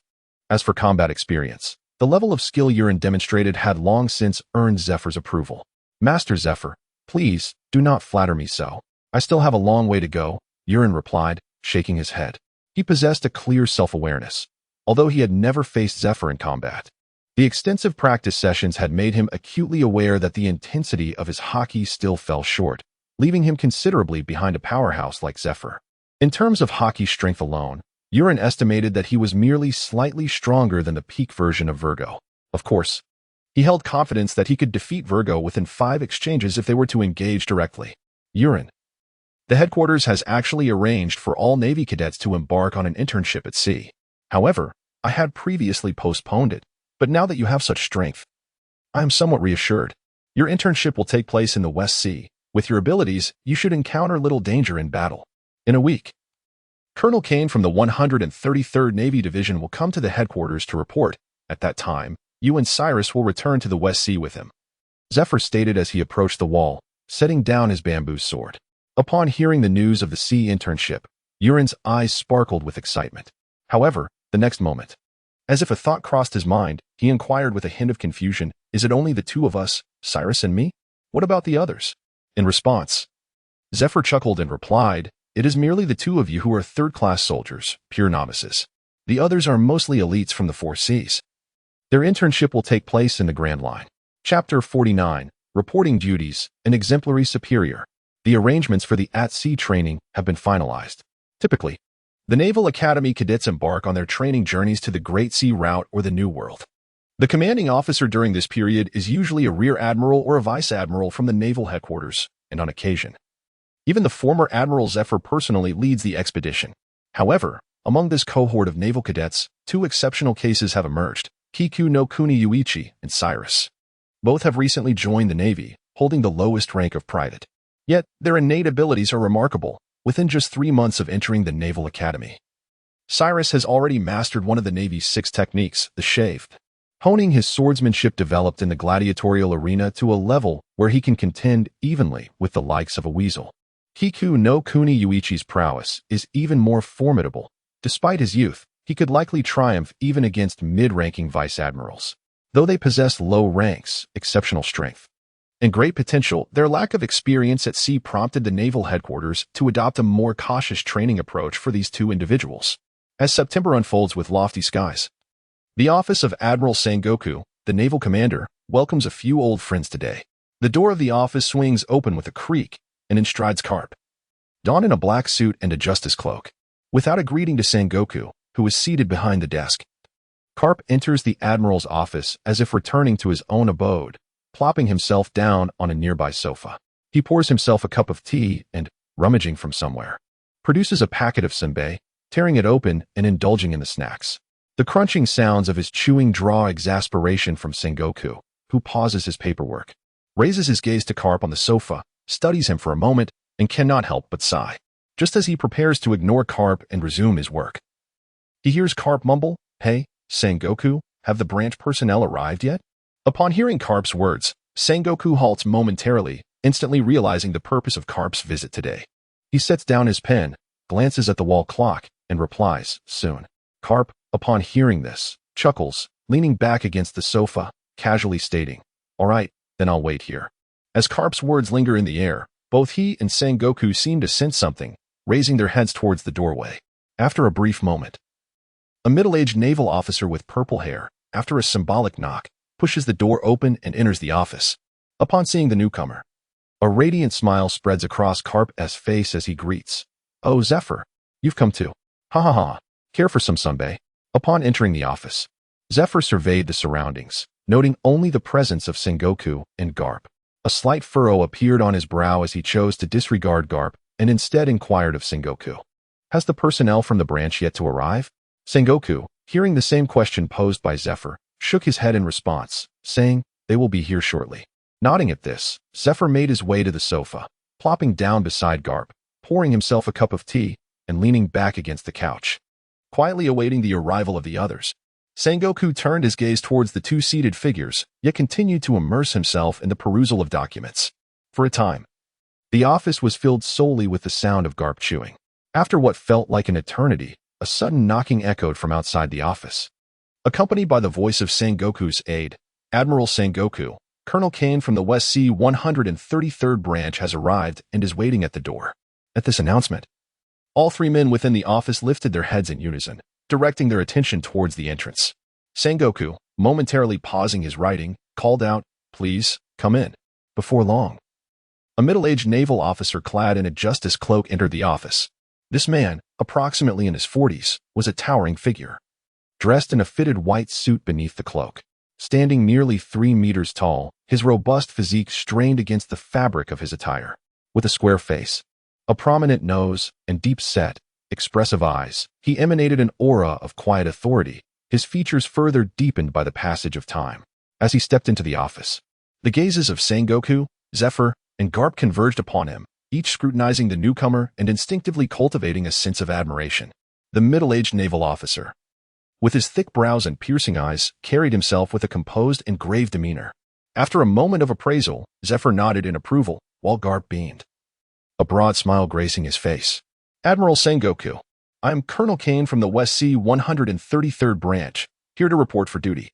The man did not acknowledge Zephyr and Garp on the sofa, maintaining his focus as he approached Sengoku's desk. With a sharp step, he saluted the admiral with military precision. Sengoku, seated in his chair, remained silent for a moment, observing Kane intently. Finally, he gestured for Kane to relax. Speaking with a smile, "Take it easy. Hee, Colonel Kane, I have heard of you. The West Sea has faced rampant piracy in recent years, with many notorious pirates emerging from that region, even within the New World. However, the area under the jurisdiction of the 133rd Branch remains remarkably peaceful, with the populace living in harmony. This is all due to your efforts. The purpose of your summons back to headquarters is primarily regarding one matter. Following discussions at the high-level Navy meeting, it has been decided to promote your rank."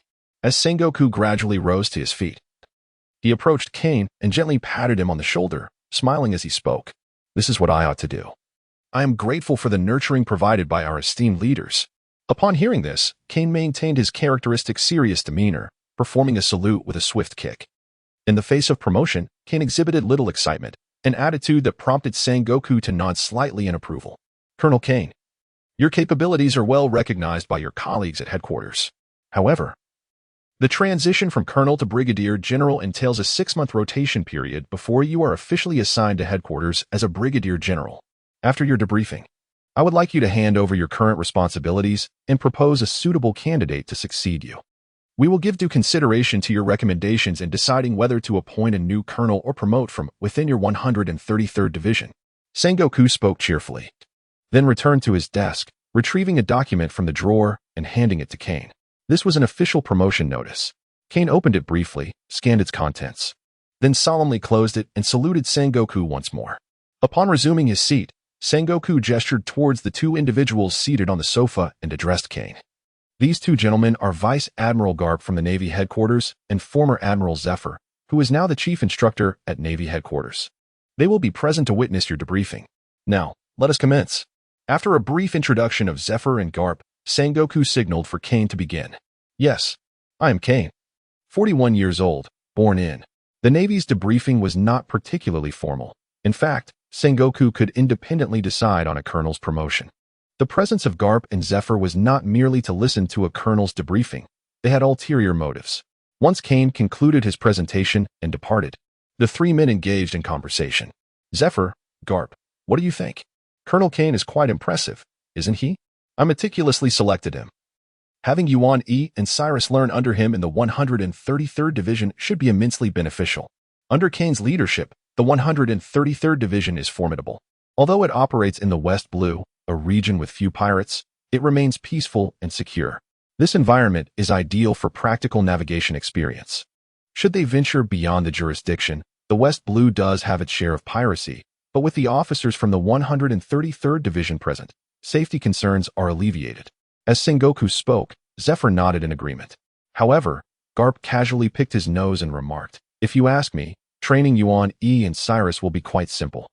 A few excursions at sea with me will see them grow rapidly. But since both of you believe this is a better approach, I have no strong objections. Now, let us be on our way. Kapu rose from his seat, brushed off his trousers, and departed the office without a backward glance. Sengoku, observing Kapu's demeanor, could only shake his head in resignation. Zephyr, witnessing Kapu's exit, also stood up and addressed Sengoku, saying, I appreciate your concern, Sengoku, but let's set aside our personal ties. This matter is merely part of our duties. In contrast to Kapu, Zephyr exhibited a considerable degree of politeness. The following day, the warship of the 133rd Division was poised to set sail. However, before embarking, Admiral Sengoku had arranged for 2 new recruits to join Kane's crew. Sengoku offered little explanation, simply informing Kane that the 2 were recent additions to the Navy, assigned to the 133rd Division in the West Sea, and instructed him to take them aboard. Kane, not dwelling on the matter, casually accommodated the 2 privates, Inakuni and Cyrus, once they boarded, and then set sail, raising the anchor as they prepared to depart. As the warship gradually left the harbor, Zephyr's figure appeared on the dock, silently watching the vessel fade into the distance. Chapter 50. That kid's blade is quite impressive. Yuan E, the task assigned to us is to assist in the boiler room. Is the colonel of this division underestimating us too much? In the engine room of the Navy's 133rd Division warship, Cyrus, bare-chested, tossed a shovel of solid fuel into the furnace, closed the boiler door, sighed softly, and addressed his companion, Inakuni Yuan E. Underestimating? How would I know? This is my first time at sea as a Navy private. Although regulations dictate that privates are combat personnel and should not be assigned such duties on this vessel, it seems that these tasks may very well fall within our purview as privates. At that moment, Inakuni Yuan E, clad in a sailor's uniform, gloved hands gripping a shovel, gazed at the roaring flames in the furnace and replied. Yuan E had envisioned his sea training to resemble his time aboard Captain Karp's ship, engaging in battles against pirates and honing his skills during calmer periods. At the very least, he assumed he would fulfill the role of a typical private, responsible for lookout duties, patrolling, and participating in combat when necessary. However, contrary to Yuan Yi's expectations of sea training, he and Cyrus were immediately dispatched to the engine room as menial workers upon boarding the vessel, tasked with stoking the boiler. Unlike the sailing ships that relied solely on wind power, naval warships required the burning of fuel in their engine rooms. The fuel utilized was a peculiar black stone, which Yuan Yi observed resembled coal, yet was distinctly different, being significantly denser and heavier, perhaps a unique fuel from the world of the Pirate King. To maintain the ship's power, Yuan E and Cyrus had to continuously feed fuel into the boiler, their only respite coming from Cyrus's brisk pace in adding the fuel. Menial work? That shouldn't be the case. I recall that there are designated crew members for such tasks aboard the warship. Surely, this should fall to them. Although we are privates. We are ultimately students of the Naval Academy. If our sea training consists of stoking the boiler, then what exactly are we learning? Moreover, if privates are responsible for this task, where have all the crew members gone? On Captain Karp's ship, such duties were managed by dedicated personnel. During his time at the Naval Academy, Cyrus had gained a thorough understanding of the operational systems and had inquired about the responsibilities aboard warships during discussions with his fellow officers. Additionally, during his time with Captain Karp returning to Naval Headquarters, he had spent a period aboard Karp's ship as a private, where his duties included patrolling, lookout, and occasionally handling sails and anchors. Although the tasks were varied, he had never been assigned to stoke a boiler. At this moment, Cyrus seemed to overlook the underlying implications of Yuan Yi's words, responding with a hint of confusion. Who knows? Said Yuan Yi, slightly narrowing his eyes. By the way, Cyrus, you should refrain from asking about this matter any further. Moreover, whether aboard this vessel or upon reaching the 133rd Division, do not mention that you are a cadet from the Naval Academy. Cyrus, perplexed by Yuan Yi's words, looked at him quizzically. As Cyrus prepared to inquire further, the door to the engine room was suddenly pushed open. A young naval officer, approximately 175 centimeters tall and clad in a sailor's uniform, entered. After briefly surveying Yuan Yi and Cyrus, he smiled and asked, "Are you two the new recruits assigned to our 133rd Division?" Exchanging glances, Yuan Yi and Cyrus nodded in affirmation. Haha, elite recruits from headquarters. I am Joseph Cass, a sergeant of the Navy's 133rd Division. From now on, we are comrades. By the way, what are your names? Hello, Sergeant Joseph. I am Inakuni Yuan Yi, 17 years old, and a private. Yuan Yi introduced himself with a smile. His declaration of age startled Cyrus, who was acutely aware that Yuan Yi was only 12 years old, despite Yuan Yi's height of 170 centimeters, which was comparable to that of many adults. Cyrus knew the truth of Yuan Yi's age and was puzzled by his deception. However, he was not foolish enough to expose Yuan Yi's lie at that moment. Regaining his composure, he introduced himself as well. Hello, Sergeant Joseph. I am Cyrus, 17 years old, and a private. Joseph Casso nodded and playfully remarked, "Oh, Yuan Yi, you truly look quite youthful, with a baby face. Cyrus, your physique is remarkably robust. You hardly resemble a 17-year-old, haha." Yuan Yi merely offered a subtle smile, maintaining a demeanor that was neither overly familiar nor distant. Cyrus, on the other hand, scratched his head awkwardly, appearing rather earnest. Yuan Yi, Cyrus, we shall be friends and comrades from this point forward. In the days to come, we must cooperate wholeheartedly. Joseph Casso said sincerely. After a pause, as if struck by a thought, he curiously inquired, "By the way, Yuan Yi, Cyrus, how did you end up at headquarters to join the Navy? What led to your transfer to our 133rd Division?" Cyrus opened his mouth, poised to respond. But Yuan Yi interjected with a smile, "Sergeant Joseph, to be honest, we were originally bounty hunters. However, a month ago, we encountered a maritime disaster and were rescued by a major from headquarters. In gratitude for the Navy's benevolence, the two of us recently enlisted, becoming third-class soldiers. As for our assignment to the 133rd Division, perhaps it was due to a shortage of personnel, huh?" Yuan Yi jested, fabricating an origin story. Although Cyrus was perplexed, he merely nodded in agreement without interjecting. Joseph Casso, seemingly nonchalantly, cast a glance at the blade at Yuan Yi's waist and the long sword strapped to Cyrus's back, nodding in acknowledgement. He then smiled and remarked, "Pirate hunters ultimately lack the stability we enjoy in the Navy. Your decision is indeed wise. Speaking of which, I have other matters to attend to.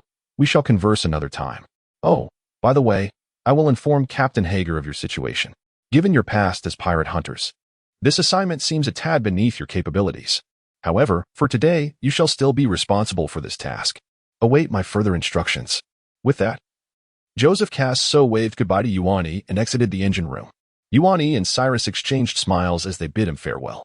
Once Joseph Casso departed, Yuan Yi withdrew his gaze, opened the boiler door, and casually shoveled in 2 scoops of fuel. Observing the roaring flames, his face flushed with warmth. Cyrus turned to glance at Yuan Yi, hesitating to voice the questions swirling in his mind. Suddenly, The door to the office of the 133rd Fleet swung open, releasing a waft of smoke that quickly dispersed into the air.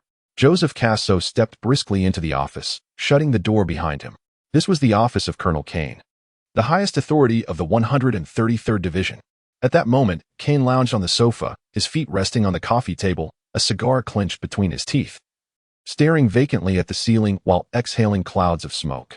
His disheveled demeanor starkly contrasted with the stern and serious visage he wore during his reports in the wartime office. "How goes it?" Kane's peripheral vision caught sight of Joseph Casso entering, bringing his focus back as he turned to him.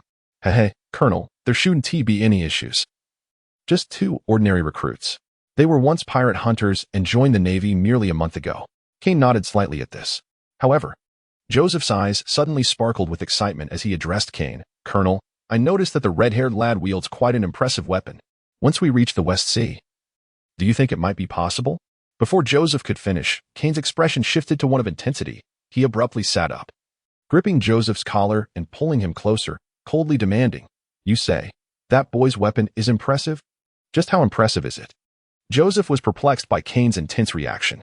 He hurriedly explained, "It's just, the scabbard is exquisitely crafted, although I haven't seen the blade. A sword accompanied by such a scabbard must be of considerable quality and worth a significant amount." With a scoff, Kane abruptly pushed Joseph aside, rising to pace towards the window. After a prolonged silence, he suddenly let out a cold laugh and murmured to himself, "A pirate hunter, is it? Huh? Do you take me for a fool? If you wish to play, then let us engage in this game." Chapter 51. The Pirate Ship with a New Flag. The West Sea, a domain characterized by its intricate and convoluted power dynamics among the four seas. If one were to ascertain which sea harbors the most pirates, boasts the most formidable pirates, and witnesses the most rampant piracy, it would undoubtedly be the West Sea. In addition to the rampant pirates, the West Sea is also home to a unique phenomenon not found in the other three seas, the Mafia. In essence, this refers to the nefarious underground forces that operate on land, while other seas also harbor such sinister entities. The Mafia in the West Sea possesses the audacity to contest for influence against entire nations. To put it succinctly, this place resembles a more complicated version of Mexico. In the West Sea, chaos and disorder have long been the prevailing norms. Yet, amidst this tumultuous environment, there exists a serene haven. Untouched by corruption, a paradise known as Town, governed by the Navy's 133rd Division. The Mia Kingdom, within the world of One Piece, is a quintessential archipelago kingdom, comprising 16 islands of varying sizes. When combined, these islands cover a mere 600 square kilometers, roughly equivalent to the size of Seoul. However, the economic development of the Mia Kingdom pales in comparison to that of the leading cities in the greater universe, with a modest population of only 150,000. Among the thousands of nations in the One Piece world, the Mia Kingdom ranks in the lower middle tier regarding both land area and population.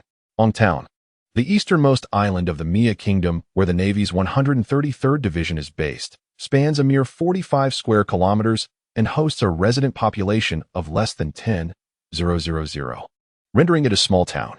After several days of sailing, the naval fleet of the 133rd Division finally docked at the military port of Town on a bright and pleasant afternoon. A long wooden ladder was lowered from the ship, and Colonel Kane, leading the Marine soldiers aboard, descended the vessel with measured grace. Walking at the forefront, Kane held himself upright, his gaze fixed ahead, exuding an air of solemnity. The passing Marines seemed to hold Colonel Kane in high esteem as he led the procession. Many paused to salute him. This mission to report to the Navy headquarters saw Kane accompanied by just over 100 Marines, while the entire 133rd Division boasted nearly 2,000. Thus, as Kane disembarked, the port bustled with Marines coming and going. The sight of these Marines saluting Kane created a formidable atmosphere, clearly indicating his esteemed reputation within the division. At the rear of the line, Kiku Kuniyuki observed this scene with surprise. Initially, his impression of Kane was far from favorable. He could not pinpoint the reason, but he simply felt that Kane possessed a depth that was not readily apparent, unlike figures such as Garp or Zephyr, who were easily understood. Instinctively, Kiku found himself disliking such ambiguity and the type of person who embodied it. As he ascended aboard Kane's warship and was assigned the role of a boiler attendant, his disdain intensified. Tasks typically relegated to the menial laborers were now the responsibility of a private. This raises a pertinent question. What of the ship's laborers? Has the vacancy in their ranks been genuinely abolished, or is it merely a fade? This inquiry warrants deeper exploration. While laborers in the Navy may seem insignificant, it is crucial to recognize that a naval contingent of 2,000 often requires hundreds of such personnel. The annual salaries, along with provisions for food and shelter, amount to a substantial sum. The funding allocated by the naval headquarters to the contingent is determined by its official composition. Aside from merit-based rewards, the budget remains fixed each year. If managed astutely, the funds allocated for these hundreds of positions could easily enrich Kane's coffers. Fueled by such suspicions, UNE maintained a guarded demeanor when interacting with the Marines of the contingent. In UNE's eyes, Kane appeared to be a naval officer who might exploit such financial loopholes. Thus, as UNE disembarked and observed the Marines at the port admiring Kane with a mix of respect and reverence, he felt a twinge of surprise. Though it was no longer puzzling. Was my concern unfounded? UNE mused, his expression softening considerably. Upon arriving at the contingent, UNE and Cyrus were assigned to serve under a sergeant. UNE and Cyrus, welcome to our 133rd contingent. You have been allocated to my squad. The sergeant introduced himself as Santos, their squad leader. With your addition, our team comprises a total of 21 individuals. Come, let me show you to your dormitory. From now on, you will live and operate alongside the other Marines in the squad. Santos was a young man in his 20s, standing approximately 180 centimeters tall. With a sturdy build and a genial appearance, he warmly welcomed the new additions to his team, UNE and Cyrus. UNE greeted Santos politely, striking a balance between distance and familiarity, treating him as an ordinary colleague. In contrast, Cyrus exhibited a more enthusiastic demeanor, cheerfully returning the greeting. Haha, no worries. You'll grow more accustomed in no time. Santos presumed UNE's reticence stemmed from his recent arrival and remained unperturbed, leading the two to their dormitory. UNE and Cyrus were assigned to a room accommodating 8 individuals. Upon entering, they found the other Marines engaged in training, leaving the dormitory eerily empty. Near the restroom stood an unoccupied bunk bed. After showing them to the dormitory, Santos gestured towards the vacant bed and said, "That will be your sleeping arrangement. You can choose whether you'd prefer the upper or lower bunk. Mind you, it's close to the restroom, as the other Marines have already selected their beds, leaving only this one available. We serve in the Navy, and such difficulties must be surmounted." As Santos spoke, he assisted UNE and Cyrus in dusting off the bed. Ever since entering the room, UNE had been surveying the dormitory, and neither he nor Cyrus expressed any discontent regarding Santos's arrangements. After a cursory examination of their quarters, they did not allow Santos to labor alone. After tidying their own beds, they tossed their bags onto them. Once they finished cleaning, the two followed Santos to collect sheets, blankets, and other necessities, quickly settling in. After helping them get settled, Santos did not leave immediately. Instead, he shared with UNE and Cyrus the daily tasks their small team would undertake. The 133rd Division was stationed in Ong Town, but its jurisdiction extended beyond just the surrounding waters of Ong Town, encompassing a maritime area radiating 100 kilometers from the Kingdom of Mia. Santos's team typically spent their time training and patrolling the sea with other teams. Should they encounter pirates, they would swiftly retreat and notify the division, functioning as an information unit rather than a combat one. Understanding the responsibilities of their team, both UNE and Cyrus nodded in acknowledgement. Subsequently, Santos led them on a brief tour of the division, allowing them to familiarize themselves with their surroundings. By evening, Santos took UNE and Cyrus to dine in the mess hall with other team members. After a brief introduction among the teammates, it was official that UNE and Cyrus had joined this team. The following day, UNE and Cyrus received their first maritime patrol assignment at the division. At dawn, the patrol boat of the 133rd Division sailed upon the vast sea. UNE stood on the deck, holding a telescope and scanning the waters. The sky was high and the sea expansive, with no signs of abnormalities. Just as UNE was about to shift his gaze, a dark spot suddenly emerged on the horizon, coming into his view. "Huh," UNE exclaimed softly, sharpening his focus on the distant figure through the telescope. It was a ship devoid of any flag, and it was rapidly approaching the patrol vessel. What could this vessel be doing? Heading straight towards the patrol ship. Puzzled, UNE called over Captain Santos. After examining the sight through the telescope for a moment, Santos smiled and said, "Do not concern yourself, UNE. That is a merchant ship from the Lolo Trading Company, likely returning to the Kingdom of Mia." As Santos handed the telescope back to UNE and prepared to depart, UNE suddenly inquired, "Captain Santos, is it truly a merchant ship?" As Yuan took hold of the telescope, he gazed intently at the distant vessel. In his line of sight, a merchant ship had swiftly traversed a considerable distance toward the patrol ship, and at that moment, it had hoisted a flag displaying the emblem of a pink skull. No matter how he scrutinized it, Yuan could discern no further details of the merchant ship. Just as his words faded into the air, a piercing shriek erupted from above. Chapter 52, I pose a question. Who shall answer me? The piercing sound of a shell slicing through the air instantly alerted the sailors aboard the patrol vessel. Just a moment ago, Santos, with an air of nonchalance, had intended to reassure Yuan not to overthink matters, but upon hearing the deafening noise, he immediately dropped to the deck, his movements imbued with a practiced urgency that tugged at the heartstrings. It's a shell. Take cover, Santos exclaimed, glancing up to see Yuan still standing. And he anxiously shouted, reaching out to pull him down. However, despite his efforts, he found he could not budge Yuan. In the sky, a dark projectile drew nearer. And in mere moments, the shell plummeted into the sea ahead of the patrol ship, erupting in a tremendous explosion. The blast sent waves crashing, causing the vessel to sway perilously. Enemy attack. It's an enemy attack. Accelerate and evade the artillery fire, echoed the frantic commands of the sailors as the initial barrage ceased. Having heard no further cannon fire, Santos sprang to his feet on the deck, issuing commands with fervor. The patrol ship boasted 3 teams of sailors, each comprising 20 members, led by a sergeant. These teams were assigned distinct responsibilities, steering the vessel, patrolling for threats, and maintaining lookout. Santos, the sergeant, held the highest rank aboard. At Santos' call, the sailors on the deck began to relay his orders, hoping to convey his voice to the control room. Yet, at that moment, the patrol vessel unexpectedly came to a halt, its hull turning to face the distant pirate ship's cannons. Why have we stopped? What is Brewer doing? Santos shouted, his voice rising in frustration at the sight of the vessel's immobility. Brewer was the sergeant in charge of the control room. When Santos received no response, he turned and dashed towards the control room, intent on urging Brewer to resume the ship's movement. The sailors on the deck, sensing the urgency, hastened towards the ship's gun room, leaving only Yuan behind. Yuan glanced at the departing Santos before lifting his gaze towards the pirate ship in the distance. It seemed the enemy had calibrated their distance, and their speed began to decelerate. Yuan, that ship is slowing down. The artillery strike is imminent. At that moment, Julius, who had not followed the other sailors to the gun room, swiftly approached Yuan side, his gaze fixed on the now clearly visible pirate vessel. Julius, you go with Santos to the control room. I shall handle things here. As Yuan spoke, his expression grew solemn. His observation haki now extended nearly 100 meters, a range he had not previously noticed.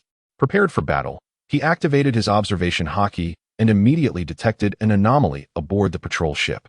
The atmosphere in the cockpit was heavy with presence, far more than a single squad. Cyrus nodded in acknowledgement, ready to depart when suddenly, a gunshot echoed from within the cabin. Simultaneously, in the distance, the pirate ship appeared to have completed its loading and commenced bombardment. Unlike the prior test shots, this time, 7 or 8 cannonballs were launched simultaneously, hurtling toward the patrol vessel. Cyrus, hurry. Be cautious. If anyone aims a gun at you, act decisively without hesitation, Yuan urged swiftly, drawing his longsword. As cannonballs approached, he unleashed 3 powerful slashes. The sword aura, infused with haki, soared through the air, cleaving the cannonballs mid-flight.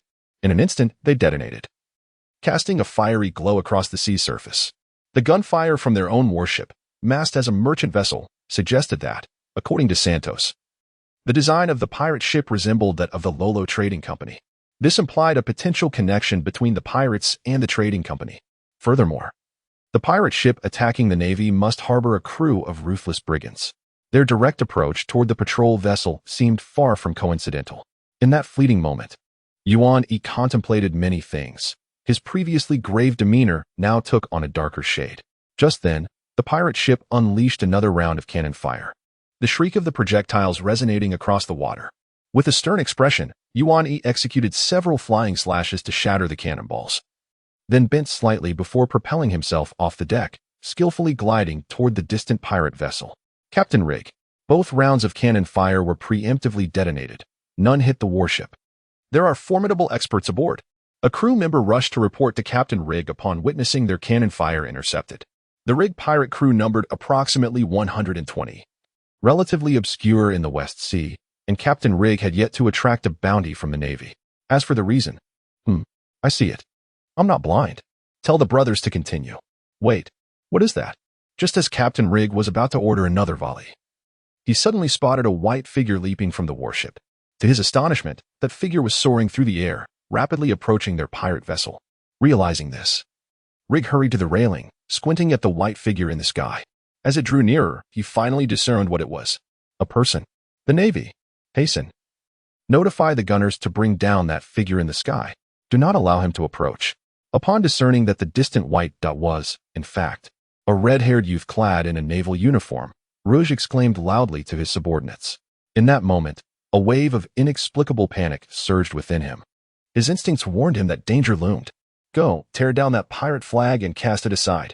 Suddenly recalling something, Rouge shouted once more. He then lifted his gaze toward the elusive figure above. In the brief interval following Rouge's command, the white silhouette had rapidly approached. Almost immediately after his words left his lips, the red-haired boy in a naval uniform landed directly on the deck, standing before Rouge. He has flown here, Rouge murmured in astonishment as he beheld the scene. Suddenly, he noticed the boy's gaze locking onto him, and in that instant, a chill coursed through his spine, causing the hairs on the back of his neck to stand on end. Just as he prepared to utter a word, the red-haired boy vanished from sight. And in the next moment, Rouge felt a disorienting shift in perspective, as if the world had spun around him. Wait, I did not bow my head.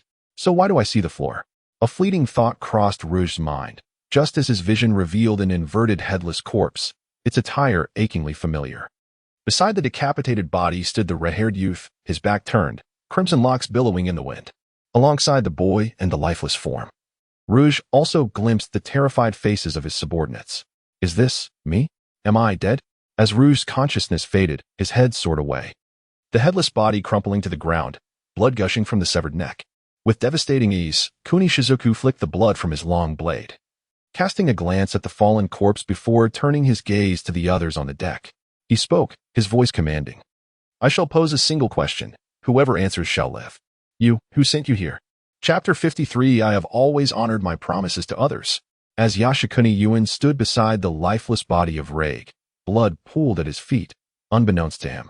I posed a question, and whoever answered would live. Who among you sent them? Speak freely. I have always honored my promises to others. Hearing Yashikuni Yuan's inquiry, the pirates on the deck trembled, glancing between the corpse and the man who stood beside it, yet none dared to respond. Noticing the prolonged silence, Yashikuni Yuan furrowed his brow, preparing to take action when suddenly, a young pirate dashed forward, sliding to his knees and bowing his head in fervent supplication. It was the chairman. The chairman sent us. I don't want to die. I want to live. Please, spare me. Do not kill me. Yashikuni Yuan gazed down at the kneeling pirate, finding the mention of the chairman rather unfamiliar. Chairman?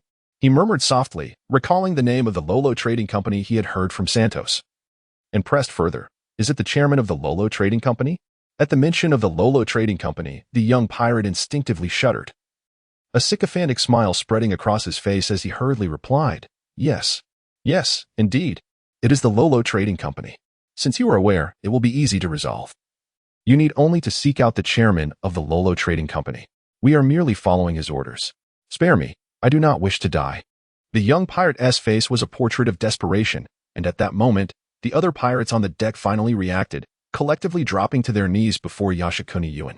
Faced with the man who had leaped across the vast sea and effortlessly slain their captain, Reg, these pirates could conjure no thought of resistance. The crew of the Reg pirates had been at sea for quite some time. They understood whom it was wise to provoke and whom it was not. Clearly, Yashikuni Yuan belonged to the latter category. Moreover, prior to their assault on the patrol vessel where Yashikuni Yuan resided, they had never anticipated the presence of such a formidable individual aboard a naval patrol ship. They had assumed their task involved merely dealing with a naval patrol vessel and its soldiers, realizing their lives were now firmly within Yashikuni Yuan's grasp. The pirates hastened to divulge all the information they possessed. Yashikuni Yuan listened patiently, piecing together the narrative from their revelations, coming to understand the purpose and origins of this pirate crew. Their objective was quite simple: to execute orders received to destroy a naval patrol vessel at a designated time and place, eliminating everyone aboard. Regarding the origins of the Reg pirate crew, it was established by Captain Reg and later affiliated with the Lolo Trading Company. Why do we say it is affiliated? Because when the Reg pirate crew was in the Kingdom of Mia, they did not present themselves as a pirate crew. but rather as members of the Lolo Trading Company.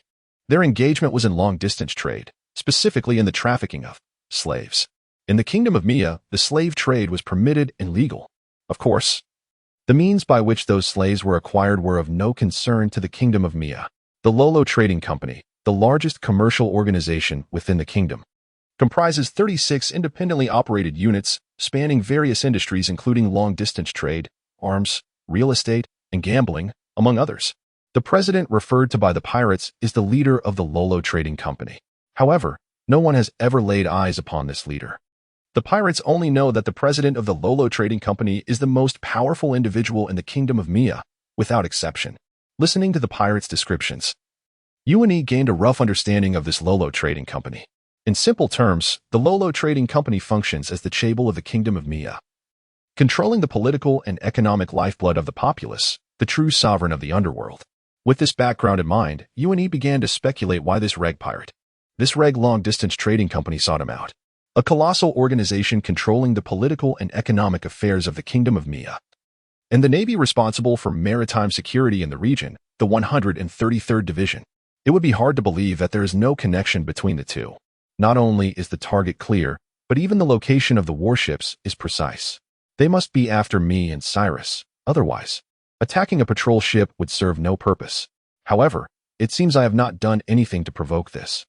Why would danger come upon me so swiftly? Who wishes to take my life, and why? Is it possible that my identity as a third-class soldier has raised suspicions, leading them to believe that Cyrus and I are inspectors dispatched to the 133rd Division? In other words, some individuals within the 133rd Division fear scrutiny. It appears that the waters of the 133rd Division are quite murky.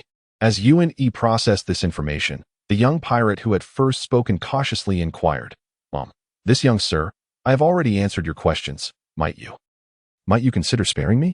As soon as the words left his lips, the other pirates kneeling beside him hurriedly chimed in. I have answered too. Spare me. I do not wish to die." In an instant, the deck was filled with the sounds of the pirates pleading for mercy. As Jigwa Yuani observed the scene, he nodded slightly and reassured, "My words are my bond. I have always upheld my promises." With that, he turned and gracefully departed the pirate ship, gliding away with a celestial stride. Once Jigwa Yuani ascended into the air, a palpable sigh of relief swept through the crew aboard the pirate vessel. The sensation of having narrowly escaped a dire fate was one they wished never to experience again. However, at that moment, a sudden hum resonated through the sky. An unexpected strike fell upon the pirate ship, cleaving it in two with a force that rendered it inoperative.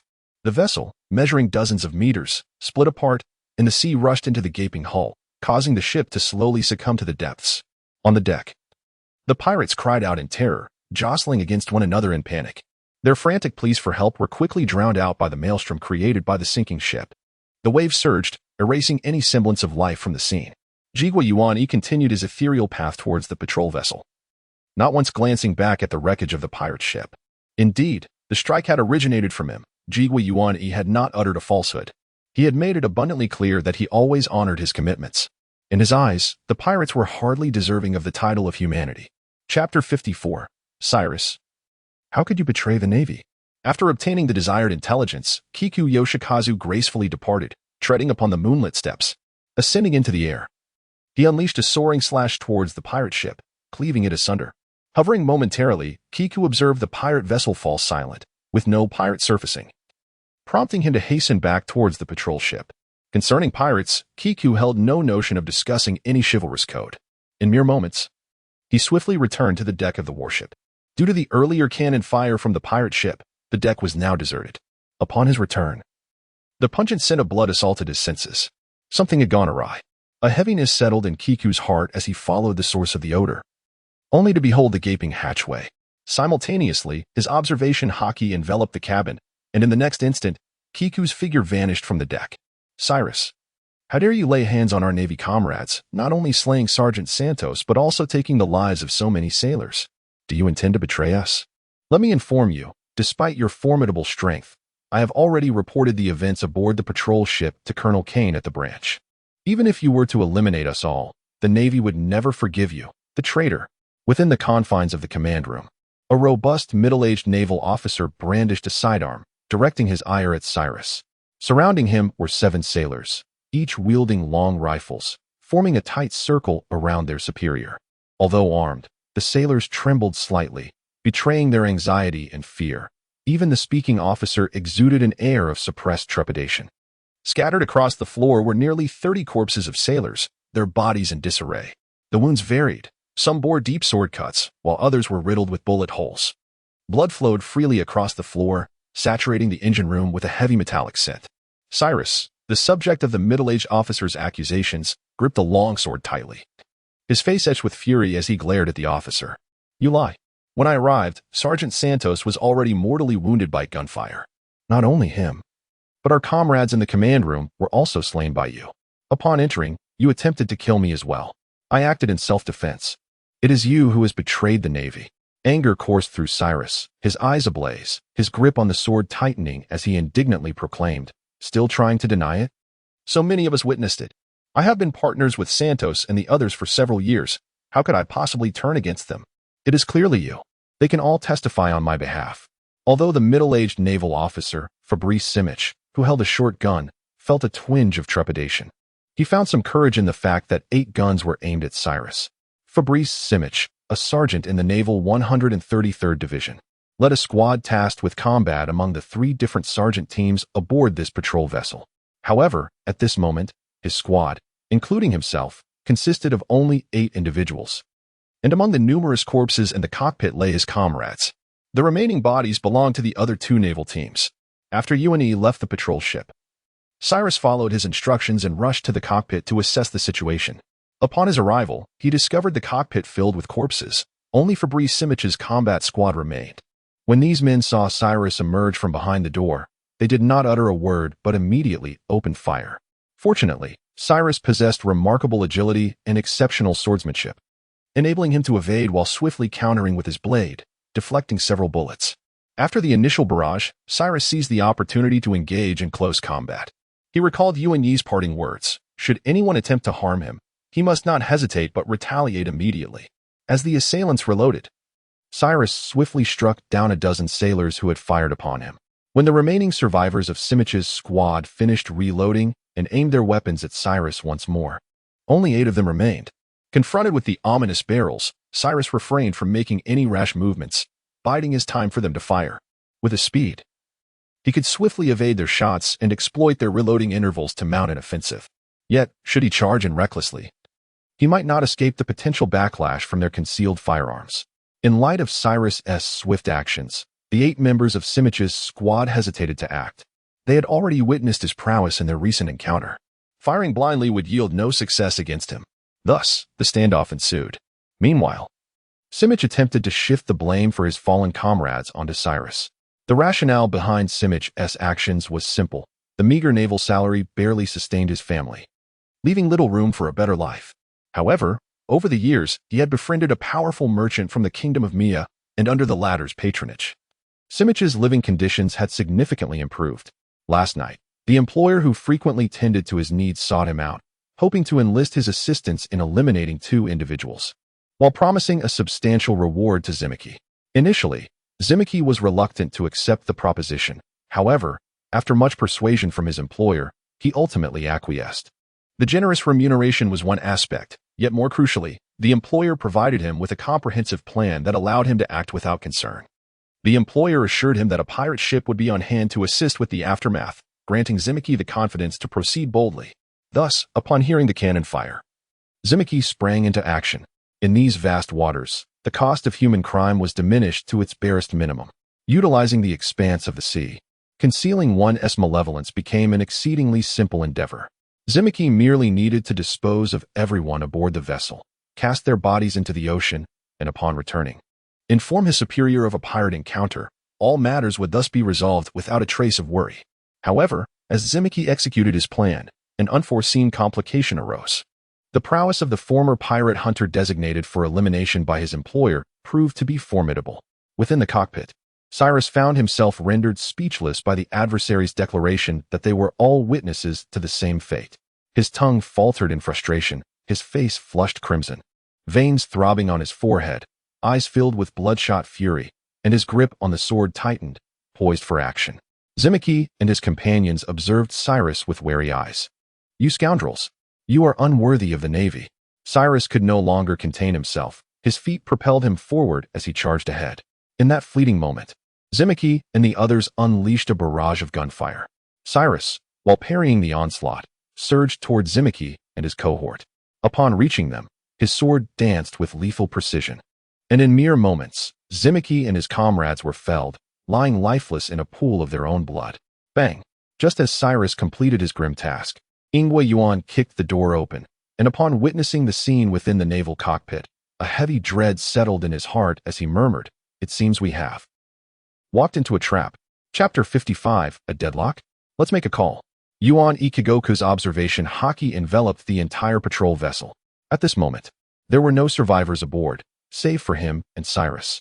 After a cursory glance at the scene within the cockpit and a brief examination of the deceased sailor's wounds, Yuan could easily surmise the events that had transpired here without Cyrus needing to elaborate.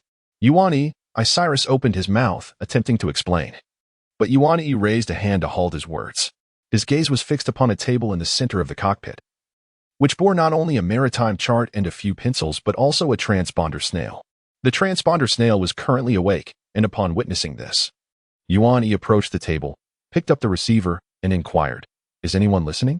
This is the Navy South 133rd Division, Patrol Vessel Number 06. I am Private First Class Yuan Ikigoku of Team Santos." Shortly after Yuan spoke, a sound emanated from the receiver, and the transponder snail promptly closed its eyes.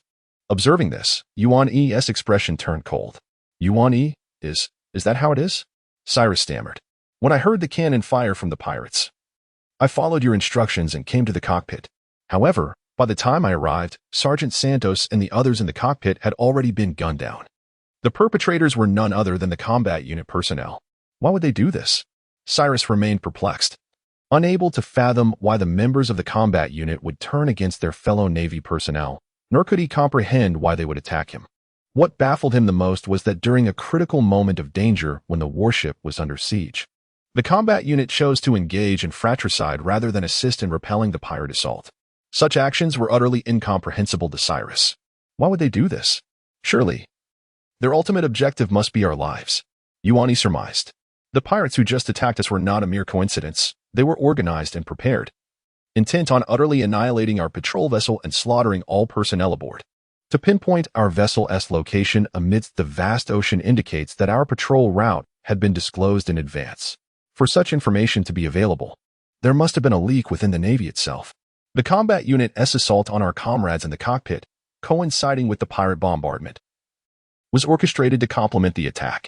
It seems that both the combat unit and the pirates share a common goal. Moreover, I suspect that these sailors have been manipulated. In the eyes of the mastermind, these individuals are nothing more than disposable tools. After all, the orders given to that band of pirates were to eliminate all the Marines aboard the ship. Cyrus stood nearby, listening intently to the analysis provided by Inagami Yuichi, his expression grave and serious. Soon enough, Cyrus discerned an inconsistency in Inagami's reasoning. Is our life the objective? We are merely newly arrived third-class soldiers at this branch. Who would desire our lives? And what purpose would they have for them? By your logic, those capable of orchestrating such events must indeed be significant figures, ones who can command the Navy to undertake such actions and also send pirates. Yet, how long have we been at Branch 133? We have not provoked anyone, have we? Could it be that we have become targets? Cyrus raked his fingers through his hair. Utterly perplexed, he could not fathom what he had done to bring about such a deadly predicament. I can hazard a guess or two, though I cannot ascertain the accuracy of my conjectures. Inagami Yuichi glanced at the telephone bug resting on the table. After a moment of contemplation, he reached into his pocket and retrieved a peculiar telephone bug that resembled a human being, complete with a striking head of purple hair. Bring, bring, bring. Bring click. After a few rings, the telephone bug opened its eyes, and a robust voice resonated from the receiver. Oh, Yuichi, you rascal, you finally called. How goes it? Have you arrived at Branch 133? Upon hearing this familiar voice, a smile broke across Yuichi's face as he greeted. Hello, Teacher Zephyr. Cyrus and I arrived at the Navy branch yesterday, and this morning we set out to patrol the seas with our colleagues here. However, we encountered some complications. After a brief pause, Zephyr's voice, tinged with a hint of coldness, came through the line.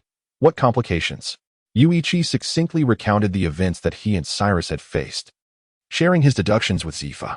He did not confine his suspicions solely to the leader of the Lolo Trading Company, as he suspected that higher-ups at the 133rd Navy branch were concealing some critical information from the headquarters. If this matter were to come to light, it could very well cost certain high-ranking officials their positions, or worse, their lives. The reasoning was straightforward. Yuichi and Cyrus had only just arrived at the branch the day before, and news from a trading company could hardly circulate that swiftly. Moreover, to a certain extent, individuals possessing the ability to seamlessly transition between the merchant and pirate domains would refrain from provoking the Navy, as such actions would be detrimental to their business interests. Even in the event of fearing detection by the Navy, it would be prudent to act only once discovered. Kiryu Ueniki and Cyrus, having emerged from the headquarters, speculated that their departure might have instigated a sense of unease among certain members of the Navy branch. Who do you think it could be? On the other end of the line, Zephyr listened attentively to Kiryu Ueniki's account, paying little heed to Cyrus's actions against the Navy, as he harbored unwavering trust in his pupils. Having spent a considerable time at the Naval Academy, Zephyr held confidence in Cyrus's character and likewise in Ueniki's judgment.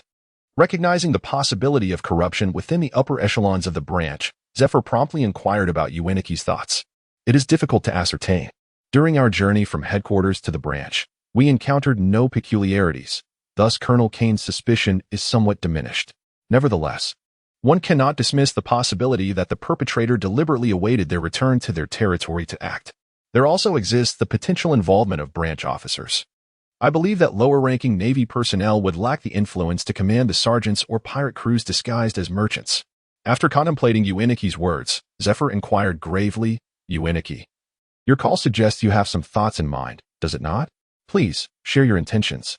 The voice on the other end of the phone elicited Cyrus's attention towards Kiryu Ueniki. After a brief silence, Ueniki smiled and articulated, "My plan is rather straightforward. To apprehend all individuals who may pose a threat, and then, Zephyr-sensei, you can dispatch people to investigate. Though this matter appears complex, it is not particularly challenging to address. Cyrus and I can manage it." Upon concluding his statement, silence enveloped the line. Clearly, Zephyr had not anticipated such a bold and direct approach from Kiryu Ueniki. After a lengthy pause, Zephyr, with a tone tinged with resignation, replied, "You two may proceed as you see fit. I will take responsibility should anything go awry. Exercise caution and, if possible, avoid loss of life. I shall dispatch personnel immediately. Furthermore, Ueniki, in the future, limit your interactions with Garp. Foolishness can be contagious." Chapter 56, Simplify Matters, Approach with Simplicity. With merely a single phone call, Enkiku Uni and Cyrus, two third-class soldiers, acquired the authority to act with impunity within the Navy's 133rd Division. What did Zephyr's command to act with impunity signify? It implied that even if Enkiku Uni and Cyrus were to annihilate the entire 133rd Division, as long as they could provide a plausible justification afterward, they would face little consequence. Such was the terrifying power wielded by the former admiral. The seasoned sailors of the 133rd Division, who had toiled for years, even decades, to ascend to the ranks of junior and senior officers, were rendered mere disposable entities by a single, casual remark from Zephyr. In the world of One Piece, the authority held by the upper echelons is both formidable and fearsome. Not only Zephyr, the former admiral and current chief instructor of the Navy, but even a rear admiral or vice admiral could determine the fate of junior officers with just a few words. Ordinarily, if an officer were to transgress, they would be brought back to Navy headquarters for adjudication. However, Zephyr's intent was unmistakable. He would take responsibility should any issues arise. In this small West Sea, he could shoulder any consequence. "Cyrus, let us return," Enkika suggested. "I suspect someone is already awaiting our arrival." Navigating the patrol vessel proved to be no simple task.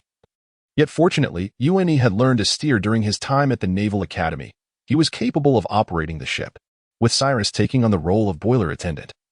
The inadequately crewed patrol vessel soon resumed its course, heading towards the military port of the 133rd Division. As they approached the naval port, the anticipated scenario unfolded. The warships, which should have been docked at the shore, were instead congested at the entrance of the port. 3 large warships and over 10 smaller patrol vessels, their ominous cannons trained on the approaching patrol vessel, blocked the way. Upon witnessing this scene from the control room, Enkiko halted the ship and called for Cyrus from the engine room. He then ascended to the deck, gazing out at the imposing spectacle before him. Who would have thought?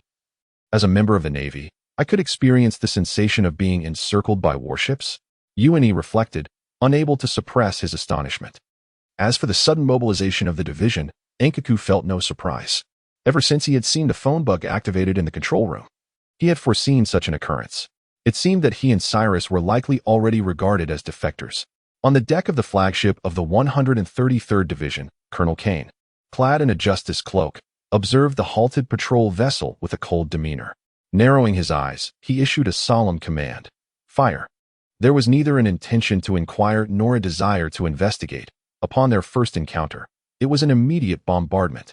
The thunderous cannonade erupted as 3 formidable warships, under Kane's command, unleashed their fire upon the sea. Dark projectiles hurtled towards the patrol vessel where Kunekuni Yuichi and Cyrus stood. Cyrus, protect the ship. This is a precious asset of our Navy. Do not allow it to be easily destroyed. I shall go greet them.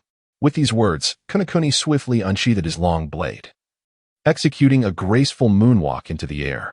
As he soared, he effortlessly sliced through several cannonballs before darting toward the central warship. With a swish, Cyrus leapt to the bow of the ship, wielding his sword to cleave several cannonballs. Unlike Kunekuni, who could unleash aerial slashes, Cyrus had to engage the projectiles up close. Though he had mastered the technique of shave, enabling him to move with remarkable speed, amidst the barrage, a few cannonballs eluded his blade. Fortunately, their aim was rather off, detonating in the waters surrounding the patrol vessel and sending waves crashing against it. After the enemy ship completed its barrage, Cyrus was astonished to notice that the cannon fire had abruptly ceased. "See Captain Kane, that. It's flying."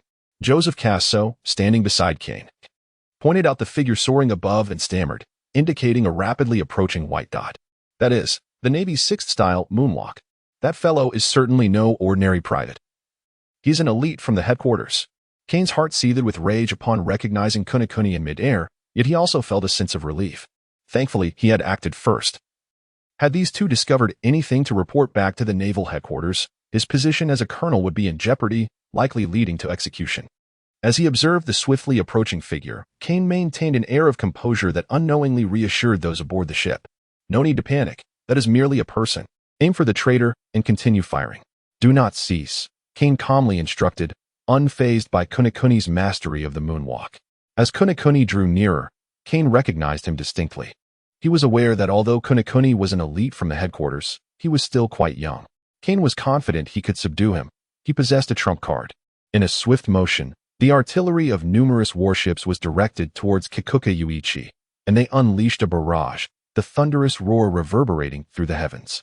In midair, Kikuka Yuichi, observing the incoming shells, quickly wielded his blade, executing several precise slashes that detonated the projectiles ahead of time. The explosion cast forth a blaze of light and billowing black smoke, engulfing Kikuka Yuichi's figure in an instant. On the deck of the warship, Joseph Casso, witnessing Yuichi consumed by the explosion, could not suppress his excitement and raised his fist, exclaiming triumphantly, "We've got him." However, in the next moment, a stunned expression froze on Joseph Casso's face. From the depths of the black smoke, Kikuka Yuichi shot forth, descending rapidly to the deck, where he landed gracefully before Kane and Joseph Casso along with the naval crew. Standing resolutely on the deck, with his left hand gripping the scabbard and his right hand wielding a sleek black blade, Kikuka Yuichi cast a cold, piercing gaze towards Kane and Joseph Casso in the distance. As Kikuka Yuichi manifested on the deck, the sailors promptly raised their firearms, aiming at him, while Joseph Casso, positioned beside Kane, swiftly drew his long sword, fixating his gaze on Yuichi. "Good day, Colonel Kane. I am Kikuka Yuichi, a third-class soldier from the Naval Headquarters, Naval Academy. I have received orders from the former Admiral, now Chief Instructor of the Naval Headquarters, Zephyr, to apprehend all officers of lieutenant rank and above from the 133rd Naval Division. Colonel Kane, I kindly request your cooperation." Kikuka Yuichi refrained from making an immediate move, recalling Zephyr's words, to avoid killing if possible. Upon hearing this, Kane's pupils constricted, while the other sailors on the deck exchanged incredulous glances, struggling to believe their ears. "Humph. A traitor of the Navy. How dare you forge Commander Zephyr's orders? I have received word that you and Cyrus conspired with pirates to assault the Navy. Even now, you cling to false hopes, deceiving us." "Do you think?" Before Kane could finish, he suddenly sensed a flash before his eyes. Kikuka Yuichi, who had previously stood at a distance, now stood right before him. His speed astonishing. Simultaneously, a chilling sensation grazed Kane's neck, leaving him momentarily stunned, unable to comprehend the scene unfolding before him. The surrounding sailors remained oblivious. While Kikuka Yuichi now stood face to face with Kane, his long blade poised against Kane's throat. The sharp edge sliced through the skin, drawing forth a trickle of blood from the wound. Colonel Kane, although I prefaced my words with please, this proclamation is a command, not a request. I hope you do not fail to recognize the gravity of the situation. Chapter 57. Extremes give rise to another extreme. With his long blade poised against Kane's neck, Jigwa Yuan rendered the surrounding sailors motionless with fear. Their faces reflected astonishment as they gazed at Jigwa Yuan, guns aimed at him. Yet their fingers hesitated over the triggers, fearful of an unintended discharge. Colonel Kane felt the cold steel against his throat, his pupils contracting in shock and fury. He had not anticipated that Jigwa Yuan would dare to act, and with such swiftness. In an instant, the blade was at his throat. Private Jigwa Yuan, what do you intend? Do you mean to slay me, a naval colonel? Kane struggled to suppress his rage, forcing the words through clenched teeth. I have already informed you that I received orders from Commander Zephyr to apprehend all officers above the rank of lieutenant from Division 133. Colonel Kane, all you need to do is cooperate with my actions. There is no need to fear for your life. Commander Zephyr has dispatched a trusted team to investigate certain matters concerning Division 133. A principal naval officer like yourself will not be in jeopardy, Jigwa Yuan stated, slightly raising his gaze to meet the towering figure of Colonel Kane. Brat, have you misunderstood something? Commander Zephyr has not intervened in naval affairs for years, focusing solely on his duties at headquarters. He could never issue such orders, even if he tried. And you think you have subdued me? As he spoke, Kane's body began to undergo a dramatic transformation. His bronzed skin turned unnaturally pale, and his face grotesquely morphed, his once prominent nose elongated into a lengthy trunk, and two formidable tusks sprouted from his mouth. His already imposing physique swelled further, thick layers of elephantine skin enveloping him like armor. I am the wielder of the elephant fruit, brat. Do you believe that merely holding a knife to my neck ensures your victory? With the transformation complete, a fierce glint flickered in Kane's eyes as his elongated trunk lashed out like a whip towards Jigwa Yuan. The air resonated with a sharp whistle as the trunk descended. Boom! The trunk crashed onto the deck, creating a gaping hole over 2 meters in diameter from the force of Kane's strike. As the dust settled, Kane surveyed the now vacant deck, his pupils narrowing slightly. I do not wish to take a life, so please, cooperate, will you? At that moment, Kane was suddenly startled by the voice of Kunekuni Yuichi whispering in his ear. He swiftly turned to see a shadow of a fist approaching him. Bang! A dull thud echoed as Kane felt a heavy blow to his abdomen. Despite having utilized the powers of the elephant fruit to significantly enhance his defenses, he found himself gasping, spewing digestive fluid, and was sent flying, crashing violently into the distant wall of the ship's cabin, creating a massive hole. Kane's figure abruptly vanished from the sight of the bewildered sailors, who turned their astonished gazes to Kunekuni Yuichi. There he stood, calm and composed, glancing at his fist while muttering, I held back quite a bit. He should still be alive. It's challenging to gauge the intensity. I hope he doesn't perish. The resilience of those in the pirate world defies common logic. And even my transparent vision cannot discern the extent of the attacks they can endure. Just then, as Kunekuni Yuichi mused, Kane, now half beastified, bent low, placing a foot on the deck. With one hand bracing against the wall, he staggered through the gaping hole, his massive form scraping against the edge, dislodging splinters of wood. Emerging from the cabin, Kane lifted his head, a grave expression etched across his face, his eyes ablaze with fury as he bellowed, You brat. Yuichi regarded the enraged Kane with indifference. Is that too light? He can still stand, he thought. In the next instant, Kunekuni Yuichi's figure vanished from sight. Kane, sensing the shift, unleashed a powerful punch straight ahead, just as Yuichi reappeared before him. Facing Kane's assault, Yuichi neither flinched nor evaded. Instead, he enveloped his right arm in haki and struck back with equal force. The moment their fists collided, Kane realized the gravity of the situation, but it was too late. A sharp crack echoed as the bones in Kane's right hand shattered under the impact. Wincing in pain, he quickly withdrew his fist, staring down at his mangled hand, the fury in his eyes dissipating significantly. The disparity in strength was staggering. It was at this moment that Kane finally comprehended the nature of the monstrous being he was up against. Yet, just then, Yuichi's figure vanished once more. Utilizing the combination of shave and moonwalk, He appeared above Kane, seizing his head with one hand and forcefully driving it down towards the deck.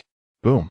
The immense force was beyond Kane's ability to resist, resonating with a tremendous sound as a sizable hole, akin to a basin, was left in the floor of the cabin. The taut muscles of Kane's body finally relaxed in that instant. The power of the devil fruit swiftly dissipated, restoring the human form. Kinoa Yuen, lifting the unconscious Kane, sighed softly.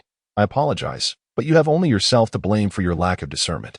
Casually discarding Kane aside, Kinoa Yuen then addressed the other sailors on the deck with a commanding voice. All officers of lieutenant rank and above, step forward. The rest of you, bind their hands and feet. Upon our return, they shall be confined in the branch's prison, awaiting the arrival of the investigative officers from headquarters. Upon hearing Kinoa Yuen's orders, the sailors exchanged glances, paralyzed by hesitation. Witnessing this, Yuen furrowed his brow slightly, his expression hardening as he coldly queried, Do I need to take action? The sailors, though skeptical of Kinoa Yuen's earlier statements, felt compelled to obey his command. There was no alternative. Kinoa Yuen's prowess was overwhelmingly formidable. If he harbored any ulterior motives, he could effortlessly eradicate everyone aboard the ship. Moreover, the current task involved merely apprehending officers of lieutenant rank and above, which posed no significant threat to the majority of the sailors. As for what to do with these captured officers, it was a straightforward matter. If Kinoa Yuen refrained from harming the lower-ranking sailors, they could simply report the situation to headquarters upon their return. At that point, the veracity of Kinoa Yuen's claims would become evident. Should they prove true, cooperation with Kinoa Yuen would be prudent. Ensuring that all officers of lieutenant rank and above were detained while awaiting the investigative officers from headquarters. Conversely, if the claims were false, the naval headquarters could hardly ignore such a scenario occurring at the branch. Realizing the implications, several sailors began to act, apologizing to their superiors before turning their weapons towards some of the officers in the ranks. You dare to betray the Navy. Stop. Don't shoot. Don't listen to him. He is deceiving you. Damn it. Stay away from me. If you come closer, I will clearly. The officers were not willing to succumb without a fight. As tensions escalated toward an imminent internal conflict, Kinoa Yuen was compelled to intervene directly, subduing the most rebellious officers. After restraining the officers on the deck, Kinoa Yuen sought out the highest-ranking sergeants among the group, instructing them to contact the naval headquarters via transponder snail to verify his earlier assertions.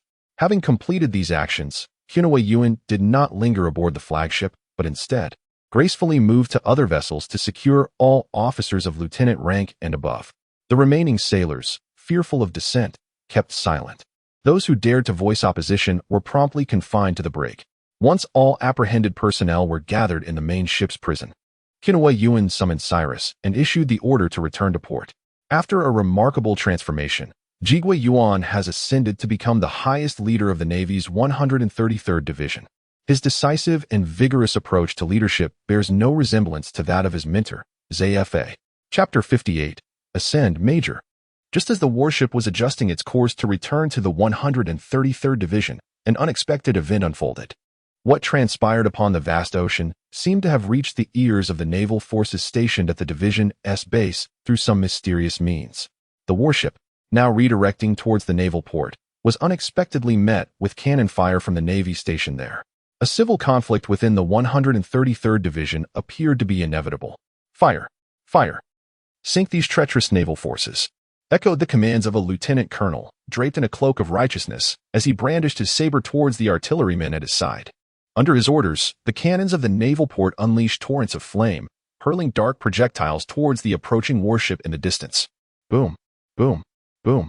Some shells detonated upon striking the surface of the sea, creating tumultuous waves, while others successfully struck the warship, resulting in explosive chaos on board. Two smaller patrol vessels, unfortunately, bore the brunt of several cannonballs, rendering them immobile and transforming them into mere targets. The explosions within the hull ignited flames, and the sailors aboard the patrol vessels, initially intent on extinguishing the fire, found it spreading too rapidly to contain. In a desperate bid for survival, they abandoned ship, fleeing in lifeboats before the vessels succumbed to the depths. On the main ship, Kuni Yaruchi stood at the bow, his brow furrowed as he gazed towards the naval port. He realized that the waters surrounding the 133rd Division were far murkier than he had anticipated. The highest authority in the 133rd Division was Colonel Kane. who had just been incapacitated and imprisoned in the ship's brig by Kuni Yuruchi. Not only Kane but the entirety of the command hierarchy aboard the ships that had set out to intercept Kuni Yuruchi and Cyrus had been effectively captured. Yet, astonishingly, news of these events still reached the Division S base. If it were merely a case of information leakage, Yuruchi would not have been overly surprised. What truly astonished him was that, upon receiving this intelligence, the naval forces at the base did not choose to assist in Yuruchi's endeavors. Instead, they retaliated against the returning warship. Their intent appeared to be the annihilation of all vessels, not only to eliminate Yuruchi and Cyrus, but to eradicate every naval officer aboard. As the station navy opened fire, they showed little regard for the numerous officers from the division aboard those ships, including Colonel Kane himself, whom they seemingly sought to eliminate. Have I underestimated the issues within the division? It appears there are numerous individuals unworthy of trust, Kuni Yuruchi mused softly to himself.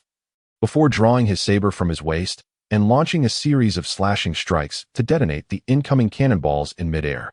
Simultaneously, he swiftly commanded the Marines aboard the warship, instructing them to inform all accompanying vessels to trail behind the flagship.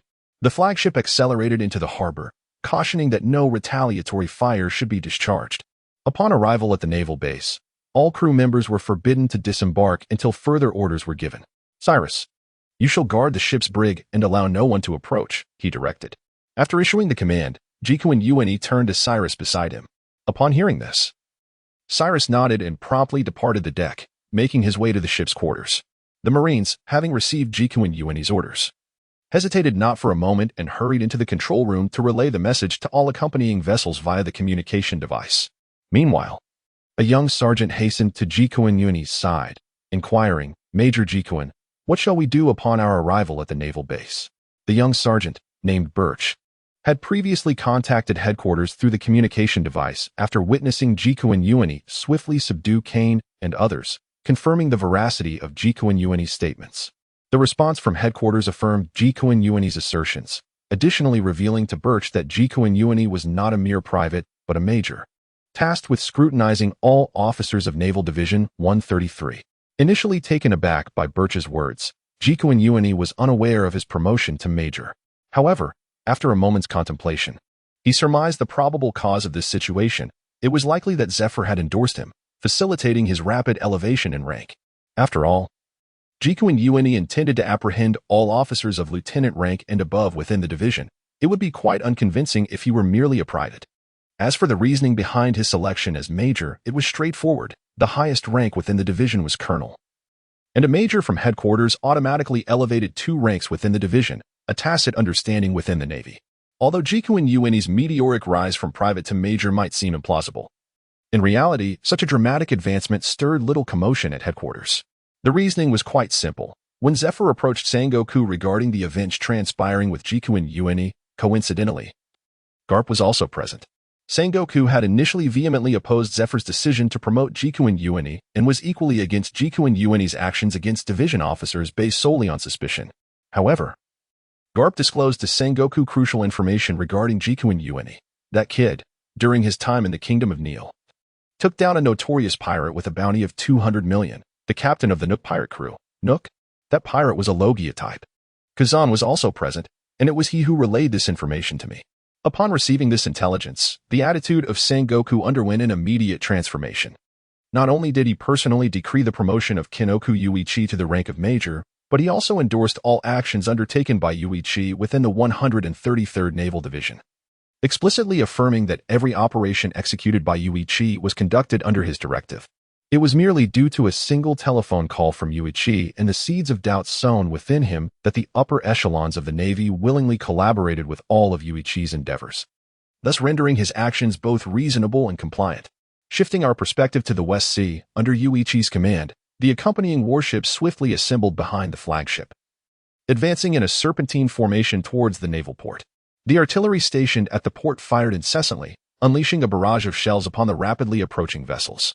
However, these projectiles were frequently detonated mid-air, with none successfully striking the ships. Before long, the flagship arrived at the harbor, and as the vessel came to a halt, a figure clad in white darted from the ship and landed swiftly on the dock. Upon Yuichi's arrival, the Marines stationed at the port, rifles in hand, surrounded him at the center, their numbers reaching into the hundreds. I am Major Kinoku Yuichi of the Naval Headquarters. I am here to inspect all officers of the 133rd Naval Division. Everyone, lower your weapons. In the face of hundreds of firearms aimed at him, Yuichi remained composed. His gaze fixed upon a commanding lieutenant colonel, as he proclaimed with clarity. Chapter 59, The Inspector Kazan. Amidst the encirclement of the branch navy, Kuniyuki exhibited an air of nonchalance, seemingly unfazed by the guns aimed at him. He addressed the surrounding Marines with a commanding voice. A major from headquarters? I've never heard of you. An inspector of our branch? Why? Have we committed any transgressions in the 133rd branch? Kuniyuki's words momentarily stunned the Marines, causing them to lower their weapons, filled with uncertainty.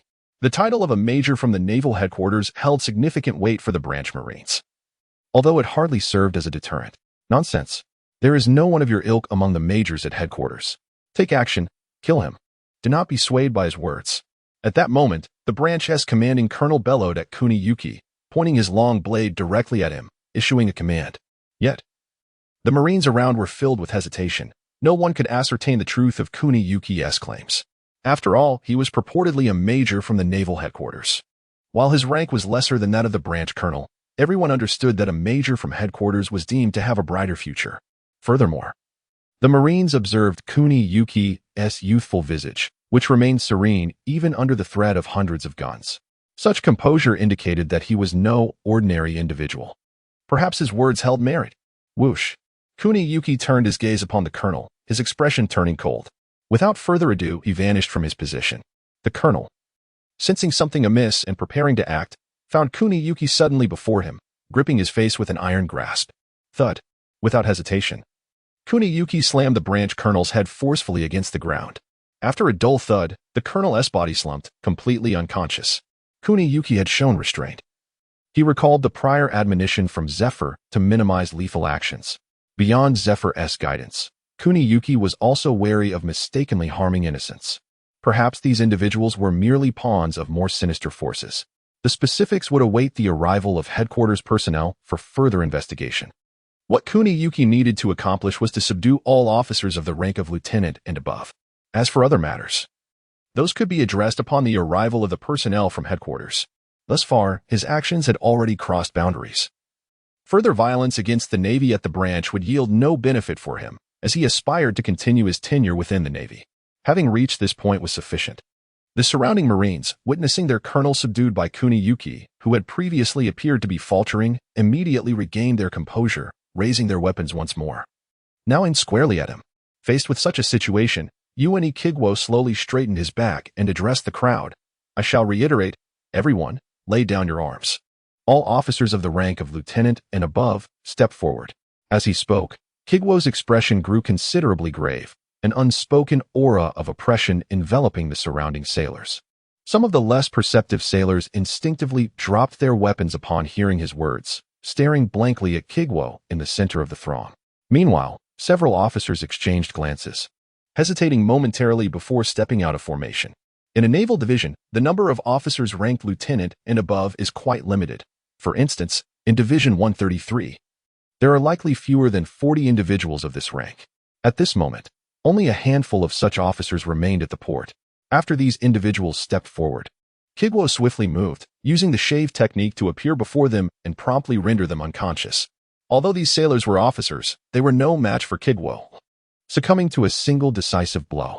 Having completed this task, Kigwo surveyed the dazed sailors around him and commanded, bind these individuals and escort them to the brig.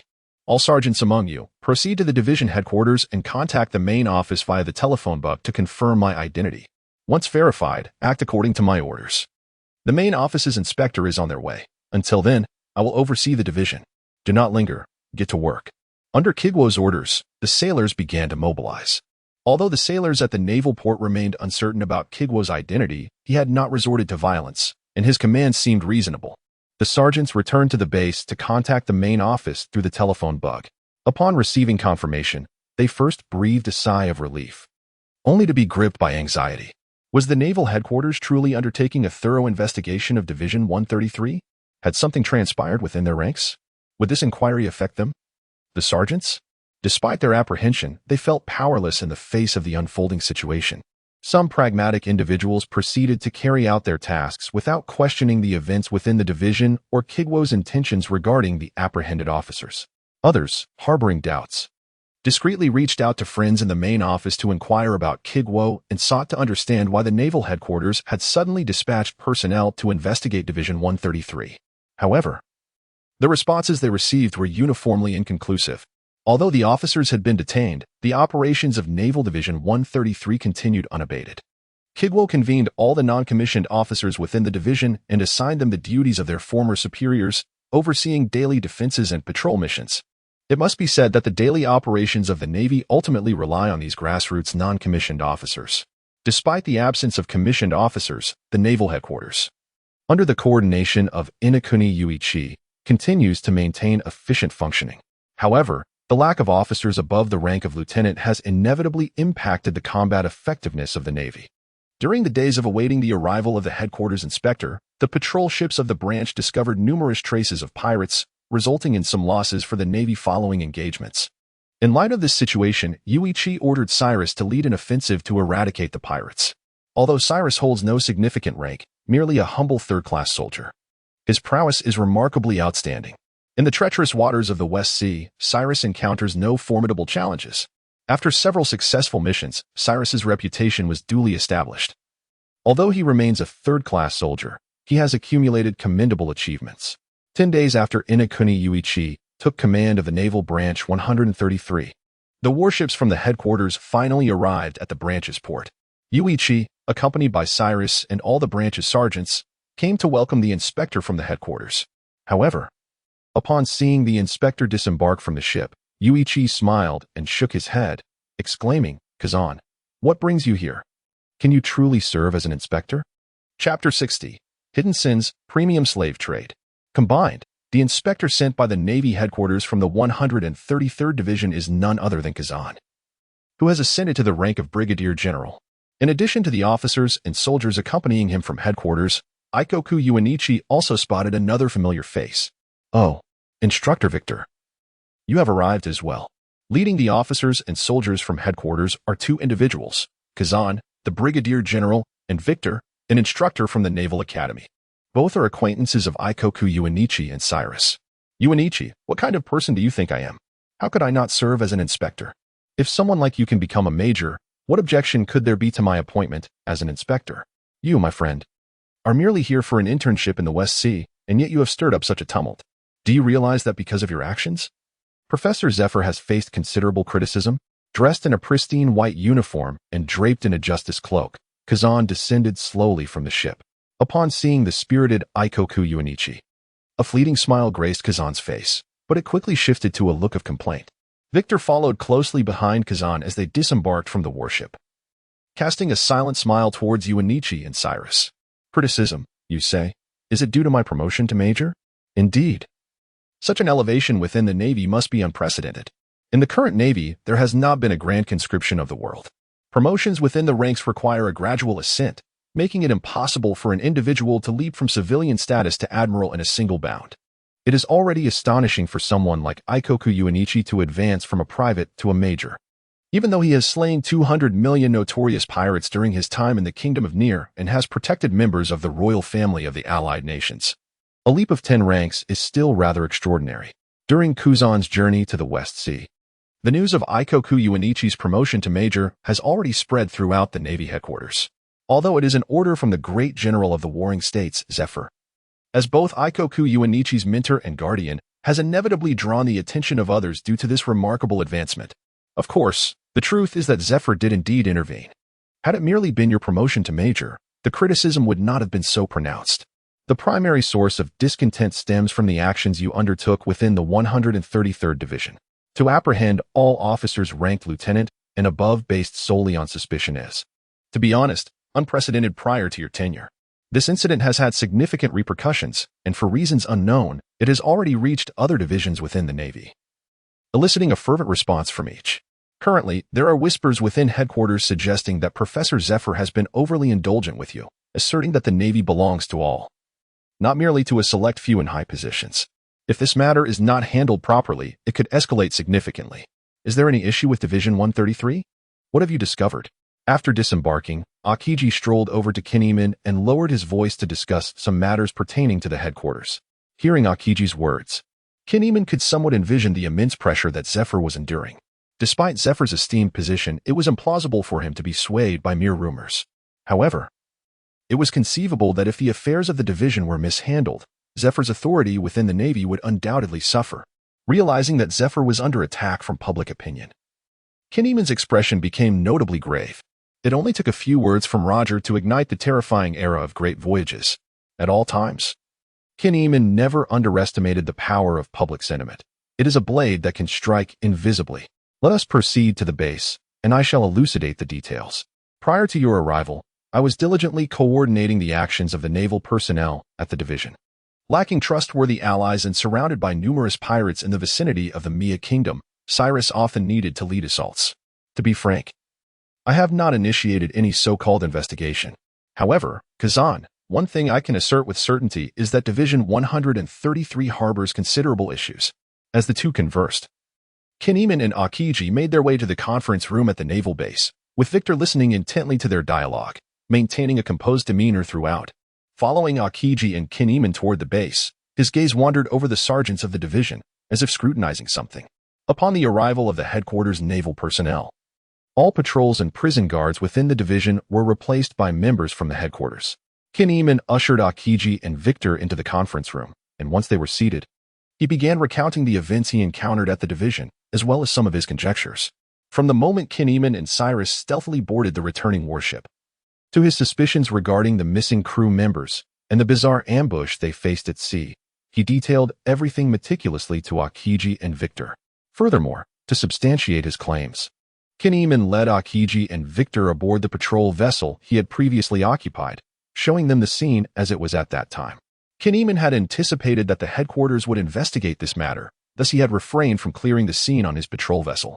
As Kinemon brought Akiji and the others back onto the patrol ship, the overwhelming stench of blood and decay assaulted their senses. Over the course of 10 days, the bodies had begun to decompose. Nonetheless, this did not hinder Akiji and the others from examining the wounds, as distinguishing between a fatal blow from a sword or a gunshot wound was relatively straightforward. Moreover, the firearms used in the attack remained at the scene, making it not difficult to ascertain the truth of the matter. Upon completing the on-site investigation, Akiji's demeanor relaxed considerably. He realized that the Naval Division 133 was likely beset with significant issues. Although Zephyr had briefed him on certain matters prior to his arrival, Akiji felt a sense of trepidation until he had witnessed the situation firsthand.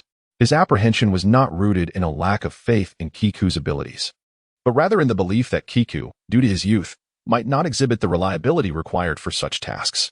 However, Akiji was pleasantly surprised to discover that Kiku's approach was methodical. Albeit somewhat brusque, he had indeed laid the groundwork necessary to initiate an investigation. Soon, Akiji assumed control of all affairs within the division, commencing a thorough examination of every officer. It was only at this juncture that Kiku found himself able to divert his attention to investigating the tentacles of the Lolo Chamber of Commerce, which had enveloped the entire Mia Kingdom. Kiku had not forgotten that the pirates he had vanquished were acting under the orders of the Chamber's president. Subsequently, an array of exceptional items would be presented for auction. Attendees were urged to focus intently and not to miss out on the opportunities ahead. The scene shifted to a grand auction hall organized by the Lolo Chamber of Commerce. At the center of the venue, the host, microphone in hand, stirred the crowd's emotions. As he spoke, the lights dimmed, and a spotlight illuminated the center stage. A fissure appeared in the ground beside the host, and moments later, the floor slowly parted to reveal a platform elevating a massive cage. Behold, Lot number 6, presenting 5 robust slaves. These individuals are the prized capture of our chamber. Having been procured with great effort, each of these men bears a bounty on their heads as notorious pirates. To ensure the peace of the Mia Kingdom's territorial waters, we exerted considerable effort to apprehend them. Lot number 6 consists of 5 pirate slaves, renowned across the West Sea. The starting bid is 5 million berries. For just 5 million berries, you may take these pirate slaves home. As the host's words echoed, the hall erupted into enthusiastic cheers. Remarkably, despite the nature of the transaction involving human trafficking, the atmosphere was electrifying, with cheers that seemed capable of shattering the venue's roof. The preceding lots had been relatively standard. Yet here, the auction had taken a decidedly darker turn. It raised the question, Is the auction of slaves legal in all member nations of the world government, including the Mia Kingdom? In one corner of the auction hall, Kiku, dressed in his formal attire, sat with his arms crossed and his back slightly resting against the chair. His expression calm as he observed the sixth lot. He turned to his companion beside him and inquired about the proceedings. Essentially, it is true that nearly every nation has been plagued by the institution of slavery. Once one becomes a slave, they are reduced to mere objects, making their appearance at auctions unsurprising. In Dressrosa, there exists a considerable number of gladiators in the arena who are, in fact, slaves. Beside Kinemon, Gilgamesh furrowed his brow, seemingly recalling some unpleasant memories, and replied in a hushed tone, "How does one acquire slaves?" Kinemon, lacking a profound understanding of the slave system in this world, continued to inquire upon noticing Gilgamesh's apparent knowledge. However, it was not Gilgamesh who responded this time, but another individual seated beside Kinemon. There are numerous avenues for obtaining slaves. Some are sold by their families, while others are children of slaves, captured by slave-hunting squads, or purchased through trade. What of it, Kinemon? Are you intrigued by slavery? Akiji, languidly reclining in his chair, coldly surveyed the center of the auction, asking in a subdued tone. Akiji, now a proponent of burning justice, would not actively intervene in such human trafficking. Nonetheless, he found such matters intolerable. Upon the presentation of this particular lot, Akiji's expression darkened. Impossible. My inquiry merely seeks to discern which slaves are deemed legitimate and which are not. Look at those docile pirates within the cage. I see no semblance of a pirate in them. Kinemon's words caused both Akiji and Gilgamesh to momentarily pause, their gazes shifting to the cage at the center of the venue.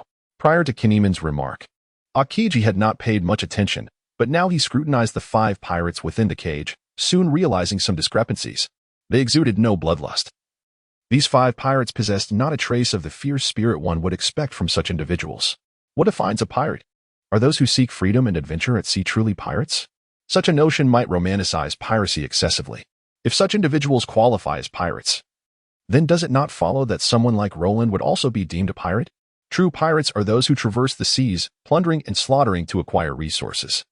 Those worthy of the title of great pirate have undoubtedly endured countless battles, and regardless of their strength, they radiate a palpable aura of menace. Yet, the 5 pirates confined within the cage exhibited no such malevolence. They bore no semblance of true pirates. Despite their robust physiques, their bare torsos revealed no scars. Kinemon, are you implying? Akiji stroked his chin, intrigued by this revelation. Perhaps the breakthrough with the Lolo Trading Company lies here. Let us take direct action. I have a premonition that these 5 individuals can provide the information I seek. As Jigwe Yuani spoke, Cyrus had already risen, sword in hand, ready to take action. However, upon standing, he noticed that both Jigwe Yuan and Akiji were seated, gazing at him with expressions of bewilderment. Seeing their lack of movement, Cyrus scratched his head in confusion and inquired, "Aren't we supposed to act immediately? What are we waiting for?"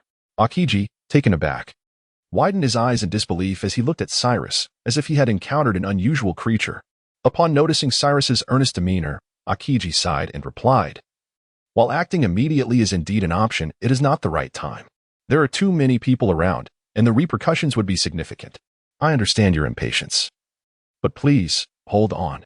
After the auction concludes and everyone disperses, we will make our move. There's no need to rush. They want to escape. Besides, let us continue observing the auction. There may be other intriguing pirates up for bid." Akiji tugged at Cyrus's sleeve, guiding him back to his seat. At that moment, the auction participants had begun to place their bids. Generally, the minimum price for ordinary male human slaves is 500,000 berries each, and these 5 would not exceed 3 million berries. However, with the title of notorious pirates, the final transaction price soared to 7 million berries. Once the buyer was confirmed, the platform slowly descended, and the host glanced at the auction list in his hand, excitement evident in his voice as he announced, "Attention, everyone. The next item up for auction is a premium selection from our event. Behold, item number 7. As he spoke, the spotlight illuminated the center of the venue, where the platform, recently lowered, began to rise again. On it stood an exquisite pink cage, within which was confined a young woman. She wore a flowing black gown, her snowy hair cascading casually over her shoulders. Her bright eyes sparkled with intelligence, and her deep black irises exuded wisdom. The woman's striking features radiated a unique sense of independence. Her beauty was not one of seduction, but rather of intellect. even while confined. She emanated a serene and distinctive aura. The appearance of this female auction item elevated the atmosphere of the auction to a crescendo, as the crowd erupted in enthusiastic cheers that filled the entire hall. Why does she seem so familiar? Jigua Yuanyi's gaze fell upon the woman in the cage. His brow slightly furrowed.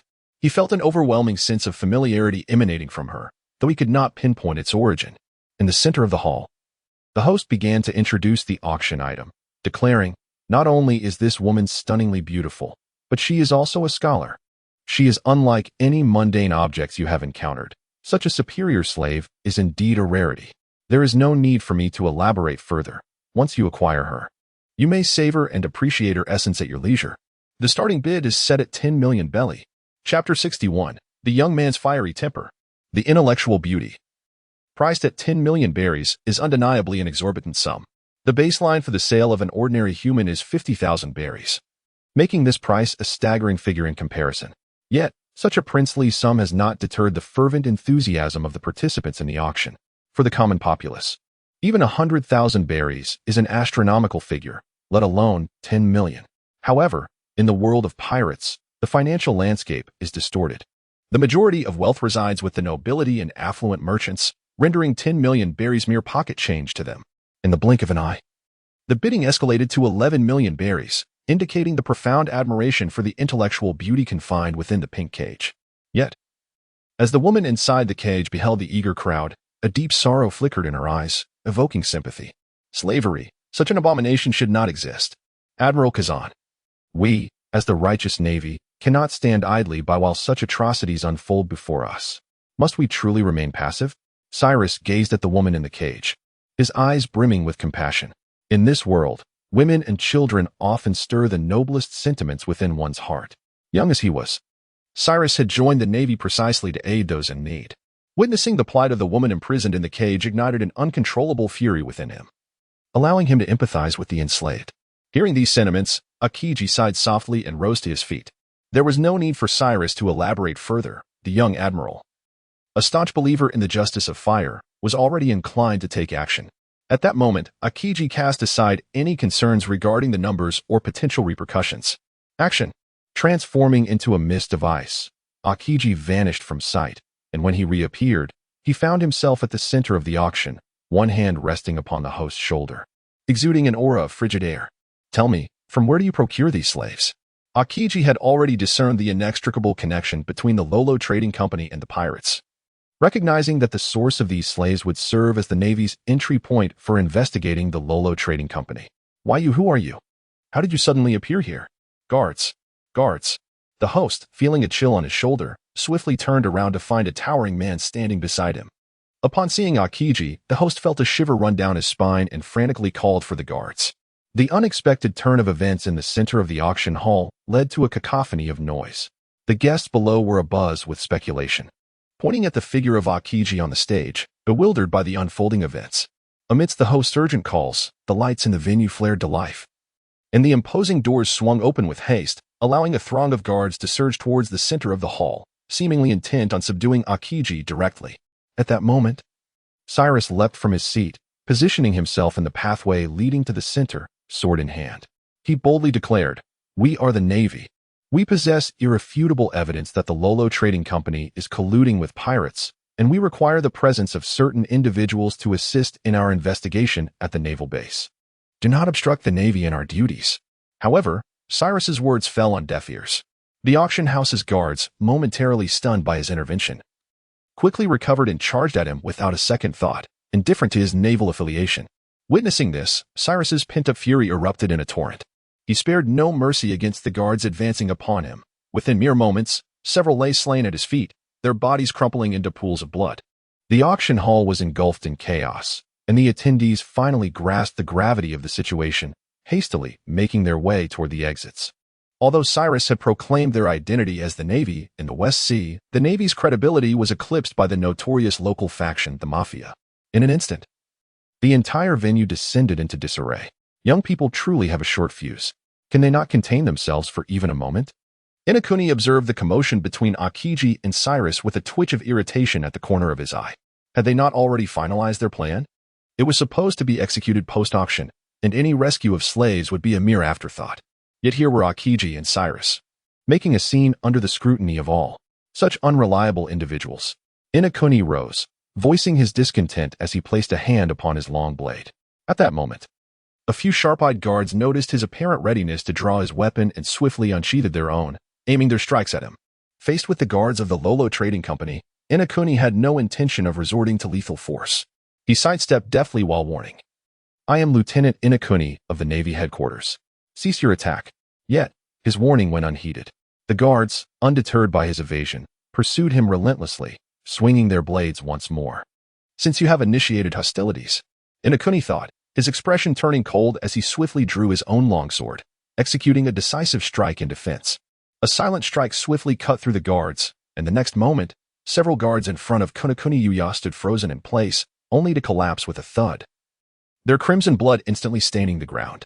"If blame is to be assigned, let it rest upon yourselves." Kunakuni Yuya cast a detached glance at the lifeless bodies on the ground, his expression devoid of sorrow or joy. Meanwhile, as Kunakuni dealt with the guards attacking him, Akiji had already unleashed his fruit powers, turning the approaching guards into ice sculptures. A frigid expanse, extending several meters from Akiji, transformed into a wintry landscape. The auction host's face was frozen in horror, encased in ice by Akiji. The woman within the pink cage stared in astonishment at Akiji and the others, taken aback by the sudden upheaval. You are the Navy." The woman, upon hearing Kunakuni Yuya's words from a distance, gazed incredulously at Akiji. The Navy in her memory would never act against individuals at a legitimate auction.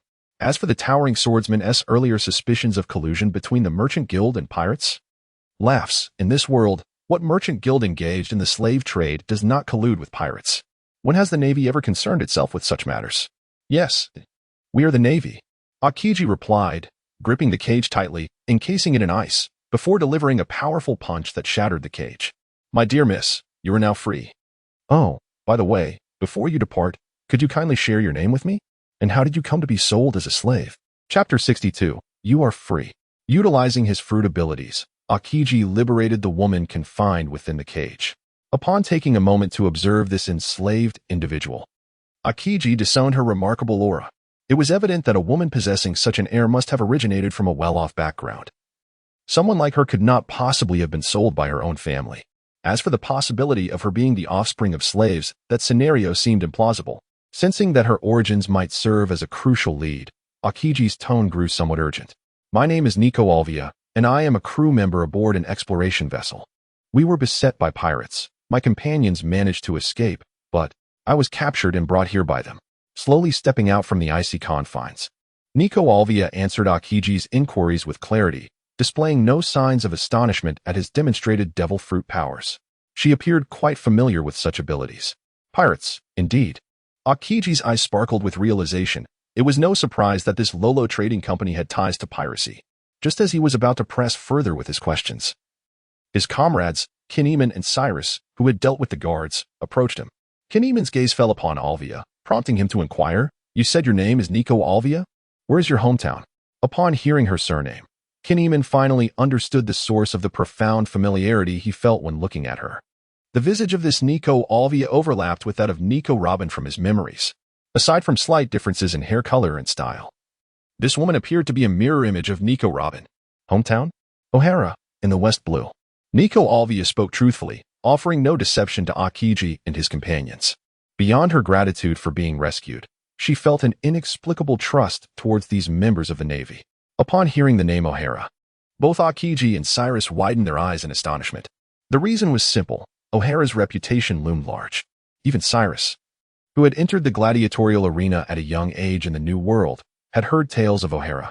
The legendary island of archaeologists, a sanctuary of wisdom, was home to some of the most esteemed scholars in the world. O'Hara. Yes, the individual had just mentioned you were a scholar. You are indeed from O'Hara.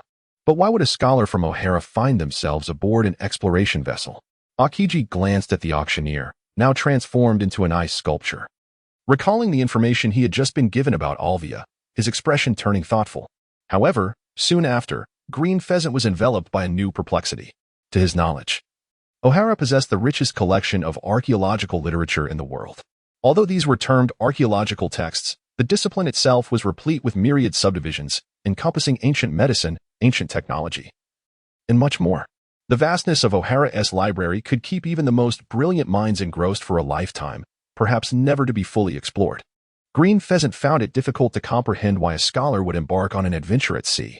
I have grown weary of the monotonous life of research and yearn to experience a different existence, Nicole Alvia replied, though she did not speak the whole truth. Her purpose for venturing out to sea with her companions was to seek the historical text and uncover the truth of the elusive century. Nevertheless, Nicole was not naive. She understood the implications of this undertaking. No matter how much she trusted and appreciated her savior before her, revealing the truth was out of the question. So it was. Green Pheasant accepted Nicole Alvia's explanation without skepticism, finding it entirely reasonable. Were he to confront those tedious historical documents day in and day out, he too would succumb to madness. Like many young individuals, he held little affection for reading. Yuan, having listened quietly, smiled wordlessly upon hearing Nicole Alvia mention her venture was a response to monotony, choosing not to expose her. Unlike Green Pheasant, he remembered his true purpose for being there. After perceiving the location where the slaves were confined using observation hockey, Yuan swiftly drew his sword, cleaving through the ground, and leaped down through the fissure he had created. Beneath the venue lay an expansive underground chamber, filled with countless cages of varying sizes, within which innumerable slaves awaited auction. Upon landing, Yuan surveyed the scene and counted dozens of cages. The individuals within, youths, the elderly, children, and women, lifted their heads in response to the commotion.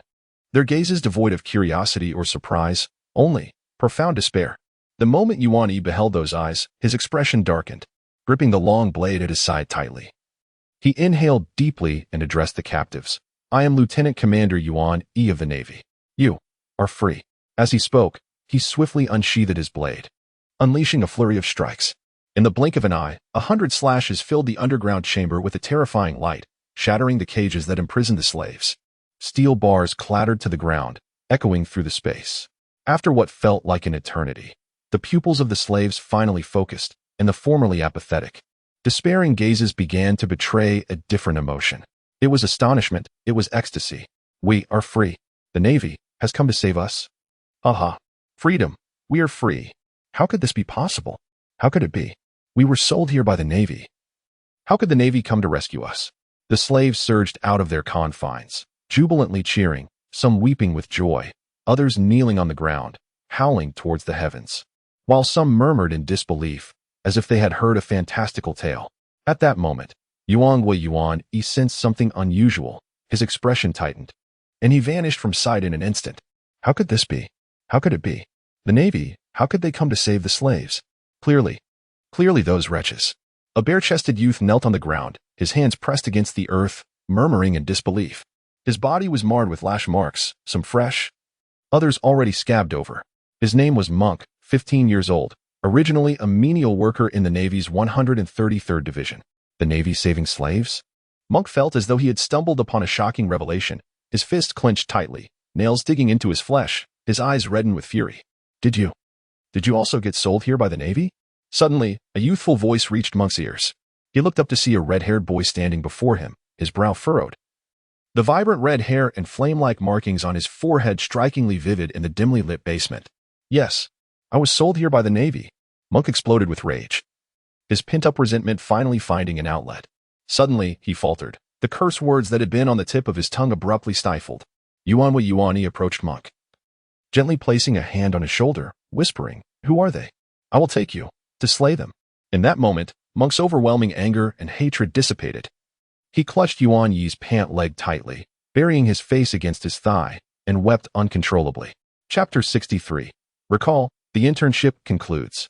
During the auction held under the aegis of the Lolo Trading Company, Akiji and Kiku's apprentice, Yuan, uncovered pivotal clues. After liberating the majority of slaves, Yuan and Akiji proceeded to bring back individuals associated with the Navy and pirates to the naval branch. Under Monk's identification, several lieutenants were swiftly apprehended.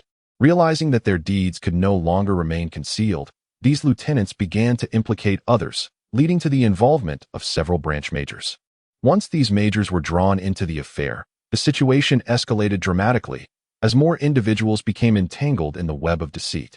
The nefarious activities lurking beneath the Navy's 133rd branch began to surface gradually.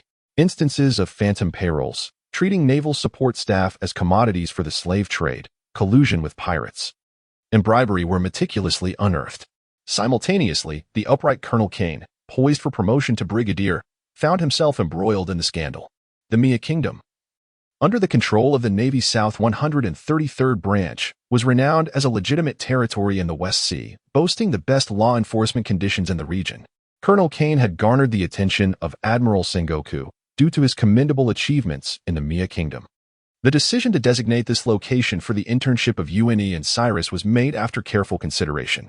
However, Sengoku could never have anticipated that the tranquility of the Mia Kingdom was a fade crafted through the collusion of the Navy and pirates. The Lolo Trading Company, with its tentacles spreading across the Mia Kingdom, was, in fact, a sprawling pirate crew exceeding 800 members, the Lolo Pirates. Captain Lolo shared a close camaraderie with Colonel Kane, and together they devised an ambitious plan to dominate the Mia Kingdom. In these times, whether as a pirate or a naval officer, how could one possibly engage in profitable commerce? Thus, the two found common ground. Kane would maintain public order while ostensibly combating piracy, all the while providing necessary sanctuary for the Lolo Trading Company. In return, the Lolo Trading Company would share pirate intelligence with the Navy and offer bribes to certain naval personnel, thus embarking on a lucrative enterprise. Of course, it was naive to believe that pirates would conduct business honestly. When they spotted a promising establishment, they would seize it outright, while competitors faced assassination or were apprehended by the Navy on fabricated charges. Within a few short years, the Lolo Trading Company evolved into the largest commercial entity in the Mia Kingdom, its influence spanning the entire realm. The king of the Mia Kingdom, a man of mediocrity, focused solely on his next meal and which consort he would bed, remaining blissfully unaware of the events transpiring within his domain. Ostensibly, the king was the ruler of this nation. However, in truth, it was the Lolo Trading Company and Colonel Kane who wielded real power over the kingdom. The darkness of the Mia Kingdom, shrouded in the guise of peace, went unnoticed by the populace. Even the naval headquarters had been kept in the dark for so many years. In truth, over the years, not all naval branches were oblivious to the anomalies of the Mia Kingdom. However, regrettably, they were unable to escape its waters, falling victim to pirate attacks. In the tumultuous West Sea, the sacrifice of a few naval officers was an all-too common occurrence. Yet, the coup plan orchestrated by Kane and the Lolo Trading Company came to a swift demise due to the interventions of Jigwe UNE and Cyrus during their training. Prior to confronting Jigwe UNE, Kane could hardly have anticipated that a mere teenager, an ensign no less, would possess such formidable strength. The deceptive youthfulness and appearance of Jigwe UNE, coupled with his terrifying prowess, became the primary reasons for Kane's failure. The situation at Branch 133 was grave. Akiji and Victor tirelessly sifted through clues and interrogated the involved naval personnel, completely immersed in their work.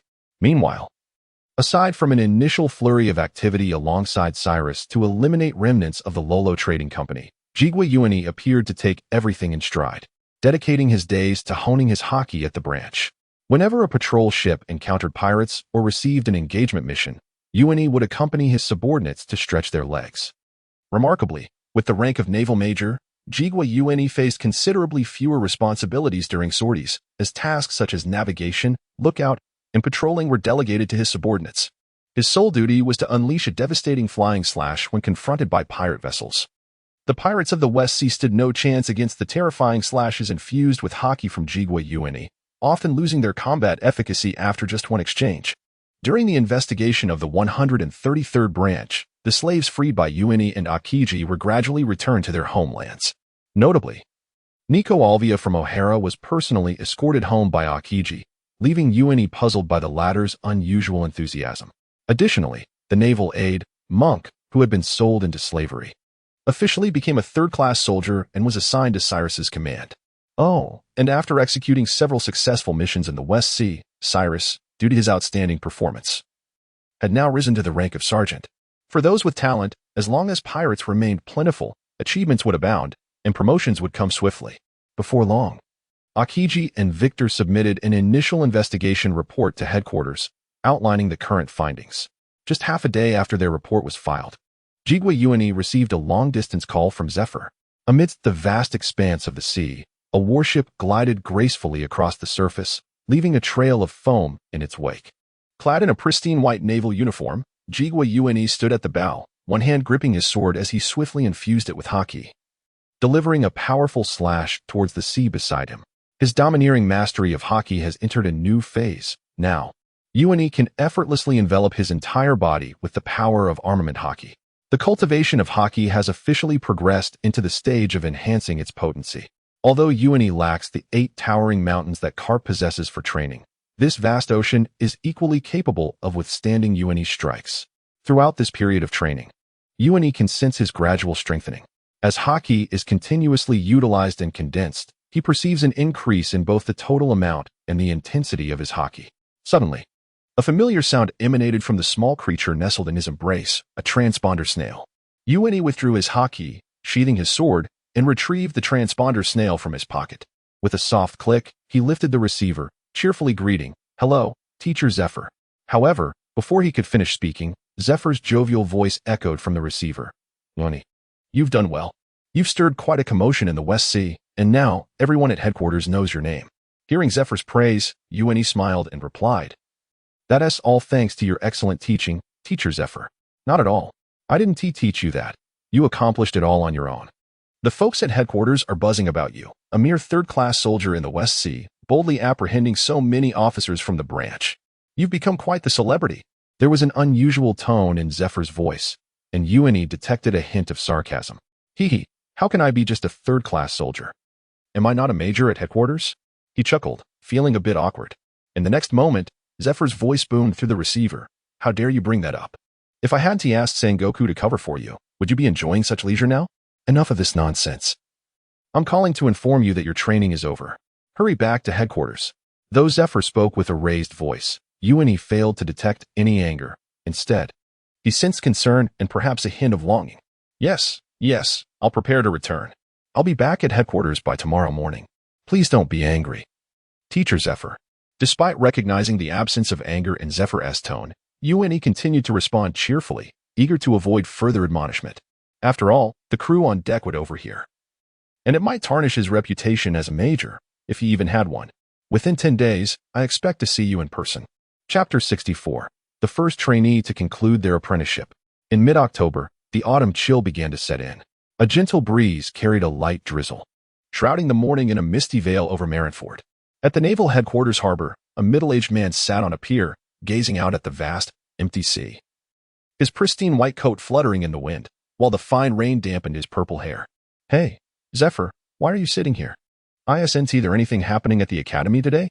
At that moment, a burly middle-aged naval officer approached the purple-haired man from behind, wearing a puzzled expression. "Oh, Carp." Zephyr turned around to see Carp standing behind him, munching on senbei, looking at him with curiosity. "Nothing much, just keeping track of time. That kid, Gungi, should be arriving this morning. Since I had nothing to do, I thought I'd come to the harbor for a look," Zephyr replied nonchalantly. Then, as if recalling something, he inquired, "What brings you to the harbor? Are you setting sail?" "Not at all. I haven't received any news from Roger recently. So what would I be setting sail for? I came to the harbor, for the same reason as you." Upon hearing Carp's words, Zephyr's brow furrowed in concern, and he asked in a guarded tone, "Are you here to pick up Gingy? What is your purpose? What are you talking about?" "Gingy is the one I brought into the Navy. It's perfectly normal for me to be concerned about him," Carp replied with a hearty laugh, swallowing the senbei. However, Zephyr's expression changed dramatically. He abruptly stood up from the pier and exclaimed, "Damn you, Carp. Can you keep your distance from that kid? He only sailed with you for 3 months and picked up all your bad habits. You know very well what that kid did in the West Sea. As a trainee from the Naval Academy, a third-class soldier on an apprenticeship in the West Sea, his outrageous actions are undoubtedly influenced by you." Carp, unfazed by Zephyr's outburst, calmly picked his nose with his pinky finger, completely indifferent to Zephyr's demeanor. He turned his gaze back to the sea and replied with a grin, "Don't say it like that. How could this be my influence? It was clearly your approval. Don't think I'm unaware. Sengoku told me that you even ordered to promote Gingy to the rank of major." A 12-year-old major at headquarters. What a swift rise. As Carp spoke, he flicked the pickings from his pinky and evaded the blame, casting a teasing glance at Zephyr. Carp's sly look ignited Zephyr's already simmering anger. That just to cover for that insufferable brat. Were it not for that boy's obstinacy, could this matter have escalated to such proportions? Internal investigations ought to be conducted discreetly, yet he has made it public. Is he afraid that others might remain unaware? What a fine young man he was. Calm and composed, how has he devolved into his current state? Carp, you ought to distance yourself from Yuan-E. Your folly has evidently influenced him. Go, go. As Zephyr spoke, he gestured dismissively at Carp, uttering sounds akin to shooing away a stray cat or dog. Ha. Well done, quite decisive. Reminiscent of someone destined for greatness. Zephyr, I cannot sway that lad. Despite his youth, it is clear he possesses steadfast principles. You must sense it as well. As Carp spoke, a mast appeared on the distant horizon, a ship bearing the insignia of the Navy's 133rd Division gracing the sea. Carp, noticing the sail, turned to gaze at the water and broke into a smile. Principles. I am well aware of what you mean. He has his own interpretation of justice, which is precisely why I have chosen to clean up after him. My judgment will not falter. Yuan-E is the future of our Navy. For this reason, I shall never permit him to become a scoundrel like you. Upon finishing, Zephyr turned his gaze towards the warship on the horizon, his previously furrowed brow softening. I did not expect their return to be so swift.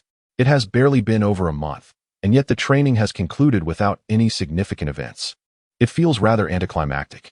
Aboard the warship of the Navy's 133rd Division, Jigwe Yuan-E stood at the bow, hands resting on the railing, gazing at Marineford now visible in the distance, unable to suppress his sentiments. Since departing Marineford for the West Sea in early September, it has only been a little over a month, with nearly 20 days spent traversing back and forth between the West Sea and headquarters. This means Yuan-E truly spent only 20 days in the West Sea. In such a brief span, his rank has indeed risen from private to major. Yet he is acutely aware that his apprenticeship has yielded little in terms of practical experience. Knowledge of navigation? None. Integration with the lower-ranking naval personnel? Also absent.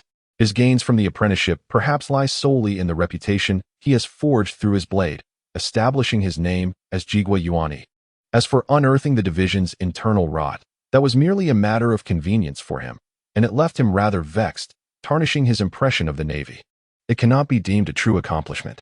The most significant achievement of Shihai's recent journey is undoubtedly his current rank of major, along with the fortuitous encounter with Nicole Albia, the mother of Robin. Yuan-E still vividly recalls the dejected expression on Kazan's face when he returned Nicole Albia to O'Hara. The thought of it never fails to amuse him, and a faint smile inevitably graces his lips. How rare it is, Yuan-E, look at the dock. Just as Yuan-E was lost in contemplation of Kazan's sorrowful visage, Victor approached his side, pointing toward two figures at the naval port with an air of astonishment. Following Victor's gesture, Yuan-E's gaze fell upon the silhouettes of Zephyr and Carp, and his smile widened, prompting him to murmur, I am back. The naval ship of the 133rd Division drew near the harbor, gradually reducing its speed, and soon, it docked securely in the harbor's center. As the anchor splashed into the water and the gangway had yet to be lowered, Yuan-E had already vanished from the bow of the ship. On the dock, Zephyr and Carp both looked up at the anchored vessel, and in the next moment, they simultaneously sensed something and averted their gaze. It seems that during this past month, you have made considerable progress, young man, Carp remarked, slightly tilting his head, his peripheral vision catching a glimpse behind him. Indeed, you've certainly improved your speed. And the combination of armament hockey and sorrow has become quite seamless, Zephyr replied, turning with a smile to regard the figure behind them. Standing behind them was Yuan-E, clad in a crisp, white naval uniform, draped in the Navy's justice cloak, with a long sword at his waist, beaming as he regarded Zephyr and Carp. Unlike the image of a mere sailor he had presented over a month ago, Yuan-E now exuded the commanding presence of a naval officer. Admiral Carp. It has been a long time. Teacher Zephyr, I have returned. Chapter 65, The Calculations of Steelbone Kong, the Island of Cultivation. After a 10-day voyage, Kunekuni Yuichi departed from the West Sea and returned to the Navy headquarters, thus concluding his apprenticeship ahead of his peers. Accompanying him back was Instructor Victor. As the matters of the West Sea had reached a resolution, significantly reducing his workload, enabling him to return alongside Yuichi.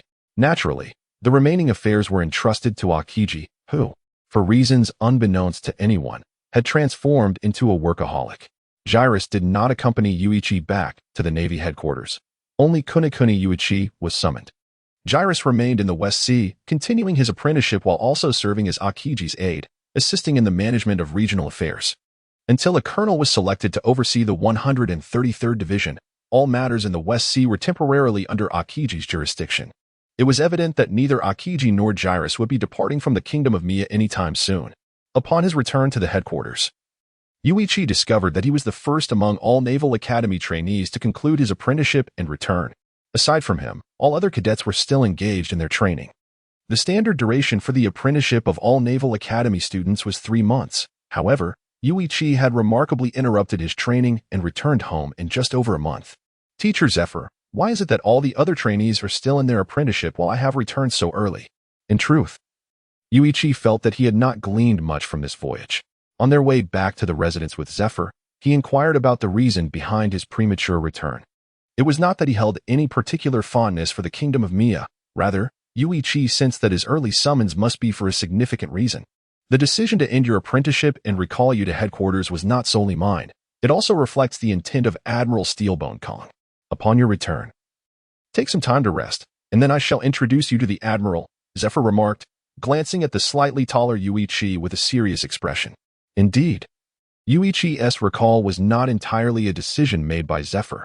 Admiral Steelbone Kong was the pivotal figure behind it. The commotion Yuichi had caused in the West Sea could not have escaped the ears of Steelbone Kong, who was fully aware of the cleanup efforts undertaken by Zephyr and Sengoku. However, he chose not to interfere with their actions. Now that the situation in the West Sea had reached a conclusion, Steelbone Kong eagerly intervened, summoning Yuichi back prematurely. The reason was simple. Steelbone Kong held high hopes for Yuichi, wishing to cultivate him into an exemplary naval officer. However, witnessing the unconventional actions Yuichi had taken within the 133rd Division, Steelbone Kong could not help but perceive the shadow of Garp within him. Perhaps for others, the heroic Garp is indeed an exemplary naval officer. However, in the eyes of Steelbone Kong, Garp is merely a formidable navy, but not an illustrious one. The distinction between the two is subtle, understood rather than articulated. Steelbone Kong aspires to cultivate the young Akainu Kuni Yuichi into an admirable navy, rather than just a powerful one. At the tender age of 12, Yuichi has already begun to emulate Garp's character. Steelbone Kong cannot fathom the consequences of allowing Yuichi to develop unchecked. He fears that he may evolve into someone as headstrong as Garp. One Garp is already a source of considerable distress for him. He does not wish to witness the emergence of a second. By recalling Yuichi, Steelbone Kong hopes that Zephyr can impart knowledge to him. Though perhaps the immediate priority lies not in education but in instilling discipline, the rules that one must adhere to in order to become an exemplary navy. The fleet admiral wishes to see me? Yuichi mused, his brow furrowing in confusion. I am merely a naval cadet, my rank barely that of a major. What could the admiral want with me? Perhaps he intends for you to remain at the naval headquarters to immerse yourself in scholarly pursuits, Zephyr replied. After your sea training. This matter has been subtly suggested to me by the admiral on several occasions. His implication is clear. You are still quite young, with ample room for improvement in combat prowess, and there is much knowledge yet to acquire. Your actions are still rather immature. He does not wish for you to go to sea just yet. At the very least, he prefers you to wait until you are 16. However, I managed to deflect this concern. How could one truly be called a navy without growing amidst the vast ocean? Yet, the commotion you stirred in the West Sea was considerable, although both I and Sengoku have endorsed you. Such trivial antics may deceive others, but will not evade the admiral's scrutiny. I suspect he will impose certain restrictions upon you as a consequence of this incident. When you meet the admiral, regardless of what he says or decides, you must acquiesce. I have already arranged your next destination. Garp will accompany you there. As Zephyr spoke, he gently patted Yuichi's back, signaling him not to worry, and a radiant smile graced his face. The thoughts of Steelbone Kong were evident to Yuichi through Zephyr's words. It was a straightforward notion. A talented young individual should first remain at headquarters to mature and foster a sense of belonging before being unleashed upon the seas. However, upon discerning Steelbone Kong's intentions, Yuichi also caught wind of Zephyr's mention of a destination. It seemed that Zephyr had plans for him. A destination? Teacher Zephyr, what do you mean? Yuichi inquired, somewhat perplexed and unsure of the implications of Zephyr's words. Your prowess has already reached impressive heights. Although you remain worlds apart from the titans who reign over this vast ocean, it is undeniable that the four seas can no longer provide you with the challenges you seek. You have adeptly mastered the Navy's 6 styles in the dual hockey. For you, the path ahead lies in incessantly honing your physique, refining your swordsmanship, and amplifying your hockey. After all, you are merely a 12-year-old child. No matter how diligently you train, there are inherent limits to your growth dictated by your physical capacity. which ultimately constrains your strength. As Zephyr spoke, Yurin nodded in understanding. He grasped Zephyr's implication. What is often deemed strength is fundamentally about speed and power, whether it be haki, physical attributes, or even the Zoan-type devil fruits. The ultimate aim remains the same, to enable individuals to move swiftly and exert greater force. Yet, humanity, even in the realm of the Pirate King, is bound by physical limitations. It is precisely to transcend these corporeal confines that haki and the return of life exist. One seeks to unleash terrifying speed and strength from a finite physical form, while the other aims to allow individuals to surpass their bodily thresholds. Teacher Zephyr, are you suggesting that once my haki reaches a certain level, my rate of growth will become fixed? That physical development cannot be achieved overnight? Yurin pondered deeply, having seized the crux of Zephyr's words. Yes, but not entirely. The essence of the return of life is to enable continuous breakthroughs beyond the limits of the body. The stronger the physique, the more formidable the haki one can wield. 3 days from now, I shall have Karp escort you to Boyne Archipelago. There, you will experience rapid growth. You will consume abundantly, train relentlessly, and the extreme environment will forge an exceptional physique. The life return techniques you have learned will be fully realized there. At just 12 years of age, Boyne Archipelago will unlock your latent potential, accelerating your growth and pushing you beyond limits. As Zephyr spoke, he smiled and firmly patted Yurin's shoulder. He had contemplated Yurin's training regimen for quite some time, and he had meticulously researched the Boyne Archipelago before arriving at this decision. In fact, he had personally inspected the area recently, and its environment greatly pleased him. Boyne Archipelago? What kind of place is that? Yurin felt a vague familiarity with the name, yet he could not recall where he had heard it before, leaving him momentarily perplexed. Chapter 66. Setting sail again. Destination: Boeing Islands. The Boeing Islands are situated in the first half of the Grand Line, composed of 9 islets that resemble a blooming flower. Although referred to as an archipelago, they are essentially 9 colossal carnivorous plants, scientifically known as the baronet of stomach, floating upon the ocean's surface. These substantial flora have grown to such an extent that they have formed islands. The Boeing Islands are home to a myriad of unique plants endemic to the world of One Piece. The vegetation on these islands has the remarkable ability to produce food directly, encompassing a variety of offerings, including meats, pasta, and even desserts, all sprouting naturally without the need for culinary intervention. Furthermore, the sustenance grown on these islands possesses a distinctive characteristic. The energy they provide far surpasses that of ordinary food found elsewhere. To put it simply, a pound of meat here can yield the energy equivalent to 5 pounds of meat in the outside world. Additionally, these foods have an unusual effect. Individuals consuming them do not feel satiated, but instead find themselves increasingly hungry, even without having practiced the ability of life return. One can continuously eat here without the concern of indigestion. However, as one consumes more, an inevitable increase in weight and a subsequent decrease in agility will occur. It is at that juncture that the true predatory nature of the baronet of stomach will reveal itself. On the very day that Kuni Yuichi returned to the Navy headquarters from the West Sea, he was taken by Zephyr to meet the current fleet admiral, Steelbone Kong. Steelbone Kong did not engage in extensive conversation with Yuichi. He merely offered some encouraging words about talent and diligence, suggesting that the future belongs to the youth like him. Contrary to Yuichi's expectations, the encounter was not particularly daunting. However, after meeting Yuichi, Steelbone Kong retained Zephyr for a private discussion. When Zephyr emerged from Steelbone Kong's office, his expression had soured considerably. Yet, as he approached Yuichi, he had already composed himself, revealing no signs of distress. Following his meeting with Steelbone Kong, Yuichi took residence at Zephyr's home. For several consecutive days, Yuichi refrained from venturing outside, dedicating his time to honing his haki and refining his swordsmanship within the confines of the dojo. Although the effectiveness of such training had diminished significantly for him, during his stay, Razanandi, the adopted son of Admiral Sengoku, visited Yuichi several times.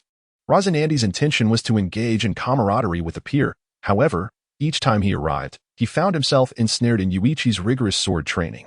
What was termed as practice was, in fact, a one-sided instruction by Yuichi. After a couple of days, Razanandi grew somewhat apprehensive, having come to terms with the harsh reality that, given his current aptitude and level, even a century of training would not allow him to catch up to Kuni Yuichi. Upon recognizing this, Razanandi surrendered completely, disregarding everything Yuan-E said, refusing to even lift his bamboo sword. Faced with such obstinacy, Yuan-E could only sigh in resignation, choosing not to press further. Each individual possesses the right to their own choices, and likewise, each must bear the consequences of those choices. Perhaps it will be only when Rocinante faces the repercussions of his laziness that he shall feel regret. On the third day after Yuan Yi's return to the Navy headquarters, before dawn had fully broken, he was awakened by Zephyr. With only a few changes of clothes and his weapons, he was hastily led by Zephyr to the naval port. In the chill of late autumn October, the weather in Marineford had turned decidedly cold. The morning mist enveloped Marineford, and having been roused early by Zephyr, Yuan Yi arrived at the docks, gazing up at the doghead warship that was preparing to set sail, his expression slightly tense. The urgency of this departure and the untimeliness of the situation filled him with an unusual sense of foreboding. Yuan Yi, hurry aboard, Zephyr urged. Here, take this din mushy, keep it with you and contact me whenever necessary. The waters around the Boyne archipelago are not safe. Exercise caution. If you feel unwell, reach out to me immediately, and I will send someone to assist you. Before boarding, Zephyr placed a reassuring hand on Yuan Yi's shoulder and earnestly instructed him. Seeing Zephyr's serious demeanor, Yuan Yi nodded solemnly. Rest assured, teacher Zephyr. I will be careful. Zephyr gave his shoulder a firm pat, saying, This training will likely require some time. Never let your guard down. Laziness on the Boyne archipelago could lead to dire consequences. I will dispatch someone each month to assess your progress, and once I deem your abilities sufficiently advanced, I will bring you back. Do not disappoint me, Yuan Yi. With that, Zephyr released his grip and gestured toward the doghead warship. Understanding the cue, Yuan Yi nodded and swiftly boarded the vessel. Upon seeing Yuan Yi on board, Carp immediately ordered the ship to set sail. Within minutes, the doghead warship had departed from the naval port. As Zephyr watched the ship vanish from sight, a smile broke through his previously serious demeanor. Zephyr, you truly have gone through with it. A tall figure appeared behind him, inquiring in a low voice. Why send him out so frequently when he has yet to develop any strong sense of belonging to the Navy? Zephyr did not turn to glance at the person, but instead gazed into the sea, which no longer bore the shadow of the ship. With a smile, he remarked, Only the ocean can cultivate the most exceptional Navy. This, you know, I know, and Garp knows as well. So why confine a gifted youth within the confines of the headquarters? The sense of belonging to the Navy. Such notions are trivial. This lad, Yuan Yi, has his own interpretation of justice. That is sufficient. Zephyr withdrew his gaze and turned to walk towards Marineford Island. As he passed by the man, he halted, slightly raised his head, and revealed a brilliant smile, saying, Admiral Steelbone, I have disobeyed orders. Whatever punishment you deem fit, I shall accept. With that, Zephyr strode away, his justice cloak billowing in the wind, his figure gradually fading into the morning mist. Punishment, you say? They are all scoundrels. Steelbone cursed under his breath and turned to leave the naval port. Whether it be Zephyr or Garp, when faced with these two, Steelbone found it difficult to be excessively harsh. Their contributions to the Navy warranted a different treatment from the higher-ups. In the future, even if Zephyr were to betray the Navy, there would be no action taken until he intended to bring about the world's destruction. As for Garp, he sheltered the pirate king Roger's child, and even his own son leads the Revolutionary Army, while his grandson is among the new 4 emperors. Such a lineage of rebels could still serve as a vice admiral in the Navy, and even mobilize the sword unit, underscoring Garp's exceptional status. On board the doghead warship, Inagami Yuan Yi stood at the stern of the deck, gazing towards the naval port, lost in thought. He had begun to sense that Zephyr seemed to be concealing something from him, a matter that appeared to be related to himself. At that moment, Yuan Yi couldn't help but grow concerned for Zephyr. Hey, little one, take this with you. When you reach your destination, do not eat recklessly. While Yuan Yi pondered, Garp had somehow approached him from behind, tossing a small booklet towards him as he spoke. Instinctively, Yuan Yi caught the booklet and, upon opening it, discovered it was a compendium of devil fruits. Do not worry about Zephyr. That fellow will be fine. I truly did not expect that a little brat like you would catch Steelbone's attention repeatedly. It seems he is quite invested in you. Garp's words caused Yuan Yi's expression to tighten. He had already surmised that Zephyr's urgency in sending him out to sea likely stemmed from the necessity of doing so. Yuan Yi, train diligently. Do not disappoint Zephyr's expectations. Hehehe, when the opportunity arises, I shall take you to witness the might of the world strong. Chapter 67. The Paradise of Practitioners. The rapidly ascending physique. The first half of the Grand Line does not possess the peculiar magnetic fields characteristic of the New World. The routes between islands require a recording pointer or a life card to delineate the paths. The currents and climate of the first half of the Grand Line are quite regular. Thus, by determining the position of the Boyne Archipelago and utilizing a compass and nautical charts, one can navigate smoothly to their destination. After a fortnight of sailing, Karp's dog-headed warship finally arrived at the Boyne Archipelago. In mid-October, which should have been a season of cool breezes in the deep autumn, the temperature noticeably rose as the warship entered the waters surrounding the Boyne Archipelago. Upon reaching the easternmost island of the archipelago, the Marines aboard had already changed out of their autumn attire and donned their summer naval uniforms. The weather here was truly peculiar. It was astonishing that such a place existed in the first half of the Grand Line. How did Zephyr manage to find it? This cluster of islands is quite strange. It was Karp's first visit to the Boyne Archipelago. The dog-headed warship docked at the shore, and Karp accompanied Inugami Yua onto the island. The moment they set foot on land, Karp experienced a strange sensation, as if he were being watched by some ferocious beast. Karp swiftly extended his observation haki, enveloping the entire island in an instant, and a look of astonishment spread across his face. So it was like this. Karp's observation haki had an extensive coverage, and within mere seconds, he discerned the very essence of the island beneath his feet. The entire island was a singular organism. Just as the Marines on the warship prepared to disembark, Karp decisively commanded, "Stay on the ship. Do not come down." At that moment, the ground beneath Karp and Inugami began to tremble violently, and the tranquil sea started to ripple ominously. Seeing this, Karp immediately leaped back onto the warship, shouting towards Inugami, "Watch out, kid. This island will devour you. I have matters to attend to in the East Blue, so I shall take my leave. I will come back to check on you later. Ha ha ha." Karp's voice quickly faded into the sound of crashing waves as his dog-headed warship was swept away from the shore. Meanwhile, the ground beneath Inugami began to tilt sharply towards the center of the island. The Boyne Archipelago. The Boyne Archipelago. It dawned on him that this was the very place where Usopp had been flung by the bear. In that instant, as the ground lifted, Inugami gracefully leaped into the air, and as he ascended, he finally beheld the full visage of the island. It was only at this moment that he realized where he truly was. This was the very place where Usopp had trained for 2 long years. The petals of the Baron of the Stomach began to quickly retract, and soon the ground tilted to a perpendicular angle. In midair, Yuki no Kuni Yui beheld a gaping maw at the center of the island. As the petals closed, the creatures inhabiting the island began to plummet rapidly into that vast opening. Only a fortunate few managed to cling to the island's foliage, narrowly escaping their fate. Moments later, the converging petals began to gently unfurl, and within mere minutes, the island restored itself to its former state, with only the tumultuous sea serving as a testament to the extraordinary spectacle that had just transpired. Truly, how wondrous! Yuki no Kuni Yui, who considered himself quite seasoned, had never before encountered such a scene. The experience of witnessing it firsthand was entirely distinct from viewing it in an animated form. As he landed back on solid ground, a shiver of exhilaration coursed through him, igniting his heart with fervent beats. The allure of the unknown island and its peculiar creatures awakened a profound curiosity within him. So this is what adventure feels like. How intriguing.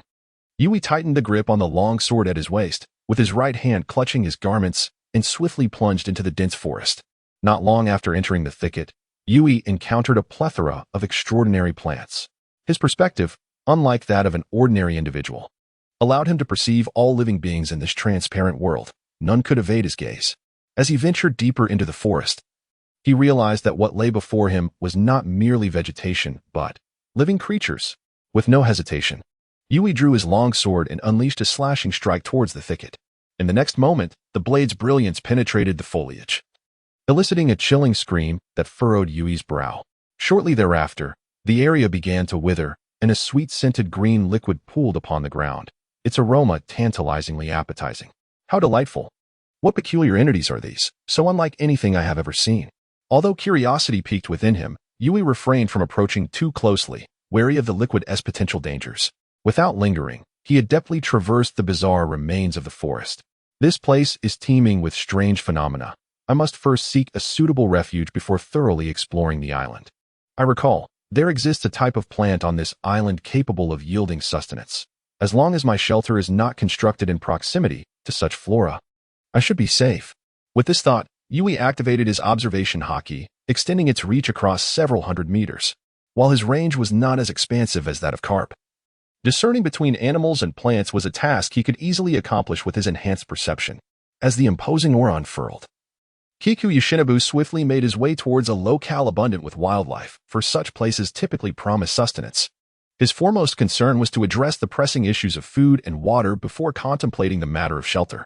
However, on this island, the worries that plagued Yoshinobu regarding nourishment and hydration were far from insurmountable. Upon entering the dense thicket, he had ventured only a few hundred meters when a rich and savory aroma wafted through the air. This scent was neither that of grass nor floral sweetness, but rather the unmistakable essence of a hearty broth. Following the enticing fragrance for several more meters, he stumbled upon a breathtaking sight, a waterfall of ramen cascading down, accompanied by a broth of remarkable depth and flavor. Beside this ramen waterfall, bamboo shoots and narutomaki flourished. Food. In the open air, food. Yoshinobu was astounded by this scene. Although he had anticipated such a discovery, witnessing it firsthand rendered the experience surreal. This was indeed the tangible world. Yet such an extraordinary occurrence seemed to defy logic. "Let us taste it," he mused. After a lengthy journey, the enticing aroma had stirred his appetite, causing his stomach to rumble audibly. He glanced around, brandished his blade, and felled a tree of considerable girth, fashioning a bowl for himself. With twigs, he crafted a rudimentary pair of chopsticks, then scooped some ramen from the waterfall. Placing a few slices of narutomaki and bamboo shoots into his makeshift bowl before ladling in some broth. Once he had filled his bowl, he began to slurp the noodles. Oh, this tastes delightful! The rich flavor ignited a spark of joy within him, and surprisingly, as the food entered his stomach, he could distinctly feel a resurgence of energy. The exhaustion from traversing several hundred meters using the moon-step technique had been nearly negligible, and after merely a mouthful of noodles, he found himself revitalized. So this is it, the Sonic Wave Island. Truly a remarkable place. Usopp had hardly harnessed the potential of this island. With astonishment in his eyes, Yoshinobu hastily devoured the contents of his bowl, quickly refilling it, bowl after bowl. As Yoshinobu indulged in his feast, his physique began to transform. However, just as this change began to manifest, he utilized the life return technique to accelerate digestion and absorption. When even the life return could not dissipate the surplus energy, Yoshinobu ascended swiftly into the sky using the moon step, releasing his aura through a series of swift slashes. The expenditure of his aura, however, resulted in a significant depletion of his physical stamina.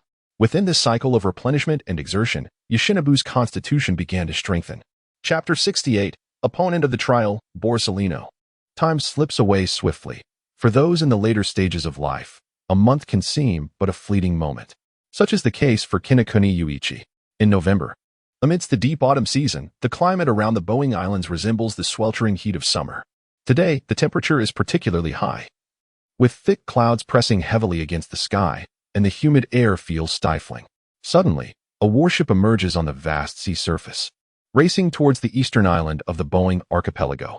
From the distant island, a deep rumbling sound reverberates, and a slashing strike erupts from the central region of the eastern island, soaring into the sky.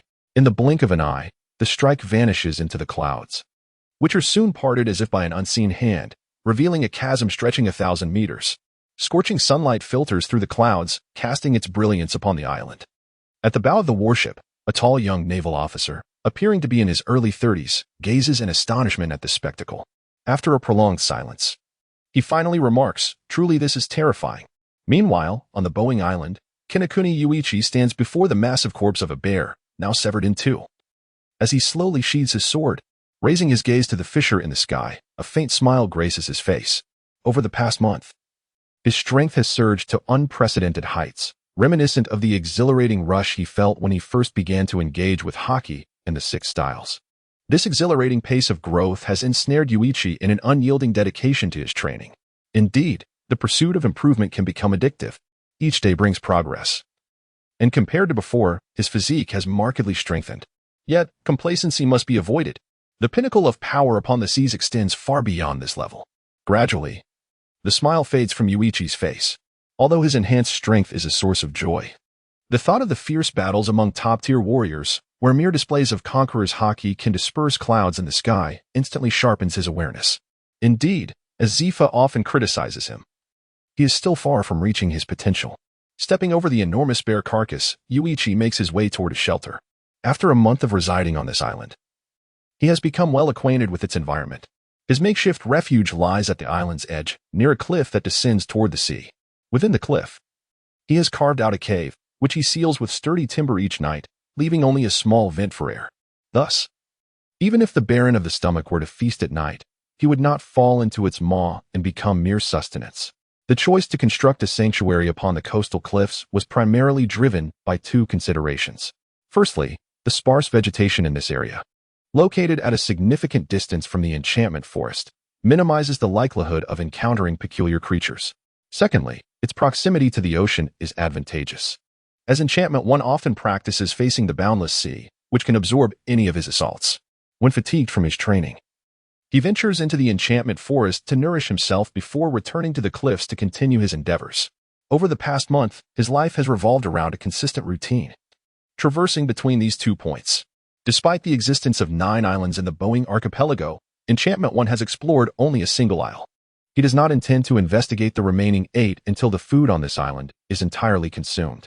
Upon returning to his cliffside sanctuary, he suddenly noticed a warship rapidly approaching across the waters. Squinting slightly, he focused on the vessel, spotting the G-18 insignia emblazoned on its sails. G-18? Could this be a warship from the New World? It has been a month since my arrival on this island. Was this ship dispatched by Teacher Zephyr?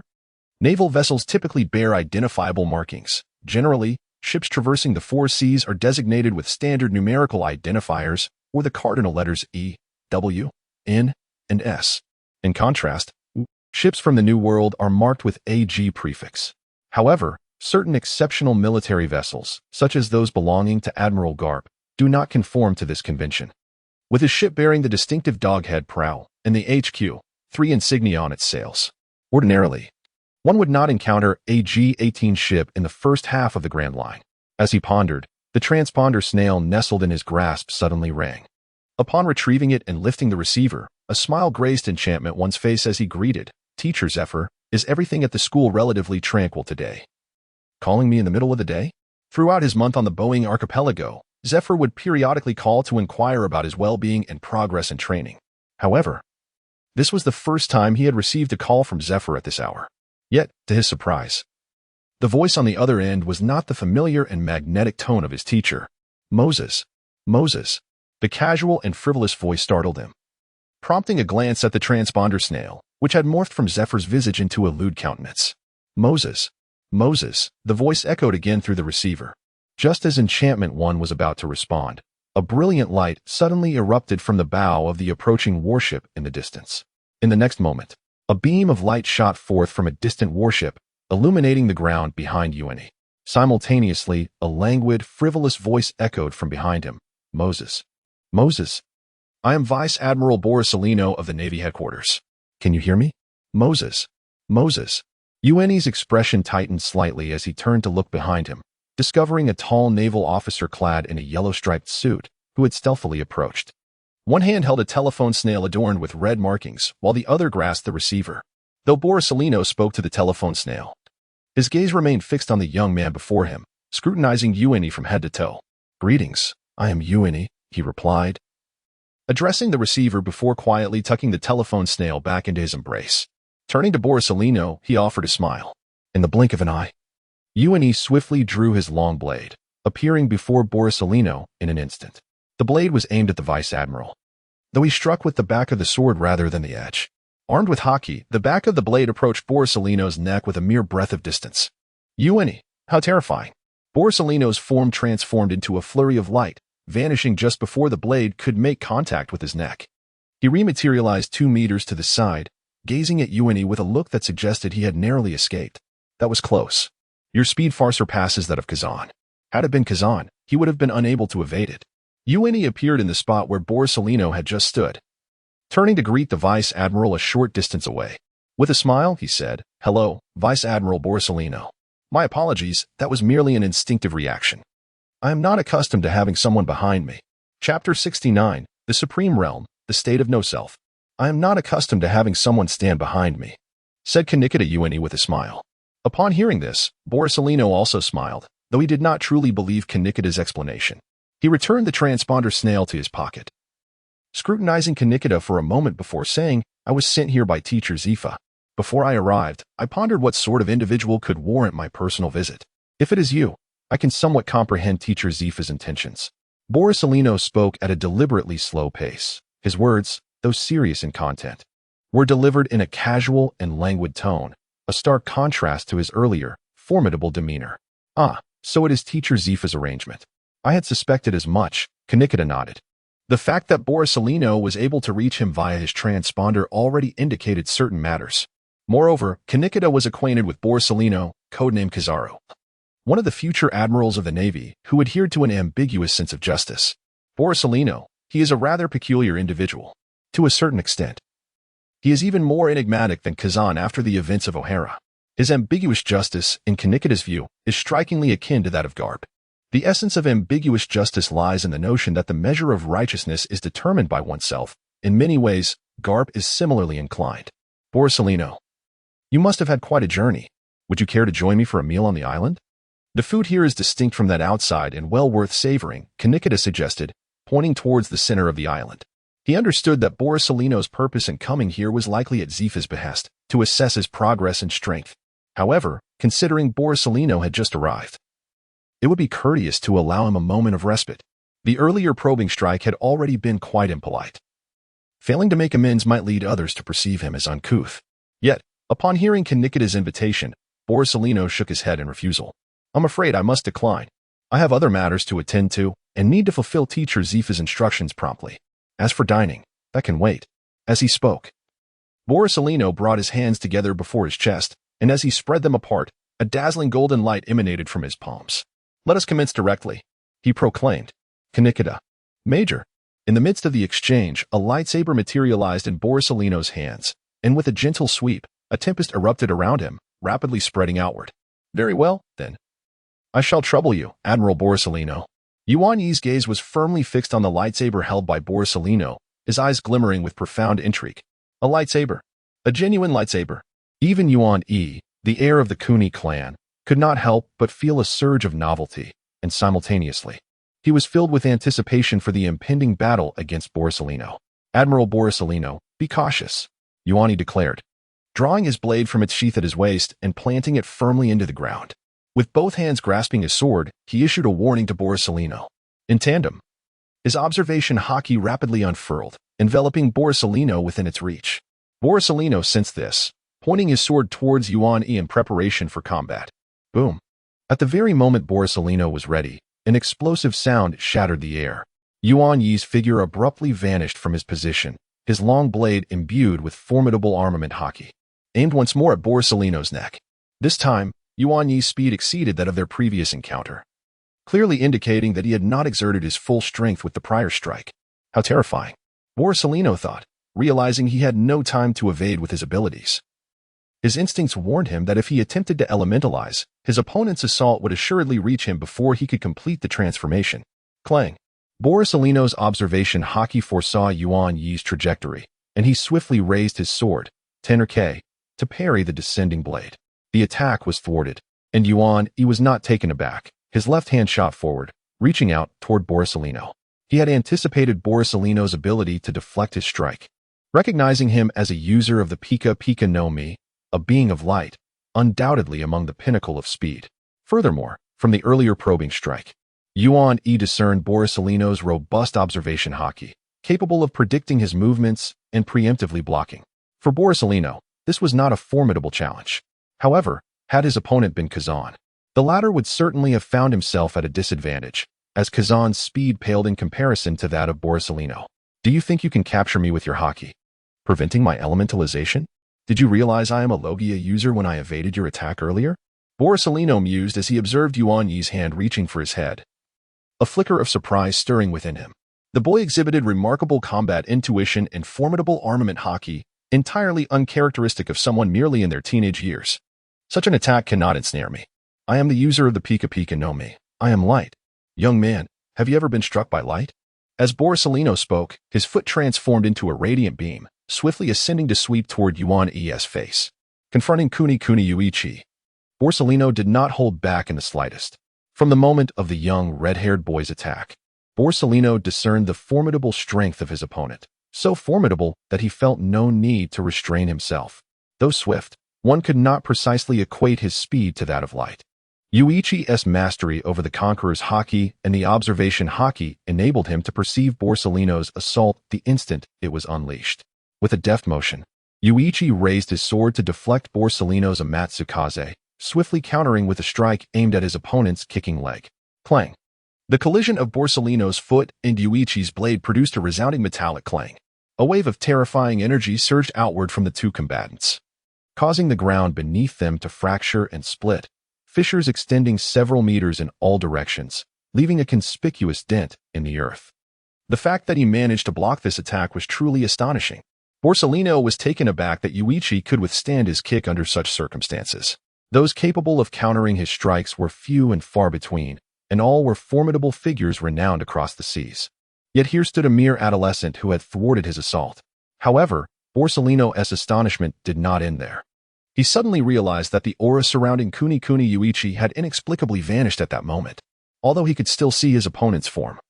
Borsalino's observation haki failed to detect any trace of his presence, as if Yuichi had ceased to exist. What was happening? Borsalino furrowed his brow. Yet in the next instant, Yuichi's figure abruptly vanished from before him, rendering Borsalino unable to track his movements. Boom! Thud! Just as Yuichi's form disappeared, the hilt of a sword struck fiercely against Borsalino's abdomen. The overwhelming force propelling the unsuspecting Borsalino through the air until he crashed through a dozen massive trees before finally coming to a halt. A cloud of wood shavings and dust enveloped Borsalino's body. Yuichi reappeared where Borsalino had previously stood, gripping the hilt of his sword and raising it forward.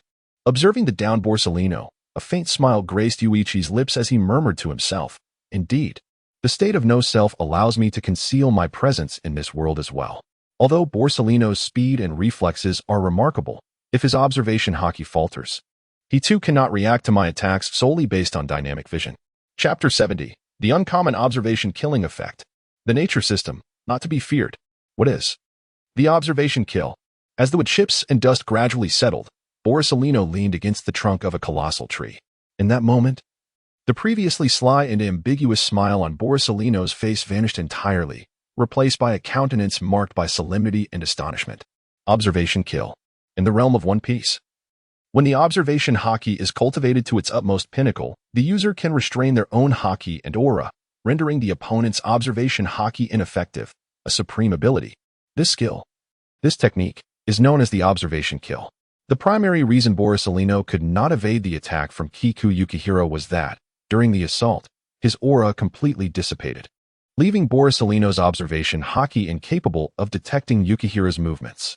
Being unable to sense the opponent's aura is a profoundly fatal situation for a formidable warrior. Had Kiku Yukihiro wielded the blade rather than the hilt, Borsalino would have already met his demise. At such a tender age, to master the observation kill. Truly remarkable. Borsalino pressed his hands against the ground, attempting to rise, but the pain radiating from his abdomen caused his strength to falter, and he sank back down. At that moment, Kiku Yukihiro approached Borsalino, extending a hand with an apologetic expression. "My apologies, Admiral Borsalino. I merely wished to test this newly acquired ability. I lost control, my sincerest apologies." Borsalino gazed intently at the remorseful Yukihiro for a prolonged moment before exhaling deeply and grasping Yukihiro's hand, allowing himself to be pulled upright, rubbing his recently struck abdomen. Borsalino could not suppress his curiosity. "How did you accomplish that?" Kiku Yukihiro understood precisely what Borsalino was referring to. This technique of concealing one's entire aura, including haki, is indeed a terrifying capability that would instill dread in anyone. However, when it came to an explanation, Yukihiro found himself at a loss. For his observation kill was not a skill attained through the utmost refinement of observation haki. Rather, it stemmed from a state of selflessness. In the world of Demon Slayer, when humanity hones their combat skills to perfection and perceives the world clearly, they can awaken patterns and enter a state of transparency. Yet, the highest realm within Demon Slayer is not the transparent state, but rather the state of selflessness. This state possesses a most distinctive characteristic, the ability to extinguish one's own fighting spirit. In the realm of One Piece, this fighting spirit can be simply understood as aura or murderous intent. Upon his arrival in this world, UNE had already transcended into a state of selflessness. However, during that time, he could only conceal his aura and murderous intent, unable to hide the haki he later acquired. Consequently, whether he was sparring with Kazan or engaging in combat with Rayleigh and others, he was unable to completely suppress his haki. Nevertheless, his comprehension of the state of selflessness never waned. While he endeavored to integrate haki into his breathing techniques, he also sought to deepen his understanding of this profound state. After arriving at the Boeing Islands, as his physical prowess continually enhanced, his body became capable of sustaining the breathing techniques infused with haki. Following this, amidst the training of his physique and haki, he dedicated himself to grasping the essence of selflessness, ultimately achieving the ability to successfully conceal his haki recently. However, there were no worthy opponents on the island to validate his newfound capabilities. The arrival of Admiral Borsalino provided him with an opportunity to test his new abilities. The results were remarkable. Borsalino's observation haki was rendered utterly ineffective before UNE, although it produced effects akin to the pinnacle of observation haki. The state of selflessness and true observation kill Bor distinctions, leaving UNE at a loss for words when Borsalino inquired. Unable to provide a clear explanation, he opted for evasion. How did I accomplish it? Are you referring to concealing my aura? I'm not entirely certain. I simply thought that hiding my aura from the opponent's observation haki would be advantageous in battle, and so I did. After doing so, I succeeded. If you ask me why, I truly do not know. In response to Borsalino's inquiry, UNE casually replied. Borsalino paused, seemingly taken aback by what he perceived as a rather nonchalant remark, before shaking his head in resignation and dusting off the debris from his coat. His expression reverted to that of a sly grin, and he sighed. So you simply did it, how frightening. Borsalino did not dwell on UNE's explanation. In this vast ocean, there were indeed countless peculiar individuals and phenomena. The emergence of a uniquely gifted youth like UNE was not entirely unfathomable. You may find it hard to believe, but decades ago, a 5-year-old girl single-handedly decimated a giant tribe's village. While UNE's extraordinary talents are certainly remarkable, he is not the most extraordinary. There are simply too many bizarre entities in these waters. Admiral Borsalino, I presume that Zephyr sent you here to assess my combat capabilities. Shall we continue? Moments ago, Borsalino was sent flying by a decisive strike, while Kojiro merely sought to lightly test the boundaries of the realm of non-self. He yearned for further battles to fully savor the exhilaration they brought. However, in response to Kojiro's invitation to continue fighting, Borsalino raised both hands in a gesture of surrender, shaking his head as he remarked, "Spare me. I have no desire to engage in further combat. It is far too perilous." Borsalino was no fool. Recognizing that his opponent had mastered observation haki, engaging him physically would render him an easy target, subject to the whims of his adversary. Yet, should he fully unleash the capabilities of his Pika Pika no Mi, the trial assigned by Zephyr would lose all significance. In light of this, there was no longer any need for him to persist in the confrontation with Kojiro. Kojiro was taken aback by Borsalino's immediate capitulation. Although he was somewhat familiar with Borsalino's character, such unabashed avoidance of confrontation was still unexpected. However, without an opponent to challenge him, how could Kojiro accurately gauge his own strength? He was aware of his own growth, yet without battling formidable foes upon these seas, how could he ascertain how far he remained from reaching his pinnacle? Do not worry, Major Kojiro. Upon my return, I will report your situation to Teacher Zephyr. I believe he will assign you a suitable opponent next time. As for me, it is rather inappropriate, Borsalino concluded, turning away and heading towards the shoreline where his warship was docked, seemingly intent on departing without any further pleasantries. Then farewell, Major Kojiro. With his back turned, Borsalino gracefully waved before swiftly boarding his ship. Kojiro stood at the water's edge, watching as the vessel unfurled its sails and slowly departed the harbor. He let out a soft sigh, musing to himself, so Borsalino came merely to endure a beating, and then he left? Who will be my opponent in the next trial? Surely it won't be a user of a Logia-type ability. At this moment, I would likely fall short against an awakened Logia. However, if it is not an awakened Logia, a single encounter would suffice. If I were Teacher Zephyr, I would send a formidable martial artist. Who could it be? Perhaps it is Teacher Zephyr himself who will come? Chapter 71. A New Foe, an Unexpected Challenger. After encountering the formidable Admiral Kazuru, dispatched by the world government to assess his prowess, Kunekuni Yurin's life returned to a serene state. His existence on the island was remarkably simple. Each day comprised training with his sword, enjoying meals, and, during moments of fatigue, sitting on the cliffs and gazing contemplatively at the vast ocean. While some may perceive such a lifestyle as monotonous, for Yurin, this was the most familiar and comforting state of being. He had never found this existence tiresome. The final decades of his life in the world of Demon Slayer had been spent in much the same manner. What set the present apart was the exhilarating sensation of growing stronger each day, an intoxicating feeling that captivated him. In December, the weather on the Boyne archipelago began to cool. While the world beyond this maritime realm had already succumbed to winter, the island where Yurin resided had only just entered autumn. He shed his summer uniform for a long-sleeved naval officer's attire tailored for him, though it now felt somewhat shorter. Over the past few months, not only had his physique dramatically strengthened, but he had also grown noticeably taller since his arrival at Boyne Island. It appeared that the inhabitants of this world were not bound by the natural order. In just 2 months, Yurin's height had inexplicably increased by 5 centimeters. And coupled with his prior growth, he now stood at an impressive 177 centimeters. When he extended his arms, his sleeves barely reached his wrists. This sudden growth spurt did not compromise Yurin's strength or coordination. Through relentless training, he quickly adapted to these physical changes, and his striking power had significantly enhanced. Whereas previously, his full-force strikes had merely grazed Rayleigh's skin, Yurin now possessed the capability to breach Rayleigh's defenses, assuming the latter utilized haki rather than busashoku. However, without engaging in combat, Yurin remained uncertain of the extent of his improvements. Devoid of reference points, he found it challenging to gauge his progress. His bout with Kizaru a month prior had concluded inconclusively, offering little in the way of reliable assessment. Yet, this dilemma found resolution on a day in early December. On the Boyne archipelago, during midday, after completing his morning training, Yurin indulged in a hearty meal at the Forest of Temptation. Upon returning to his residence, he turned to meditation to restore his energy.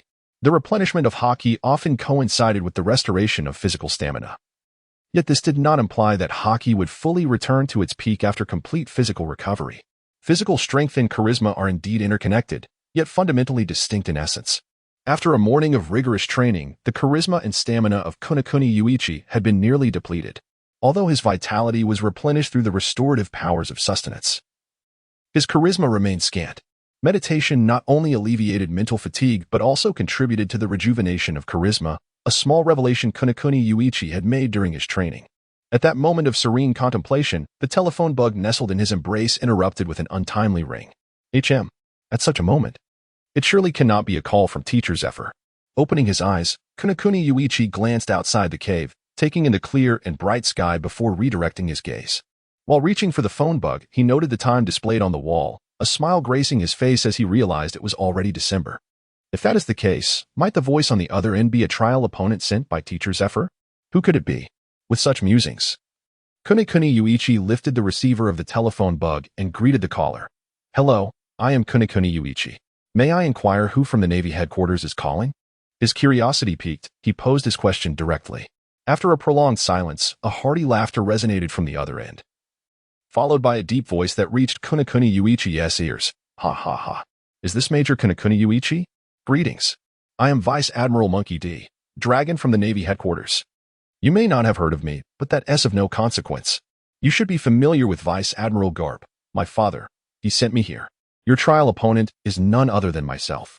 I have arrived at the Boyne archipelago. Where are you located? Dragon's voice was both deep and vibrant, leaving a powerful first impression.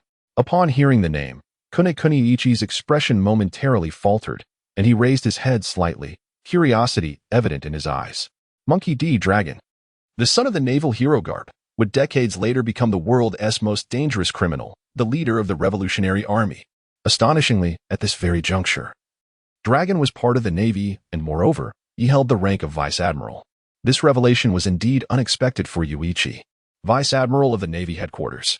Dragon, an unforeseen individual, he mused quietly to himself, before rising slowly and stepping outside the cave to gaze toward the sea, yet failing to catch sight of any naval vessels. If your ship is approaching from the eastern coast of the Boyne archipelago, you should be able to see me. I am currently standing at the water's edge. The residence of Jigwa Yuan is situated at the highest point along the entire coastline, offering an expansive view. The absence of dragon warships in sight implies that they have mistakenly navigated to the wrong island. However, at that moment, a voice from the phone sparked a flicker of confusion in Jigwa Yuan's eyes. Oh, I see you. Your red hair is quite distinctive. I'm coming down. Upon hearing this, Yuan was filled with bewilderment. See me? From where? What do you mean by coming down? He gazed out at the broad expanse of the ocean, indeed finding no trace of any vessels. Just then, A fierce wind howled from above the island. This gust arrived abruptly, without warning. Could it be? Yuan sensed something and immediately lifted his gaze to the sky. In his line of sight, a ship was plummeting from the heavens towards the sea before him. During the descent of the ship, an unexpected waterspout suddenly erupted from the ocean, rising skyward and firmly grasping the rapidly descending vessel. The ship came to a complete halt. While the waterspout gradually dissipated, with a thunderous crash, a warship descended from the sky, landing upon the surface of the sea before Jigui Yuan's residence, sending waves several meters high crashing against the cliffs. G-10. At the bow of the warship stood a rugged young man in his 30s, confidently observing Jigui Yuan from the deck. His face bore a cross-shaped red mark, leaving one to wonder whether it was a birthmark or a scar. Tomo Jigui Yuan. Major. As the warship stabilized, a radiant smile blossomed on the face of Long, who waved to Jigui Yuan in greeting. Witnessing this descending warship, Jigui Yuan was initially taken aback, followed by a wry smile and a shake of his head, inwardly reflecting, "There's no need for a paternity test.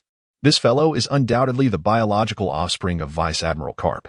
Chapter 72. The collision of dragon claws and sharp blades. The descending warship, commanded by Vice Admiral Monkey D. Dragon, left Kinemon in a state of disbelief. Absurdity, indeed, was the only word that came to mind. After exchanging greetings, Dragon addressed his crew before vanishing from the ship's bow in a mere blink. In the next instant, he materialized before Kinemon, towering over him with an imposing stature. Standing at an impressive 256 centimeters, Dragon resembled a giant before Kinemon. In the realm of One Piece, a height of 250 centimeters is akin to a height of 185 centimeters in the past world, making it rather commonplace. Notably, the future admirals of the Navy would reach nearly 3 meters, which underscores why Dragon, despite his prowess, was unable to ascend to the rank of admiral. His height was simply insufficient. "I have heard much about you from the old man, but this is my first encounter with the real you," Dragon remarked. "Allow me to introduce myself once more. I am Monkey D. Dragon, son of Vice Admiral Garp. It is a pleasure to meet you, Kinemon." As he spoke, Dragon slightly bent his frame and extended his hand toward Kinemon. His courteous demeanor stood in stark contrast to Garp's boisterous nature. Had Kinemon not witnessed Dragon's earlier chaotic actions, he might have doubted their familial connection. "Greetings, I am Kinemon." "It is a pleasure to meet you, Mr. Dragon," Kinemon replied, intentionally omitting any reference to Dragon's military rank in an effort to foster camaraderie. Upon hearing Kinemon refer to him as Mr., Dragon promptly waved his hand, seemingly disliking the formality. With a smile, he said, "Please refrain from calling me Mr. It feels too distant. We are both part of the Navy, so just call me by my name." Dragon did not assume an air of superiority as a vice admiral. He was not one to stand on ceremony. Moreover, he recognized Kinemon's potential, believing that one day they would stand on equal footing. He had often heard his father, Vice Admiral Garp, speak highly of Kinemon, referring to him as the future of the Navy. Dragon had never received such commendation from his father, but he never doubted Garp's judgment. Though Garp may have conducted himself with a certain recklessness, his discernment was always commendable. "Very well, Dragon, just Dragon," Kinemon replied. Upon hearing the informal address, Dragon nodded slightly, a smile gracing his face. "From now on, I shall call you Yamato. As you are the disciple of Admiral Zephyr, we are hardly strangers. I believe you are aware of the purpose behind my visit to the Boyne Archipelago." Paulusalino returned to report the situation to Admiral Zephyr and the old man. "From now on, you shall face me in trials. If you are willing, shall we commence at once? My curiosity regarding your strength is quite piqued." After a brief introduction with Enichi, Long refrained from further trivialities, his decisive nature reflecting that of his father. "Very well, let us begin without delay. I have been troubled by the lack of worthy opponents lately. Your arrival is timely. Help me gauge my current capabilities upon the seas." Enichi spoke modestly, slowly drawing the long sword from his waist. Long's gaze lingered for a few seconds on the crimson-haired youth's blade, a flicker of astonishment crossing his features as he could not help but inquire, "I had not heard from the old man that you possess such a weapon. Is this the supreme great blade?" In comparison to Akiji and Kizuru, Long seemed to possess a deeper understanding of swords. Upon witnessing Enichi's weapon, he swiftly discerned its quality. Although Long had never encountered the weapon in Enichi's grasp, he instinctively believed it to be of remarkable lineage. As Enichi's explanation was somewhat ambiguous, he himself was uncertain of the weapon's origin, whether it accompanied him during his travels or had always belonged to his predecessor. Long. Upon hearing this, subconsciously assumed that Inichi's weapon was a family heirloom, having gleaned some insights into Inichi's background prior to their meeting. After contemplating Inichi's words, Long chose not to pursue the matter further, merely nodding in acknowledgement while casting a few more glances at the weapon. He then gestured towards Inichi, stating, "Let us begin immediately." Seeing Long's confident demeanor, Inichi nodded in agreement. Without further ado, he stood his ground and unleashed a slashing strike towards Long. As the moment of his attack arrived, the armament haki transformed into an invisible cutting edge, racing toward Long with astounding speed. The two were less than 4 meters apart, and the terrifying slash reached Long in the blink of an eye. A flying slash, you say? Long's observation haki detected the rapidly approaching cutting force, and he slightly nodded, murmuring softly. In the world of One Piece, the classification of swordsmen is rather broad, generally divided into 2 categories, swordsman and swordmaster. As for the legendary great sword masters spoken of among fans, they are essentially still sword masters, akin to the distinction between a wealthy individual and a millionaire. Everyone is a swordsman. If you wish to prefix your name with the character for great, you must surpass your fellow swordsmen by a considerable margin. Yet, even then, the essence remains that of a swordsman. There exists little distinction in terms of realm. The difference between an ordinary swordsman and a master lies in their abilities to execute the iron cut and the flying slash. However, this so-called standard of differentiation is rather superficial, for even among masters who have attained the realms of iron cut and flying slash, the disparity can be vast. The gap between masters is akin to the difference between humans and dogs, not identical, but rather 2 entirely distinct concepts. As for what kind of master is worthy of adding the character for great before their name, they must possess the ability to evoke a sense of dominance, creating a persona that embodies their dark blade. At times, Inichi Kigaraki muses whether Carp's formidable strength stems from his ability to infuse his fists with a dark aura. In the midst of this contemplation, his slash approaches the dragon, yet the creature makes no attempt to evade. In the face of Inichi's flying slash, the dragon merely raises its right hand, fingers curled into a claw, and astonishingly blocks the strike with its bare hand. Bang! A muffled sound reverberates through the air, and a terrifying shockwave emanates from the dragon, radiating outward. Meanwhile, the ground beneath the dragon's feet fractures in a web-like pattern from the sheer force of Inichi's blow. Such a powerful slash is unparalleled among the Navy. The dragon raises an eyebrow in silent admiration. As a vice admiral, he is well acquainted with the strong in the Navy, and to his knowledge, none can match Inichi Kigaraki's level of swordsmanship. However, just as the dragon prepares to look up at Inichi and beckon him to continue his assault, he suddenly realizes that Inichi has vanished without a trace.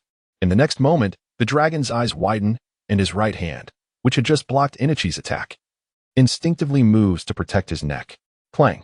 A metallic sound rings out as a black blade appears silently beside the dragon's neck, only to be thwarted by the dragon's claw imbued with a powerful aura. What? Has he detected me? The state of no self lacks the effect of observation haki. Upon seeing his slash blocked, Inichi furrows his brow, quickly retracting his sword and leaping backward to create distance, confusion evident in his gaze as he looks at the dragon. At this moment, the dragon, too, furrows his brow, perplexed by how Inichi managed to appear behind him without a sound, aiming for his neck. Indeed, his observation haki failed to sense Inichi. His awareness of the impending attack was primarily due to his devil fruit ability, which allowed him to detect the subtle breeze stirred by Inichi's assault. Chapter 73, The Awakening of the Wind Fruit. The clash between Kazuki Uenichi and Dragon was merely a fleeting encounter, after which Uenichi deliberately created distance. He sensed that his state of no self seemed ineffectual against Dragon, yet the reason eluded him. Indeed, it was Kinbunchaku. Borsalino had not deceived him.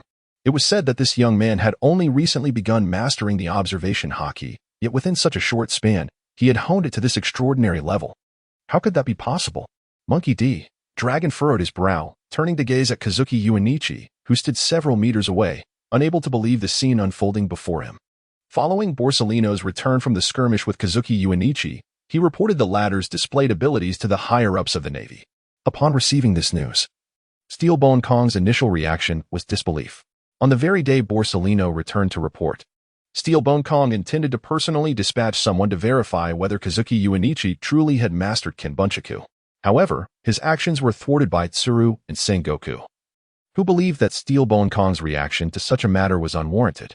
They insisted that the Navy should adhere to the training plan set forth by Zephyr and Garp, proceeding methodically. Unlike Steelbone Kong, Sengoku and Tsuru did not harbor the notion of tightly binding talented youths to the headquarters for indoctrination. They believed that the Navy should simply fulfill its responsibilities, thereby attracting young individuals with a sense of justice. This was their conviction and their course of action. Consequently, prior to Dragon's arrival at the Boeing Islands, they had already learned of Kazuki Yuanichi's mastery of Kinbunshiku. However, during their recent confrontation, Dragon had secretly remained vigilant. Yet, when Kazuki Yuanichi made his move, his observation haki failed to detect Yuanichi's presence. Had it not been for the peculiar nature of his devil fruit ability, Yuanichi's blade would have already been poised at his throat in that very exchange. As events unfolded before him, Dragon, momentarily taken aback, was compelled to accept the astonishing reality that this young boy, barely in his teens, had indeed mastered Kinbunshiku. Such a revelation rendered Kazuki Yuanichi's combat prowess somewhat terrifying. Dragon, how did you perceive my attack? Was it through observation haki? Yuanichi inquired, his curiosity piqued, unashamedly voicing his question. This was of utmost importance to him. If his state of no self did not yield the perfect effect of Kinbunshiku, he would need to remain wary of this potential vulnerability in future battles. No, my observation haki failed to capture your presence. It was the wind, the gust created by your slash, that I detected. I am the storm man who has consumed the wind fruit. I can perceive even the most subtle movements of the air. The dragon did not conceal his intentions from Yuan-E, offering a direct explanation. As he spoke, the dragon raised his right hand to demonstrate his abilities. Without any superfluous movements, the air surrounding Jigwa Yuan-E suddenly accelerated, causing his garments to flutter violently. I am of the natural type. At that moment, the dragon's voice resonated in Yuan-Yi's ear, and in the blink of an eye, he had traversed the distance of several meters to stand beside him, leaning down to speak. However, as Yuan-E turned to face the dragon, the latter's figure had already vanished from his side, while a formidable cyclone began to whirl around Yuan-E, lifting dust from the ground into the air. In a brief moment, a dark gray wall of wind materialized around Jigwa Yuan-E, placing him within the eye of the tornado, where the terrifying currents tore at his clothing and body. This is the wind type of the natural system. This gust did not emanate from his own being. In other words, the dragon's fruit abilities had begun to influence the surrounding environment. An awakening. Yuan-E slightly bent his knees, striving to lower his center of gravity while rapidly enveloping his body in armament haki, which even clung to his clothing. Despite being on a deserted island, he had no desire to run about unclothed. Yuan-E, try to counter this attack with your armament haki. Fear not, I shall control the intensity.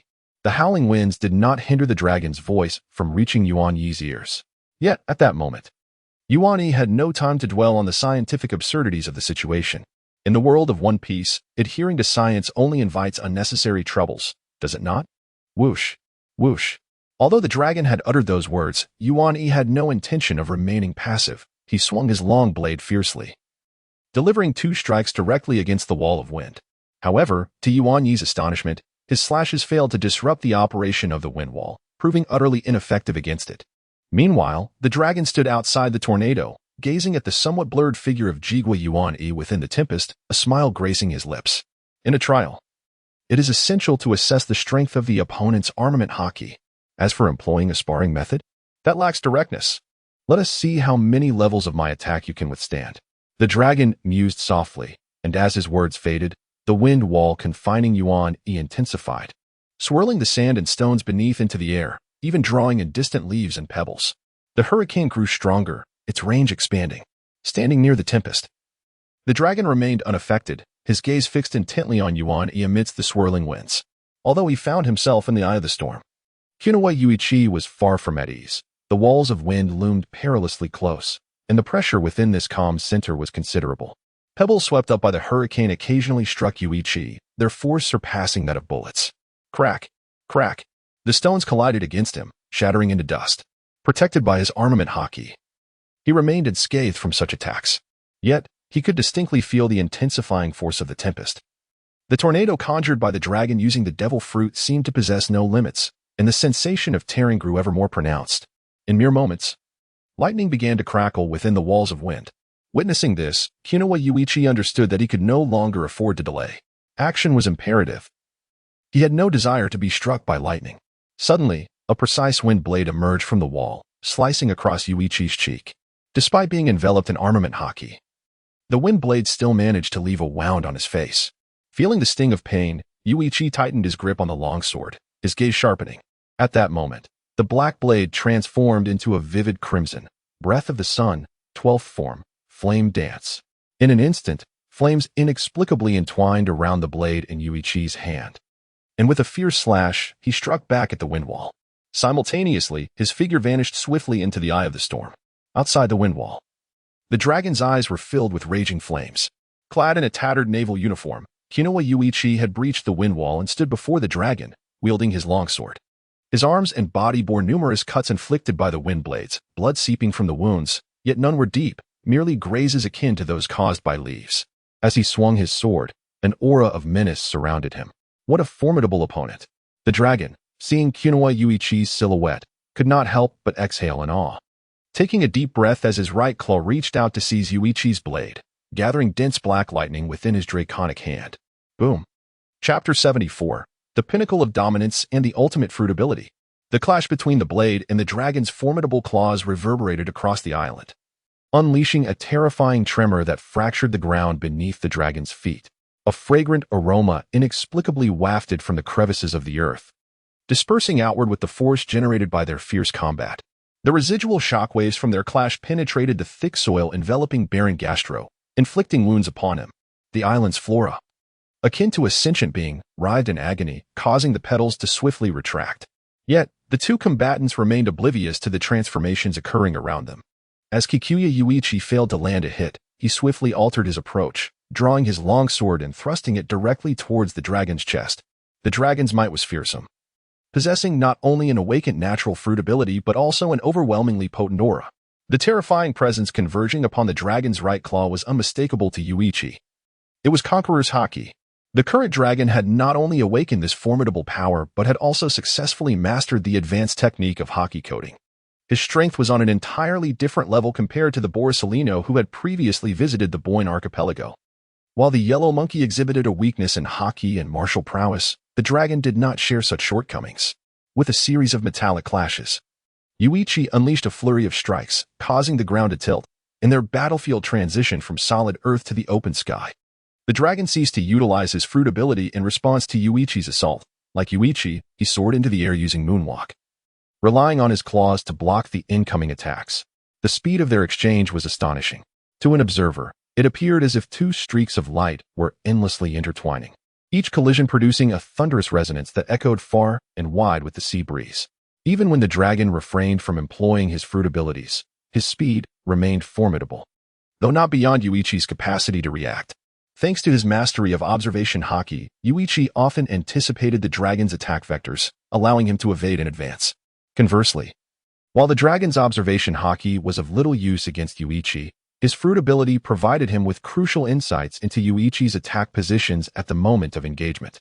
By leveraging his slightly superior speed, he frequently intercepted Yuichi's strikes. The blade, engulfed in searing flames, was complemented by his robust armament haki and the terrifying insight of his observation haki. Without reliance on his fruit abilities or the overwhelming force of haki coding, I would find it nearly impossible to subdue him. This adversary possessed swift reflexes and an exceptionally keen combat intuition, seamlessly connecting his offensive and defensive maneuvers without a hint of vulnerability. Were it not for my own speed and formidable defenses, anyone else would have surely succumbed to injuries beneath his relentless onslaught. In the midst of his battle with Kikuya Yuichi, the dragon exhibited distinctly contrasting applications of haki in both attack and defense. When defending against Kiku's strikes, the dragon employs haki to block, yet when counterattacking, it resorts to armed haki strikes. The reasoning is quite straightforward.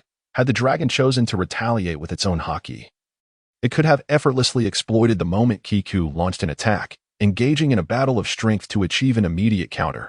Although Kiku possesses formidable capabilities, there remains considerable room for enhancement in the intensity of his haki. Should the dragon have followed this approach, it would have entirely defeated the purpose of the trial and rendered the testing ineffective. However, setting aside the matter of haki intensity, Kiku's power has undeniably escalated to a terrifying level.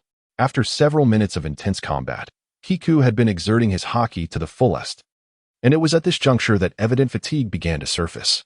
The demands of such high-intensity combat swiftly drained Kiku's haki reserves, After a prolonged struggle against the dragon, Kiku's haki was nearing depletion, and his stamina was rapidly waning, leaving him with little energy remaining. Clang! In midair, the dragon deftly deflected Kiku's slash with a claw before swiftly descending to the ground. Sensing Kiku's rapid decline, the dragon interjected after blocking yet another of Kiku's attacks, saying, "Kiku, let us pause for a moment. Your condition is deteriorating too noticeably. You should rest." Kiku, poised to launch another strike at the dragon, slowly lowered his longsword upon hearing this, promptly following the dragon back to the ground. As the battle ceased, Kiku was immediately struck by a wave of intense fatigue. His heart raced uncontrollably, and he could feel a burning sensation in his chest with every breath. He felt as if a 200-pound individual had just sprinted 1,000 meters. The unprecedented weakness weighed heavily on Kiku's brow. He had never experienced such a sensation before. It was only today that Kiku realized that while simultaneously employing haki, utilizing the breathing technique, activating the He, and exerting his haki to the utmost, he could only endure this state for such a brief duration. The island was fraught with peril, and Kiku had never fought without restraint, although he had depleted his haki earlier in the morning before the dragon's arrival. After a period of rest and meditation, Kiku had managed to restore about 30% of his haki. Yet, this meager amount was still insufficient to sustain a prolonged fight. If he were to go all out, he could only last for an hour. The dragon truly is formidable. After descending back to the ground, Kiku gasped for air, sweat pouring from his pores, trickling down his wounds, the searing pain causing him to furrow his brow as he glanced down at his battered body. He was astonished to find himself covered in injuries. Had he lingered longer within that eye of the storm, his wounds would surely have been far more severe. Kiku managed a wry smile, gaining a clear understanding of both his own strength and that of the dragon. The distance between him and the pinnacle of power remains vast. In Yuan Yi's perspective, a dragon awakened with the powers of the natural fruit, wielding the might of Conqueror's haki, surely ranks among the elite of this world. It is truly astonishing, Yuan Yi. Your strength is frightfully formidable. The dragon approached Yuan Yi, placing a small medical kit beside his feet before unceremoniously sitting down on the ground, showering Yuan Yi with praise. Upon noticing the medical kit at his feet, Yuan Yi felt a surge of surprise, his gaze towards the dragon deepening with contemplation. A warship is hundreds of meters away. In the blink of an eye, he procured the medical kit. During the earlier battle, the dragon's speed had not fully manifested. If his fruit abilities were to merge with his haki, just how formidable would this individual be? Are all the titans at the apex of the pirate world such monstrous beings? It truly feels like there is still a significant gap to bridge. Yuan Yi couldn't help but sigh inwardly, then, mirroring the dragon's actions, he sat down on the ground without any decorum. However, he refrained from touching the medical kit. His injuries were not severe enough to warrant it. After a moment of resting, Yuan Yi regained a bit of his stamina and turned to the dragon, eagerly inquiring, "Dragon, how does one acquire Conqueror's haki? Once obtained, how does one cultivate it?" Chapter 75, The Instruction of Conqueror's Haki. How should one cultivate the Conqueror's haki? Kazuki Yua gazed at Dragon with eager anticipation, awaiting his answer. However, upon hearing the question, Dragon merely smiled and shook his head, reflecting, Conqueror's haki is not something one can simply cultivate at will. Unlike armament haki and observation haki, there is currently no established method to obtain or train in Conqueror's haki. All who possess this power have awakened it by mere chance, and no one knows how to enhance it. As he spoke, Dragon cast a profound glance at Kazuki Yua, his eyes deep as the ocean. No known training methods? Yua furrowed his brow slightly, searching his memories for information regarding Conqueror's haki.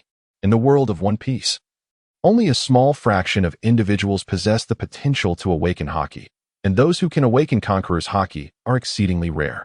While the awakening of armament haki and observation haki can be guided through certain exercises, the awakening and training of Conqueror's haki is entirely metaphysical.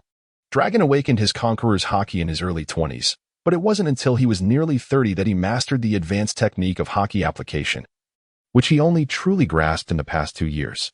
As for how he achieved this, Dragon himself could not articulate. He could only say that it occurred naturally. So, does this mean, if I lack the potential for Conqueror's haki, I will never awaken it? Upon hearing Dragon's assertion that no one knows how to awaken Conqueror's haki, Yua's expression grew somewhat somber. He muttered to himself in resignation, choosing not to dwell on the matter. What did it matter if he could not master the advanced technique? If he could refine armament haki to its pinnacle, relying on his breathing techniques and the state of selflessness, Yua was confident he could still stand at the pinnacle of the sea. Yua, Didn't he, the old man or teacher Zephyr, tell you? Dragon remarked, puzzled at Yua's dejection. He distinctly recalled that his father had mentioned that Kazuki Yua was a youth with the potential of a king. Didn't he tell me what? What should they have told me? Yua lifted his gaze to Dragon, a look of confusion on his face. Noticing Yua's bewilderment, Dragon felt a sense of helplessness and casually responded, Conqueror's Haki. Haven't you already awakened your Conqueror's Haki? I thought your inquiry was about the capabilities of Conqueror's Haki application. After all this, you don't realize that you have already awakened it? Didn't he, the old man or teacher Zephyr, mention this to you? They are aware of this matter. Upon hearing Long's response, Yuanwa Yuanichi looked up in bewilderment. I have awakened the Conqueror's Haki? How was I unaware of this? Moreover, I do not sense it. After a brief moment of confusion, Yuanichi furrowed his brow and lowered his head once more, scrutinizing his body closely. Unfortunately, he did not perceive any additional aura surrounding him. The Conqueror's Haki lay dormant within Yuanwa Yuanichi, yet it remained a mystery how to awaken this formidable power. Indeed, sensing the Conqueror's Haki is not a trivial matter. Perhaps it is due to your unfamiliarity with it. Yuanichi, I possess a method that may assist in drawing forth your Conqueror's Haki. However, I cannot guarantee its success. Would you care to try? Long said, suddenly rising with enthusiasm, dusting off his trousers and smiling at Yuanwa Yuanichi. A method? Did you not just claim there was no method? Yuanichi inquired, perplexed as he gazed at Long. That is different. While I may not know how to awaken it or cultivate it, you are already an awakened individual. Thus, attempting to draw out the Conqueror's Haki is still a possibility. Shall we proceed? Seeing Long's eager demeanor, Yuanichi did not refuse. He nodded and stood up. Harboring a desire for the Conqueror's Haki, as it symbolizes strength in this world, without it, one is inherently at a disadvantage. Since he had already awakened this ability, Yuanichi resolved to master it completely. If he could command the Conqueror's Haki, the power behind his strikes would undoubtedly transcend to new heights. Previously, in his full strength, he could only sever a 100-meter vessel. Now, however, with all his might, slicing through a 1,000-meter behemoth should be well within his capabilities. Such prowess would render him unrivaled across vast seas. Yet, when facing the new world, it might fall short. Yuanichi categorized the top-tier powers of the pirate world into two distinct tiers. The highest echelon, termed world-ending level, includes the likes of the pinnacle Whitebeard, Carp, and Roger. Their hallmark lies in unparalleled devil fruit abilities or exceptionally potent Conqueror's Haki, possessing strength so formidable that they could single-handedly alter the course of the world. Beneath the world-ending level exists the nation-destroying level, where individuals can effortlessly obliterate an entire nation.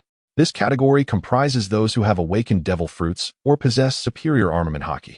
Beyond these two classifications, Yuanichi refrained from further subdivisions among other power levels in the pirate world, as the variety of devil fruit abilities and the fluctuating strength of Haki render such distinctions impractical. In combat, victories cannot solely be determined by the sheer force of one's will or the strength of their abilities. The capacity for adaptability in the heat of battle plays an equally critical role. Currently, Yuan-E possesses a strength that barely qualifies as nation-destroying, placing him at best at the level of an admiral candidate within the Navy. However, the disparity in power between an admiral candidate and a full admiral is far from negligible. Go ahead and try. I can already anticipate your methods. During my previous voyage alongside Vice Admiral Garp, we encountered the Roger pirates and experienced their overwhelming Conqueror's Haki, albeit briefly, as Vice Admiral Garp managed to counter it swiftly. Following that, their battle transcended my line of sight, preventing me from grasping the true potency of the Conqueror's Haki. In my previous encounter with you, although you constantly employed Haki entanglement, I found it difficult to accurately gauge that sensation. I surmised that if your intention was to exert pressure upon me through the release of your Conqueror's Haki, it would be futile. Mere release holds no significance for me. As Yuani spoke, he approached Long, contemplating that standing closer would allow him to better perceive the Conqueror's Haki emanating from him. What purpose does releasing Conqueror's Haki serve? In our previous skirmish, you never landed a blow on me, hence I could not accurately discern the sensation of your Haki. Yet, I have my own means. As he spoke, a radiant smile illuminated Long's face, and his fist began to coalesce with a menacing black lightning, the formidable Conqueror's Haki concentrating within it. With his words still echoing, Long's fist surged forward, striking fiercely towards Yuan Yi's abdomen. Do not perish, Yuan Yi. Chapter 76. 2 years of celebrations on the island. You must not perish, Yurin. A soft murmur escaped as Long's fist struck directly against the abdomen of Inagami Yurin, unleashing a terrifying force that propelled Yurin's figure away from Long in an instant, shooting deep into the island. In the face of Long's sudden assault, Inagami Yurin managed only to cloak himself in armament haki, yet even so, the impact of Long's powerful blow left him writhing in agony. Boom, boom, boom, boom. Yurin was sent flying 1,000 meters by Long's strike, crashing through countless massive trees before finally colliding with a mountainside, where he came to a halt. As Inagami Yurin's body struck the mountainside, a tremendous roar echoed, sending rubble cascading down to the ground. Embedded in the heart of the mountain was a tattered youth, and around him, the entire mountain bore the terrifying web of cracks. The surrounding fauna, startled by the sudden upheaval, scattered in all directions, and after a chaotic flurry of movement, the forest fell into an eerie silence. Soon, a gentle breeze swept through, and Long's figure appeared at the foot of the mountain. He should be alive. I estimate this kid's resilience should allow him to withstand such a blow. I am mindful of how I apply my strength. Long mused to himself, gazing up at the mountainside, just in time to see Inagami Yurin straining to extract his right arm from the mountain, followed by a grimace as he pulled out his other arm. Propping himself against the mountainside, Inagami Yurin cautiously caught his breath, gritting his teeth as he asked, "Could you allow me a moment to prepare?" Seeing Yurin's head emerge from the crater in the mountain, Long's face broke into a broad smile. As Yurin spoke, he managed to extricate himself from the mountainside, but lacking the strength to employ moonwalk, he tumbled headfirst towards the ground. However, just as he was about to make contact, a gust of wind swirled beneath him, cushioning his fall and preventing a harsh collision with the earth, landing on the ground in a sprawled position. Inagami Yurin was cautious not to inhale deeply, for each significant breath sent waves of pain radiating from his abdomen. He lay there for quite some time, struggling to regain his composure. "How are you feeling? Are you sensing anything?" Inagami Yurin, still on the ground and carefully breathing, heard this question and opened his eyes to find Long's beaming face before him. With a silent sigh, Yurin was about to respond when suddenly his brow arched, revealing a flicker of surprise. Upon observing Yuan Yi's expression, Long restrained his laughter, a flicker of concern crossing his face as he murmured to himself, "Could it be?" Long had lingered on the Boeing Islands for a fortnight. In mid-December, he embarked on the same warship that had brought him to the islands. Departing from the coastline of Boeing, the sea breeze caressed him as he stood at the stern, gazing into the distance at the Boeing Islands, his eyes reflecting profound contemplation. "Major General Long, where shall we head next?" At that moment, an officer approached from behind, saluting before directing his inquiry towards Long. As he spoke, the officer regarded Long with keen curiosity, his gaze sweeping over the Major General's form. This was not due to any peculiar fascination.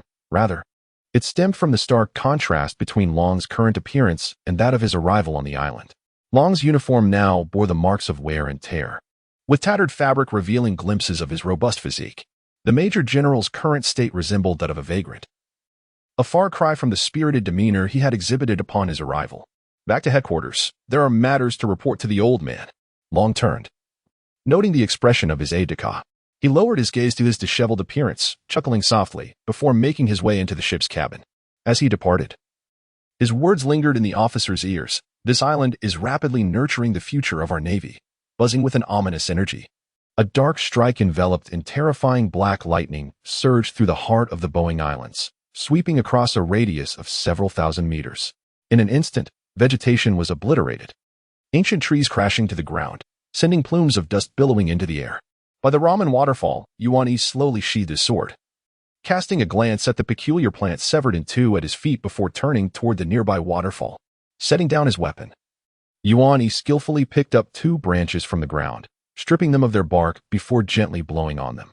He then plunged them into the Ramen waterfall, preparing to fetch himself some noodles. Just then, a rapid series of beep-beep sounds erupted from his pocket, signaling the arrival of his phone bug. Who could it be at this hour? The end of the month is not yet upon us, and even for trials, such a call seems unlikely. Yuan Yi paused in his noodle fetching, withdrew his hand, set the chopsticks aside, and retrieved the phone bug, lifting the receiver. "Moshi Moshi?" He greeted cheerfully into the receiver, uncertain of who might be calling, yet hopeful that it was an acquaintance of Teacher Zephyr, given the connectivity of the phone bug. "It's me, Yuan Yi," came the familiar, magnetic voice of Zephyr from the other end. "Teacher Zephyr, what a surprise. What brings you to call at this moment?" Upon hearing the familiar voice, Yuan Yi's face broke into a smile. Am I not allowed to call you at this moment? He exclaimed. Well done, Yuan. That rascal Long has already returned to headquarters. I am aware of your mastery over the Conqueror's Haki. Upon hearing this, Yuan Yi's smile remained intact as he awaited further elaboration, knowing that Zephyr had more to convey. Thus far, only I, Long, and Carp are privy to this matter. Do not disclose it to others just yet. Upon hearing this, Yuan Yi's expression turned slightly serious as he nodded in affirmation, responding, Understood. Yuan Yi for the time being. I will not be sending anyone else to put you through the so-called trials. There is no longer a necessity for such assessments.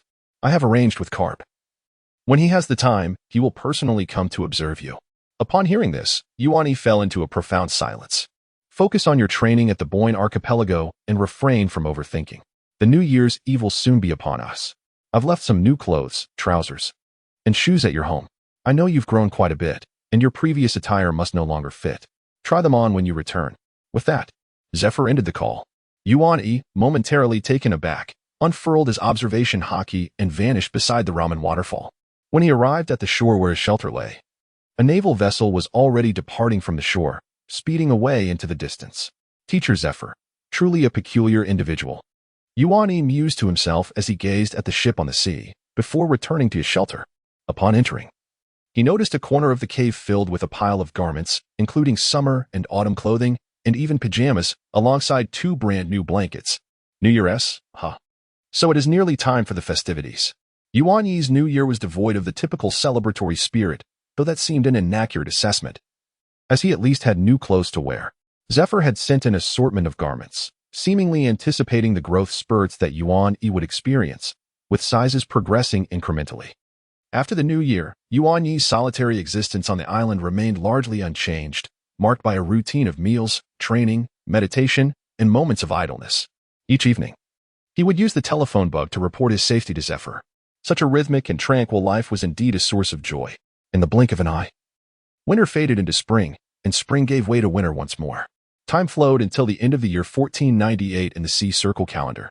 The tranquil and fulfilling life of Kayakuni Geniki came to an official end with the arrival of a dog-headed warship at the shores of the Boeing Islands. Kayakuni Geniki, where are you? I have come to take you away. Chapter 77. The young man who ran away from home at the end of December in the year 1498 of the marine calendar, aboard a warship. Carp held a crimson trumpet and shouted loudly, his voice carried by the ocean breeze to the island. As the doghead warship docked, Carp, donned in a pristine white suit and draped in a Navy Justice cloak, leapt from the bow and landed gracefully on the island. Upon disembarking, Carp took a deep breath, his gaze sweeping across the island, and continued to call out through the trumpet.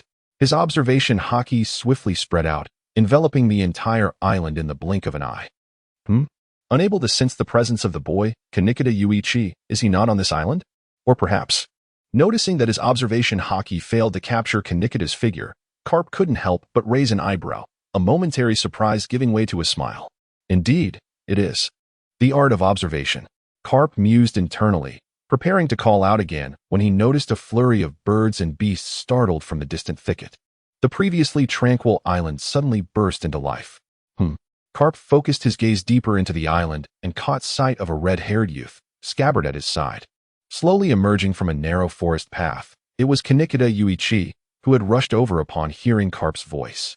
In the span of a year, Kanikita had grown from an initial height of 170 centimeters to now 190 centimeters. Though still youthful, the boyish innocence had faded considerably from his face. At first glance, one would hardly believe he was merely a teenager.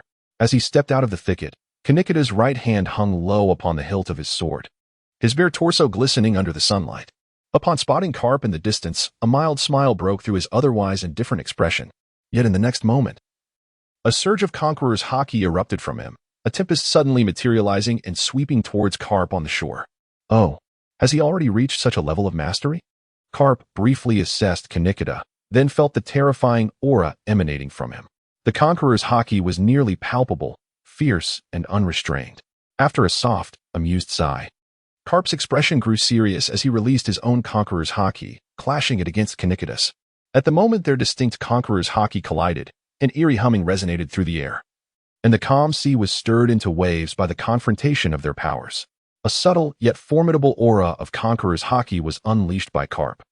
effortlessly dispersing the conqueror's haki emanating from Inagami urine. An overwhelming pressure enveloped urine, causing the ancient trees behind him to tremble ominously, their leaves rustling in response to Karp's potent haki. Some of the shallower-rooted vegetation was uprooted entirely, swept away towards the depths of the island. The vibrant red of Urine's hair danced wildly in the wind. Under the immense weight of Karp's haki, Urine appeared unfazed. Upon realizing that his own haki had been shattered by Karp, he shook his head and murmured to himself, "I still have a long way to go." Karp, standing at a distance, clearly heard Urine's musings and grinned broadly, responding, "Heh, it's good that you understand. However, over this past year, you have made some progress. Well done. You haven't disappointed me. If Zephyr were to see you now, he would surely be pleased." As Karp approached Urine, now towering at chest height, he remarked with a chuckle, "Time flies, doesn't it?" Gazing upon Urine's handsome visage, Karp couldn't help but reflect on how strikingly youthful he appeared. In the world of One Piece, Urine's face was undeniably handsome. The markings on his skin did not detract from his beauty. Rather, they added a touch of enigmatic charm. Coupled with Urine's composed demeanor, he exuded a sense of maturity and depth that belied his years. Observing Urine's increasingly mature appearance, Karp seemed to drift into thought, his expression darkening momentarily before he mused. As one grows older, not only does age advance, but the complexity of one's thoughts often deepens as well. Urine, taken aback by Karp's unexpected sentimentality, looked at him with confusion. In his memories, Karp had always been the carefree optimist. This melancholic demeanor was a stark contrast to the heroic figure he had always envisioned. "Urine, I need to make a trip to the East Blue for some matters. Accompany me. Once my business is concluded, I will bring you back to the Navy headquarters. We are currently strategizing to encircle the Roger pirates, and the Navy will soon engage this formidable pirate crew in a direct confrontation. This will be an unprecedented battle. Gathering all capable officers to the headquarters. For now, your training will have to be put on hold," Karp explained. His words were laden with significance. Yet Urine's primary concern remained the Navy's impending assault on the Roger pirates. Typically, the Navy would not recklessly initiate an all-out war with a pirate crew of such caliber. In truth, it was only Karp who would seek to confront Roger, occasionally setting sail to meet with his old friend. However, their exchanges bore no impact on the broader strategy of the Navy.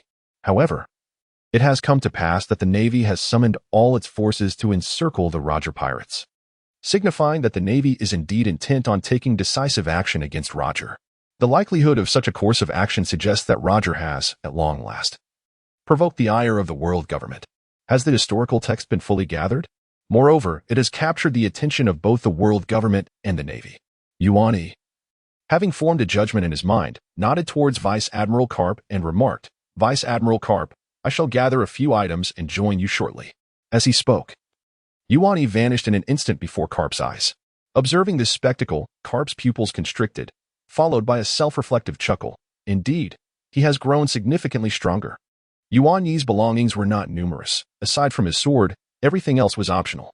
His primary objective upon returning to his sanctuary was to change into a more appropriate attire, as being bare-chested was rather unbecoming. Although the temperature on the Boyne archipelago felt akin to spring, once one ventured beyond its waters, the chill of winter set in. Therefore, Yuan not only donned long sleeves and trousers, but also packed winter garments. Once he had prepared his belongings, Yuan sealed the cave entrance with a large rock and then sought out Karp, boarding the ship alongside him. The sailors aboard Karp's vessel were familiar faces. As Yuan had spent several months on this ship previously, and the crew recognized him, though he had undergone considerable change compared to over a year ago. The distinctive markings on his face and his vibrant red hair made him unmistakable to the crew. After exchanging brief pleasantries with the sailors, Yuan placed his belongings in the cabin that Karp had arranged for him and returned to the deck. The warship had set sail, gradually departing from the shore. Upon reaching the deck, Yuan observed Karp standing at the bow, gazing contemplatively at the sea. Just as Yuan contemplated approaching Karp for a conversation, Bogart's voice reached his ears from the side. "Yuan, I believe it would be best not to disturb Vice Admiral Karp at this moment. He requires some solitude." Turning his head in response, Yuan regarded Bogart with curiosity. Noticing Yuan's puzzled expression, Bogart offered an explanation. "You must be acquainted with Vice Admiral Karp's son. Monkey D. Dragon, correct? Well, it seems that Dragon has, left home." Chapter 78. The general who refused the demon-slaying order running away from home? Long? To Yagakuni Yuani's astonishment, he never anticipated such an outrageous statement would escape from Bogart's lips. Long was no rebellious teenager. He was a man in his 30s. What could possibly prompt him to consider such an act? However, Yuani also recalled the hesitant word betrayal that Bogart had almost uttered. It seemed that Long's departure was, in essence, an act of defection. Yet, out of respect for Carp, it was deemed inappropriate to label Long's actions as betrayal, given the potential ramifications. One could only imagine the colossal blow that Long's defection would deal to the Navy. The son of the naval hero Carp, a young prodigy occupying a high-ranking position as a vice admiral, should the world learn of such a figure abandoning the Navy, it would undoubtedly inflict an unprecedented blow to its prestige. The sensational nature of this news would rival that of Chuanbao's defection. What could have transpired? Yagakuni Yuani furrowed his brow, curiosity piqued. He felt a sense of gratitude towards Long. It was through his assistance that he had been able to experience the formidable power of Haki in a lucid state. It was indeed Long's guidance that allowed Yuani to grasp the essence of Conqueror's Haki. Subsequently, Yuani's strength had seen a significant enhancement. Although Long's methods had been somewhat brusque at the time, Yuani held no grudges. He understood that eventually, Long would part ways with the Navy, after all. The wheel of history rolls ever forward, and he, a mere butterfly flapping its wings, was unlikely to alter Long's trajectory. Thus, when Yuani heard of Long's departure from the Navy, he was not taken aback. Rather, he was filled with curiosity. What could have compelled Long to sever ties with the Navy? The precise reasons eluded him. In truth, not many within the Navy were privy to the details. It was generally understood that Vice Admiral Long had encountered a setback during a mission, which led to his withdrawal from the Navy. This matter was highly confidential. Yuani had merely overheard it while Carp was speaking to himself. Bogart, arms crossed and leaning against the doorframe with a long sword in hand, gazed at Carp at the bow of the ship and spoke. Bogart was not one to indulge in gossip or loose talk. However, he felt no need to conceal anything from Yagakuni Yuani. Yuani was brought into the Navy by Carp and, in a sense, by Bogart as well. Thus, the issue of trust regarding Yuani was of no concern to them. A mission failure? How could that be? With Long's prowess, what kind of adversary could possibly lead to such a failure? Was it a fearsome pirate? Even if he did encounter an insurmountable foe, surely it would not necessitate abandoning the Navy altogether? Returning to the headquarters, Admiral Garp called for a joint operation with his son, and with the two of them united. What pirate could possibly evade their onslaught? The mention of task failure by Bogart drew a derisive snort from Yuani, even without much thought. He understood that such a reason was implausible. Just as Bogart opened his mouth to voice a conjectured truth, Garp turned around from the bow of the ship, addressing both Yuani and Bogart. "Hey, Bogart, you seem to be idle, don't you? Would you like me to personally find you some work? And you, Yuani, if you're so curious, why not come and ask me directly?" Upon hearing Garp's call, Bogart promptly closed his mouth, offered a smile to Yuani, and turned to head into the cabin, making his way to the control room. In response to Garp's words, Yuani stepped closer to the Admiral, unreservedly posing his question. "Admiral Garp, my relationship with Vice Admiral Dragon is rather good. I wish to know why he departed from the Navy." Garp's breath caught at this inquiry.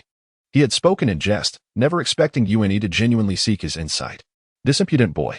Garp silently cursed as he regarded Yuani. Nevertheless, he did not shy away from the inquiry. "Your speculation holds some truth and some falsehood." Yuani was left bewildered. What did that even mean? Here he pondered. Dragon did not leave the Navy due to task failure, yet his departure was indeed intertwined with such a reason. He refused to carry out the demon extermination order and even destroyed nearly 20 warships tasked with its execution. Garp's words fell like a bombshell, causing Yuani's expression to tighten. The demon extermination order. Yuani was well acquainted with this term, yet he was unaware of the foes in this world that necessitated the world government to enact such an order. Dragon's refusal to comply suggested, "I don't actually blame Dragon. After all, the Rank Kingdom simply could not produce the heavenly gold." Such a ludicrous reason incited the world nobles to order the demon extermination against Rank Kingdom. It hardly qualifies as justice, does it? Wouldn't you agree, Yuani? Garp spoke with a wry smile, claiming he did not fault Dragon, yet his demeanor belied the carefree disposition Yuani had envisioned. Dragon's defection had evidently dealt a significant blow to Garp as well. The world nobles, the heavenly gold, justice, these three elements could never coexist harmoniously. Yuani did not provide a direct response to Garp's query, merely nodding slightly while gazing out at the sea, squinting against the sunlight as he savored the refreshing sea breeze. Is that so? Yuan-E, if it were you, what would you do? Carp inquired, his hands resting on the railing. His tone seemed directed at Jigwa Yuan-E. Yet it resonated more as a question posed to himself. Since these three entities cannot coexist, it is best to retain only what I desire. So be it. As Jigwa Yuan-E uttered these words, his gaze was clear, his demeanor serene, devoid of any formidable aura or terrifying bloodlust. Yet, in the simplicity of his statement, Carp sensed an overwhelming scent of blood. Before Carp, Jigwa Yuan-E did not conceal his true intentions. Carp sighed softly, gazing out at the sea, remaining silent. He should have anticipated this. After all, Jigwa Yuan-E had awakened the Conqueror's haki. However, he wondered what path lay ahead for Jigwa Yuan-E. The future belongs to you, young ones. Carp patted Yuan-E's shoulder before turning to enter the ship's cabin. Yuan-E stood at the bow of the dog-headed warship, hands on the railing, slightly squinting his eyes as he admired the seascape before him. The position of the Boyne Archipelago lies in the midsection of the Grand Line.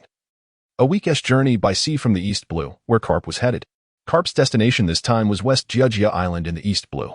This small island, home to thousands, is a part of the Goa Kingdom. The Goa Kingdom is renowned in the East Blue as the most beautiful nation, and West Jujia Island is considered one of its satellite islands, rich in resources and blessed with a beautiful natural environment. Most of the inhabitants live without concerns for basic needs, making it a relatively peaceful and harmonious place. Carp's purpose for this journey is also to seek out Dragon. He possesses the life card of Dragon. Chapter 79, The Nobility of the World on the Island of Shijia. Admiral Carp's warship docked at the pier of the quaint town. The local populace seemed to have long been deprived of the sight of vessels from the outside world. As a result, the modest pier drew the attention of passers-by, who craned their necks towards the harbor. The Navy. What brings the Navy here? Has something occurred? This warship does not appear to belong to the 23rd Division stationed in the Kingdom of Lulusia. The townsfolk gathered, casting furtive glances and murmuring amongst themselves as they observed the ship dropping anchor, standing at the bow of the vessel. Jigwa Yuan couldn't help but smile at the sight of the residents whispering and pointing at the ship, reminiscent of scenes from his own past. Once, he too had witnessed such moments when the intelligence officers from his hometown would react similarly upon the arrival of outsiders. Shijia Town, built by the harbor, is a port town, yet interaction between the locals and outsiders is scant, primarily because the town lacks notable specialties, with most inhabitants leading self-sufficient lives. The town's industry is not particularly advanced, and Jigwa Yuan noted that the tallest buildings were merely 2.5 stories high. At that moment, the crisp winter morning air swept through the port. After a short while, the curious residents began to withdraw, drawing in their shoulders as they dispersed. The streets were sparsely populated, with only the sounds of laughter emanating from the taverns and eateries lining the roads. Admiral Carp, with the anchor now lowered, pondered the next course of action. Once the ship had stabilized, his aide, Bogart, hurriedly approached Carp to report and inquire about the ensuing plans. Carp stood beside Jigwa Yuan, gazing towards a certain direction in the town with narrowed eyes, seemingly in search of something. Responding to Bogart's query without turning, he instructed, "The quartermaster will disembark to replenish supplies. The rest will remain on standby to rest. Bogart, take a team and conduct a brief patrol of the town. If there are pirates, eliminate them directly. I have matters to attend to, and we shall set sail upon my return." As Bogart saluted and hurried away to relay Carp's orders, Carp grasped the railing, ready to leap off the ship. However, just as his hand gripped the rail, he turned to Jigwa Yuan and asked, "Kid, do you wish to join me?" "No, thank you. You are reuniting with Dragon. I would just be intruding. Shortly, I shall accompany Lieutenant Bogart to explore the island. Patrol, perhaps." In response to Carp's invitation, Yuan shook his head in refusal. He was already aware of the reasons behind Dragon's departure from the Navy, and thus, he had lost interest in the reunion between Carp and his son. He understood that Carp's intention to seek Dragon was likely to persuade him to return to the Navy. However, even with minimal contemplation, Yuan could ascertain the outcome of such an endeavor. Each wielder of Conqueror's haki is a person of unwavering resolve. Someone like Dragon would surely adhere to his own will. Once a choice has been made, it is improbable that one would retract it.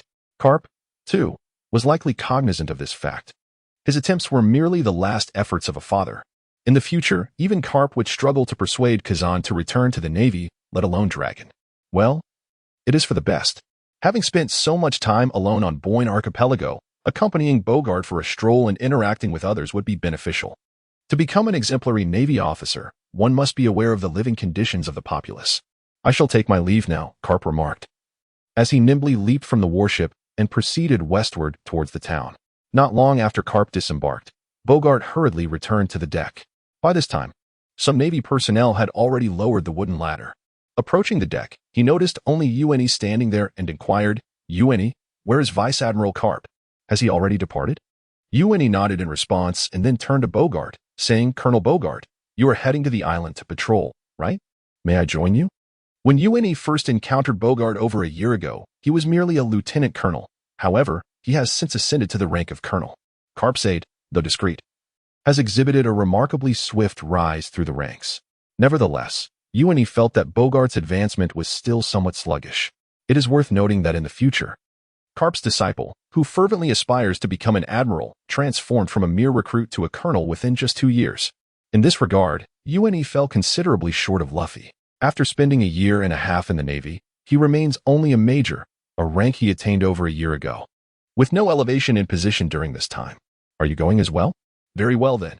However, patrols can be rather tedious. I hope you won't grow weary of it. Without hesitation, Bogart acquiesced to UNE's request. Once the crew had lowered the wooden ladder, he casually called upon a few young sailors from the deck, and together they disembarked from the warship. The town, home to a mere few thousand residents, had a simple demographic composition. Thus, the patrol did not require any grand display. Including UNE, Bogart's group consisted of only 5 individuals. Moreover, Bogart's methods for searching for pirates are rather straightforward and unrefined. Upon activating his observation hotkey, he swiftly patrols towards the direction where a notable aura emanates. Thus, as soon as he disembarks, Bogart leads his companions toward the eastern side of the small island. Shortly after their departure, a luxurious cruise ship, adorned with the flag of the world government, glides gracefully towards the harbor of West Jia Island. At the bow of the vessel stands a young man, donning a bubble face mask and a tailored white suit, his hands resting on the railing as he gazes out at the distant seascape. He is unmistakably a member of the world's aristocracy, a celestial dragon. The young man stands just over 170 centimeters tall, with a well-proportioned physique. His features are neither striking nor unattractive. His neatly styled brown hair, coupled with his attire, bestows upon him an air of competence. Judging solely by appearance, he may seem like an ordinary individual. Yet, when compared to his peers, his countenance could certainly be described as handsome. As he gazes at the approaching West Jia Island, his eyes brim with anticipation. It is said that the kingdom of Goya is the most beautiful nation in the East Blue. I yearn to see if there truly exists a place more exquisite than Mariewa. Meanwhile, at the rock bar in the eastern part of Jia Town, a contingent of Navy personnel pushes through the door. Upon entering, they find a few vacant seats at the bar. "Excuse me, what varieties of juice do you offer?" inquires a red-haired youth among the group as he lightly taps on the table, directing his question towards the bartender behind the counter. As soon as the words leave his lips, the previously boisterous bar falls into an unexpected silence, which is shortly followed by an eruption of raucous laughter. Ha ha ha. Chapter 80. A bartender and a little goblin in the rock bar. A simple request from the red-haired youth seated at the counter for a glass of juice ignited a wave of laughter throughout the establishment. The bartender, momentarily taken aback while polishing a glass, focused his gaze on the young man before him, taking a brief measure of Inagami Yuichi. With a friendly nod, he responded warmly. "Please hold on for a moment, dear guest. Although we do not serve juice, I will endeavor to provide you with the beverage you desire. What about the rest of you? What would you like to order? We have a variety of whiskeys, beers, and wines available. What can I get for you?" The patrons in the bar laughed for a moment before returning their attention elsewhere, no longer focusing on the naval crew. Unfazed by the jest, Yuichi smiled at the bartender's reply, leaned his sword against his foot, and resting one hand on the table while propping his chin with the other, remarked, "Boss, you are truly kind. It's no wonder your business is so thriving, as you go out of your way to accommodate your guests." The bartender, a man in his 40s with the common Mediterranean hairstyle of middle age and a portly figure that exuded the essence of a typical middle-aged gentleman, was clearly a person who valued cleanliness. Even as Yuichi sat before him, a subtle hint of cologne wafted from his person. He was a refined, albeit slightly greasy, middle-aged individual. "You flatter me, dear guest. It is my duty to satisfy customers in this business," the middle-aged bartender humbly replied, nodding slightly at Yuichi's compliment. He then turned to glance at the other sailors accompanying Yuichi. Bogart flicked his hat with a finger, his small eyes scanning the bartender, and playfully said, "Herace." The other sailors echoed in agreement, "Me too. Same here, boss." The bartender, somewhat surprised, surveyed the sailors at the bar before turning to the wine cabinet behind him. He retrieved a bottle of red wine, glanced at the label, and returned to the counter, uncorking it and placing it before Bogart. He then produced several glasses, setting them in front of each sailor. "Would you like me to adjust the taste for you?" the bartender asked with a warm smile, directing his attention to Bogart. Bogart shook his head, pouring half a glass for himself before passing it to the other sailors, saying, "This is perfect as it is. Such a splendid wine should not be altered." He then turned to Yuichi with a grin, adding, "Zephyr-sensei is quite fond of this wine as well." Upon hearing the words, Akainu glanced at the wine bottle that had been returned to Bogart and shook his head, remarking, "I seldom see teacher Zephyr consuming alcohol nowadays. He seems to prefer tea." Urin's statement caused Bogart to momentarily pause, a gentle smile escaping his lips as he mused. "Is that so? Has he taken to drinking tea more often? Next time I visit him, I shall bring some tea leaves." While Urin and Bogart engaged in their light-hearted conversation, the middle-aged bartender made a phone call before returning to the bar. Quietly listening to their chatter while diligently polishing the glasses, refraining from interrupting their discourse, Urin and Bogart appeared to be purely there to unwind over drinks, exchanging casual banter in a relaxed manner. Before long, the back door of the bar emitted a faint sound, and a white-haired boy, approximately 10 years of age, hurriedly entered. Clutched in his hands was a small basket containing 2 bottles of beverages, one a pale yellow, the other orange, of unknown origin. The boy swiftly approached the bar and called out to the bartender, "Uncle Wung-Fu, I've brought the juice." "Uncle, it's 300 berries," he added, placing the drinks on the bar top. With a bright smile, he extended his hand toward the middle-aged bartender. Wung-Fu turned his head, spotting the boy, and affectionately patted his head. He then retrieved several banknotes from behind the bar and placed them in the boy's hand, advising, "Smoker, be sure to keep the money safe. Don't lose it." After handing the boy the money, Wung-Fu casually set the 2 bottles of juice before Akainu, grinning as he said, "Marine lad, to give this a try. Young Smoker's homegrown apples and oranges should not disappoint." Just as Smoker was about to leave, he heard the conversation behind him. Turning around, he met Urin's gaze. The name Smoker lingered in Urin's mind, and though many years had elapsed, he still retained a hazy recollection. Observing the boy's features and white hair, that vague memory began to crystallize. Meeting Smoker's eyes, Urin offered a warm smile and naturally accepted the orange juice from the bartender, pouring himself a glass and taking a sip before turning to Smoker with an appreciative grin, exclaiming, "This orange juice is delightful." Upon hearing this, young Smoker's face lit up with pride as he puffed out his chest, declaring, "Of course, our apples and oranges are the best." Afterward, Smoker glanced at Urin and Bogart, curiosity evident in his eyes as he inquired, "Are you Marines?" Urin nodded slightly, and upon receiving confirmation, Smoker's eyes sparkled with deep admiration. He stepped forward, boldly expressing, I also want to become a Marine. Could you let me join the Navy?" Smoker, now merely 10 years of age, has not yet fully developed, standing at a mere 140 centimeters, only slightly taller than the bar counter. Before the imposing figure of Kazuna Yuya, he hardly appeared to be just 2 or 3 years younger. Upon hearing the conversation, Bogart turned back to Smoker, a smile gracing his lips as he said, "Of course, I sense a strong sense of justice within you.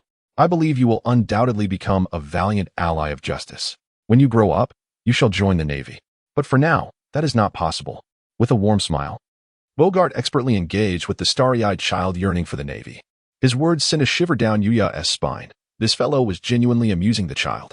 Surprisingly, Smoker seemed quite taken with the notion, feeling a surge of warmth in his chest, nodding vigorously before joyfully striding towards the door.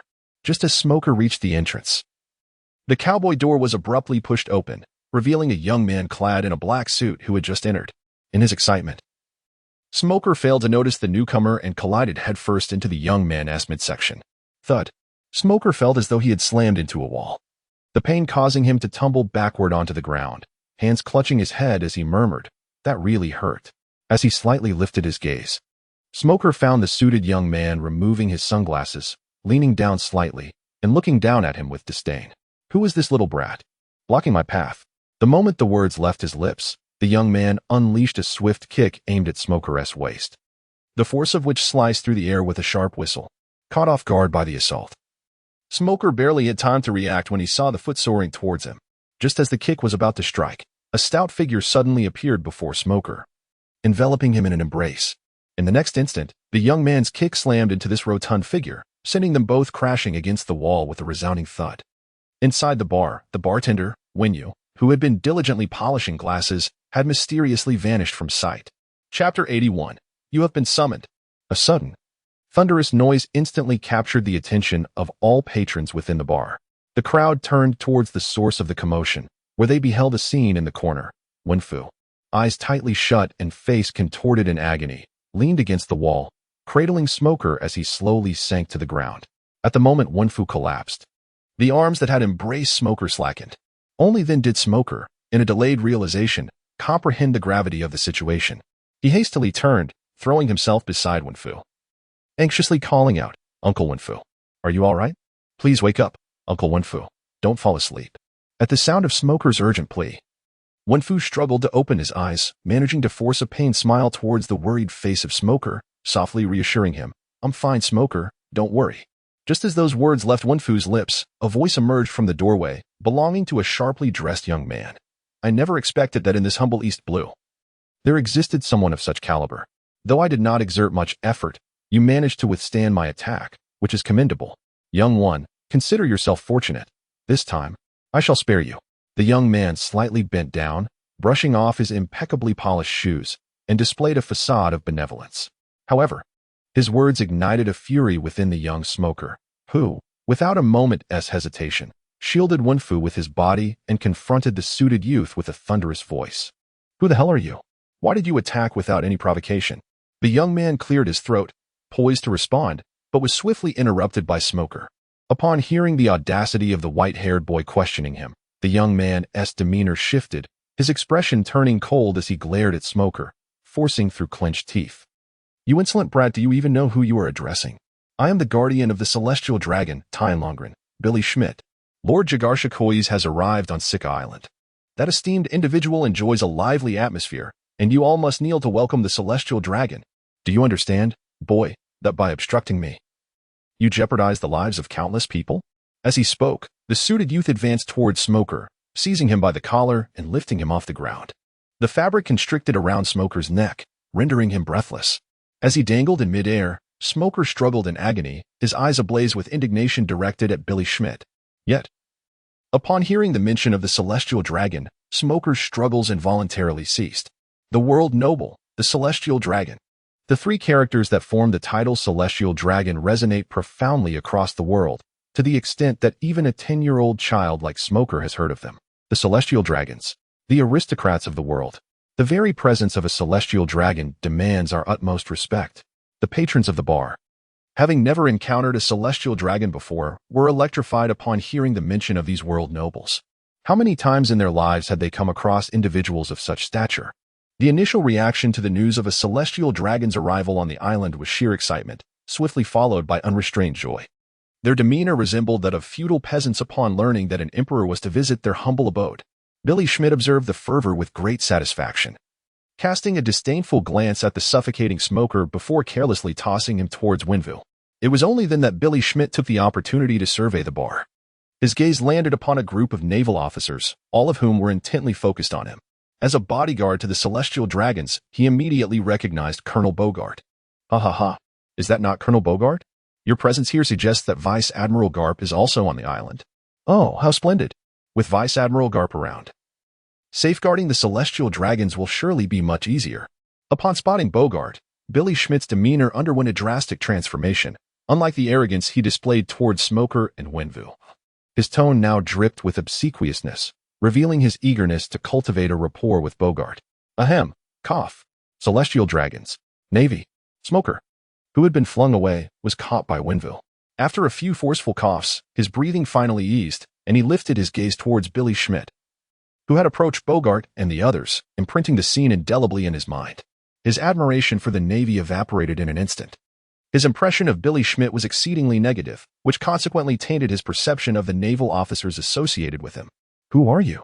Bogart inquired, scrutinizing the grinning Billy Schmidt with a furrowed brow.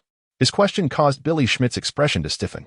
Quickly suppressing his smile, Billy Schmidt straightened his posture and solemnly declared, "Listen well, Colonel Bogart. I am Billy Schmidt, a bodyguard of the world nobles, the celestial dragons. You and your subordinates are hereby requisitioned.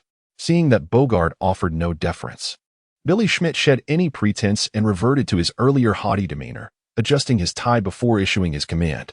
He seemed to believe that his status was extraordinarily elevated, granting him the authority to summon the Navy at will. Certainly, according to regulations, it is indeed the case that Billy Schmidt, a mere celestial dragon's guard, possesses the authority to summon a colonel.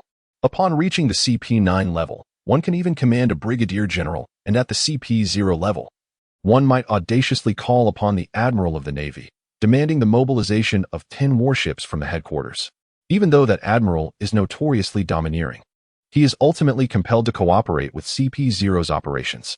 What does it signify to mobilize 10 warships from the headquarters? Typically, the issuance of a demon-slaying order requires merely 10 warships and 5 vice-admirals. This implies that a single word from CP0 indirectly prompts the Navy to launch a demon-slaying order. The stature of the Navy, in a certain sense, pales in comparison to that of the guards directly under the world government. Mobilization? What nonsense are you speaking? We only heed the commands of our superiors. Before Bogart could respond, a nearby Marine immediately retorted, "Humph, superiors? At this moment, I am your superior. Even admirals of the Navy must protect the celestial dragons. It is a privilege for you to be summoned to safeguard them. Do you intend to resist the celestial dragons?"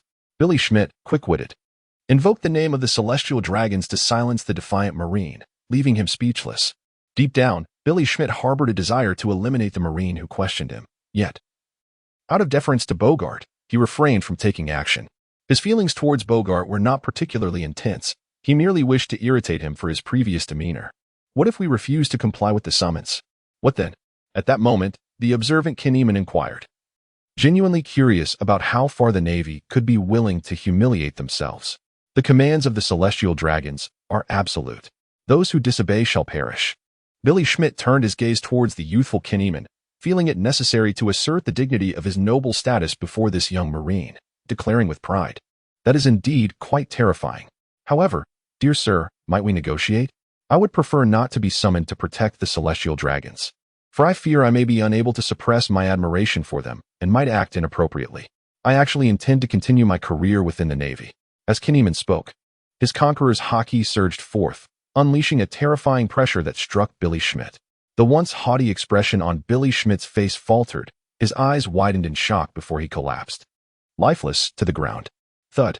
With a soft sound, Billy Schmidt lay sprawled on the floor. Upon casting a glance at the unconscious form of Billy Schmidt sprawled on the ground, Ji Guiyuan softly uttered, "Mr. Billy Schmidt, if you choose not to speak, I shall take it as your acquiescence." Chapter 82. The juice is quite delightful. Did he fall? What on earth did that naval officer do? The Navy has turned against the guardians of the world nobles. The patrons of the bar, witnessing the shocking scene, gazed in terror at Kikukuni and his companions. It would be unsurprising if such a thing occurred at the hands of a notorious pirate. But if the Navy were involved, it was indeed a most extraordinary event. Simultaneously, some patrons began to grasp the gravity of the situation and hastily vacated their seats, fleeing the bar in a panic, disappearing without a trace. As one person made a dash for safety, others quickly followed suit, unwilling to court trouble for themselves. And soon the bar was emptying rapidly. Some had even contemplated relocating their entire families. Everyone sensed that something monumental was about to transpire on the island. Yet, amidst the chaos and fear, Kikukuni remained remarkably composed, casting a glance at the fallen Billy Schmidt before nonchalantly sipping his juice. Bogart, witnessing the situation unfold, couldn't help but scratch the back of his head.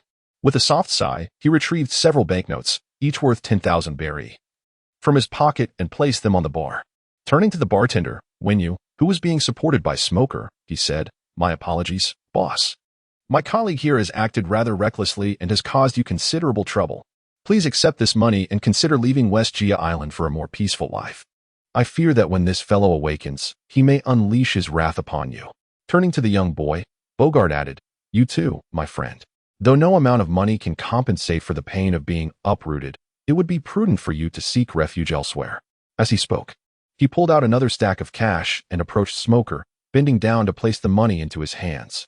Surprisingly, Bogart, the colonel, was quite affluent. What is this for? How can I possibly accept your money? I did nothing." Smoker exclaimed, stunned by the sum he held, as he had never seen so much money in his life. This is compensation, my friend. I can see you are quite familiar with this child. Please inform his family. We must depart at once. Rest assured, you will have ample time to set sail. As Bogart approached the fallen Billy Schmidt, he effortlessly lifted him from the ground and secured him at his waist. With a hint of exasperation, he gestured toward Yuan Yi and the others, saying, "Let us depart. We came merely to investigate the identity of that individual exuding a formidable aura, yet unexpectedly, this situation has unraveled into such complications. Yuan Yi. When you meet Vice Admiral Karp, simply relay the truth. This fellow must be taken aboard first." Bogart's tone was laden with resignation. He had not anticipated that matters would escalate to this extent. Colonel Bogart, if you find yourself in a predicament, perhaps it would be best to dispose of this fellow. If you don't speak of it, neither shall we, and no one will be the wiser. A Navy officer, noticing Bogart's evident distress, cautiously approached and whispered in his ear.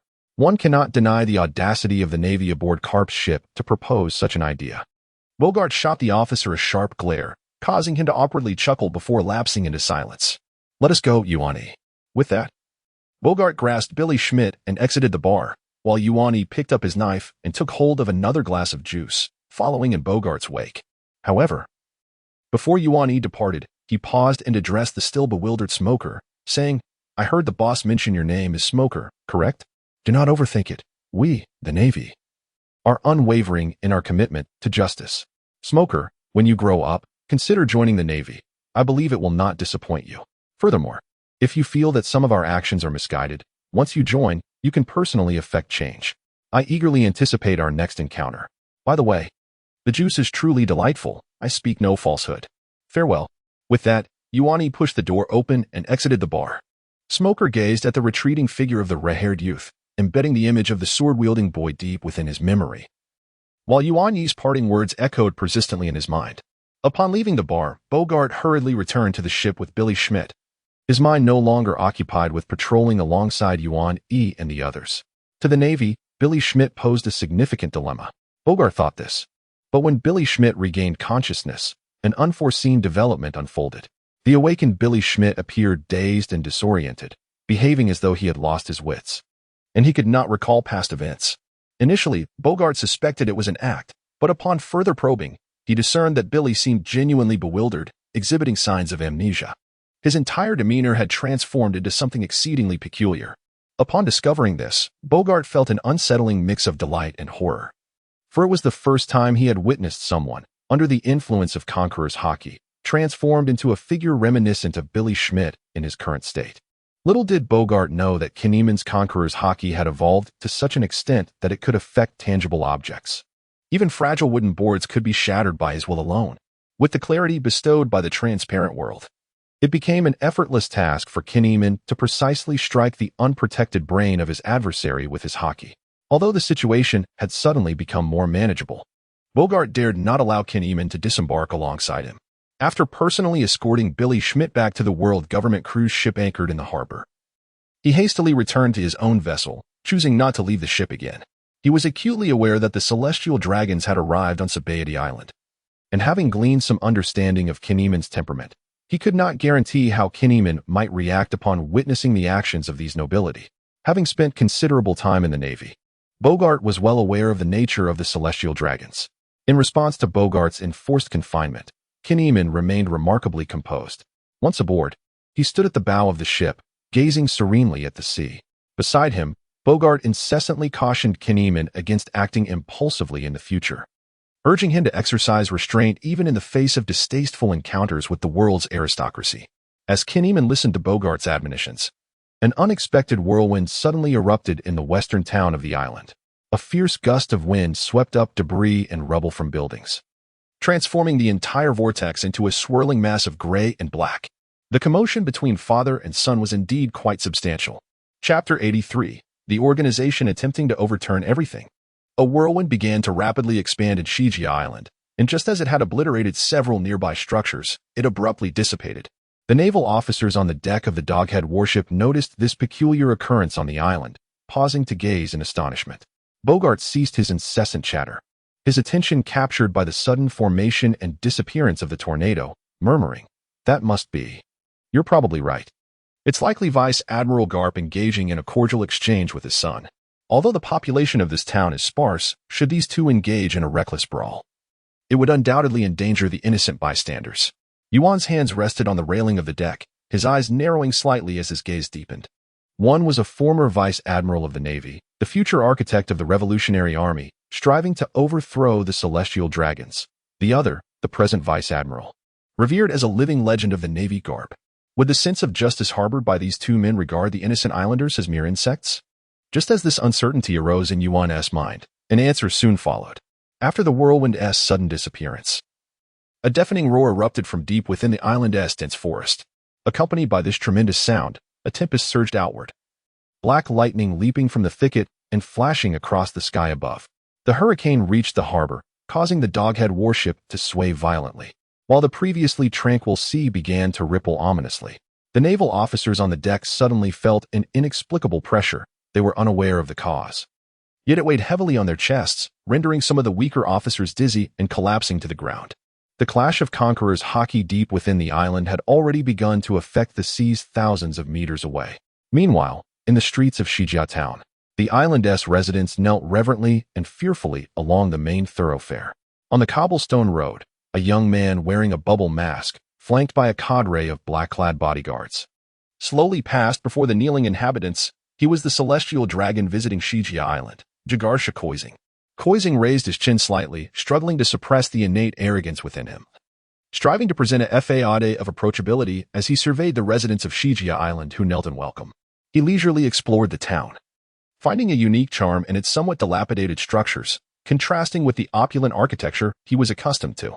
His current demeanor resembled that of a spectator at a zoo observing monkeys, entirely detached. "Mom, can we go back now? My knees hurt so much." Just as Koizing was indulging in his sightseeing, an untimely voice pierced his ears, focusing intently on the direction from which the sound emanated. Koizing beheld a voluptuous woman in her 30s tenderly embracing a 5-year-old girl, softly reassuring her. "We will be able to return soon, my dear. Once the nobles leave, we shall go home. Hessie, just hold on a little longer. Mother knows you are the most obedient child." The woman gently patted the girl's head, whispering words of comfort. However, as soon as she finished speaking, she felt a shadow loom over her. Raising her head, she found Koizing standing before her, towering and casting a cold gaze upon her, who was prostrate on the ground. "I apologize, my lord," the woman stammered, hastily bowing her head upon meeting his icy stare, while pressing her hand against her daughter's head in a protective gesture. "Ah, it is of no consequence.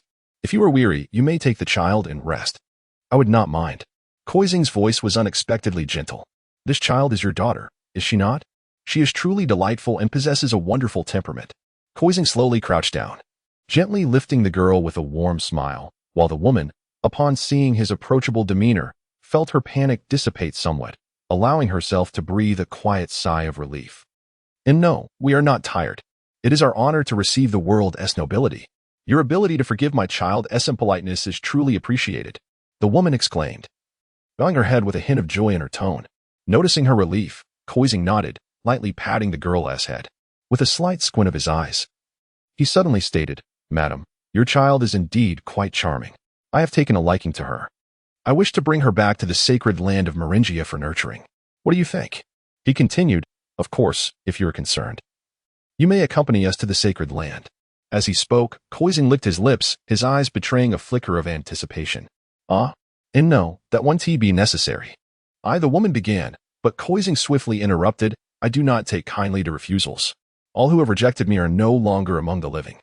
"Are you intending to refuse me?" His words caused the woman to instinctively close her mouth, while the other kneeling residents trembled at his proclamation, bowing their heads even lower, offering no support.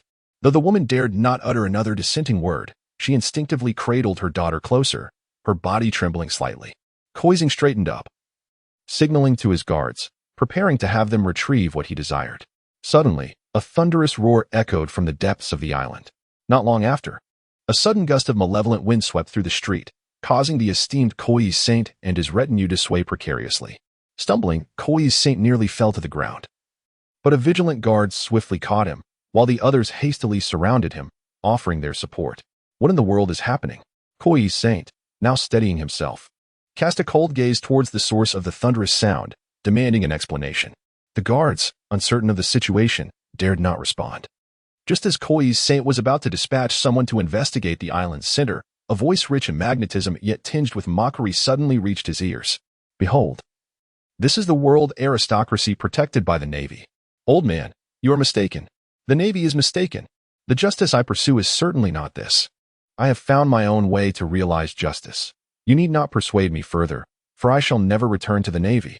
Following the voice, Koi's saint beheld a tall young man clad in a black cloak, who had seemingly appeared at his side, one hand resting on Koi's shoulder, boldly proclaiming to the empty street. Barely had the young man finished speaking when a middle-aged naval officer, donned in a white suit and a cloak of justice, descended from the heavens, landing with a resounding thud in the very center of the street. The ground buckled under the tremendous force of his arrival, cracking under pressure. Upon landing, the middle-aged officer lifted his head, his fierce gaze locking onto the young man. Noticing the latter gripping someone encased in a bubble mask, his expression darkened as he intoned gravely, "Dragon, release that person. Do you realize what you are doing?" The two figures that had suddenly appeared on the street were none other than Garp and his son, Dragon. "I am fully aware of my actions. It is you, old man, who is oblivious to yours. Upholding a false peace and protecting such aristocrats, your error, not mine. Rather than patching up this world, it is far better to topple everything and start anew. Only by joining the Revolutionary Army can I bring about a true future for this world."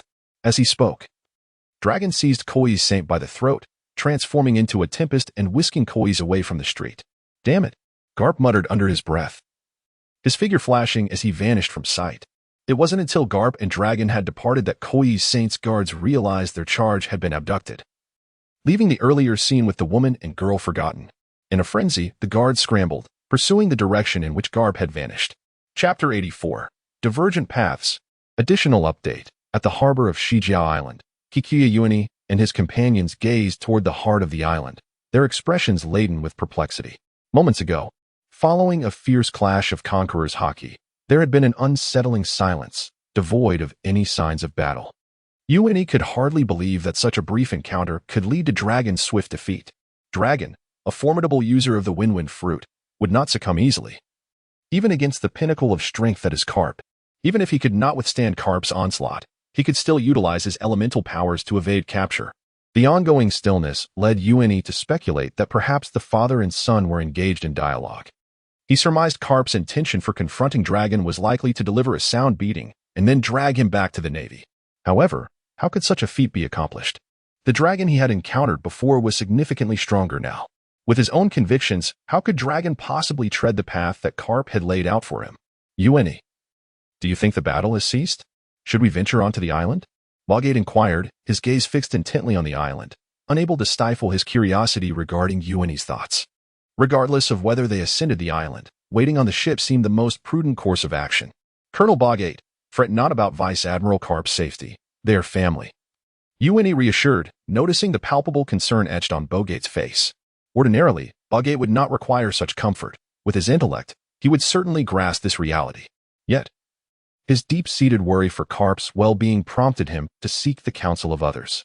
Indeed, upon hearing Yuani's words, Bogate regained his composure and nodded in agreement.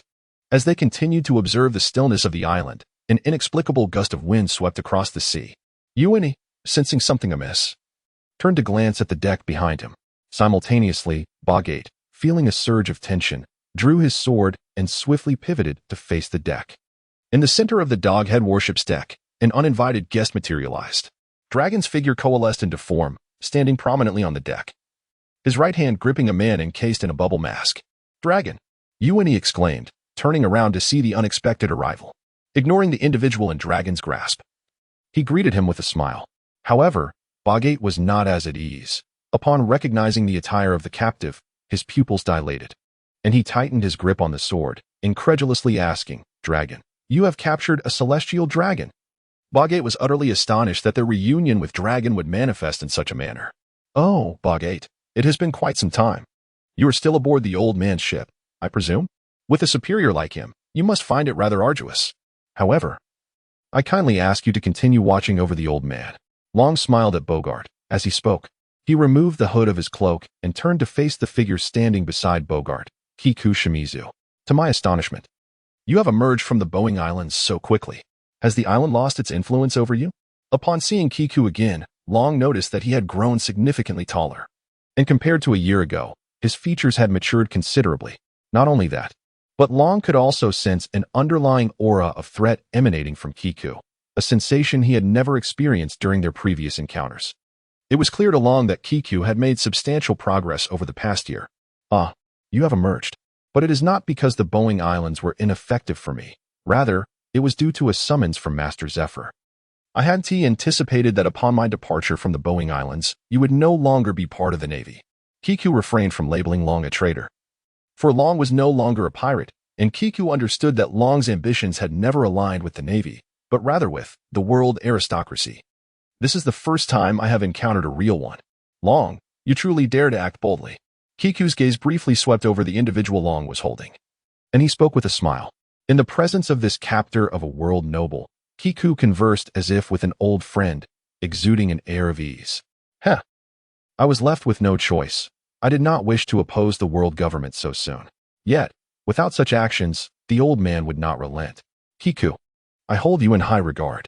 Although our acquaintance has been brief, lasting no more than half a month, I believe I have come to understand you somewhat. Should you ever decide against remaining in the Navy, do seek me out. Long seemed wholly oblivious to his situation, engaging in casual conversation with Kiku, exhibiting no urgency. As he spoke, Long produced a din-din mushi from his person and tossed it directly to Kiku. However, just as Kiku caught the din-din mushi, a figure plummeted from the sky, landing swiftly before him, interposing himself between Kiku and Long.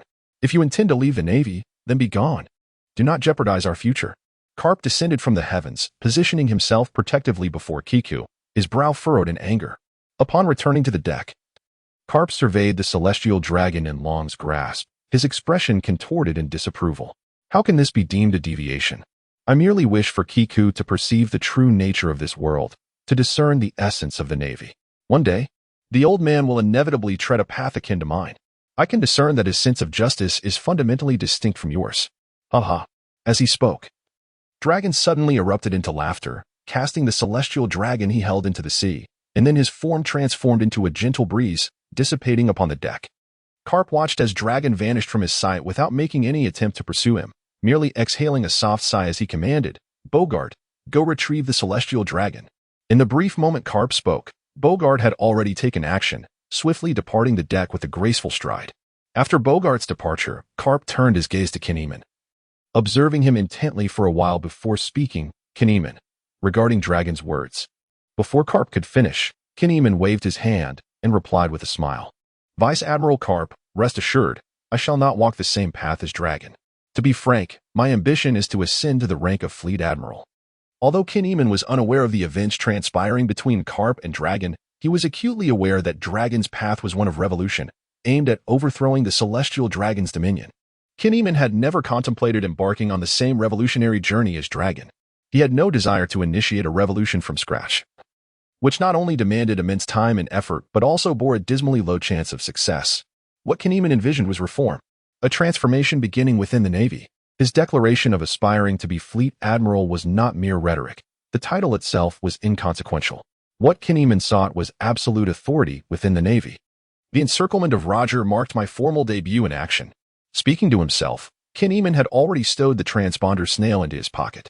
Carp cast a brief glance at Kineman's actions, sighed softly, and chose to say nothing further, pretending he hadn't seen. Chapter 85, The Honorary Ceremony, Ascension to Colonel.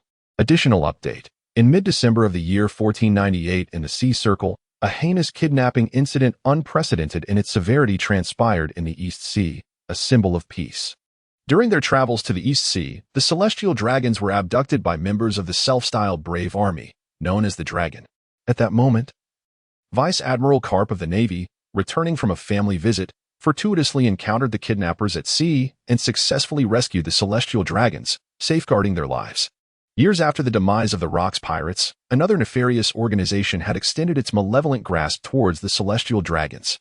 The world government issued a bounty for the kidnapper, the Dragon of the Brave Army, with a staggering reward of 1.5 billion berries, dead or alive.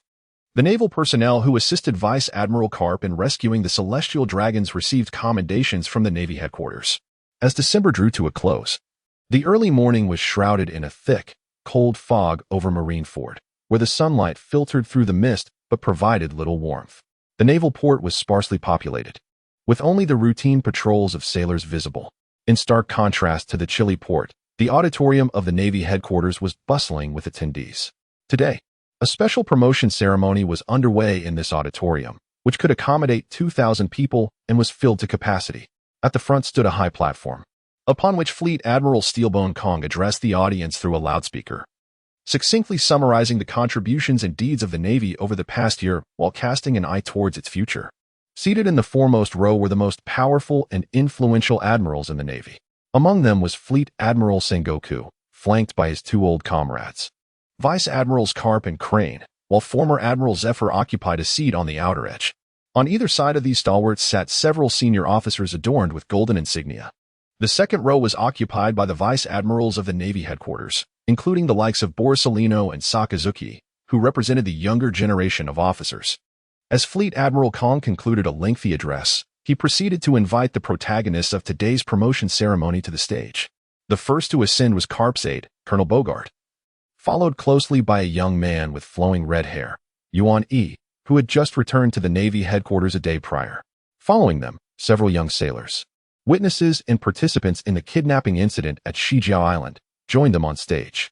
Beneath the high platform, Zephyr beheld the emergence of Kizoku Yuanichi, a radiant smile gracing his visage as he extended his hand and gently applauded. Inspired by his gesture, an enthusiastic round of applause erupted throughout the hall. "Hey, Garp, why aren't you clapping? Your son may have departed from the Navy, but before his exit, he accomplished a commendable deed," Zephyr remarked, chuckling at Garp, who sat beside him, arms crossed, silent and stoic. Following the Sabaody Archipelago kidnapping incident, Garp and his crew were duly recognized by the world government for their successful rescue of the celestial dragons. The heroic Garp was initially set to receive an accolade today, only to have it declined by him.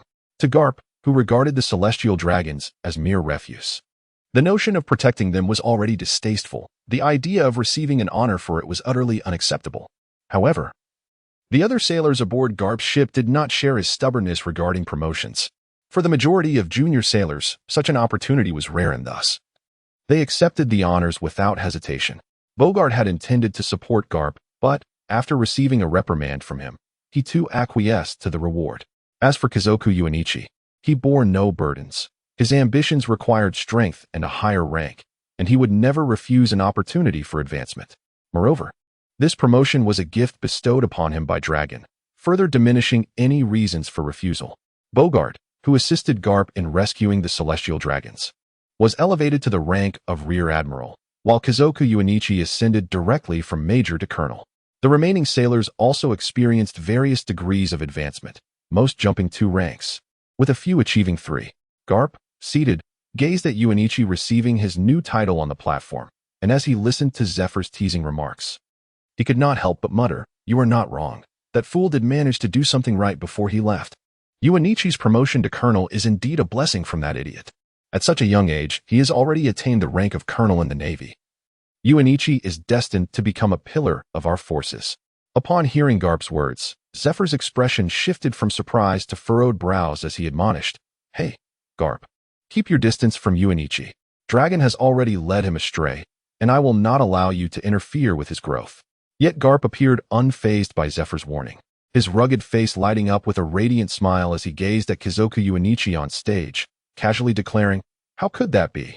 I will do everything in my power to guide Yuanichi. With Dragon gone, I will ensure he is properly trained and never follows in Dragon's footsteps."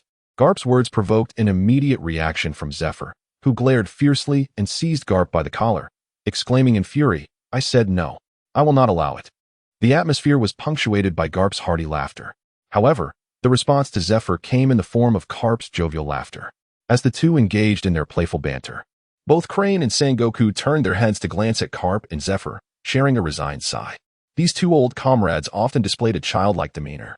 Nevertheless, the commotion created by Carp and Zephyr did not draw much attention, their voices being overshadowed by the enthusiastic applause. Following the conclusion of the simple awarding ceremony, Kineman and others descended from the stage, returning to their seats. With the ceremony finished, a somber atmosphere enveloped the hall.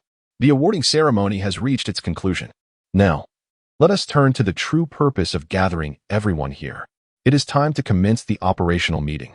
Our target is the notorious pirate crew with a bounty nearing 10 billion, the Roger Pirates. As Steelbone spoke, the lights in the hall dimmed, and a massive curtain descended from the high platform. A projection from a transponder snail displayed an image on the curtain, revealing the Roger Pirates ship, the R.O. Jackson. Beneath the image of the pirate ship, a series of wanted posters of the Roger Pirates crew members were displayed, with bounties ranging from billions to tens of millions, totaling over 20.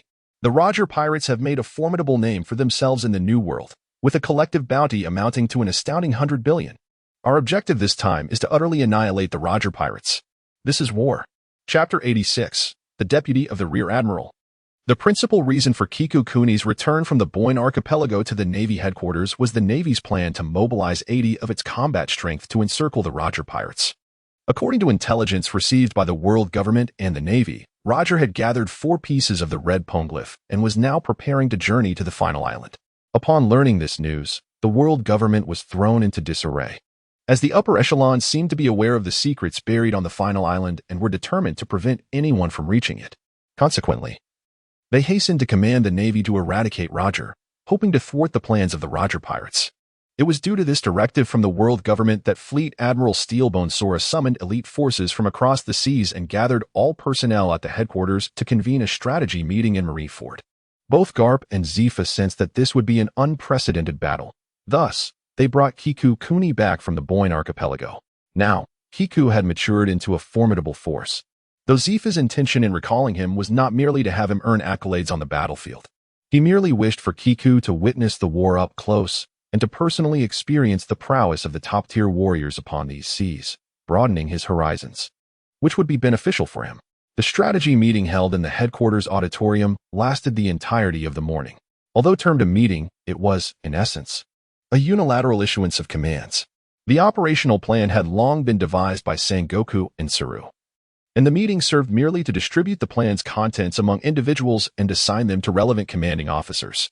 This meeting had little to do with Kiku Kuni, who had just been promoted to colonel.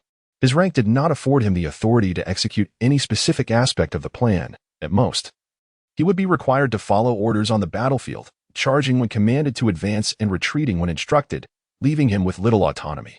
His attendance was simply to gain an understanding of the overall plan and to be mentally prepared. After the meeting concluded, Navy personnel gradually exited the auditorium. Kiku Kuni, along with Zephyr, Garp, and Kazan, made their way toward the Navy's family quarters. By the time the meeting ended, it was already noon, and the familiar faces had agreed to share a meal together. Zephyr also invited Sengoku and Tsuru, though the two were somewhat preoccupied and planned to manage their dining in the office. Meanwhile, Garp and Kazan had fewer pressing matters to attend to. Over a year had passed, and Kazan remained a rear admiral. His rank was not significantly different from Kiku's colonel, as both were expected to follow orders during the war. The midday sun dispelled the thick fog that enveloped Marineford, casting warm rays upon the ground. As Zephyr stepped out of the auditorium, he stretched lazily, inhaling deeply while gazing at the sky. A sense of refreshment washed over him. Turning his head, he glanced at Keigu Waiichi, who stood beside him in a crisp, white naval uniform adorned with golden medals. With a smile, Zephyr remarked, "Waiichi, from this day forth, you are officially a colonel of the naval headquarters. According to the traditions of our esteemed Navy, achieving the rank of colonel grants one the privilege to command a warship independently. However, I believe it prudent to exercise patience. My suggestion is that you return to the Boeing Islands after this war to further hone your skills. Once you reach adulthood, you may then resume your duties in the Navy. Of course, this is merely my perspective. What are your thoughts, Waiichi?" His words immediately captured the attention of both Karp and Kazan, who turned to observe Waiichi. Before Waiichi could respond, Karp interjected, "Indeed, Zephyr raises a valid point. While I am unaware of the extent of your current abilities, you are still quite young. The environment of the Boeing Islands should prove beneficial to you. There is no rush to set sail on missions. It would be wise to accumulate experience and diligently refine your skills there." It was rare for Karp to share a consensus with Zephyr. Although Karp had always believed that only the sea could cultivate exceptional naval officers, he recognized that Waiichi's situation was distinctly unique. Waiichi's strength had rapidly expanded, and his capacity for comprehension was astonishing. He could grasp techniques almost instantaneously, seamlessly integrating into combat without extensive practice. Furthermore, based on intelligence he had previously received from Dragon. Carp knew that Waiichi had discovered the use of haki over a year ago. A year had elapsed since then. And Carp was aware that Waiichi had also mastered Kinbunchika haki. Heaven only knew what heights Waiichi could reach when he unleashed his full potential. Nonetheless, Carp understood that Waiichi's physical prowess had yet to be fully developed. He felt it would be more beneficial for Waiichi to focus on self-cultivation. There would always be opportunities for maritime experience in the future. Kazan, on the other hand, remained silent. Having not seen Waiichi for over a year, he sensed a palpable aura of threat emanating from him. Kazan was acutely aware that Waiichi's current strength was likely formidable. If it were up to him, he would advocate for Waiichi to embark on missions immediately, bypassing further training altogether. Teacher Zephyr, if I am now a colonel at headquarters, does that mean I can independently command a warship on missions? Waiichi inquired. To be honest, my time at the Boeing Islands has become less impactful for me. Recently, my physical growth has significantly slowed. Even with the assistance of life restoration, I sense my body's changes are beginning to normalize. It feels as though my body has had its fill. I yearn to set sail and explore. Perhaps it is through battle that I can continue to grow stronger. Having disregarded the counsel of Zephyr and Carp, Kenichi now possesses a profound understanding of his own circumstances, illuminated by his ability to perceive the world around him. His daily growth has reached a steady pace, devoid of the explosive advancements he once experienced. Should Kenichi wish to further augment his strength, he must devote himself to mastering the intensity of haki. However, enhancing the Conqueror's haki is an endeavor steeped in metaphysical intricacies. Contemplating the prospect of venturing out to explore the vast expanse of the world, he speculated that this experience might prove beneficial to his development. Moreover, the Boyne archipelago represented merely a bountiful isle to Kenichi. Even if he set sail, the frequent resupply would alleviate any concerns regarding the impact on his growth. The thought of embarking on a maritime journey after a year of solitude on the island seemed appealing. After all, as long as provisions were adequately stocked on the warship, his progress would remain unaffected. Indeed, upon hearing Kenichi's intention, Zephyr pondered momentarily and came to an understanding, nodding in agreement rather than dismissing Kenichi's ambitions. Meanwhile, Kazan, upon learning of Kenichi's plans to set sail, immediately smiled and suggested, "Hey, Kenichi, how about becoming my first mate?" Although a colonel could independently command a warship, Kazan acknowledged Kenichi's relative inexperience. He proposed that Kenichi serve as his aide for a while, gaining valuable experience before leading a crew into the seas. Haha. I have yet to find a suitable first mate. Initially, I intended to recruit Cyrus, but after graduating from naval school, he went to the G3 branch in the New World. This position has remained unfilled. Upon hearing Kazan's words, both Zephyr and Carp nodded in unison. They felt reassured about Kenichi's safety should he serve under Kazan. Although Kazan's haki may not be exceptionally powerful, he is a user of a Logia-type devil fruit, having developed his abilities to a considerable extent, making him a formidable presence among the new generation of the Navy. Together, Kenichi and Kazan would be able to support one another. Furthermore, both being young men and familiar with one another, Kenichi would not be treated merely as a subordinate. Carp and Zephyr both found merit in Kazan's proposal. A first mate, you say? Can you make a valid point it could work? After a moment of contemplation, Kenichi consented. Although he had been part of the Navy for over a year, his maritime experience was nearly non-existent.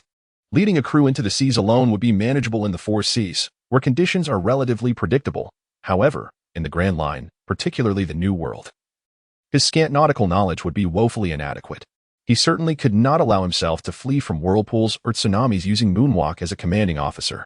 Accumulating maritime experience is indeed valuable. However, he is not Monkey D. Luffy, who possesses exceptional navigators guiding him. Kazan, I entrust you with the responsibility from now on. Let me make it clear, I shall not be tending to the boiler. Chapter 87 is this. Your army. Kazan, having successfully invited Kazuki Inichi aboard as his aide, displayed a remarkable sense of joy during mealtime, consuming a significantly larger portion than usual. For Kazan, this was indeed delightful news. He could already envision the maritime life that lay ahead of him. With a capable aide at his side, he mused that he could delegate any troublesome matters to his subordinate, allowing him to remain uninvolved in confrontations with petty thieves. At most, he could merely observe from the sidelines, relishing the ease of his position. During voyages, he envisioned himself lounging comfortably with legs crossed, basking in the sun on the deck while entrusting all other responsibilities to his formidable aide. Contemplating this, Kazan eagerly finished one bowl of rice and went for a second, a radiant smile illuminating his face. His companions at the table, Zephyr, Carp, and Kazuki Inichi, were oblivious to his thoughts, yet Kazan's hearty appetite brought joy to the group. After lunch, Kazan wasted no time in allowing Inichi to rest at home. He promptly escorted him to the port, intending to introduce him to the crew and familiarize him with the ship they would soon join. As a Rear Admiral of the Navy headquarters, Kazan currently served under the G5 branch, a sizable division within the New World, directly overseen by Admiral Sengoku. The commanding officer of the G5 base was a vice admiral, supported by several other vice admirals leading various divisions within the branch. Kazan was assigned to the G5's 3rd Division, where he held the rank of division commander. Typically, division commanders are vice admirals or rear admirals, while squadron commanders are generally rear admirals or commodores. In the New World, the rank of captain typically does not command a ship. To do so, one must be relegated to the 4 Cs as a leader of its branches. Future figures like Smoker and Virgo, both vice admirals within the G5, exemplify this hierarchy, with Virgo as the base commander and Smoker merely a division captain. Despite holding equivalent ranks, their authority and capabilities were vastly different. Presently, Kazan held the rank of Rear Admiral, yet his position was subordinate to that of Smoker, who would eventually become a division commander. Kazan's vessel was merely a small warship measuring just over 50 meters in length, with a draft of less than 2 meters. Only slightly longer than Monkey D. Luffy's Going Merry. His command was dismally small, comprising fewer than 100 personnel.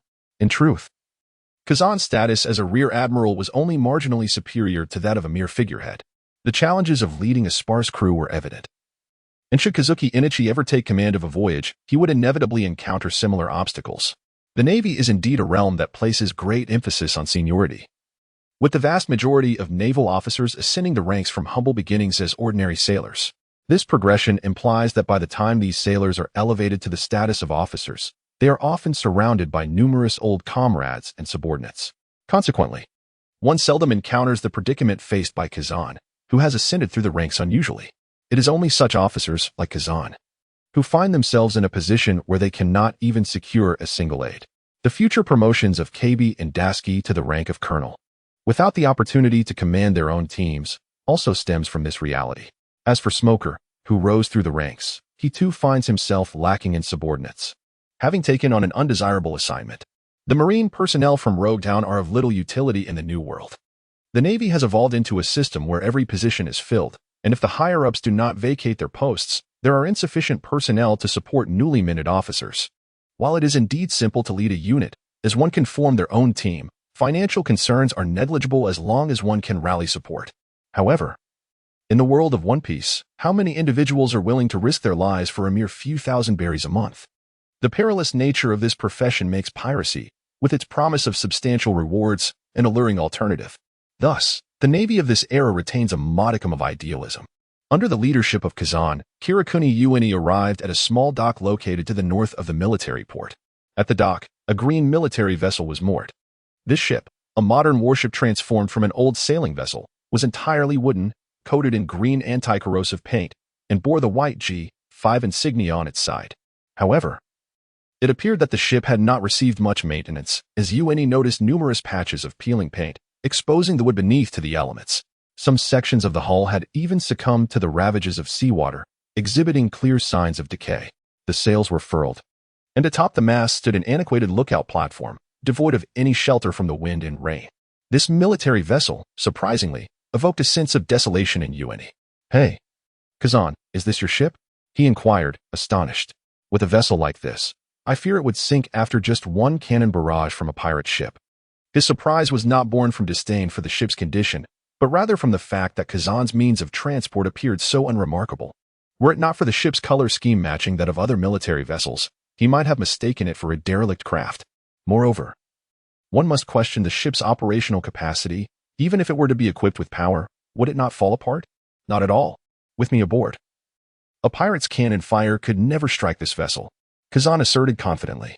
"Come, let me show you around." This warship boasted a total of 50 rooms, excluding the dining hall, recreation areas, and other communal facilities. There are 38 rooms available for habitation. The ordinary Marines typically share a room, two to a chamber, however, as an aide-de-camp.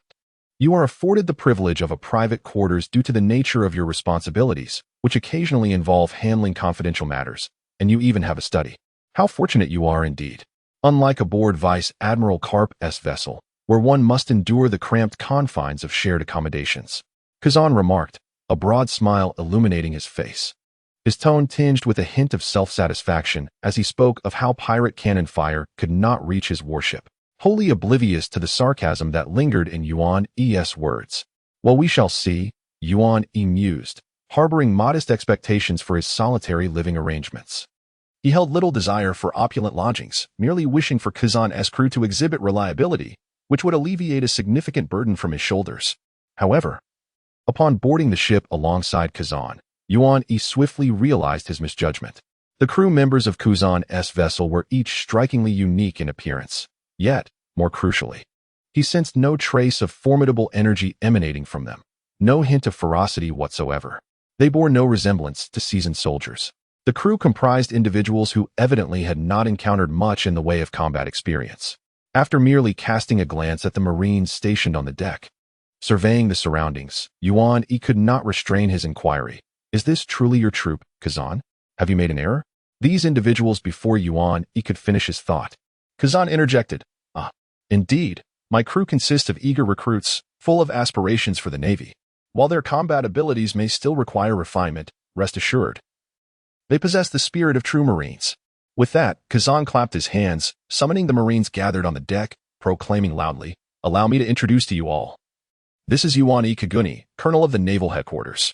He will serve as my aide. Now, everyone, come forth and greet Colonel Kaguni. As soon as Kazan finished speaking, the Marines let out a spirited cheer, raising their arms in unison.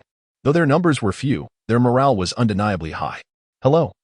Everyone, I look forward to working with you all. Yuan-E sighed inwardly, reluctantly accepting the reality before him. He quickly adjusted his demeanor, smiling as he exchanged pleasantries with his new comrades. From this day forward, he would officially become a member of the G5 Division. Chapter 88. The Ineffectual Officer. After the great day, the time has officially entered the year 1499 of the Sea Circle calendar. In early January, the warships gathered at the naval headquarters began to set sail one after another, traversing the Navy's exclusive secret routes into the New World. To conceal their intentions from prying eyes, these vessels embarked on different paths towards Waterstar Island, while the Navy was mobilizing the CP organization. A direct agency of the world government was also active, secretly infiltrating the New World. Despite the Navy's efforts to mask their motives, the sudden appearance of numerous warships in the New World could not escape the scrutiny of the watchful, the pirates already entrenched in the New World. Upon learning of the Navy's significant movements, were unwilling to remain idle and began attacking the naval ships venturing into their domain. It is essential to mention the distribution of the Navy's influence in the New World. Strictly speaking, the only Navy branch in the New World is G5. Other branches such as G2 and G3, although located in the New World, are stationed within the territories of allied nations and do not actively pursue pirate hunts. Only the G5 branch engages in the active search and capture of pirates. The Navy's control over the New World is virtually non-existent. It is a haven for pirates, a paradise for those who claim to be free. The influx of warships into the New World was perceived as a declaration of war by the pirates, who believed the Navy sought to reclaim their paradise. How could the pirates, accustomed to their liberated existence, allow such a situation to unfold? Thus, assaults on naval vessels became a frequent occurrence in the New World. Even before reaching Waterstar Island and encountering the Roger pirates, the Navy had already sustained considerable losses. The elite from the Four Seas were hardly a match for the formidable pirates of the New World. Faced with this predicament, the originally scheduled departure of Karp in mid-January was hastened. On January 5th, the Doghead warship left the harbor. On January 7th, Kazuna Yuan also bid farewell to Zephyr at the port, embarking on Kazan's ship, preparing to enter the New World. In the West Sea, at a certain estate, lies the stronghold of the Don Quixote family. At the heart of the estate stands a magnificent building. In the second-floor parlor, the fireplace blazes warmly, repelling the winter's chill from penetrating the windows. In the spacious classroom, the young Don Quixote Doflamingo reclines comfortably on the sofa, one hand propping his head, the other holding a newspaper, relishing the warm leisure of a winter afternoon. Suddenly, Doflamingo appears to have encountered some shocking news in the newspaper. His expression grows serious as he quickly sits up, gripping the paper with both hands, his neck stretching forward slightly. Ha ha ha ha ha. The Navy has suddenly made such a significant move. Is war upon us? Ha ha ha. My opportunity has finally arrived. Don Quixote da Flamingo appeared to be in high spirits, his hearty laughter resonating throughout the room. In the New World, amidst the tumultuous waves of the ocean, a weathered green warship bobbed violently, rising and falling with the swell. At the bow of the ship, a red-haired youth leaned against the railing, gazing at the sea with an expression of serene detachment. The boy possessed bright, captivating eyes and a charming smile, his refined demeanor reminiscent of the gentle winter sun, exuding tranquility and comfort. Despite the ship's turbulent movements, he remained unperturbed, his countenance unchanged by the vessel's tilt. However, the deck was in a state of chaos. Sailors scurried about, passing ropes among themselves to secure their connection to the ship, preventing themselves from being tossed overboard. Meanwhile, the lookout hastily coordinated with others to swiftly lower the sails. In the center of the deck, a young naval officer clad in a justice cloak commanded with authority, casting a bemused glance at the red-haired boy at the bow. This vessel, battling the ferocious sea, was the flagship of Rear Admiral Kazan, representing the Navy headquarters. The unpredictable climate and erratic currents of the New World posed significant challenges for Kazan's crew. Suddenly, a colossal wave surged forth, crashing against the ship's hull, causing it to tilt dangerously, resembling a small boat in a vast lake, on the verge of capsizing. Ice time. At that moment, Kazan could no longer remain passive. He leaped from the deck into the air, extending his hands. Two ice pillars swiftly erupted from his palms, plunging into the ocean, instantly freezing the water. The ship, now tilted at a 45-degree angle, was encased in ice. The ice spread rapidly, transforming the ocean surrounding the ship into a winter wonderland. Oh, well done, Rear Admiral Kazan. Hooray, we are saved. The crew, witnessing their nearly capsized vessel now securely frozen, erupted in jubilant cheers, their relief palpable. Only then did the boy at the bow, Kirigakure Yuichi, display any emotion. A smile gracing his lips as he approached Kazan and complimented him. Well done, Kazan.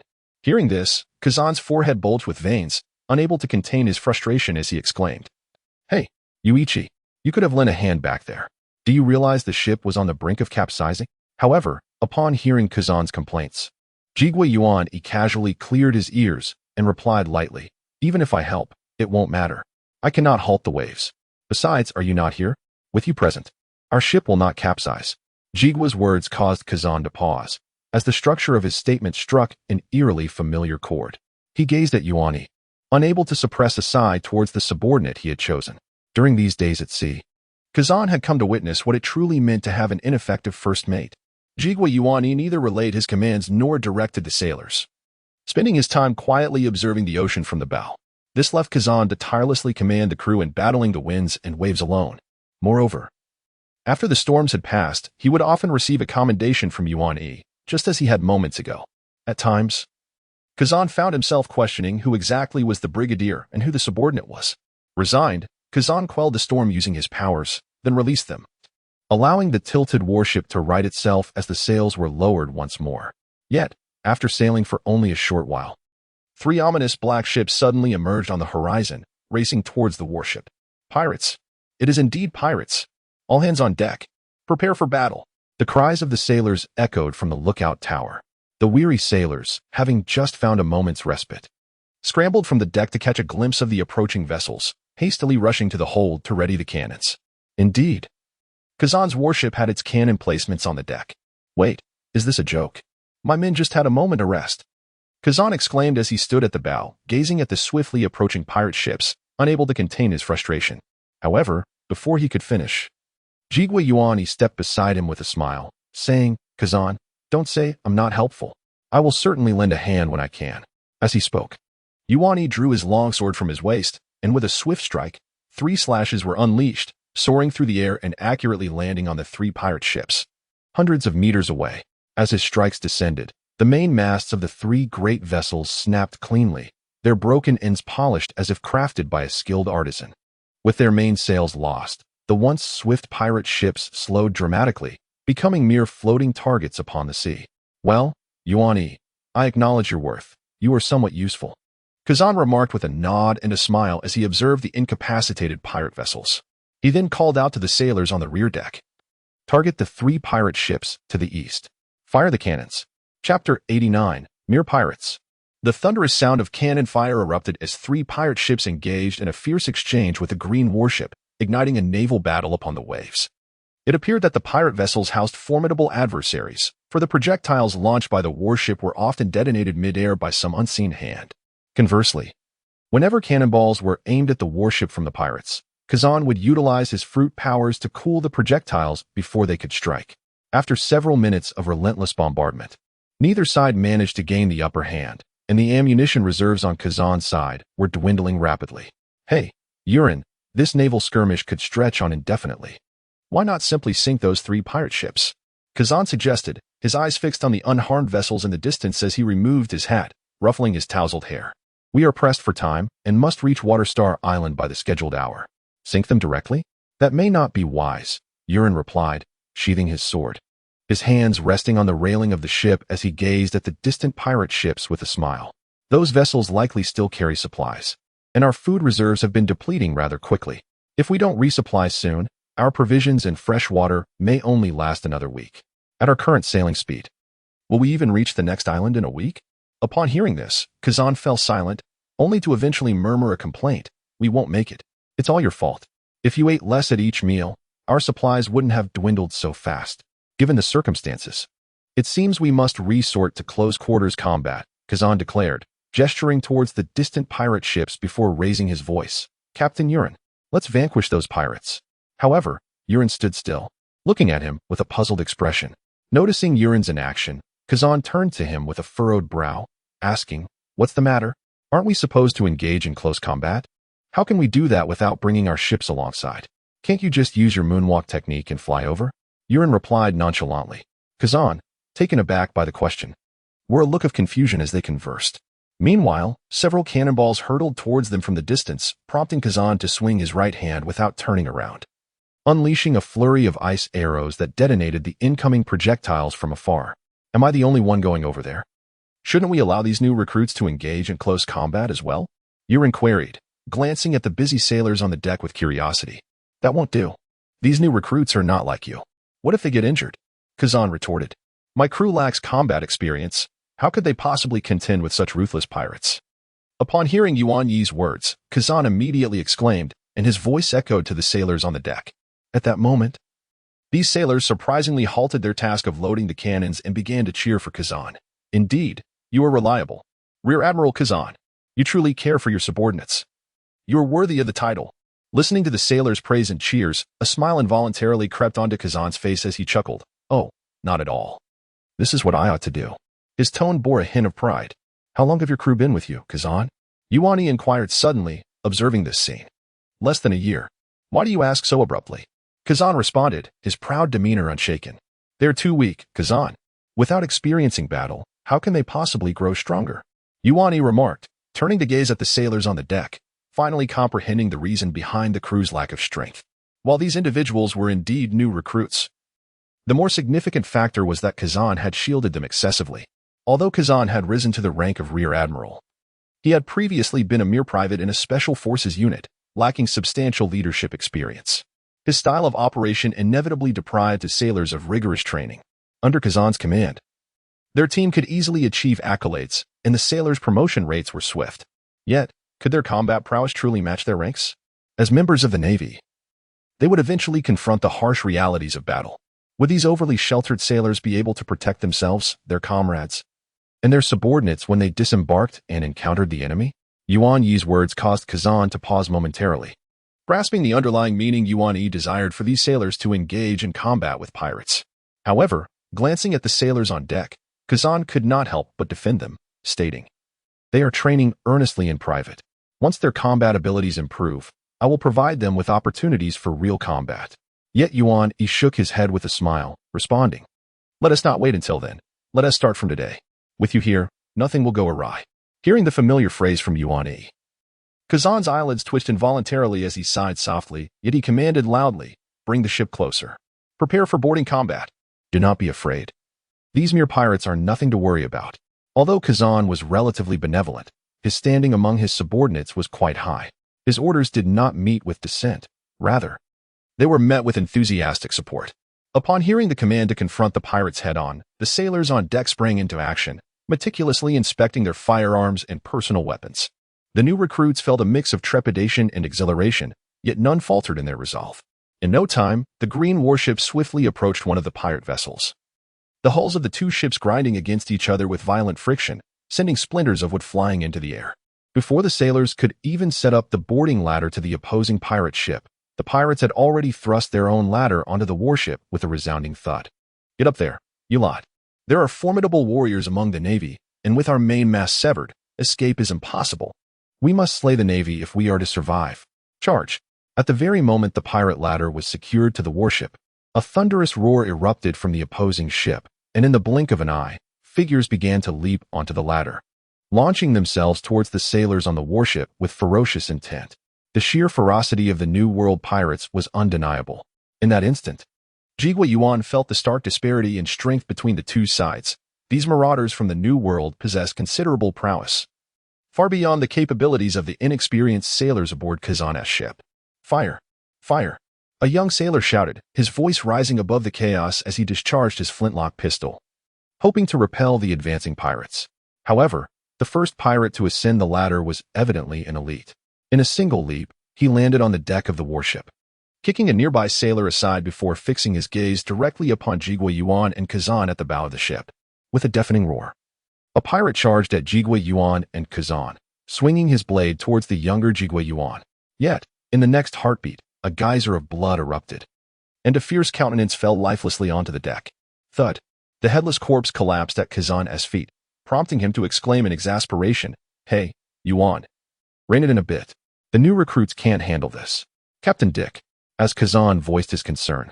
The pirates in the distance observed the scene unfolding at the ship's bow. Upon seeing the corpse at Kazan's feet, they collectively cried out in dismay and swiftly dispatched the obstructing sailors, surging towards Jigua Yuan. With a resolute gaze, Jigua Yuan regarded the oncoming horde of pirates, making no overt movements. Instead, he widened his eyes slightly, unleashing his conqueror's haki. The overwhelming pressure descended upon the pirates like a palpable force, causing those who had moments ago brandished their weapons to attack Jigua Yuan to pale and collapse onto the deck. Chapter 90, a distress call from the unknown region. As the formidable conqueror's haki was unleashed by Kuni Ueniki, it instantly enveloped 3 pirate ships. The pirates charging towards the deck of the warship were utterly incapacitated by the overwhelming influence of Kuni Ueniki's haki, their eyes rolling back as they collapsed in a heap. Those unfortunate enough to be positioned precariously on the wooden ladders tumbled headlong into the sea, swallowed by the relentless waves.